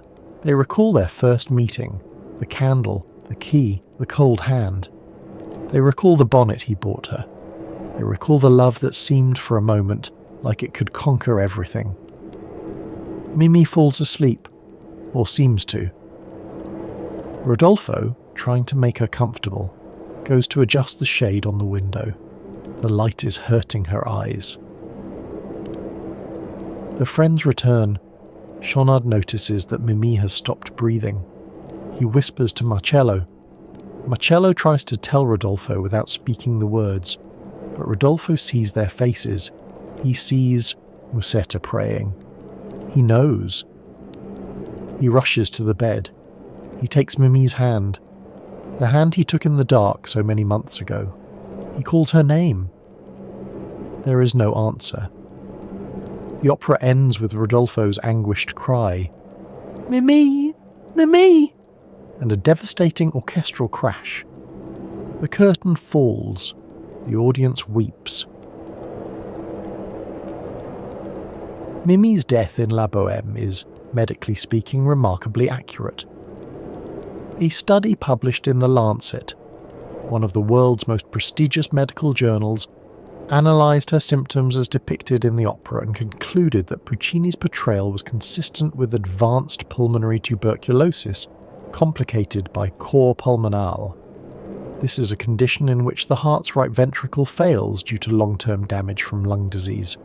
The lungs, ravaged by tuberculosis, can no longer efficiently oxygenate the blood. The heart, struggling to pump blood through damaged lung tissue, eventually gives out. Mimi's cold hands, the gelida manina that Rodolfo sings about in his first aria, are not merely a romantic detail.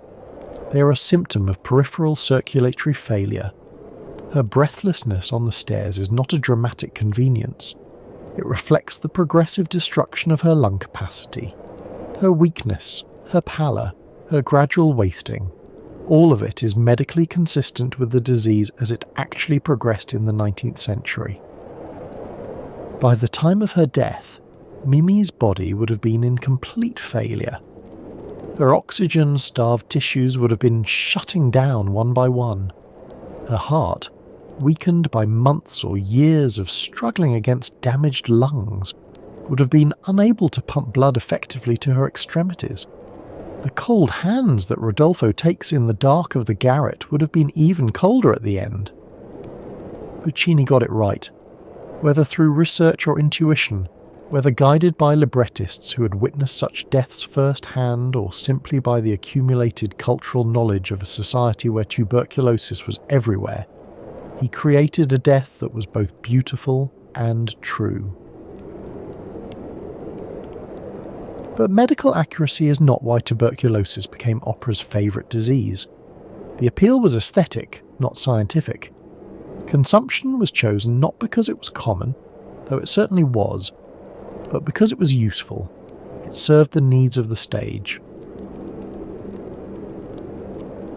Tuberculosis was the ideal operatic illness because it allowed singers to die beautifully. Consider the alternatives available to 19th century composers seeking a disease to kill their heroines. Cholera, epidemic in 19th century Europe, particularly in the great urban outbreaks of 1832 and 1854, kills through violent diarrhea and dehydration. The victim loses massive amounts of fluid, becoming gaunt and blue-skinned. Within hours, death can come in a single day. It is a terrible way to die, and absolutely unsuitable for the operatic stage. No audience wants to see that, and no singer wants to portray it. Typhus causes high fever, delirium, and a rash that covers the body. The victim becomes confused, unable to recognize loved ones, lost in hallucination. Again, dramatically unpromising. You cannot sing a touching final aria when you are delirious with fever. Smallpox leaves its victims scarred and disfigured.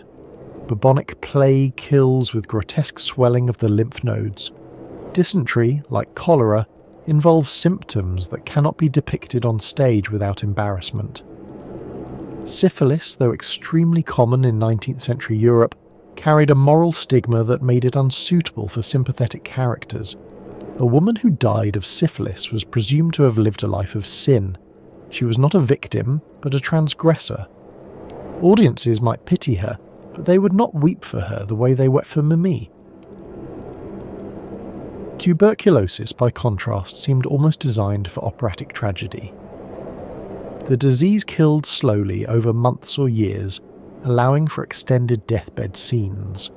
A composer could write a 4-act opera spanning an entire year, with the heroine growing progressively weaker, and the audience would understand and accept the timeline. They had seen it happen in their own families. Tuberculosis caused gradual wasting that could be portrayed as ethereal rather than gruesome. The consumptive grew thin, delicate, almost translucent, qualities that the 19th century associated with spiritual refinement rather than physical decay. The pallor and flushed cheeks, symptoms of anemia, and the hectic fever that came and went, could be interpreted as signs of delicate beauty. A consumptive heroine looked fragile, romantic, interesting. Most importantly, the consumptive remained conscious and articulate until very near the end. A woman dying of tuberculosis could speak, could sing, could express her deepest emotions with full awareness of what she was saying. She could say goodbye. She could forgive. She could declare her love one final time before the light faded from her eyes. A consumptive heroine could die beautifully, surrounded by loved ones, expressing her deepest emotions in song. The death could be tragic without being repulsive.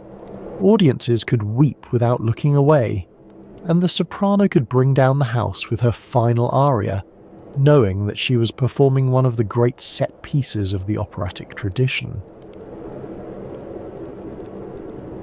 Before La Bohème, there was La Traviata, Verdi's opera about a courtesan who dies of tuberculosis. If La Bohème is the most famous operatic death by consumption, La Traviata is a close second, and it came first. La Traviata premiered in Venice on March 6, 1853, 43 years before La Bohème would debut in Turin.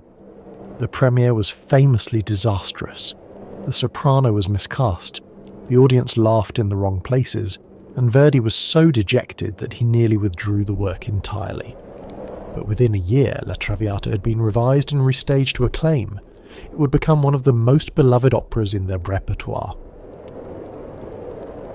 The opera was based on La Dame aux Camélias, The Lady of the Camellias, a novel and play by Alexandre Dumas Fils. Dumas was the illegitimate son of the famous novelist Alexandre Dumas, author of The Three Musketeers and The Count of Monte Cristo. The younger Dumas would become a successful writer in his own right, but his fame would rest largely on this single story, a story based on his own life, on a love affair that ended in tragedy. Verdi saw Dumas' play in Paris in 1852 and immediately recognised its operatic potential. Here was everything he needed: a passionate love story, a strong-willed heroine, a tragic ending that would reduce audiences to tears, and at the centre of it all, tuberculosis, the disease that made the tragedy possible. In La Traviata, the consumptive heroine is Violetta Valery, a courtesan, the most famous and sought after in Paris. She lives extravagantly, surrounded by admirers, throwing parties that are the talk of the city. But she's ill. She coughs. She knows, though she tries not to think about it, that her time is short. She falls in love with Alfredo Germont, a young man from a respectable family, and for a time they are happy together, living quietly in the country, away from the glamour and corruption of her former life. But Alfredo's father arrives and demands that she give up his son. A courtesan cannot marry into a respectable family. She will ruin Alfredo's reputation, his sister's marriage prospects, his entire future. Violetta, in an act of extraordinary self-sacrifice, agrees. She pretends to have fallen out of love with Alfredo. She returns to Paris to her former protector. Alfredo, not knowing the truth, believes she has betrayed him. He publicly humiliates her. By the time Alfredo's father confesses what he did, by the time he gives Alfredo permission to be with Violetta, it is too late. She is dying. The consumption that has been advancing throughout the opera has finally won. The opera ends with one of the most famous death scenes in the repertoire. Violetta briefly feeling better, that terrible rally that sometimes precedes the final decline, what doctors call the last improvement, rises from her bed, declares "I feel life returning," and then collapses, dead. Alfredo screams her name, the orchestra crashes, the curtain falls. Scholar Arthur Gruss has noted that La Traviata may contain the first operatic death by tuberculosis. Whether or not this is precisely accurate, other scholars have identified earlier examples. It certainly established the template that La Bohème would later perfect: the beautiful young woman, the doomed love affair, the lingering death in the arms of the beloved. Behind Violetta Valery, behind all the operatic consumptives of the 19th century, stands a real woman. Marie du Plessis was born Rose Alphonsine Plessis on January 15, 1824, in a small village in rural Normandy. Her childhood was one of poverty and abuse. Her mother died when she was 8. Her father, an alcoholic peddler, actually sold her, to a man who used her as a child labourer and worse. By her mid-teens, she had escaped her family and made her way to Paris, where her extraordinary beauty caught the attention of wealthy men willing to pay for her company. She reinvented herself, changing her name from Alphonsine to Marie, adding the aristocratic du to her surname.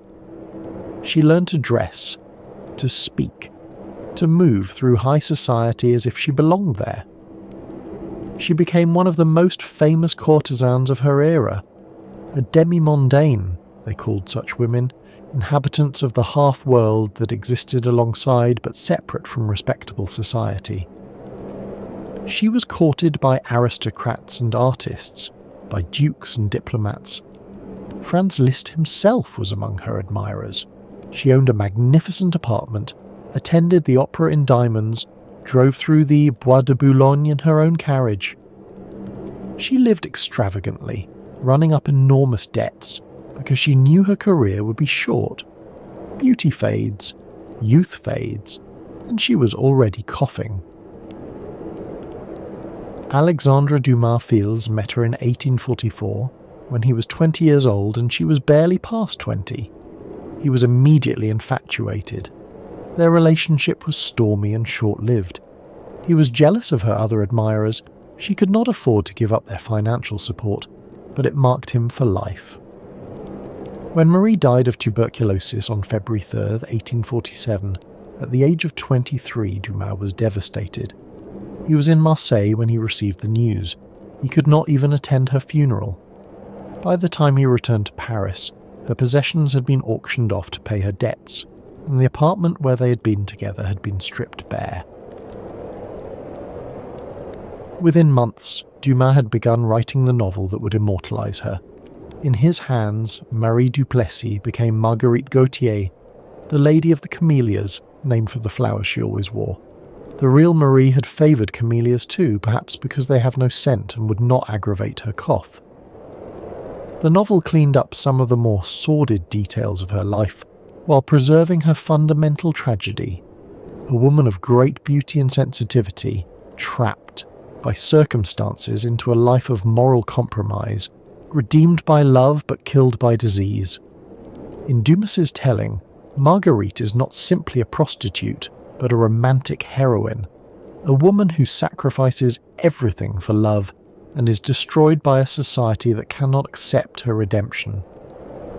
The novel became a play, the play became Verdi's opera, and Marie Duplessis, the poor Norman girl who was sold by her father and died alone in a rented apartment at 23, surrounded by doctors she could not pay, became an archetype, the fallen woman whose death purifies her, the consumptive beauty whose suffering ennobles.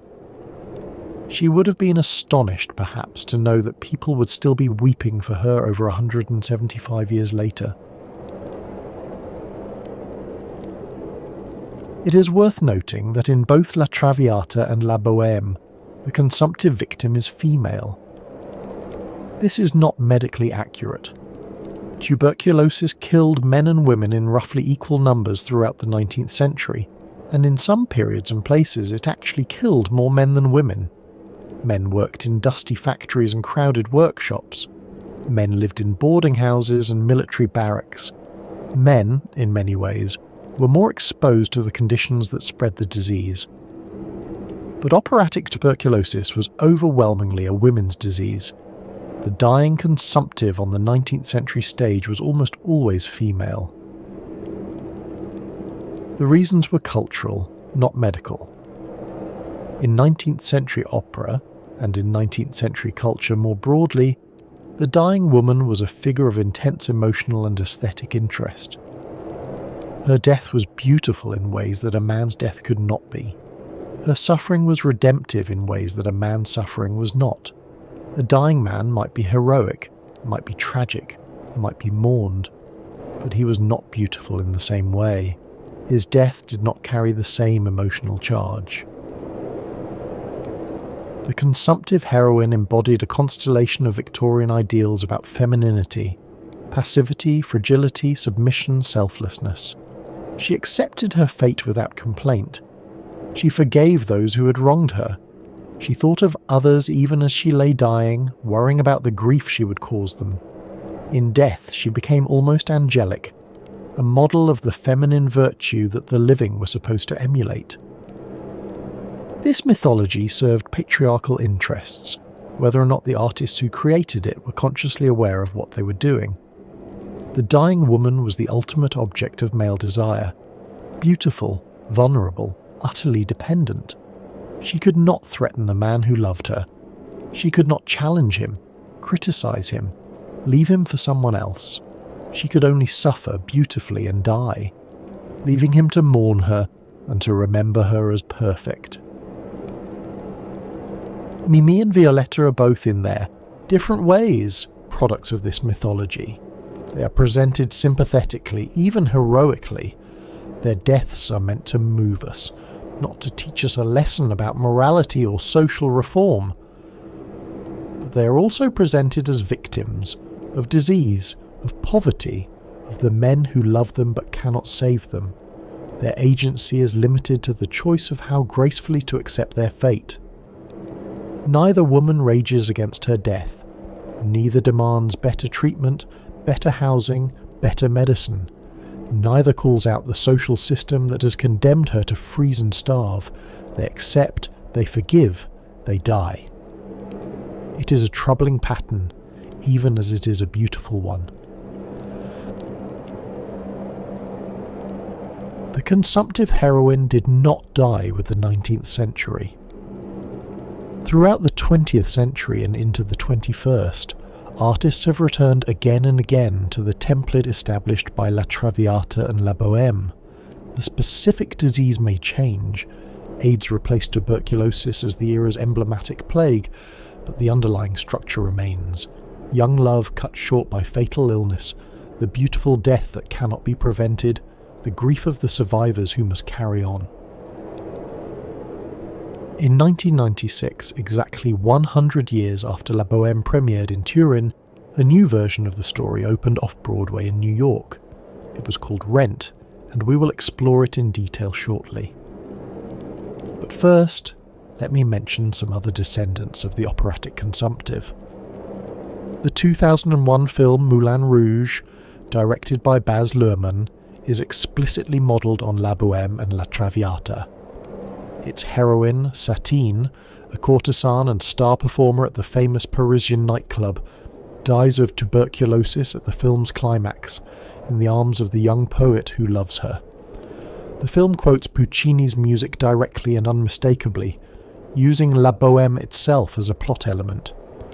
Luhrmann was not subtle about his sources. He wanted audiences to recognise the tradition he was working in. The 1993 film Philadelphia tells the story of a lawyer dying of AIDS, a gay man whose illness makes him an outcast from the prestigious law firm he had dedicated his life to. The film follows a structure remarkably similar to La Traviata. A talented person, stigmatized and rejected because of their private life, fights for dignity while slowly dying. Tom Hanks won the Academy Award for his performance, and the film brought the AIDS epidemic to mainstream audiences in a way that few previous works had managed. Even films that do not explicitly reference opera often replicate its patterns: the beautiful death of the young, the love that cannot save, the art that memorializes. These themes recur across decades and genres, always with an emotional power that seems to draw from something deeper than any individual work, from the template itself. Why does this story keep being told? Perhaps because it addresses something fundamental about human experience: the fear of loss, the knowledge that love cannot protect us from death, the desperate hope that beauty and meaning can somehow transcend mortality. The consumptive heroine dies, but her story lives on. Mimi is dead by the final curtain, but Rodolfo will remember her, and we, the audience, will remember her with him. In this sense, art becomes a kind of immortality. The death that cannot be prevented can at least be transformed into something beautiful, something that endures beyond the individual life. There is, of course, something troubling about this. The real deaths from tuberculosis were not beautiful. They were messy, painful, prolonged. The real Marie Duplessis did not die in her lover's arms singing of redemption. She died alone, in debt, abandoned by the men who had used her and moved on. The real bohemians of the Latin Quarter did not die poetically. They died in cold rooms, coughing blood, terrified. But opera is not documentary. It does not pretend to show us life as it is. It shows us life as we wish it could be, or as we fear it might be, transformed into music and spectacle. The consumptive heroine is a fantasy, yes, but she is a fantasy that speaks to real fears and real hopes. We keep returning to her because death is real, and love is real, and the gap between what we want and what we get is always there, yawning beneath our feet.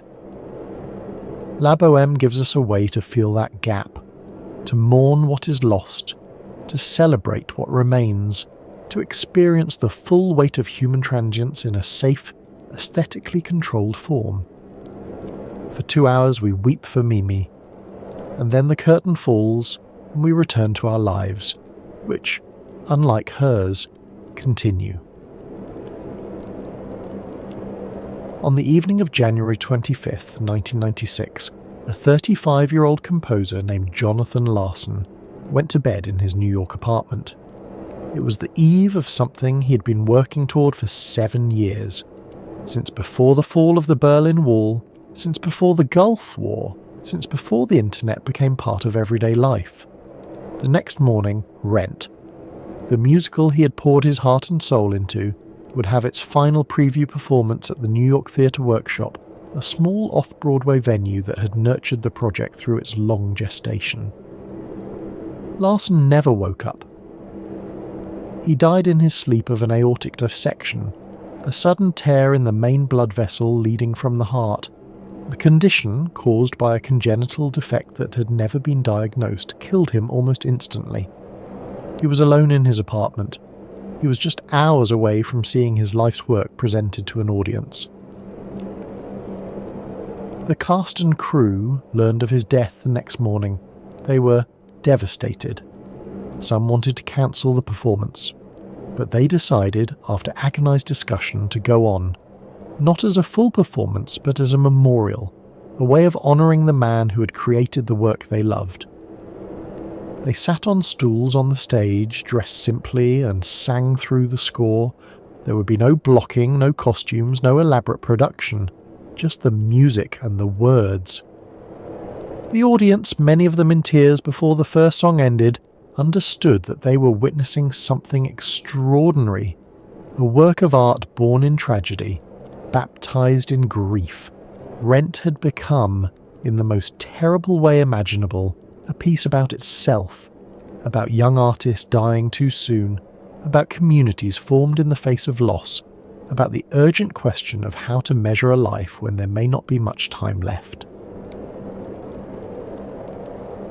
Rent went on to become one of the most successful musicals in Broadway history. Jonathan Larson had conceived of Rent in 1988, when he was 28 years old and still struggling to make his mark in the theatre. He had been inspired by a suggestion from the playwright Billy Aronson, who wanted to create a musical based on Puccini's La Bohème, in which the luscious splendour of Puccini's world would be replaced with the coarseness and noise of modern New York. Aronson knew Larson was a talented composer with rock sensibilities. He thought they might collaborate on bringing the Bohemians into the 20th century.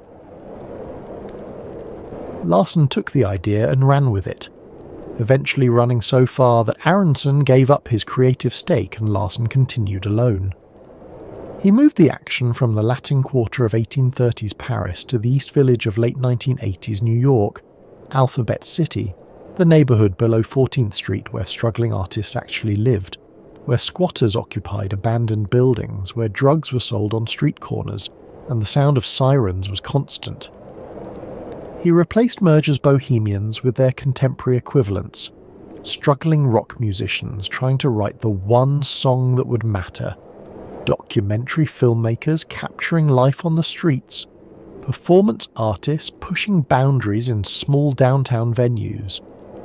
And he replaced tuberculosis with HIV/AIDS. The parallels to La Bohème are extensive and deliberate. Rodolfo the poet becomes Roger, a rock musician whose former girlfriend died of AIDS and who now struggles to write music that means something. Marcello the painter becomes Mark, a documentary filmmaker who observes and records the lives of his friends. Musetta the singer becomes Maureen, a performance artist with an ego as large as her talent. Colleen the philosopher becomes Tom Collins, a gay professor of computer philosophy. And Mimi, the seamstress, who coughs and shivers and dies of tuberculosis, becomes Mimi, an exotic dancer at the Cat Scratch Club, a drug user, HIV positive. In Rent, as in La Bohème, two love stories intertwine. Roger and Mimi fall in love despite, or because of, their shared mortality. Roger is also HIV positive. His former girlfriend April had slit her wrists when she learned her diagnosis, and he has been hiding in his apartment ever since. Mark, like Marcello, serves as the observer and narrator of the group, the one who survives to tell the story. The friends support each other through poverty and illness, through quarrels and reconciliations, through love affairs that bloom and wither and sometimes bloom again. To understand Rent, you must understand the world in which it was created. By the late 1980s, HIV/AIDS had devastated the artistic communities of New York. The disease, first identified in 1981, had spread with terrifying speed through gay and bisexual men, through intravenous drug users, through anyone whose blood came into contact with infected blood. The early years were marked by confusion and denial. What was this disease? Where had it come from? Why did it seem to target certain communities? And then, as understanding grew, by fear and stigma and abandonment. There was no effective treatment. AZT, the first drug approved to fight EUVUS, had severe side effects and limited effectiveness. Diagnosis was essentially a death sentence. Not immediate, not always quick, but inexorable. Young men in their 20s and 30s, artists and dancers and writers and musicians, developed the lesions of Kaposi's sarcoma, the wasting of AIDS-related illness, the pneumonia that would fill their lungs and drown them. The government's response was slow and inadequate. Criminally so, many believed. President Reagan did not mention AIDS publicly until 1985, 4 years after the epidemic had been identified, by which point thousands had already died. Funding for research was pathetic. Prevention efforts were hampered by moralism and fear of talking about sex. The East Village, where Rent is set, was the epicenter of a cultural movement that combined artistic experimentation with political activism. S It Up, the AIDS coalition to unleash power, staged protests and die-ins, demanding action from a government that seemed content to let gay men die. Grand Fury created posters and art that forced the epidemic into public consciousness. Artists created work that addressed AIDS directly, refusing the silence that mainstream society wanted to impose. Jonathan Larson was part of this world. He was not gay himself, but he had friends who were. He had friends who were HIV positive. He attended funerals, too many funerals, for people his own age who should have had decades of life ahead of them. He knew that the bohemian ideal of artistic community now came with a terrible price. And he saw, in Puccini's century-old opera, a template for expressing this experience. The parallels were too strong to ignore. The genius of Rent lies in recognizing that tuberculosis and AIDS occupied remarkably similar cultural spaces, a century apart. Both diseases were associated with marginalized communities. Tuberculosis struck the urban poor, the immigrants, the artists who lived in cheap, crowded, poorly ventilated housing. AIDS struck gay men, drug users, sex workers, people already stigmatized by mainstream society, already pushed to the margins, already vulnerable.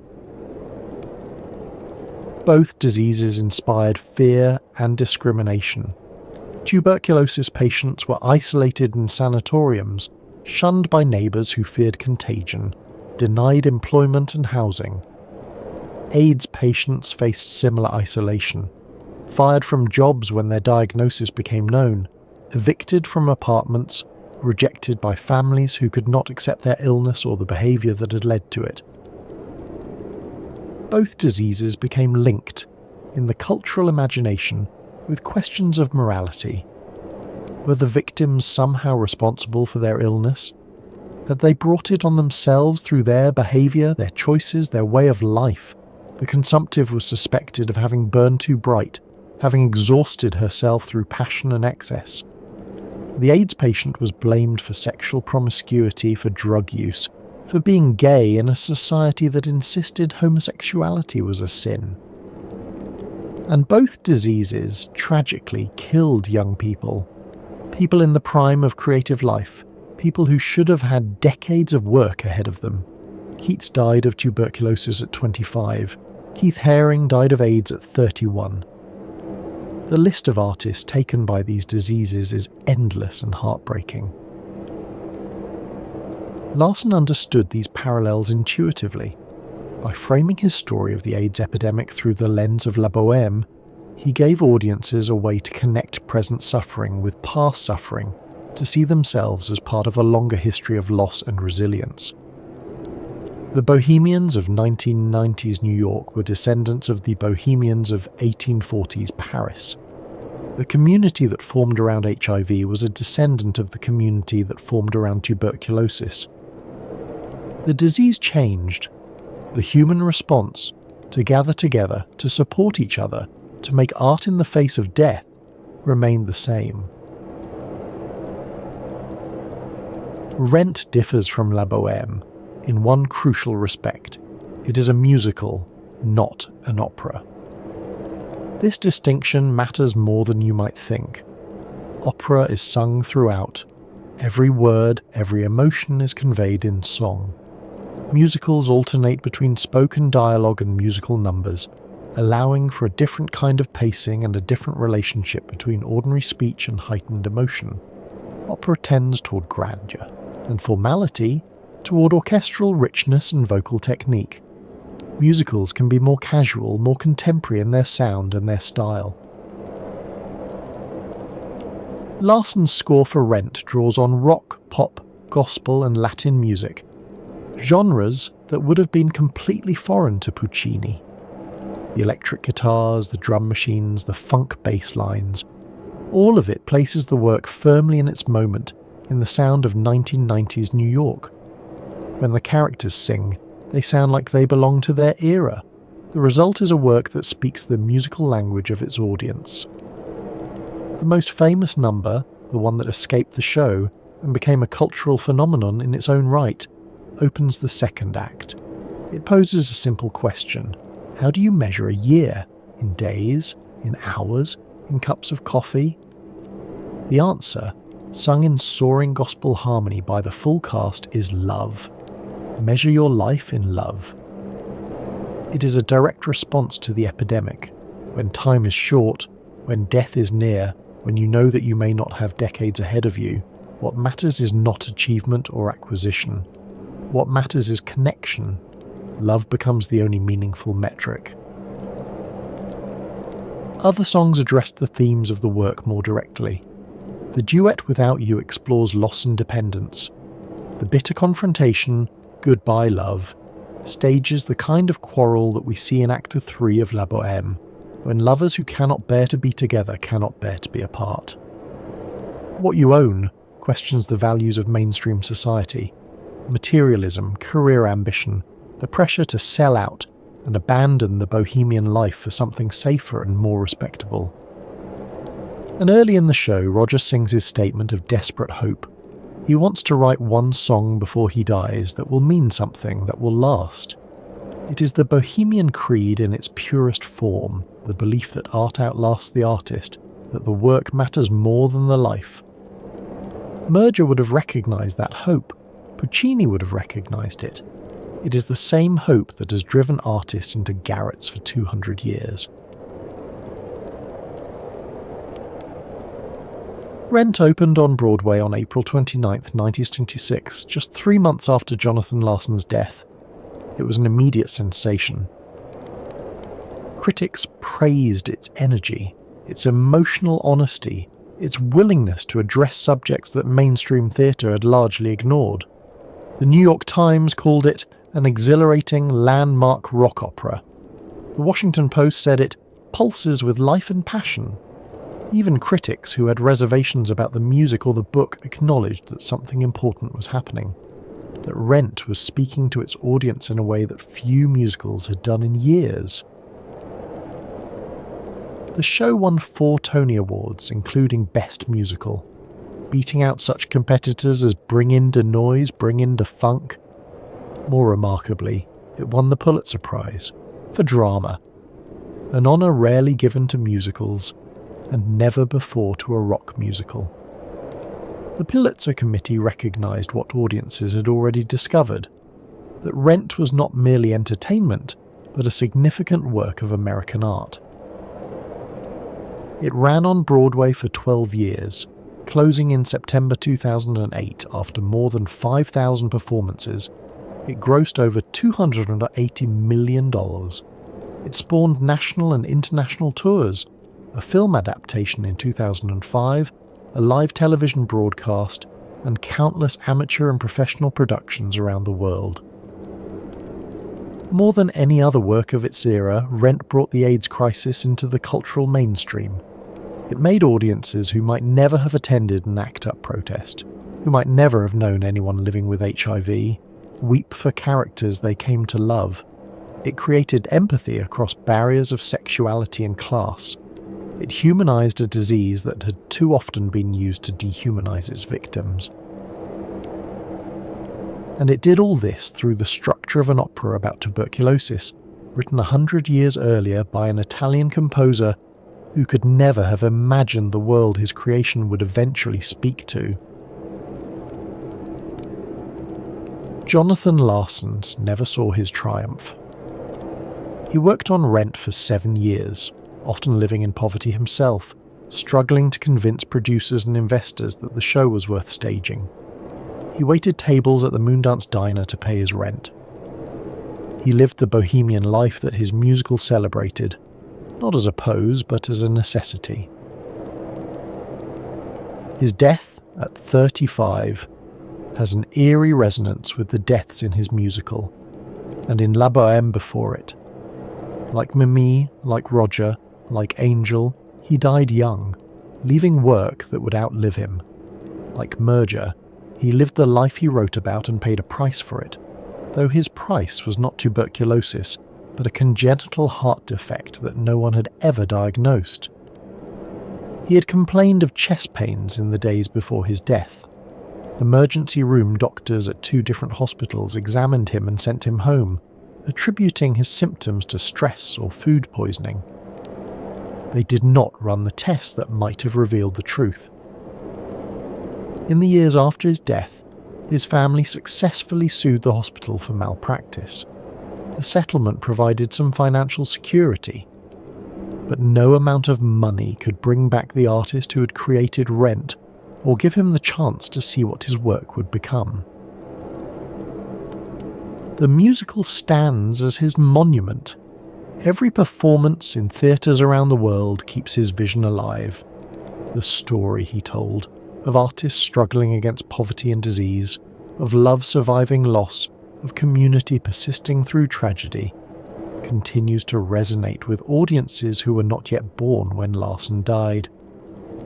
Larson understood, perhaps better than anyone since Merger, why the Bohemian myth endures.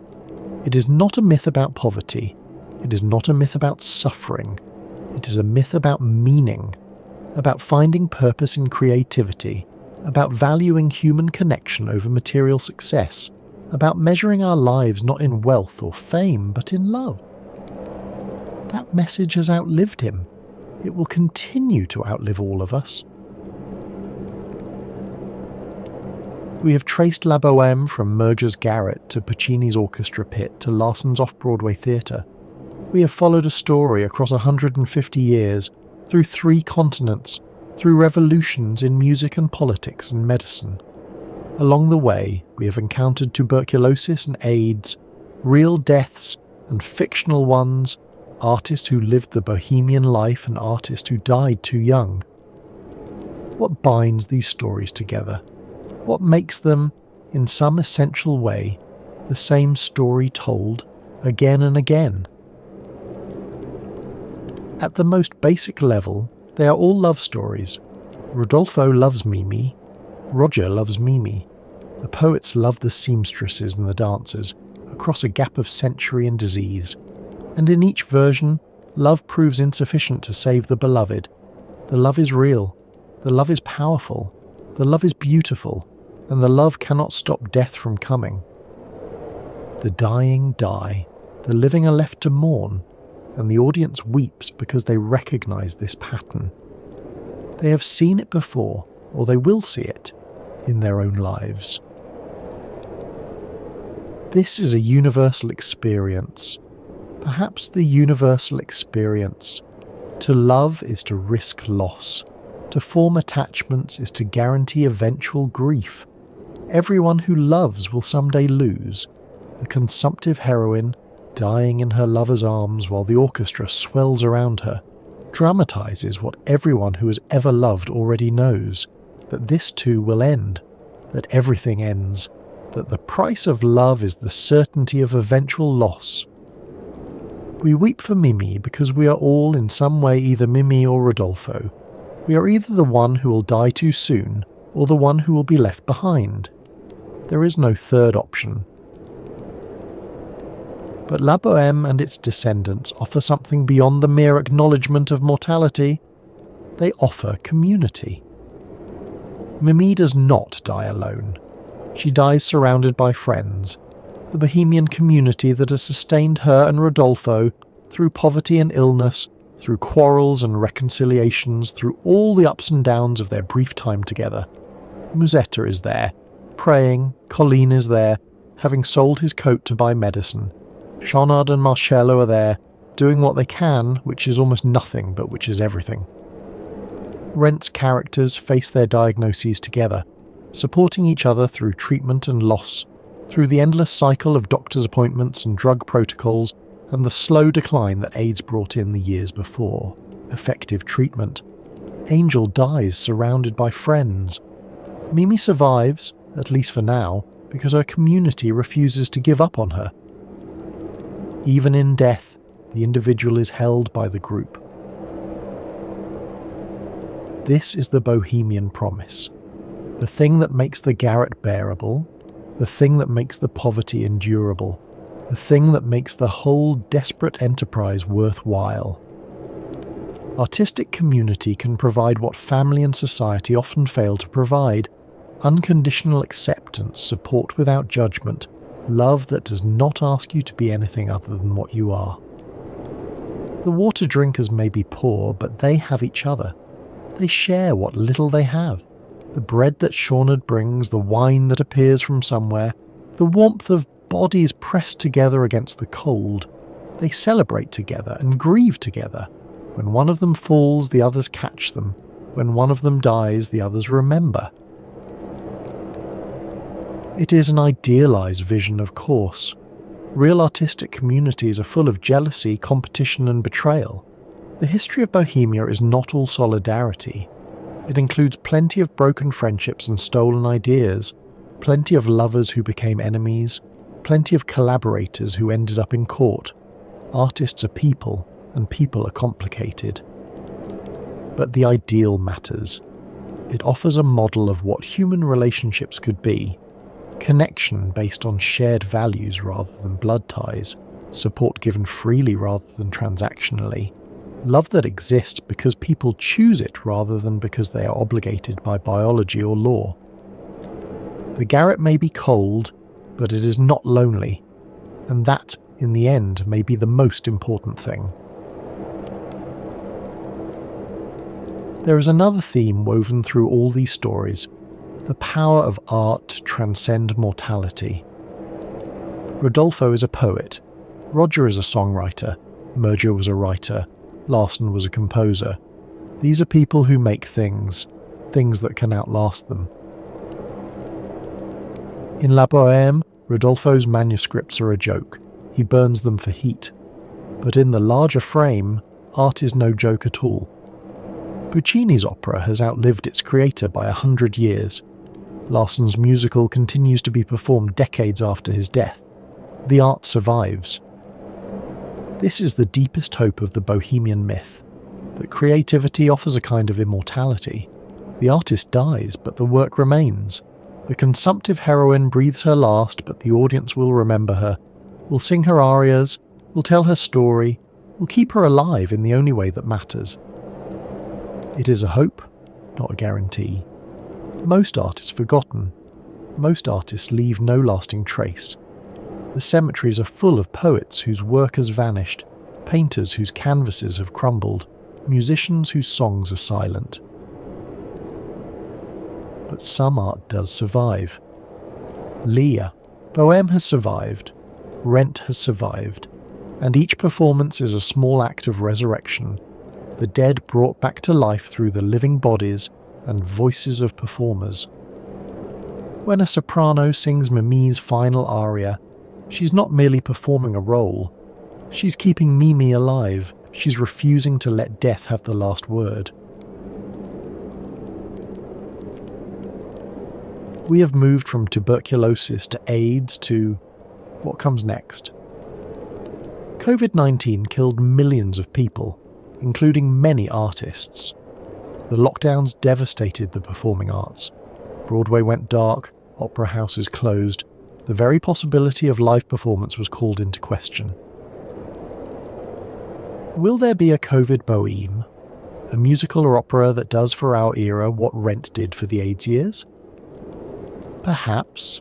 The template is there, waiting to be filled. Young artists struggling to survive, a community bound together by shared vulnerability, a disease that kills indiscriminately, that strikes without regard to talent or ambition or love. But perhaps the specific disease matters less than the underlying experience. Murger wrote about tuberculosis because that was what killed young artists in his era. Larson wrote about AIDS because that was what killed young artists in his. The disease is the occasion, not the essence. What remains constant is the experience of mortality, the knowledge that we will die, that those we love will die, that all our achievements and relationships and hopes are temporary. This is the darkness against which the bohemian light shines. Every generation rediscovers this truth. Every generation finds its own way to express it. And every generation apparently returns to the garret, to the template that Murger created and Puccini perfected and Larson updated, because that template captures something essential about the human condition. There is one more element to consider, the relationship between the garret and the world outside. The Bohemians of La Bohème are not political revolutionaries. They do not seek to change society. They seek only to live their lives, make their art, and love those who love them. The outside world, represented by the landlord, by the wealthy Alcindoro, is an annoyance to be evaded, not an enemy to be fought.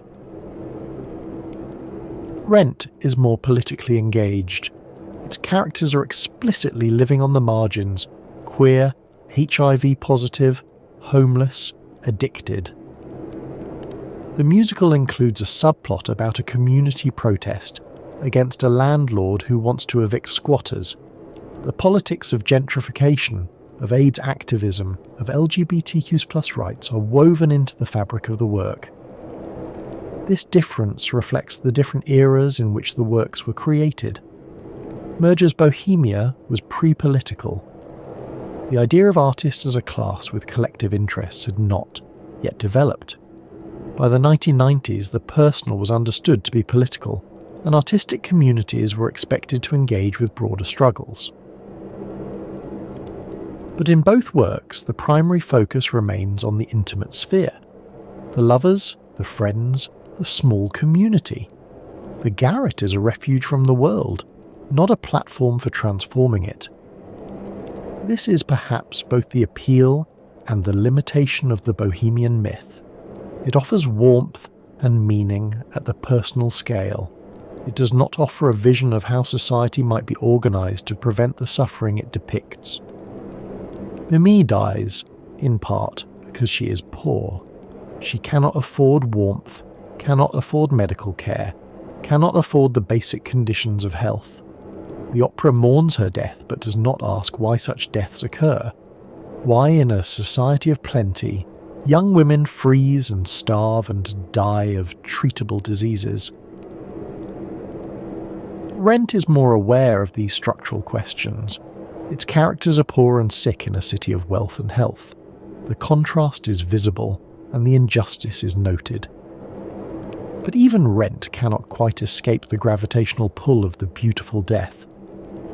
Mimi survives at the end of the musical, a choice that Larson made to differ from Puccini, but the spectre of AIDS hangs over her survival. The audience knows, even if the characters can hope, that the reprieve is likely temporary. The garret remains a place of beauty and tragedy, not a launching pad for revolution.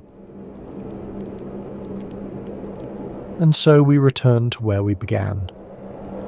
A garret in Paris, a knock at the door, a young woman, breathless and coughing, seeking a light for her candle. We know how the story ends. We have known since the first scene. Mimi will die, Rodolfo will mourn, the friends will gather, their laughter turn to tears, their camaraderie tested and proven by loss, and then the curtain will fall and the audience will applaud through their tears, and the singers will bow, exhausted and exhilarated, and the whole beautiful tragedy will begin again tomorrow night. And the night after that, and the night after that. La Bohème has been running, in one form or another, for over 125 years. Thousands of sopranos have sung Mimi's death, each one bringing her own voice, her own understanding, her own life experience to the role. Thousands of tenors have cried Rodolfo's anguished final words, their voices breaking on that desperate repetition. Mimi! Mimi! Millions of audience members have wept in the darkness, mourning a character they never met, in a garret they never visited, in a Paris that no longer exists. Why? Why do we keep returning? Because the garret still exists, not the same garret. That building was probably torn down a century ago, but garrets, like it, all over the world. Young artists still live in cramped apartments, still struggle to pay rent, still choose creativity over security. The poverty still exists, even if it wears different clothes now. And the love still exists. The loss still exists. The terrible gap between what we hope for and what we get, that gap is always there, always has been, always will be. We are all always reaching for something just beyond our grasp. We may have antibiotics now. Tuberculosis may be curable, though it still kills over 1 million people every year, mostly in the parts of the world we prefer not to think about. But death is not curable. It will never be curable. And the story of young love cut short, of creative community threatened by forces beyond its control, of beauty and meaning snatched away by indifferent fate, that story will never grow old. Murger died of it. At 38, in a charity hospital penniless despite his fame, Larsen died of it. At 35, alone in his apartment hours before his triumph. In some sense, we are all dying of it, of the human condition, of the limitations of mortal life, of the eventual end that awaits even the most brilliant and beloved among us. But the music plays on, the stories are told. The garret in memory and imagination is still lit by candles, still warm with friendship, still alive with the voices of those who refuse to let cold and hunger and disease silence them. That is the Bohemian legacy, the true legacy, beneath all the romance and all the tragedy. Not the romantic poverty that killed so many, not the beautiful death that we weep over from our comfortable seats, but the insistence, stubborn, defiant, unshakable, that art and love and community matter, that they matter even in the face of everything that would destroy them, that they matter precisely because they are fragile, because they must be renewed in every generation, because nothing is permanent except the human need to create meaning in a universe that offers none. And so, as the night deepens and the final notes fade, we leave behind the garrets of Paris and the lofts of New York. We leave behind the opera houses of Turin and Milan, the off-Broadway theatres of the East Village, the stages large and small where this story has been told and retold. We leave behind the singers and the composers, the librettists and the playwrights, the audiences who have kept this story alive for more than a century and a quarter. Next time on the Sanatorium, we will explore another chapter in the history of tuberculosis. There are more stories to tell, more lives to remember, more connections to trace between disease and culture, but that journey is for another night. For now, rest well. Let the memory of Mimi carry you gently into sleep, and if you found some measure of beauty in tonight's journey through the garrets and the opera houses and the pages of old books, perhaps leave a like, or share it with someone who might need it. Mimi is dead. The candle is out. The garret is dark and cold. But the love remains. In the 19th century, women swallowed arsenic. Not by accident, not in desperation. They ate it on purpose. Little white wafers sold openly, advertised as perfectly harmless, because arsenic gave them the look they craved. The look of someone dying of tuberculosis. Because in Victorian England, dying was beautiful. Welcome to the Sanatorium. Tonight we explore one of the strangest chapters in the history of beauty, a time when the symptoms of a deadly disease became the height of fashion, a time when pale skin, flushed cheeks and an impossibly thin waist weren't just desirable, they were aspirational, a time when looking like you were dying was the best way to look alive. If you're new here, this channel explores how tuberculosis, the disease that killed 1 in 4 people in the 19th century, shaped everything from literature to architecture, from music to the clothes we wear. If that sounds like your kind of history, consider subscribing. Now, settle in, find a comfortable position, let your breathing slow. We have a long journey ahead, through ballrooms and dressing rooms, through fashion plates and poison cabinets, through an era that dressed for death. Let's begin. London, an evening in 1845. The ballroom of a great house blazes with candlelight, hundreds of flames reflected in mirrors, in crystal, in the polished floor. The orchestra plays a waltz, and across the room, arranged on gilded chairs, wait the debutantes. Look at them. Their skin is impossibly pale. Not the healthy glow of exercise, but the translucent pallor of a hothouse flower.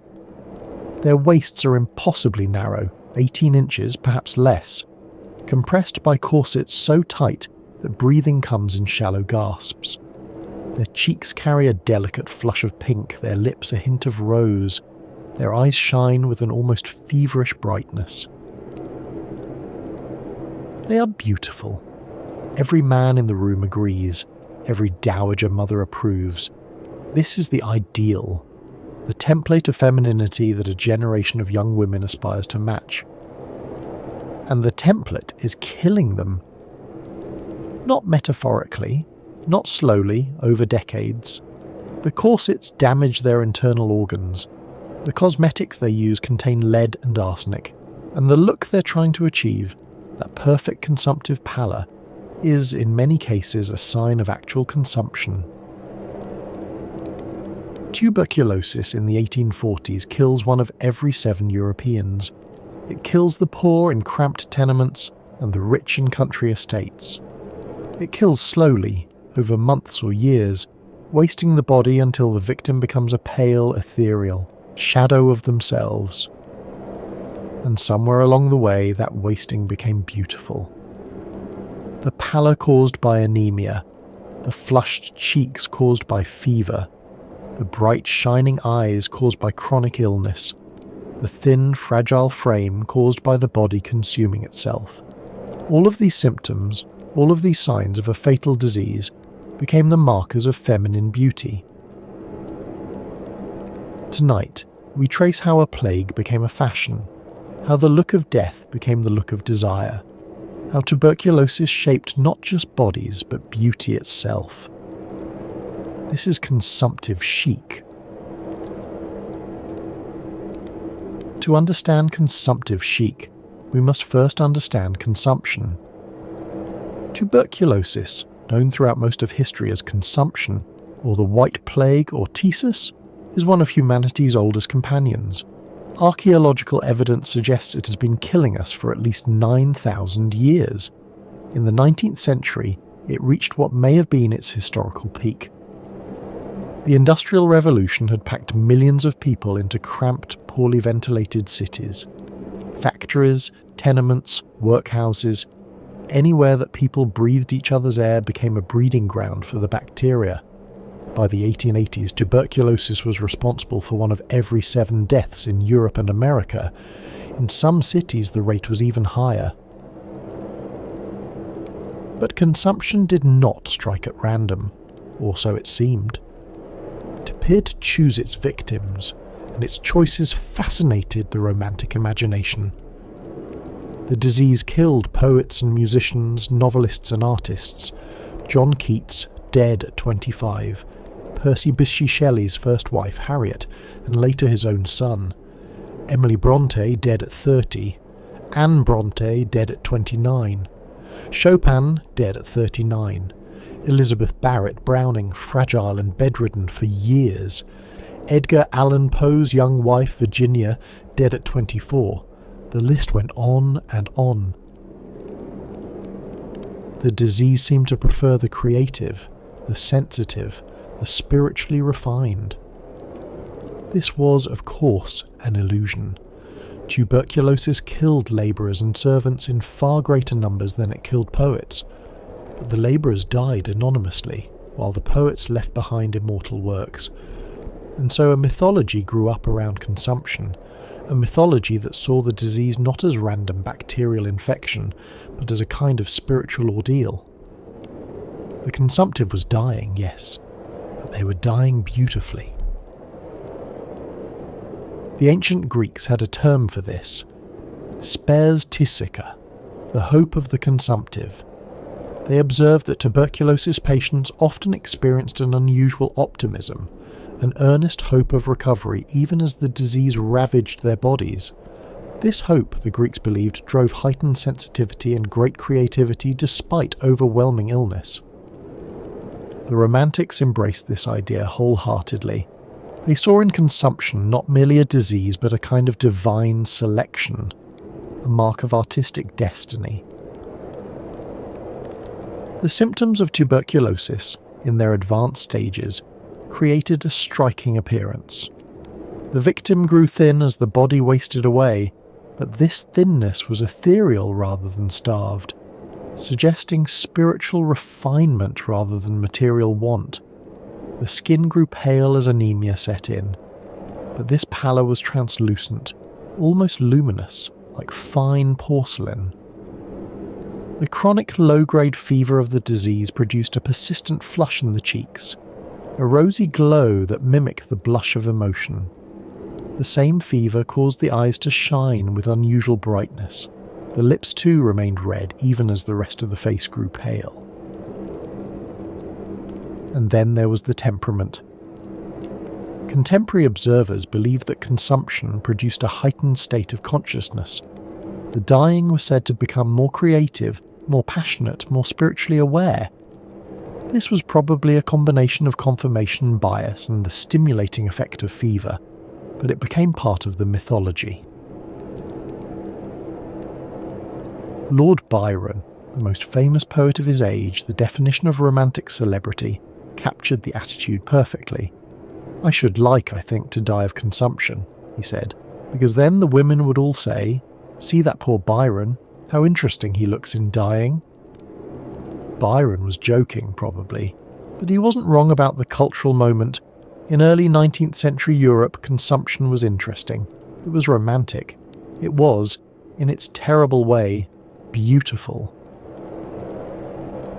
No death better illustrated the romantic mythology of consumption than that of John Keats. In September 1820, Keats left England for Rome. He was 24 years old, and he knew he was dying. His brother Tom had died of tuberculosis 2 years earlier, and Keats, trained as a surgeon, had recognised his own symptoms immediately when he first coughed blood onto his pillow in February 1820. "I know the colour of that blood," he told his friend Charles Brown. "It is arterial blood. That drop of blood is my death warrant." He travelled with his friend Joseph Seven, a young painter who had volunteered to accompany him to a warmer climate in hopes of recovery. They took lodgings at 26 Piazza di Spagna in Rome, in a small room overlooking the Spanish Steps. There, over the next 3 months, Seven watched his friend die. Seven's letters from that period are devastating documents. By January 1821, Keats's condition was hopeless. His stomach and lungs were compromised. He could no longer digest food. He coughed constantly, bringing up what Seven described as clay-like expectoration, blood-streaked fluids that built up in his throat until Seven had to lift him to prevent choking. Keats wanted to die. He had brought laudanum, opium dissolved in alcohol, and hoped to end his suffering quickly, but Seven refused to give it to him. The doctor took it away, and so Keats endured what Seven called dreadful agonies with nothing to ease the pain at all. Dr. James Clark, the English physician who treated Keats in Rome, placed him on a starvation diet, an anchovy and a piece of bread a day, intended to reduce blood flow to his stomach. He also bled the poet, a standard treatment of the day that almost certainly hastened his death. On the day before Keats passed away, Seven wrote that his intellects and health are breaking down, and that Keats had sunk in the last 3 days to a most ghastly look. On February 23rd, 1821, at about 2 in the afternoon, John Keats died. He was 25 years old. An hour before midnight, Seven wrote, "His eyes looked upon me with extreme sensibility but without pain." Keats was buried in the Protestant cemetery in Rome. His tombstone, at his own request, bears no name, only the words, "Here lies one whose name was writ in water." He believed his work would be forgotten, that he had failed as a poet. He was wrong about that. The point of this story is not merely the tragedy of a young poet's death. It is the way that death was received, the way it became part of the mythology of genius. Percy Bysshe Shelley, devastated by the news, wrote Adonais, one of the great elegies in English literature, in which Keats's death is transformed into something transcendent, almost beautiful. "He has outsoared the shadow of our night," Shelley wrote, "envy and calumny and hate and pain, and that unrest which men miscall delight, can touch him not and torture not again." The reality, the starvation diet, the bleeding, the agonizing cough, the friend begging for opium that was denied him, disappeared into mythology.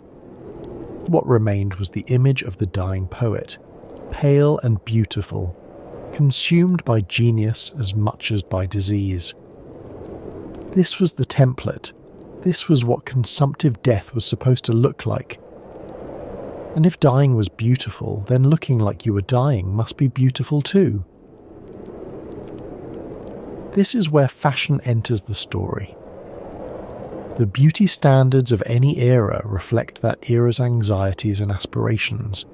In a time when death was everywhere, when consumption could claim anyone, at any time, regardless of wealth or status, the culture developed a strange relationship with mortality. It aestheticized it. It made it beautiful. And in doing so, it transformed the symptoms of a plague into the markers of ideal femininity. The women in the fashion plates of the 1840s do not look healthy. They look wasted.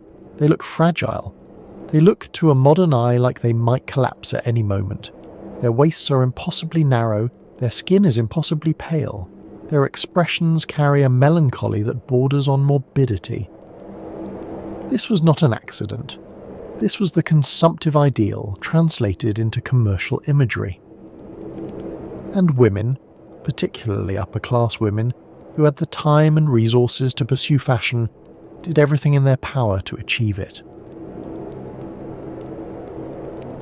The consumptive body became the ideal body. This was not entirely new. European beauty standards had long favoured pale skin and delicate frames over tanned skin and muscular builds. Pallor was the mark of the aristocrat who didn't labour in the fields. Thinness was the mark of the lady who didn't perform manual work. But consumption intensified and refined these preferences. The ideal woman was no longer merely pale, she was translucent. She was no longer merely thin, she was waifish, fragile, seemingly weightless. She was no longer merely delicate, she was visibly, almost ostentatiously, weak. Contemporary fashion plates, The magazine illustrations that showed women how to dress depicted figures that would be impossible for a healthy person to achieve. Waists measured 18 inches or less. Arms were thin as reeds. The chest was hollow, the collarbones prominent. These were not merely idealized bodies. They were bodies in the grip of disease. And the fashion industry rose to meet the demand. The corset was the engine of consumptive fashion. Corsets, in some form, had been worn for centuries, but the corsets of the mid-19th century were something new. Precision instruments of bodily control, engineered to compress the female form into the consumptive ideal. In 1793, the German physician Samuel Thomas von Soemmerring had published a treatise called On the Effects of the Corset, warning that these garments constituted a serious health hazard by compressing the ribs and internal organs. His warnings went largely unheeded. Fashion, it seemed, was more powerful than medicine. By the 1840s and 1850s, tight lacing had become both an art and a cult. These were not the relatively flexible stays of earlier eras. They were heavily boned, with whalebone, later with steel, and designed to be pulled tighter and tighter over time. A properly fashionable woman might have her waist compressed by 6, 8, even 10 inches from its natural circumference. The effect was dramatic. A tiny waist emphasizing the relative width of skirts and shoulders, creating the appearance of fragile, almost insect-like proportion. The health consequences were severe. Tight lacing compressed the rib cage, limiting lung capacity. Medical journals of the era documented cases of collapsed lungs, bruised and fractured ribs. It displaced internal organs, the stomach, the liver, the intestines, pushing them down and distorting their function. It weakened core muscles by doing their work for them. It restricted blood flow to the lower body. The medical establishment recognized these dangers. The Lancet published numerous articles on the subject. Death from tight lacing in 1890, effects of tight lacing in 1892, civilization and the corset in 1909. Doctors identified a condition they called chlorosis, a complex of symptoms including fatigue, shortness of breath, digestive problems, and a distinctive greenish pallor, and attributed it directly to corset wearing. Chlorosis was sometimes called the green sickness. It primarily affected young women. It almost entirely disappeared in the 1920s, when women stopped wearing tightly laced corsets. Chlorosis deserves a closer look because it reveals how deeply consumptive beauty had penetrated Victorian medicine itself. The disease was first described in 1554 by German physician Johannes Langer, who called it the disease of virgins. By the 19th century, it had become one of the most commonly diagnosed conditions affecting young women. Doctors described patients with bodily weakness, dietary disorders, heart palpitations, fainting spells, pallor, and an absence of menstruation. The skin, they claimed, took on a greenish hue, hence the name green sickness. The treatment was curious. Physicians prescribed iron tonics, cod liver oil, and, yes, arsenic. They also prescribed marriage, because chlorosis was believed to be a disease of virgins, cured by the consummation of matrimony and the bearing of children. Modern historians have examined chlorosis with considerable skepticism. Some scholars argue that the disease was largely a cultural construction, a medicalized version of the consumptive ideal. Young women learned to have the disease from family, friends, the popular press, and their doctors themselves. Physicians expected to see chlorosis in adolescent girls, and so they did. The symptoms of chlorosis overlapped remarkably with the effects of tight lacing, malnutrition, and iron deficiency anemia. The standard treatment, iron tonics, inadvertently addressed the anemia, which masked the underlying misdiagnosis. Women who were effectively starving themselves to achieve the consumptive ideal were diagnosed with a mysterious disease and given treatments that partially counteracted the damage they were doing to themselves. In 1898, Catherine van Tussenbroek, the first female Dutch gynecologist, pointed to the social factors at the root of the disease. She argued that chlorosis reflected the lack of perspective for young girls in Victorian society. The disease, she suggested, was not really about blood or iron. It was about the impossible position of young women, trapped between the demands of fashion and the demands of survival. The disappearance of chlorosis in the 1920s was not merely due to improved diagnostics. It coincided with changes in the social position of women. The right to vote, increased access to education, greater independence. As women's horizons expanded, the green sickness simply vanished. The disease had been real, in a sense. Young women really did faint and lose their appetites and turn pale, but the framework that made sense of those symptoms, the narrative that said, "This is chlorosis, a disease of virgins cured by marriage," that framework was cultural. It was a story the Victorians told themselves about young women's bodies, and it was a story built on the consumptive ideal. And yet women kept wearing them, not because they were unaware of the dangers, but because the alternative, appearing unfashionable, appearing healthy, appearing robust, was socially unacceptable. Some women became so dependent on their corsets that they could not hold themselves upright without them. Their back muscles had atrophied from lack of use. Others reported that removing their corset caused dizziness and faintness as blood rushed through vessels that had been constricted for hours. Some women even slept in their corsets, unable to endure the sensation of their own unsupported body. But here is the strange truth. The suffering itself became part of the appeal. A woman who could barely breathe, who felt faint from lack of oxygen, who moved slowly and carefully to avoid losing consciousness, she embodied the consumptive ideal. Her laboured breathing mimicked the shallow respiration of the tubercular patient. Her pallor, induced by restricted blood flow, matched the anemic pallor of disease. The corset was not just shaping bodies to look consumptive, it was making bodies feel consumptive, creating a kind of artificial illness in the service of beauty. Not everyone accepted the corset's dominion. In 1881, a group of women in London founded the Rational Dress Society. Their motto was uncompromising. The Rational Dress Society protests against the introduction of any fashion in dress that either deforms the figure, impedes the movements of the body, or in any way tends to injure the health. The society specifically targeted tight lacing.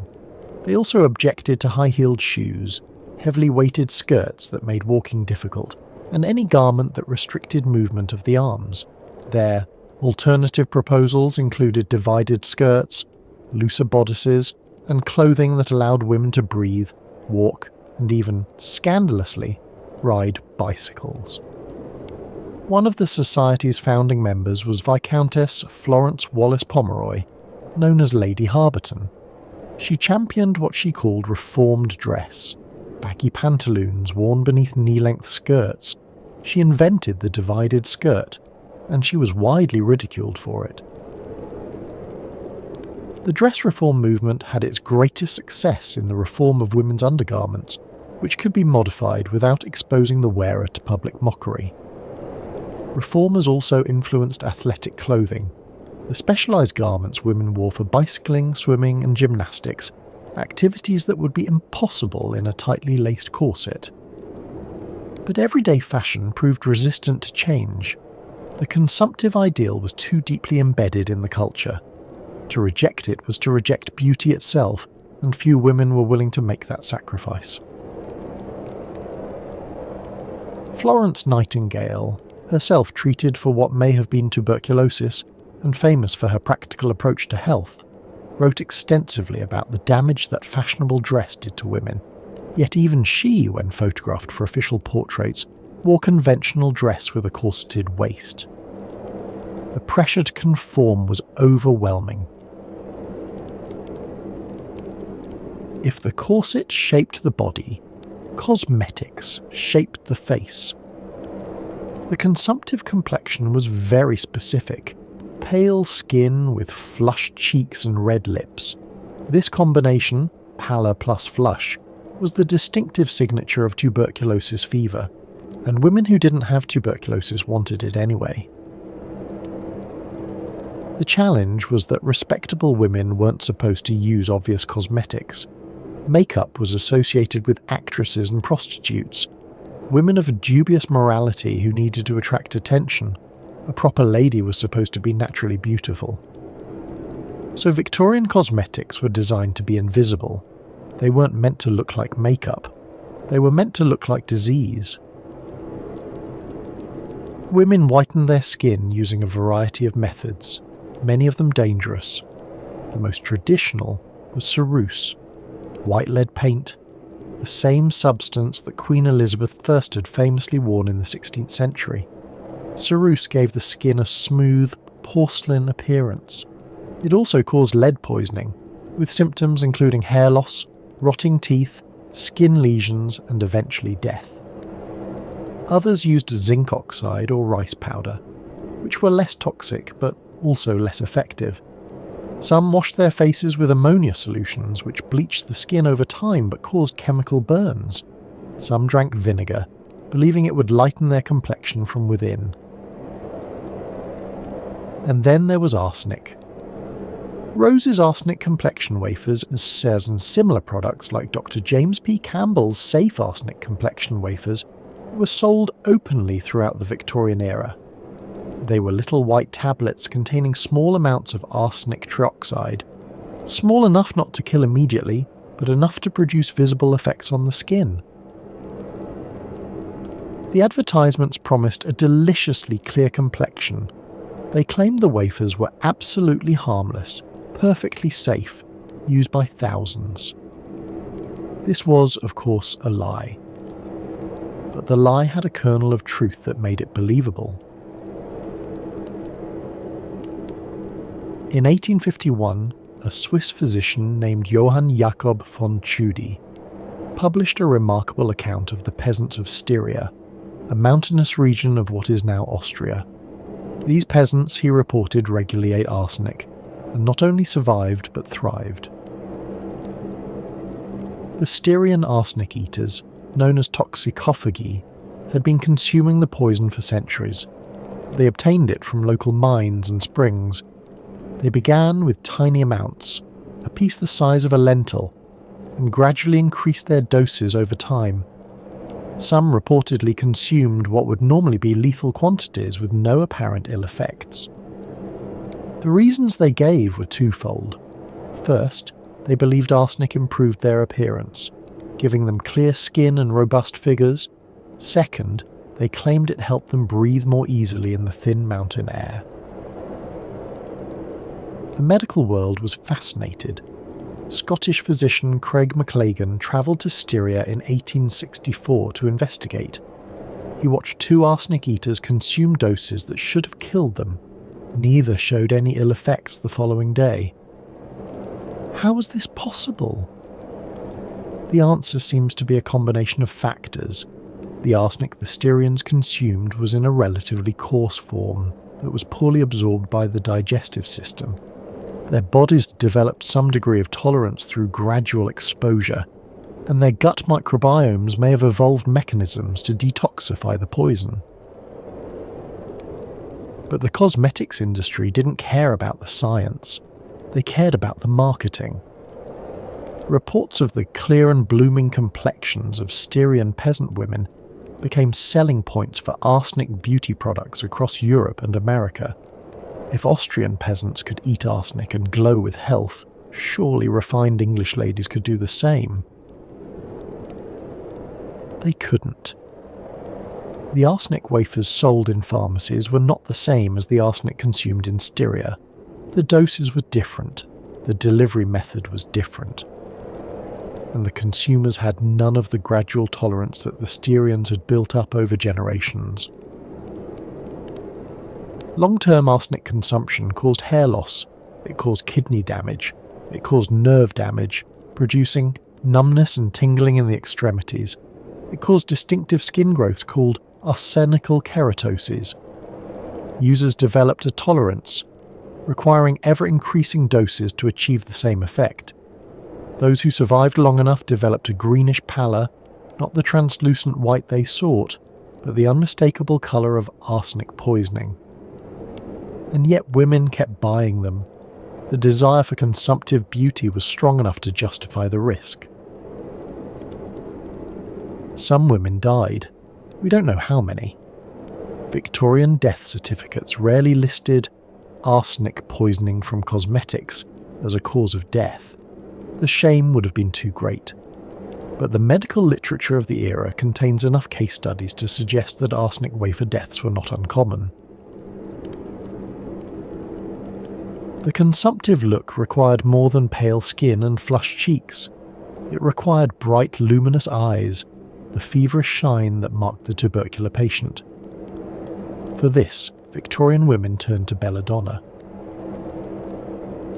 Belladonna, from the Italian for beautiful lady, is another name for deadly nightshade, one of the most poisonous plants in the Western world. Its berries can kill a child who eats them. Its name, according to legend, comes from its use by Italian women to dilate their pupils, making their eyes appear larger and more alluring. Victorian women continued this tradition. Belladonna drops, applied directly to the eyes, caused the pupils to expand dramatically. The effect mimicked the wide-eyed look of fever, or of emotional arousal. It made the eyes seem darker, deeper, more mysterious. It also caused blurred vision. It caused increased heart rate and blood pressure. It caused sensitivity to light so severe that many users could not go outdoors during the day. With prolonged use, it caused permanent damage to the iris muscles. Some users went blind. And still they used it, because bright eyes were beautiful, because consumption was beautiful, because the look of dying was the look of life. The clothing of the era completed the consumptive picture. Dresses were designed to emphasize the fragility of the wearer. Necklines dropped off the shoulders, exposing the collarbones and the pale expanse of the chest, areas where the wasting of consumption was most visible. Sleeves were wide and drooping, suggesting weakness rather than strength. Fabrics were thin and light, muslin, silk, fine cotton, even in cold weather. The effect was ethereal.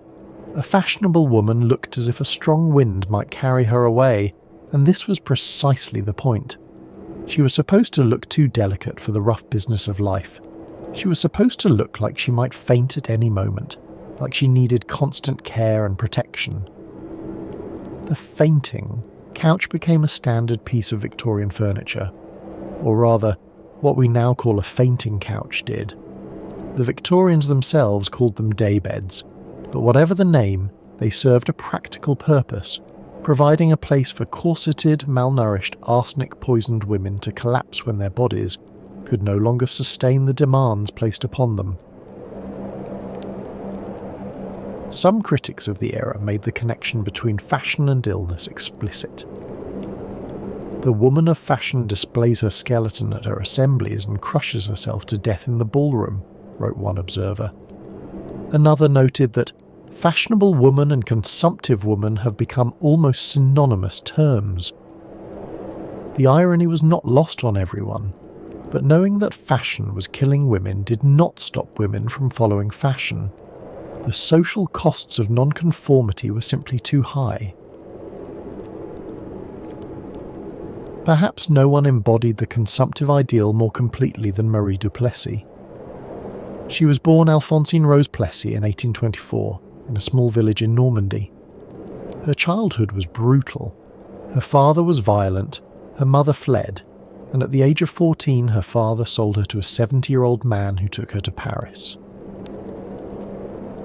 There, in the capital, she remade herself. She changed her name to Marie Duplessis. She learned to read, to write, to dress, to carry herself with the elegance of a noble woman. By the time she was 16, she had discovered that wealthy men would pay handsomely for her company. She became a courtesan, one of the most celebrated in Paris. Marie Duplessis was, by all accounts, extraordinarily beautiful. Contemporary descriptions emphasize her pale, delicate features, her slender figure, her dark hair and her remarkable eyes. She dressed always in white, and she carried white camellias, partly because their lack of scent would not aggravate her condition. For Marie Duplessis had tuberculosis. She knew it, everyone knew it, and somehow it only added to her allure. Among her many admirers was a young writer named Alexandre Dumas Fils, the son of the author of The Three Musketeers. He was 20 years old when they met in September 1844. Their affair lasted less than a year, but it would make them both immortal.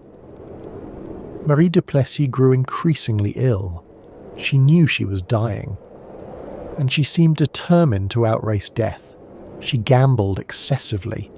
She spent more money than ever. She took new lovers, including, reportedly, the composer Franz Liszt, who wished to live with her. She died on February 3rd, 1847. She was 23 years old. Alexandre Dumas Fils was devastated. Within months of her death, he sat down to write. In 8 days, he completed a novel. He called it La Dame aux Camélias, the Lady of the Camellias. The heroine, Marguerite Gautier, was Marie Duplessis in all but name, a beautiful courtesan dying of consumption who sacrifices everything for love. The novel was published in 1848 and became an immediate sensation. Dumas adapted it into a play in 1852. The play inspired Giuseppe Verdi's opera La Traviata in 1853. Later, it would inspire countless films, including the famous 1936 production starring Greta Garbo as Camille. One woman's death from tuberculosis became one of the most retold stories in Western culture. And the story always made the same point. The consumptive woman was not merely pitiable, she was beautiful, she was romantic. She was, in her dying, somehow elevated above ordinary mortality. Marie Duplessis was buried in Montmartre Cemetery. Alexandre Dumas Fils is buried there too, about 100 meters away. They remain together in death, as they briefly were in life. In 1850, a young woman named Elizabeth Eleanor Siddal was discovered working in a millinery shop in London. The artist Walter Deverell described her as magnificently tall, with a lovely figure and a face of the most delicate and finished modelling. She has grey eyes, and her hair is like dazzling copper and shimmers with lustre. She became a model for the Pre-Raphaelite Brotherhood, a group of English artists who sought to revive the detail and intensity of early Renaissance painting. She was Ophelia drowning in the famous Millet painting, floating in a river with flowers scattered around her. She was the Virgin Mary, Beatrice, countless romantic heroines. She was also, by most accounts, consumptive. Whether Elizabeth Siddal actually had tuberculosis has been debated by historians. Some suggest she had an intestinal disorder. Others point to her addiction to laudanum, opium dissolved in alcohol, which she took to relieve chronic pain. The author Bill Bryson has suggested she may have suffered from arsenic poisoning, noting that she was a devoted swallower of Fowler's solution, an arsenic-based complexion improver. Whatever the precise cause, she was perpetually ill, and this illness became central to her appeal. Dante Gabriel Rossetti, the leader of the Pre-Raphaelites, made her his muse and then his wife. He painted her obsessively, as Beatrice, as various saints and angels, as the embodiment of ethereal beauty. Her pale skin, Her thin frame, her perpetually melancholy expression were exactly what the consumptive ideal demanded. In 1862, Elizabeth Siddal died of a laudanum overdose. She was 32 years old. Her husband found her unconscious in their bed. 4 doctors could not save her. The coroner ruled it accidental. But there are suggestions that Rossetti found a suicide note, which his friend Ford Madox Brown told him to burn. Overcome with grief and guilt, Rossetti placed a handwritten book of his unpublished poems in her coffin. 7 years later, he had her exhumed to retrieve them. His most famous painting of her, Beata Beatrix, was completed after her death. It shows her in a trance-like state, her head tilted back, her eyes closed, her face otherworldly in its pallor. A dove carries an opium poppy in its beak, a reference to the drug that killed her. The painting is usually described as beautiful. It is also a monument to the consumptive ideal, to the belief that there is something transcendent, something artistic, in the death of a beautiful woman. The consumptive ideal did not merely shape fashion and art, it shaped the stories the Victorians told themselves. Literature of the era is filled with consumptive heroines, pale, fragile women who die beautifully while those around them weep. These characters served multiple purposes. They allowed authors to explore mortality, they provided opportunities for pathos and sentiment, and they embodied the feminine ideal of the age. Charlotte Bronte knew consumption intimately. She had lost her older sisters, Maria and Elizabeth, to the disease in childhood. Her brother Branwell would die of it in 1848, and within months of Branwell's death, tuberculosis would claim both Emily and Anne. This family tragedy runs through Charlotte's fiction. In Jane Eyre, published in 1847, the character of Helen Burns, the saintly schoolgirl who befriends Jane at Lowood, dies of consumption. Helen faces death with perfect serenity, her faith unshaken, her character unblemished. She is too good for the world, and consumption carries her gently away. What Charlotte never told her readers was that Helen Burns was real. She was based on Maria Bronte, Charlotte's own sister, who died of tuberculosis at the age of 11. The fictional death that moved so many Victorian readers was a memorial to an actual child, actually dead, her suffering transformed into something that could be admired on the page. Emily Bronte, in Wuthering Heights, takes a darker approach. Tuberculosis stalks the novel, claiming Frances Hindley and threatening others. The disease is not romanticised in Wuthering Heights. It is present as a grim reality, part of the harsh world Emily depicts. But even Emily could not escape the consumptive aesthetic entirely. Catherine Earnshaw, in her final illness, becomes increasingly pale and ethereal, her beauty intensified by her suffering. Emily herself would die of consumption just a year after Wuthering Heights was published. She refused to see a doctor. She refused to take medicine. Charlotte watched helplessly as her sister declined, writing anguished letters about Emily's hard, short conflict with the disease. On the morning of December 19th, 1848, Emily's condition worsened. With her last audible words, she said to Charlotte, "If you will send for a doctor, I will see him now." But it was too late. She died that same afternoon. She was 30 years old. Anne Bronte died of tuberculosis 5 months later in Scarborough, where she had travelled hoping that sea air might save her. She was 29. The Bronte sisters, all 3 of them, wrote about consumption because consumption was their family attendant, as the historians have called it. The disease that killed them also shaped their art, and their art in turn shaped how generations of readers thought about dying young. The cult of consumptive beauty was in the end a cult of suffering.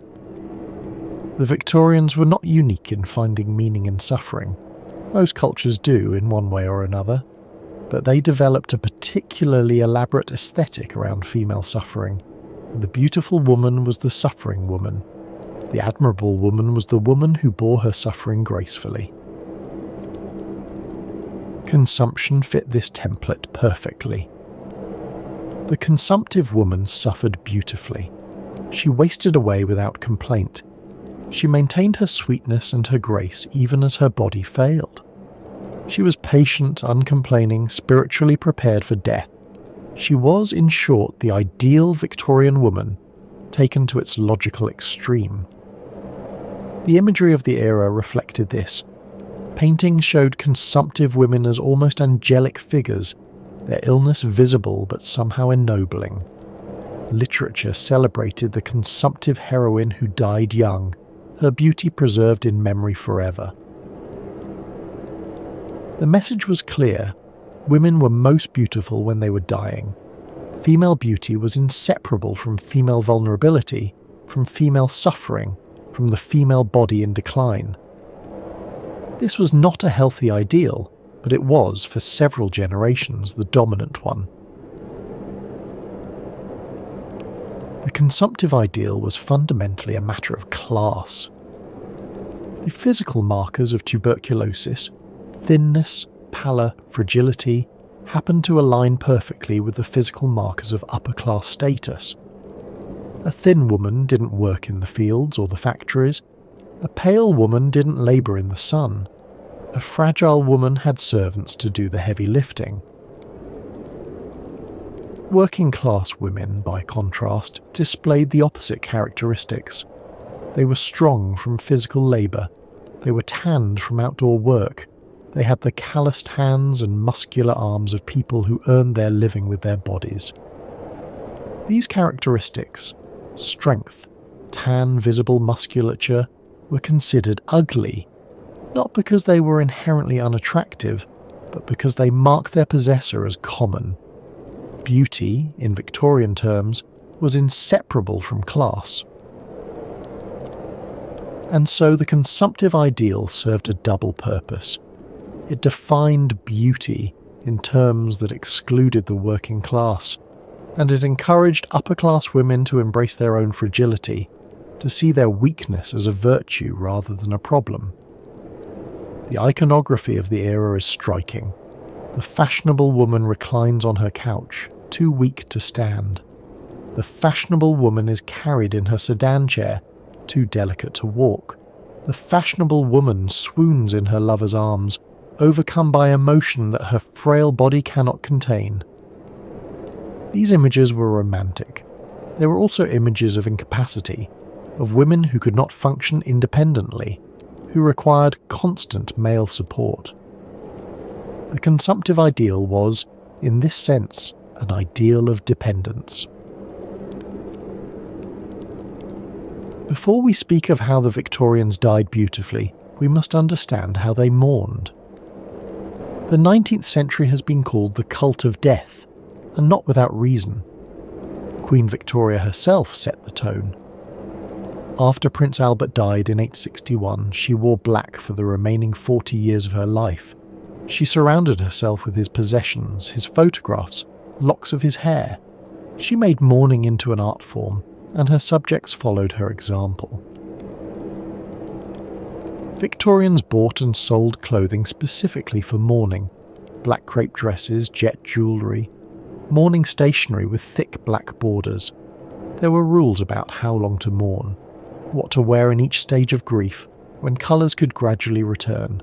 The commercialisation of death became a major industry. And then there were the photographs. Post-mortem photography, the practice of photographing the dead, became widespread in the Victorian era. When the daguerreotype made portraiture affordable in the 1840s, families who had never been able to commission painted portraits could suddenly preserve the images of their loved ones, including their dead loved ones. The practice was especially common for children.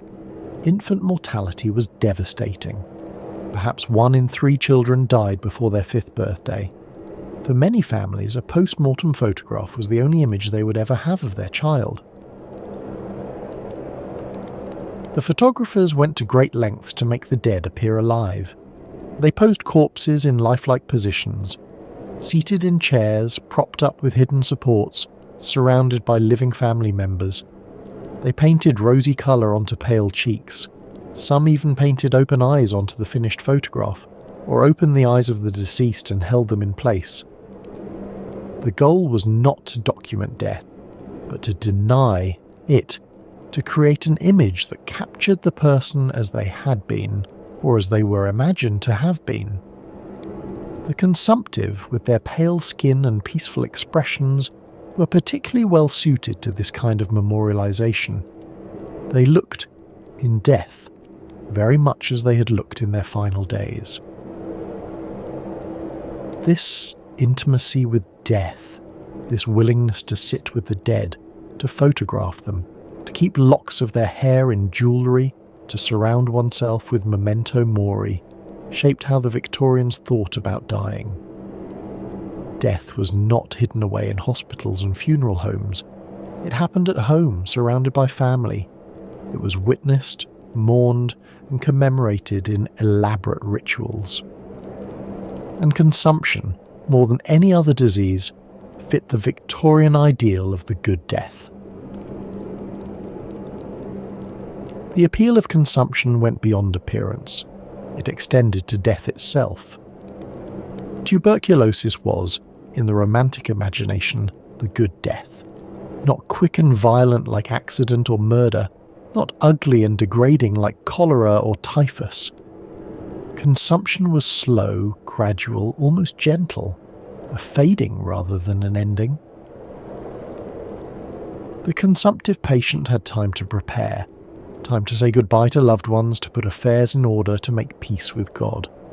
The disease typically ran its course over months or years, allowing for an extended period of invalid existence, a kind of living death during which the patient became increasingly ethereal, increasingly detached from worldly concerns. Contemporary accounts of consumptive deaths emphasized their beauty. The dying were said to become more spiritually aware, more creative, more loving in their final months. They experienced moments of unusual clarity and insight.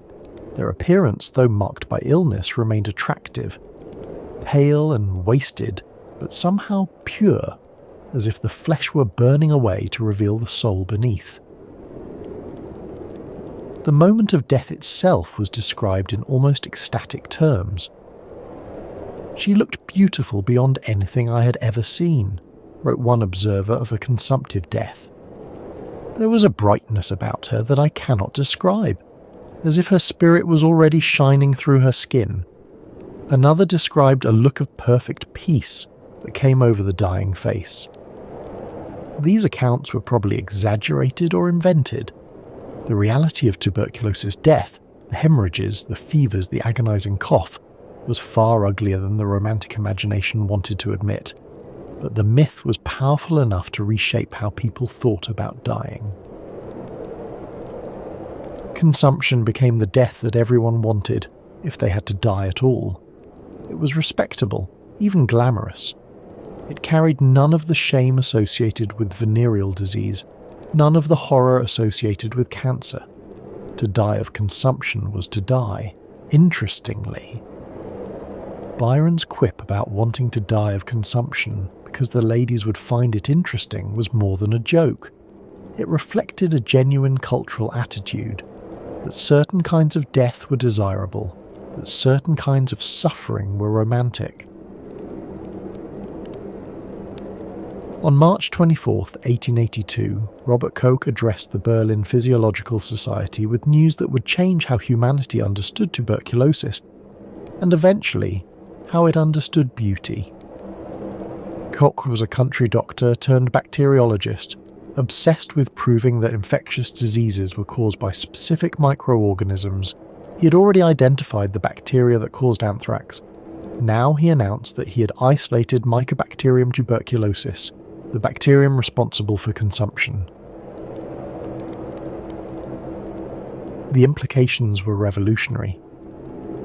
If tuberculosis was caused by a bacterium, then it was not inherited, not constitutional, not a sign of spiritual refinement or artistic temperament. It was an infection. You caught it from other people. The romantic mythology that had surrounded the disease for a century was, in scientific terms, nonsense. And crucially, if tuberculosis was contagious, then consumptives were not ethereal spirits touched by beauty. They were sources of infection. They were dangerous. Koch would go on to win the Nobel Prize in Physiology or Medicine in 1905 for his tuberculosis research. March 24th is still commemorated as World Tuberculosis Day, but the immediate effect of his discovery was to begin dismantling the romantic mythology that had made consumption beautiful. The cultural shift did not happen overnight. Mythologies die hard, especially when they serve powerful social functions. But gradually, over the decades following Koch's discovery, the romantic attitude toward consumption gave way to something more fearful. The consumptive was no longer admired. They were avoided. The consumptive sick room was no longer a sacred space. It was a site of contagion that needed to be sanitized. Public health campaigns emphasized the dangers of tuberculosis. Spitting, a major vector of transmission, as was banned in public spaces. Cities installed spittoons and posted signs warning of the dangers of expectorating on sidewalks.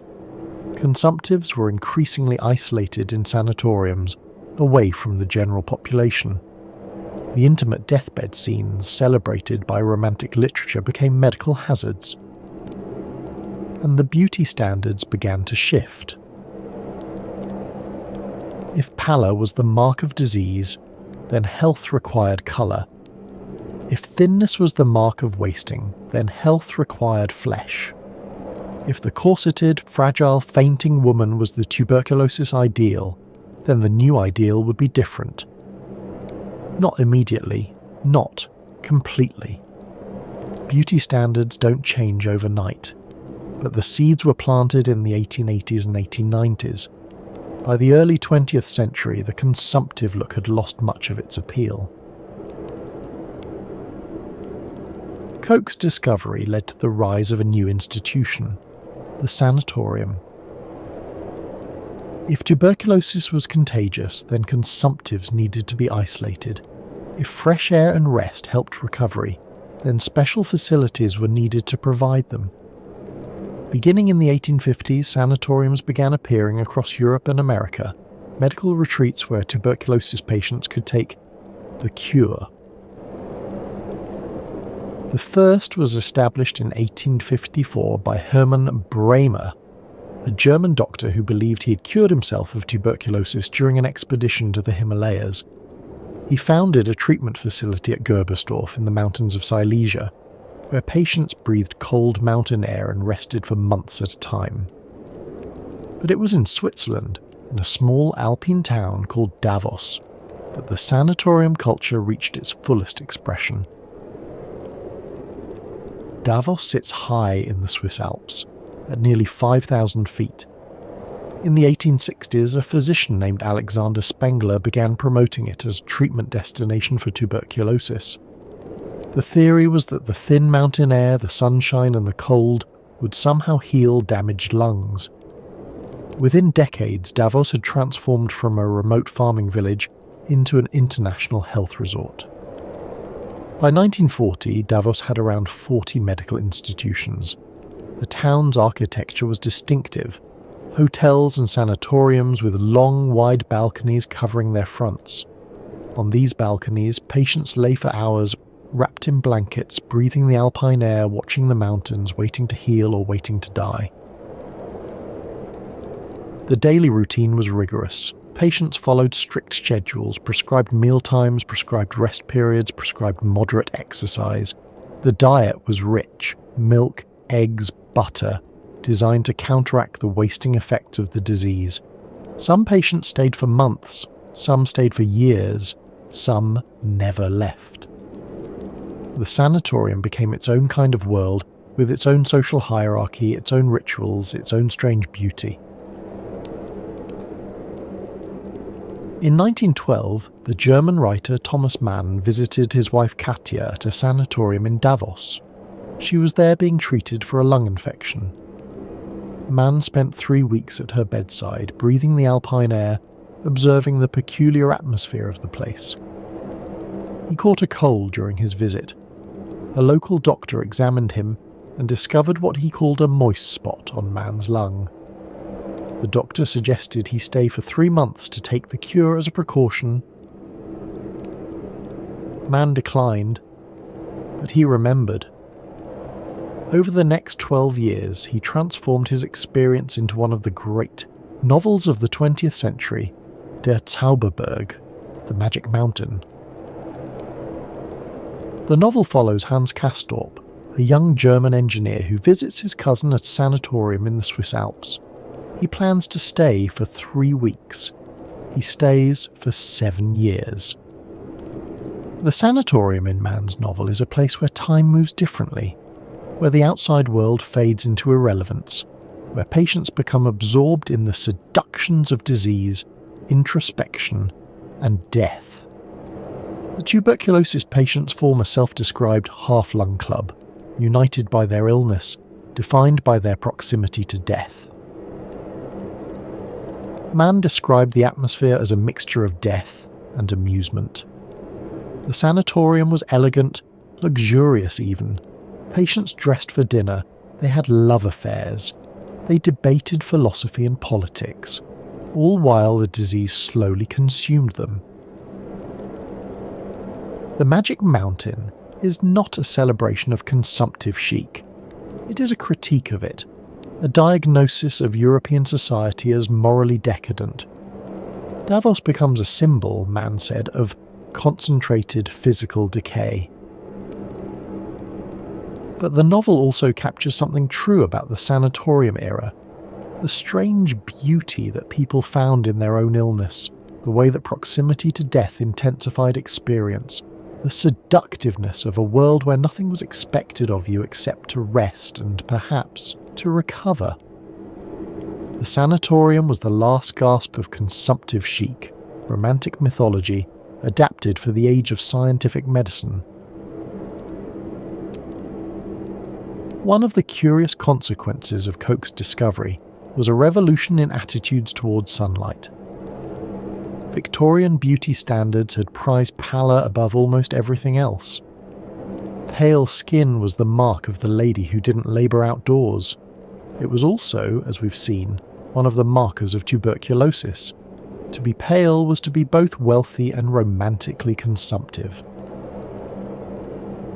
But in the late 19th century, doctors began prescribing sunlight as a treatment for tuberculosis.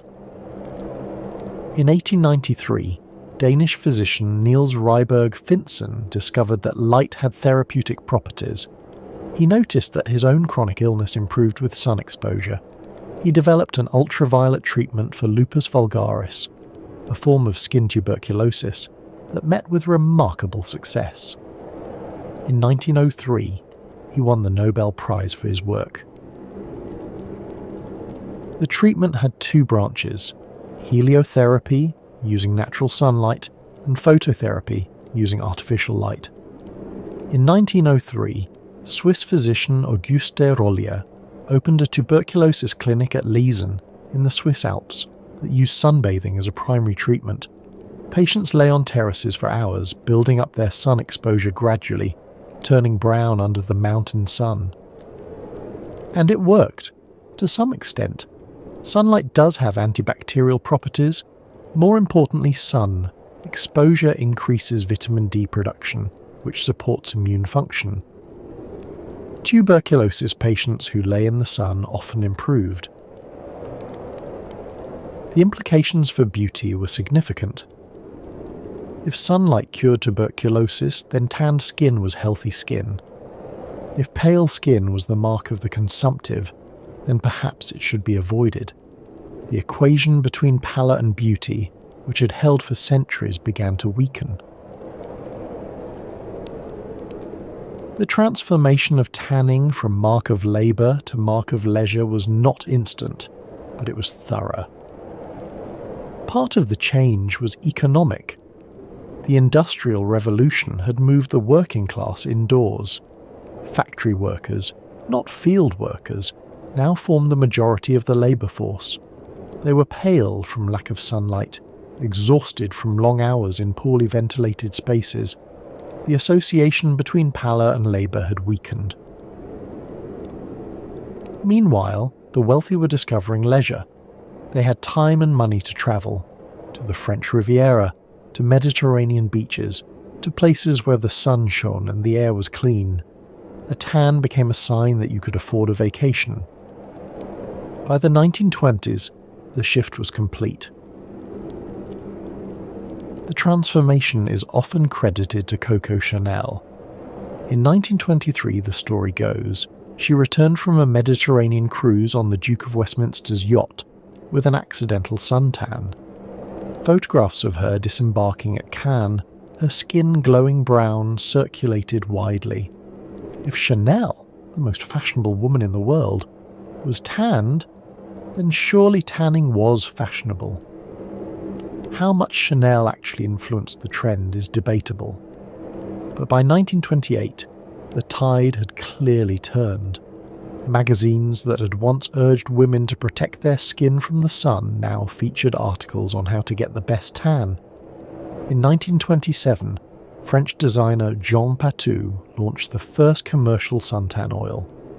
In 1929, Chanel herself declared, "The 1929 girl must be tanned." The consumptive ideal of pallor had lasted for over a century. It ended in less than a decade. If the preference for pallor faded in the 20th century, the preference for thinness proved more durable. The consumptive ideal had celebrated extreme thinness. The wasted body of the dying patient translated into the corseted waist of the fashionable woman. And while corsets eventually gave way to other garments, the ideal of the thin female body persisted. The flappers of the 1920s were thin, deliberately boyish, with flattened chests and narrow hips. Some women bound their breasts with bandages to achieve the flat-chested silhouette that fashion demanded. The curves of the Victorian era were suddenly unfashionable. Thinness was modern. The models of the 1960s were thin. Twiggy, the most famous model of the decade, was famously underweight, her angular frame the opposite of the curves that had briefly been fashionable in the 1950s. Born Leslie Hornby, she adopted the nickname Twiggy because of her stick-thin limbs. At the height of her fame, she weighed 91 pounds. She was 16 years old. Twiggy's look was described as childlike, waif-like, ethereal. The language was almost identical to the language used to describe consumptive beauty a century earlier. The template had barely changed. The models of the 1980s were taller but still thin.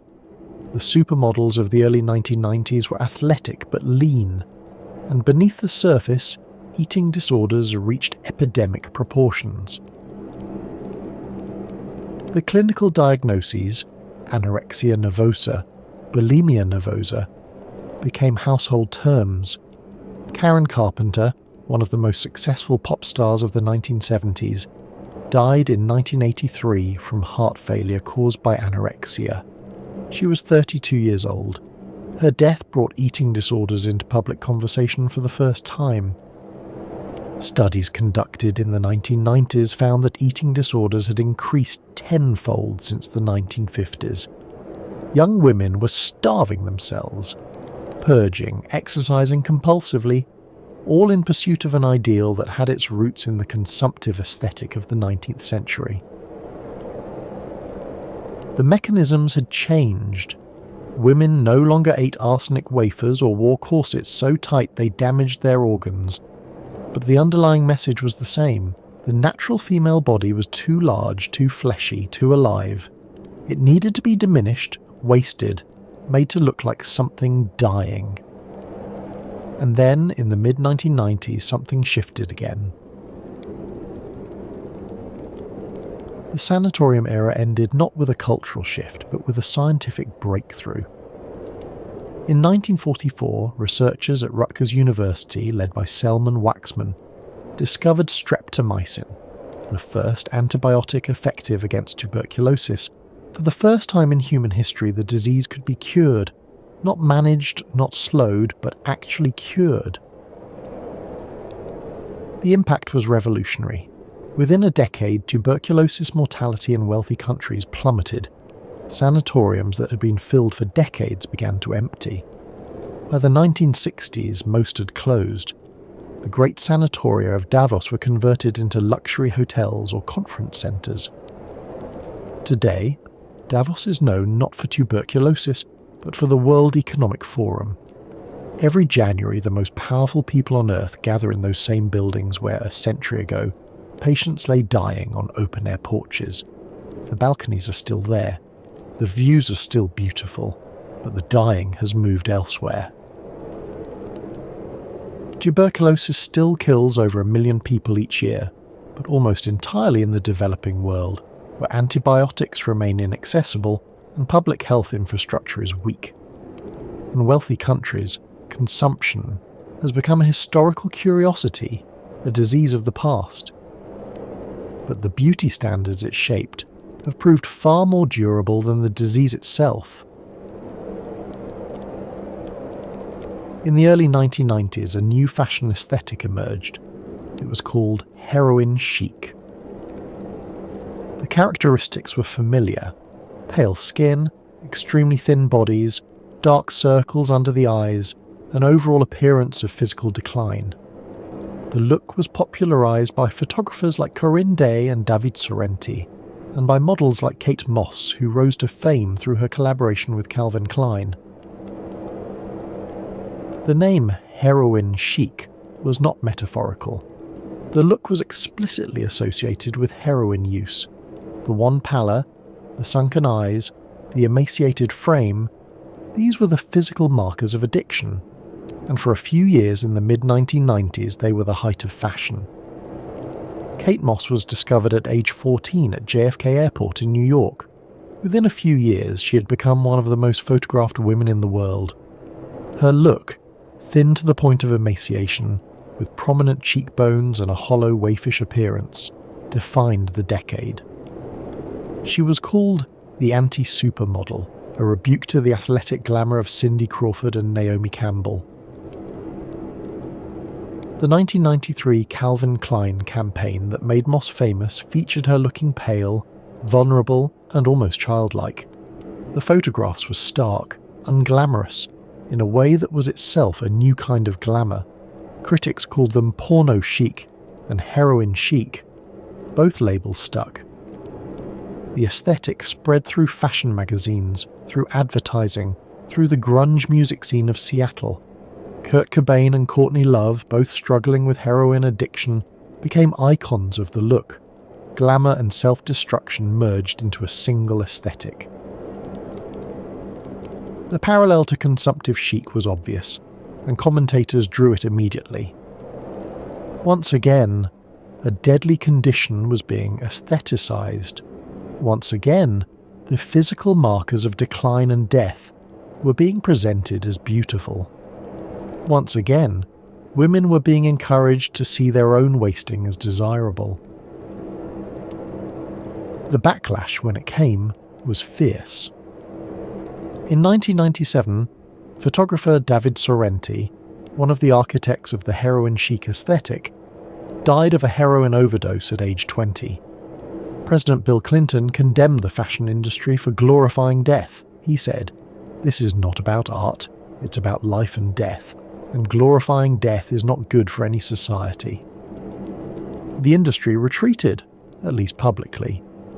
Heroin chic as an explicit aesthetic faded, but the underlying preference for extreme thinness persisted.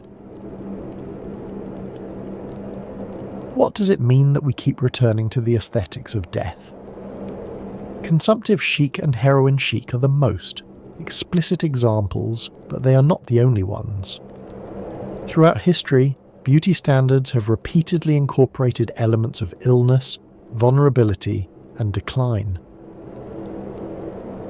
In the Renaissance, belladonna drops were used to create the wide-eyed look that we now associate with consumptive fever. In 18th century France, elaborate powdering gave aristocrats the ghostly pallor of the dying. In the 2010s, corpse bride makeup became a trend on social media. There seems to be something in us that finds beauty in suffering, or at least something in our culture that teaches us to find it there. The reasons are complex and probably not fully knowable. Part of it may be biological. The features associated with illness, thinness, pallor, large eyes, sometimes overlap with features associated with youth or femininity. Part of it may be cultural. In societies where women are valued primarily for their vulnerability and dependence, signs of weakness become signs of desirability. And part of it may be a kind of memento mori, a reminder of death that makes beauty more poignant. The beautiful consumptive was beautiful, partly because she was dying. Her beauty would not last. It could be appreciated now in this fleeting moment, but it was destined for the grave. There is something in human psychology that finds transience poignant, that values things more when they're passing away. The consumptive ideal was specifically a female ideal. Men died of tuberculosis too, in enormous numbers. Keats, Chopin, Branwell Bronte, Robert Louis Stevenson, Anton Chekhov. But male consumptives were romanticised differently. The male consumptive was interesting rather than beautiful. He was tragic rather than fragile. His wasting was the destruction of potential, not the perfection of form. When Byron said he wanted to die of consumption because the ladies would find it interesting, he was using the word interesting advisedly. He didn't expect them to find him beautiful. For women, the equation was different. Female beauty was specifically tied to the appearance of illness. Women were expected to look like they were dying, to cultivate the pale skin and thin body and flushed cheeks that marked the consumptive. And this expectation persisted long after the Romantic era. The fainting woman, the thin woman, the pale woman. These remain powerful images in our culture, even if we no longer consciously connect them to tuberculosis. The ideal female body is still, in many contexts, a body that appears fragile, vulnerable, perhaps slightly unwell. Consumptive chic may have ended, but its shadow stretches into the present. The corset, that engine of consumptive fashion, never entirely disappeared. Time, then wanes. It evolved. In the early 20th century it transformed into the girdle, less rigid but still designed to compress the female body into artificial shapes. In the 1950s, foundation garments returned with a vengeance, squeezing waists and lifting busts into the idealized hourglass. The waist trainer, essentially a modern corset, has been promoted by celebrities and influencers well into the 2020s. The underlying message remained constant. The natural female body was not good enough. It needed to be reshaped, compressed, artificially narrowed. The ideal waist was always smaller than the actual waist. The ideal shape was always different from the natural shape. The connection to consumptive chic may be forgotten, but the practice continues. The 20th and 21st centuries have oscillated between celebrating tanned skin and celebrating pale skin, depending on decade and subculture. But the thin ideal has remained remarkably constant.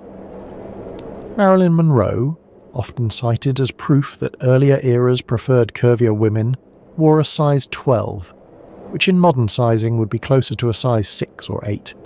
She was slim by any reasonable standard, and she was replaced in cultural prominence by Twiggy, by Cher, by the supermodels of the 1980s, by Kate Moss, by the endless parade of thin models and actresses who have defined beauty standards for the past half-century and more. The average fashion model today has a body mass index that would qualify as underweight by medical standards. The average actress is significantly thinner than the average woman. The images that saturate our visual culture, in advertising, in film, in social media, overwhelmingly feature thin bodies. We do not call this consumptive chic. We do not consciously connect it to tuberculosis, but the preference for thinness that originated in the Romantic era's worship of the wasting body has never really gone away. In the age of social media, the consumptive aesthetic has found new expression. Consider the filters that are most popular on platforms like Instagram and TikTok. Many of them brighten the eyes, many of them pale the skin, many of them slim the face and narrow the nose. They create a look that is, whether by conscious intention or cultural inheritance, strikingly similar to the consumptive ideal. The doe eyes filter gives users the wide, luminous eyes of the tubercular fever patient. The porcelain skin filter gives them the translucent pallor of the anemic. The slim face filter gives them the wasted appearance of the consumptive in decline. These filters are enormously popular. Billions of photos are enhanced with them every year. Young women, primarily young women, are learning to see their unfiltered faces as flawed, their natural colouring as too dark, their natural shape as too full. The phenomenon has a name now: Instagram face. It describes the standardized look that emerges from heavy filter use. The same narrow nose, the same large eyes, the same porcelain skin, across millions of different faces. Individual features are smoothed away. What remains is a template. The template looks remarkably like a Victorian fashion plate. Psychologists have documented the impact. Young people who spend more time on social media report higher rates of body dissatisfaction, anxiety, and depression. The constant exposure to filtered, idealized images creates what researchers call social comparison, the tendency to evaluate oneself against others and to come up short. But this is not merely a problem of individual psychology, it is a problem of cultural inheritance. The filters that distort our images are built on beauty standards that stretch back centuries, standards that were shaped by tuberculosis, by romantic mythology, by the strange belief that dying was beautiful. We are, in a sense, applying arsenic wafers digitally. The women who ate actual arsenic wafers in the 19th century were not foolish. They were responding rationally to the pressures of their culture, pressures that told them their natural appearance was unacceptable, that they needed to transform themselves to be worthy of love and attention. The young women using filters today are responding to the same pressures. The delivery system has changed. The underlying demand has not. On some corners of the internet, the connection to illness has become explicit again. The sick girl aesthetic, or sad girl aesthetic, has emerged as a recognised style. It features, among other things, pale skin, prominent dark circles, thin bodies, a general appearance of illness or fatigue. The look is deliberately unhealthy. That's the point. On platforms like Tumblr and TikTok, images circulate that could have been lifted directly from 19th century fashion plates. Young women pose in white nightgowns, their collarbones prominent, their eyes shadowed. They describe themselves as delicate, fragile, ethereal. The hashtags include words like waif and consumptive. Some of these posts are ironic, some are expressions of genuine distress. Young people struggling with chronic illness, depression or eating disorders, finding community in shared aesthetics of suffering. The line between celebration and critique is often unclear. But whatever the intent, the effect is the same. Images of illness are presented as beautiful. Suffering is aestheticized. The consumptive ideal, which seem to have died with the tuberculosis. Sanatoriums has returned in digital form. The proponents of this aesthetic are not unaware of its problems. Many discuss it ironically, or as a form of solidarity among people who actually struggle with chronic illness. Some frame it as reclamation, taking ownership of an identity that society has stigmatized. But the underlying message, that there is something beautiful about looking sick, echoes directly from the 19th century. Lord Byron would recognise it immediately. There are darker corners still. The pro-ana movement, short for pro-anorexia, emerged in the early 2000s on message boards and blogs. Its adherents treated anorexia not as a disease to be cured, but as a lifestyle to be embraced. They shared tips for extreme weight loss, posted thin-spiration images of emaciated bodies, and encouraged each other to reject treatment. The aesthetic language of pro-ana communities drew explicitly on the consumptive ideal. Members aspired to look ethereal, delicate, like a ghost. They posted images of Victorian fashion, of Ophelia drowning, pale women in white dresses. The connection to tuberculosis was sometimes explicit. One popular quote attributed beauty to the look of consumption. Social media platforms have spent years trying to suppress pro-ana content. Instagram bans certain hashtags. TikTok removes videos that promote eating disorders. But the communities persist, adapting to new platforms and new vocabularies. The young women in these communities are not stupid. They are not ignorant of the dangers. They know, intellectually, that what they are doing is harmful, but they are caught in a cultural trap, a trap that was set in the 19th century and has never been fully sprung. They have inherited a beauty standard that equates thinness with worthiness, pallor with refinement, fragility with femininity. They have been told in 1,000 subtle and not-so-subtle ways that their natural bodies are unacceptable, and they have responded by trying to become something else, something ethereal, something consumptive, something dying. This is what consumptive chic looks like in the 21st century. It's worth pausing to consider what consumptive chic cost us. Generations of women poisoned themselves with arsenic and lead in pursuit of an impossible standard. Generations of women compressed their bodies into corsets until they could barely breathe. Generations of women starved themselves, fainted from lack of oxygen, risked their health, and sometimes their lives to look like they were dying. And for what? For an aesthetic that was, at its core, an aesthetic of powerlessness. The consumptive. Woman was beautiful because she was weak. She was desirable because she was dependent. Her very appeal was built on her incapacity, her inability to walk far, to breathe deeply, to exist without constant support. This was not a coincidence. The consumptive ideal emerged at a time when women's public roles were severely restricted, when women's economic independence was almost impossible, when women's value was measured primarily by their attractiveness to men and their ability to bear children. The beauty standard reflected the social order, and it reinforced it. A woman who was too weak to work was a woman who had to be supported. A woman who might faint at any moment was a woman who needed constant supervision.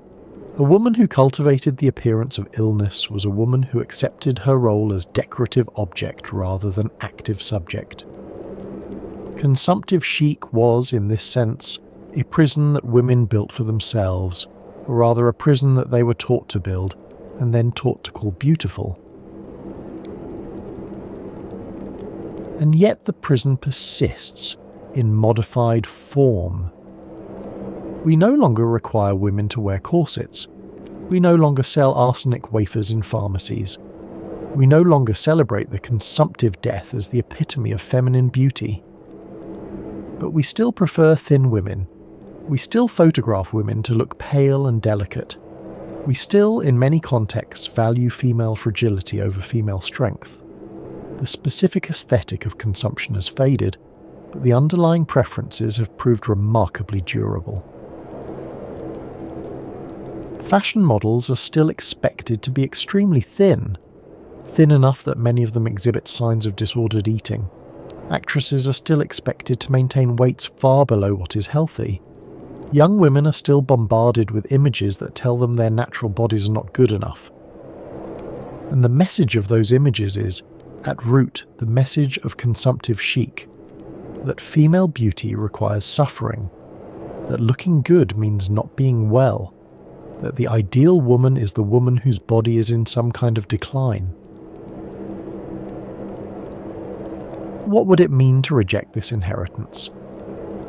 Not to reject all beauty standards, which may be impossible, but to reject beauty standards that celebrate illness, to value health over pallor, to value strength over fragility, to see the natural variety of female bodies as beautiful rather than flawed. This is in fact what many movements have tried to do. The body positivity movement has worked to expand the definition of beauty beyond thinness. The health at every size movement has challenged the equation of thinness with health. Athletes and fitness enthusiasts have promoted muscular female bodies as beautiful. These are all, in a sense, rejections of the consumptive inheritance. The results have been mixed. The cultural preference for thinness remains powerful. The images in advertising and media remain dominated by thin, often pale bodies. The filters on our phones still slim and pale the faces they transform. But awareness is growing. The connection between beauty standards and harm is increasingly recognised, and the specific history of consumptive chic, of arsenic wafers and tuberculosis corsets, offers a stark reminder of how far beauty standards can stray from health and happiness. We ate poison to look like we were dying. We might want to choose differently now. There have always been those who pushed back. The Rational Dress Society in 1881, the dress reform advocates, the doctors who warned against tight lacing and arsenic, the feminists who argued that beauty standards were tools of oppression. In the 20th century, the resistance grew stronger.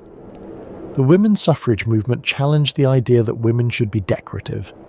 The women's liberation movement of the 1960s and 1970s attacked beauty standards as patriarchal constraints. The fat acceptance movement, beginning in the 1960s, pushed back specifically against the ideal of thinness. In recent decades, the body positivity movement has gained significant ground. It argues that all bodies are good bodies, that health and beauty come in many forms, that the ideal should be self-acceptance rather than self-modification. The fashion industry has made some gestures toward inclusivity.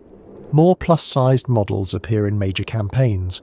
Some brands have committed to showing unretouched photographs. The average size of runway models has increased slightly from its extreme lows in the heroin chic era. But the progress is uneven. The beauty industry is worth hundreds of billions of dollars. It profits from insecurity, from the belief that we need to be different than we are. Challenging the consumptive ideal means challenging enormous economic interests.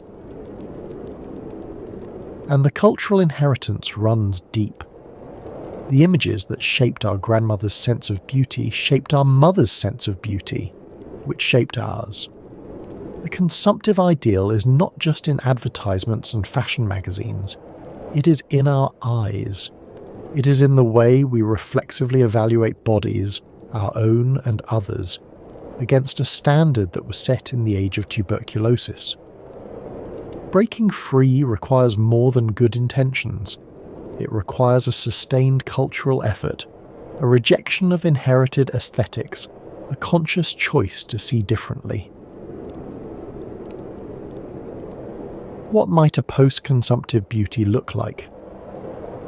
Perhaps it would value colour over pallor, the flush of exercise, the tan of time spent outdoors, the variety of skin tones that exist naturally in human populations.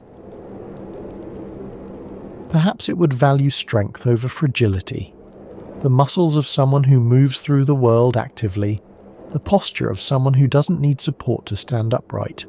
The female athletes of the Olympics, with their powerful legs and defined shoulders, might be celebrated rather than criticised for being too muscular. Perhaps it would value variety over uniformity, recognising that beautiful bodies come in many shapes and sizes, that there is no single template for human attractiveness. Different cultures have celebrated different body types throughout history. The consumptive ideal is not a universal truth, but a particular historical moment, and moments pass. Perhaps it would value age as well as youth. The consumptive ideal was always a young ideal. The beautiful consumptive died before they could grow old. A post-consumptive beauty might find attractiveness in faces lined by experience, in bodies that have lived and worked and borne children. Perhaps, most importantly, it would decouple beauty from suffering. It would reject the idea that looking good requires harm. It would celebrate bodies that are healthy rather than bodies that appear to be dying. This would be a genuine revolution in aesthetics, a break from patterns that have persisted for centuries. It would require challenging not just individual beauty practices, but the entire framework that equates female value with female appearance. It may be too much to hope for. Beauty standards are deeply embedded in culture, reinforced by advertising and media and the accumulated preferences of generations. A single person cannot simply decide to see differently and have it be so. But cultures do change. The consumptive ideal did eventually fade. The tanned skin that once marked a labourer became, in the 20th century, a mark of leisure and health. Beauty standards that seemed eternal have, over time, given way to others. Some changes are already happening. The strong is the new skinny movement celebrates athletic bodies. The natural hair movement among black women rejects Eurocentric beauty standards. The disability rights movement challenges the assumption that beautiful bodies must be able-bodied. These are not complete solutions. Each movement has its own limitations and contradictions, but they represent genuine alternatives, different ways of thinking about bodies and beauty, different possibilities for what we might admire. What will come next is not predetermined. It depends in part on the choices we make, the images we celebrate, the bodies we admire, the stories we tell about beauty and health, and the good life. The shadow of the consumptive ideal stretches into our present, but shadows can be escaped. We can step into different light. Consumptive chic was, at its heart, a way of looking at death. To understand this, we need to understand what death meant in the 19th century. And it was not hidden away as it is today.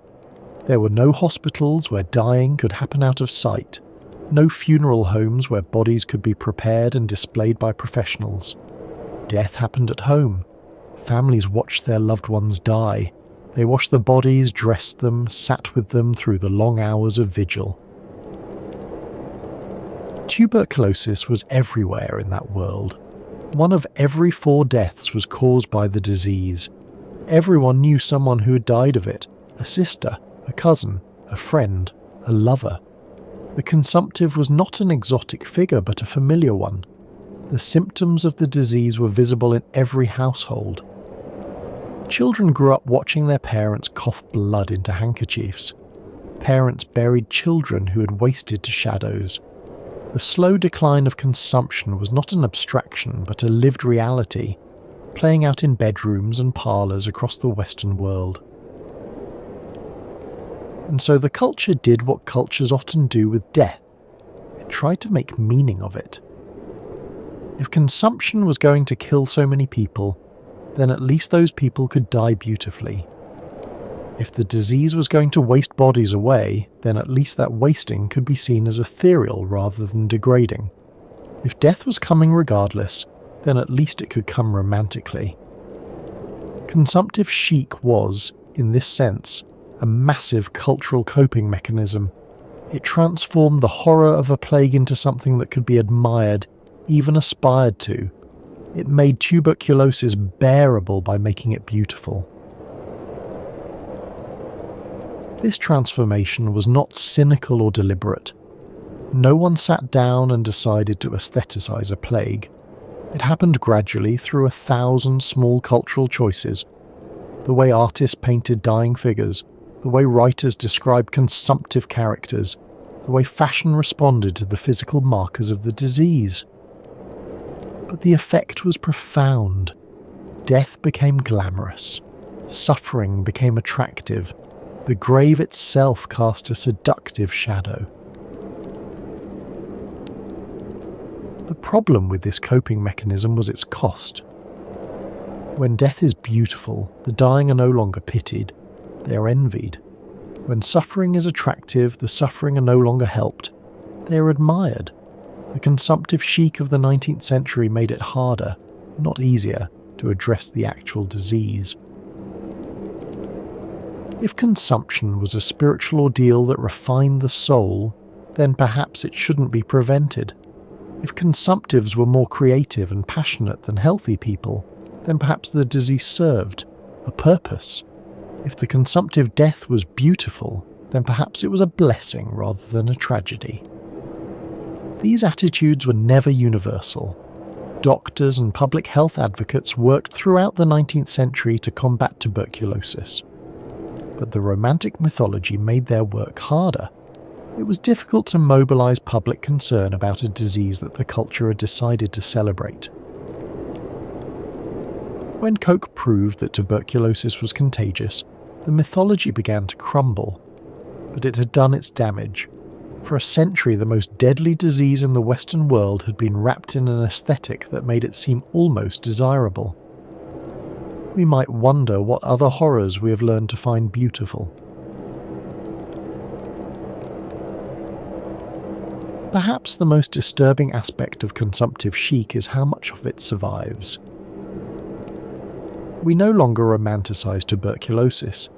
The disease still kills over 1 million people each year, mostly in the developing world, but in wealthy countries it has been largely controlled. The Romantic mythology has faded.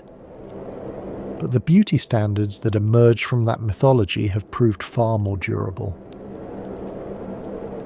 The preference for thin bodies, the valorization of pallor in some contexts, the equation of female beauty with fragility and vulnerability, the sense that suffering somehow enhances beauty. These ideas predate tuberculosis, but tuberculosis gave them a particular intensity and form. And they persist. When a young woman starves herself to achieve a weight that her body was never meant to reach, she is participating, unknowingly, in a tradition that stretches back to the consumptive ideal. When a fashion industry promotes models so thin that they require medical monitoring, it is echoing the aesthetics of the 19th century sickroom. We have forgotten the origin of these preferences. We have forgotten the arsenic wafers and the tuberculosis corsets. We have forgotten that we once literally tried to look like we were dying. But the preferences remain. They shape how we see bodies, how we judge beauty, how young women learn to see themselves. History does not repeat itself exactly, but it does rhyme. Consumptive chic gave way to heroin. Chic gave way to what? The patterns of aestheticized illness, of beauty built on suffering, of death made glamorous. These patterns recur across centuries. In the 1820s, young women aspired to look like they were dying of tuberculosis. In the 1990s, young women aspired to look like they were using heroin. In the 2020s, young women use filters that make their faces thinner, their skin paler, their eyes larger. The same features that mark the consumptive. The diseases change, the drugs change, the technologies change, but the underlying pattern persists. The belief that female beauty requires suffering, that the attractive woman is the diminished woman, that looking healthy is somehow less desirable than looking ill. Why does this pattern persist? What is it about human culture, or perhaps about patriarchal culture specifically, that keeps returning to the aesthetics of female suffering? Some theorists argue that it serves a function. A woman who looks fragile is a woman who needs protection. A woman who appears weak is not threatening.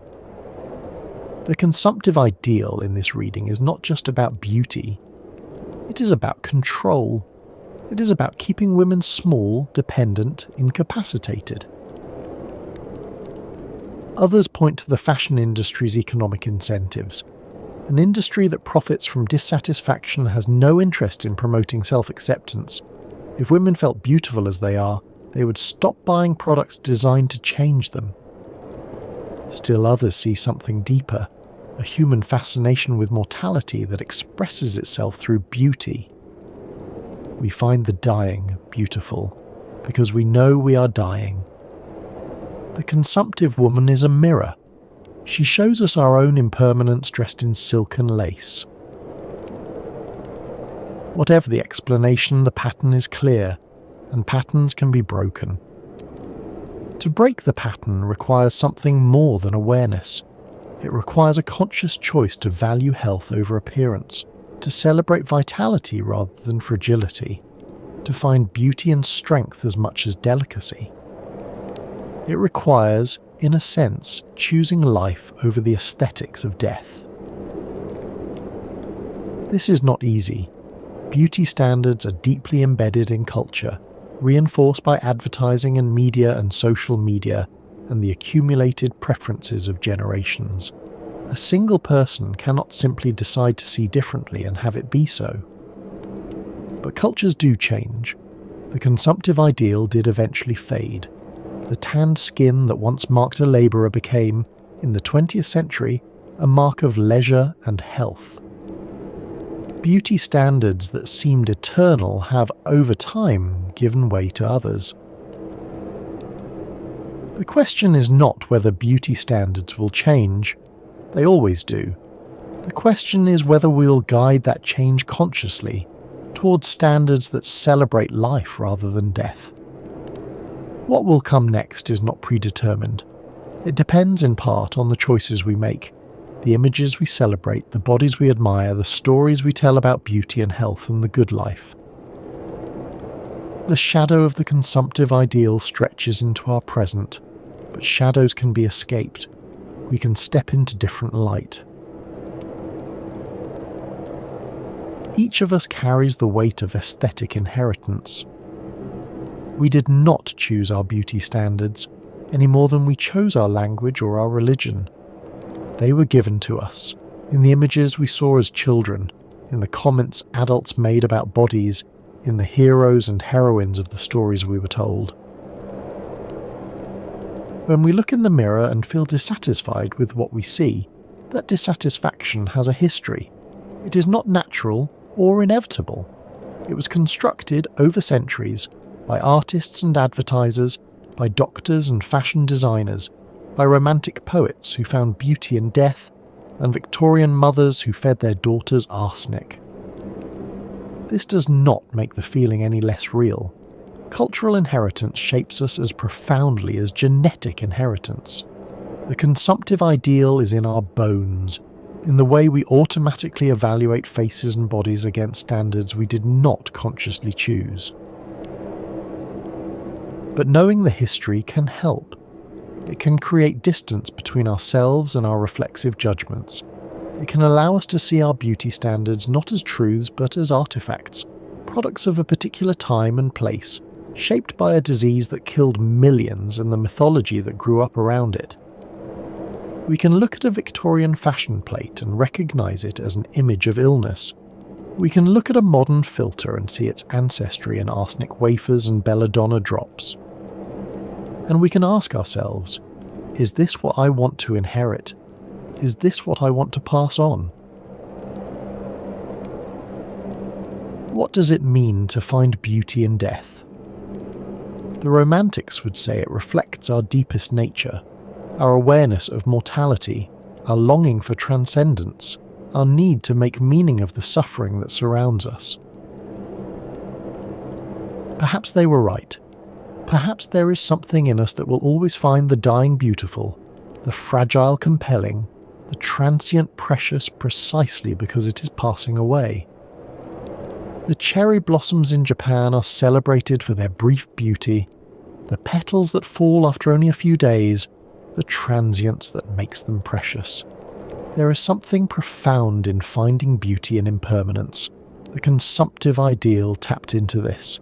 The beautiful woman fading away, more precious for her fragility, more poignant for her approaching death. But there is a difference between appreciating transience and demanding it. There is a difference between finding beauty in what is passing and requiring that beauty pass. The cherry blossoms fall of their own accord. The consumptive woman was encouraged to hasten her own decline. We can acknowledge the human impulse to find meaning in mortality without translating that impulse into a beauty standard. We can appreciate the poignancy of vulnerability without demanding that women be vulnerable. We can recognize the transience of all things without asking anyone to die for our aesthetic pleasure. Time siest us tous. The consumptive ideal was not inevitable. It was a choice made by artists and writers, by fashion designers and advertisers, by millions of individuals who decided what they found beautiful and what they did not. We can make different choices. We can choose to see health as beautiful. We can choose to admire strength as much as fragility. We can choose to celebrate bodies that are thriving rather than bodies that appear to be dying. We can look at a woman with colour in her cheeks and muscles in her arms and see not a violation of the aesthetic but a different kind of beauty, the beauty of vitality, of life fully lived. The women who swallowed arsenic wafers were not foolish. They were responding to the pressures of their culture, pressures that told them their natural bodies were not good enough, that they needed to look like they were dying to be beautiful. We no longer swallow arsenic, but the pressures remain. The question is what we will do about them. We can continue to inherit blindly, passing on beauty standards shaped by tuberculosis to children who have never seen the disease. Or we can break the chain of inheritance, consciously, deliberately, with full awareness of what we are doing. The first step is seeing the history in our beauty standards, seeing the arsenic in our filters, seeing the consumptive in the mirror. The second step is choosing to value health over illness, choosing to celebrate life over the aesthetics of death. It is not easy. It may not even be fully possible. We are all products of our culture, and the consumptive ideal has had 2 centuries to embed itself in our eyes and our expectations. But the attempt matters, the awareness matters, the choice to try matters. And so we return to where we began. A ballroom in Victorian London, women in their corseted gowns, their pale skin glowing in the candlelight, the beauty standard of an age, a standard built on disease, on suffering, on the slow wasting of tuberculosis. Imagine yourself in that room. The candles flicker, the orchestra plays, young women line the walls, each of them trying to embody an impossible ideal, the ideal of the dying. Some of them have swallowed arsenic that morning. Some can barely breathe beneath their corsets. Some have dropped belladonna in their eyes and now struggle to see across the room. All of them are caught in a system that demands they look ill to look beautiful. They did not know what they were emulating. They did not understand that the pallor they painted on was the pallor of anemia, that the flush they applied was the flush of fever. that the thinness they starved for was the thinness of dying. Or perhaps they did know at some level. Perhaps the allure of the consumptive was precisely its proximity to death. Perhaps beauty was always, for them, a memento mori, a reminder of mortality that made every moment more precious. We cannot know what they thought. The women in that ballroom left no diaries describing their beauty routines. The arsenic wafers that killed them were discreetly disposed of. The corsets that compressed their organs were laced up by servants who did not ask questions. What we know is the result. We know the fashion plates. We know the death certificates.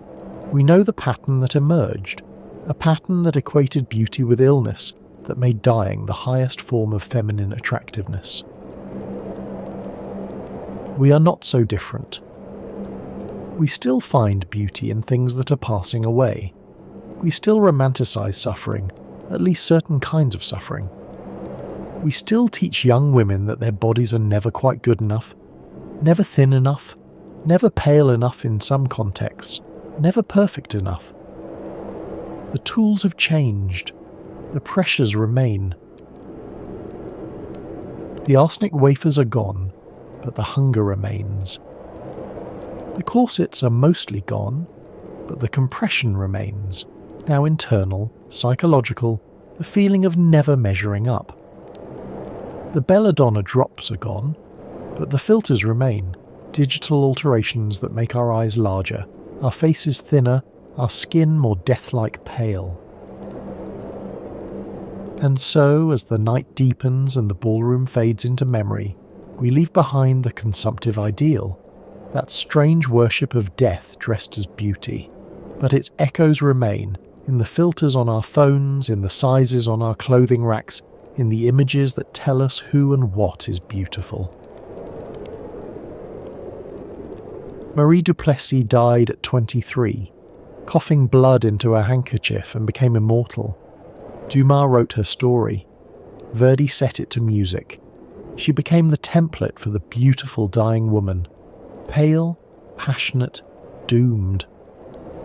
John Keats died at 25, in a small room overlooking the Spanish Steps, and his friend watched helplessly as the greatest poet of his generation wasted away. His death became part of the Romantic mythology, proof that genius burns too bright, that the creative spirit consumes itself.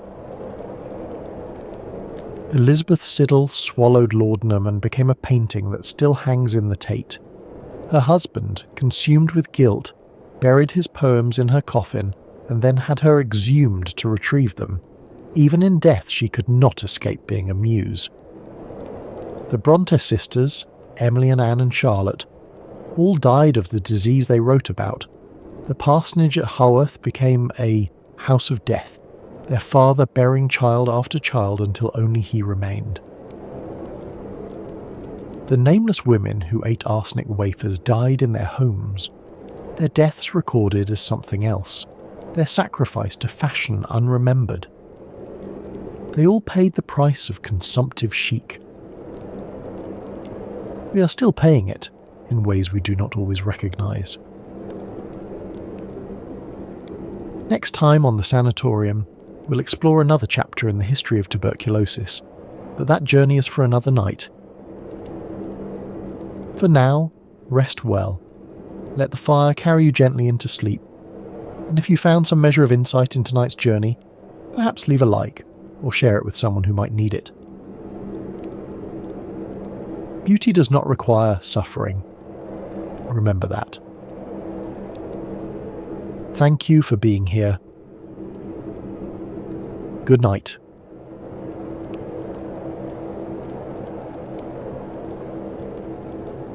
Helen Burns. If you've read Jane Eyre, you remember her, the saintly girl who dies of consumption in the heroine's arms. What Charlotte Bronte never told her readers was that Helen Burns was real. She was Charlotte's own sister. And she was only the first. By the time tuberculosis finished with the Bronte family, it would take 5 of the 6 children, while their father watched helpless for 40 years. Welcome to the Sanatorium. I'm your host, and this is where we explore the stories of tuberculosis, the white plague that shaped our history, our culture, and our very understanding of what it means to be human. If you're new here, consider subscribing. We release new episodes regularly, and there are many more stories to tell. Tonight's episode is a long one, over 2 hours. So settle in. Find a comfortable position. Pour yourself some tea, perhaps. We're going to spend the evening with one of the most extraordinary families in literary history. And with the disease that consumed them, one by one, until only silence remained. The house stands at the top of the village. A Georgian parsonage, grey stone, modest but solid. Behind it the moors stretch endlessly, purple with heather in summer, brown and wind-scoured in winter. In the rooms downstairs the air is cold, even with the fire going. It's always cold. The year is 1848. September turning to October. In the dining room, 3 women sit with their father. They are not old, these women. The eldest is 32, the youngest 28. But they have the watchful, weary eyes of people who have seen too much death. Upstairs, a man is dying. Their brother, 31 years old, and dying in the room where he was born. The cough. They all know the sound by now. The terrible wet cough that brings up blood. The fever that comes and goes. The wasting. They've been here before. 2 sisters died of this when they were children. Died young and far from home. Their mother died of something else, but she died in this house too. The parsonage has always been a place of death. But it has also been a place of fierce burning life. Of imagination. Of genius. These 3 women who sit together in the cold room have just, in the past year, published 3 of the most remarkable novels in the English language. Jane Eyre, Wuthering Heights, Agnes Grey. The literary world is still reeling from them. And now this. The brother dying upstairs, and after him. They don't speak of it, but they know. They've always known. Tuberculosis doesn't stop with one. This is the story of the Bronte family. Of 6 children, 5 deaths. Of extraordinary talent that bloomed in the shadow of disease. And of a father who would bury every single one of his children before he died himself, at the age of 84. To understand the Brontes, you have to understand Haworth. This small village in the West Riding of Yorkshire, perched on the edge of the moors. In the early 19th century it was an industrial town. Textile mills, poverty, overcrowding. The churchyard was so full of bodies that the ground level had risen above the church floor. Water from the graveyard seeped into the drinking supply. The average life expectancy was 25 years. This statistic deserves emphasis. 25 years. In Victorian Haworth, if you reached adulthood, you were already beating the odds. The main killer was not tuberculosis, though tuberculosis took its share. It was the water. The contaminated, corpse-tainted water that seeped down from the graveyard into the wells. Typhoid fever. Cholera. Dysentery. The dead poisoned the living. Patrick Bronte would later campaign for better sanitation in Haworth. He understood. long before the germ theory of disease was established that something in the water was killing his parishioners. But his efforts would come too late to save his own family. Into this place in 1820 came Patrick Bronte, an Irish clergyman, ambitious, educated, a published poet. He brought with him his wife, Maria, and their 6 children, all under the age of 7. Maria, the eldest, baptised in April 1814. Elizabeth, born 8th February 1815. Charlotte, born 24th April 1816. Branwell, born 26th June 1817. Emily, born 30th July 1818. And Anne, the baby, born 17th January 1820. Patrick Bronte was a complex man. Stern, often distant, deeply concerned with propriety. He had pulled himself up from rural Irish poverty through education and the church. He believed in learning, in discipline, in the power of literature. He also believed in fresh air and long walks on the moors, which he considered healthful. In this, at least, he was ahead of his time. His wife, Maria Branwell Bronte, was Cornish. Genteel, educated, fond of reading. She had married Patrick in 1812 and followed him north to this cold, unfamiliar country. By all accounts, she never quite adjusted to Yorkshire, to the damp, to the grey skies, to the wind that never stopped. Maria wrote letters home to Cornwall describing her new life. They were cheerful letters mostly. She loved her husband. She loved her growing brood of children.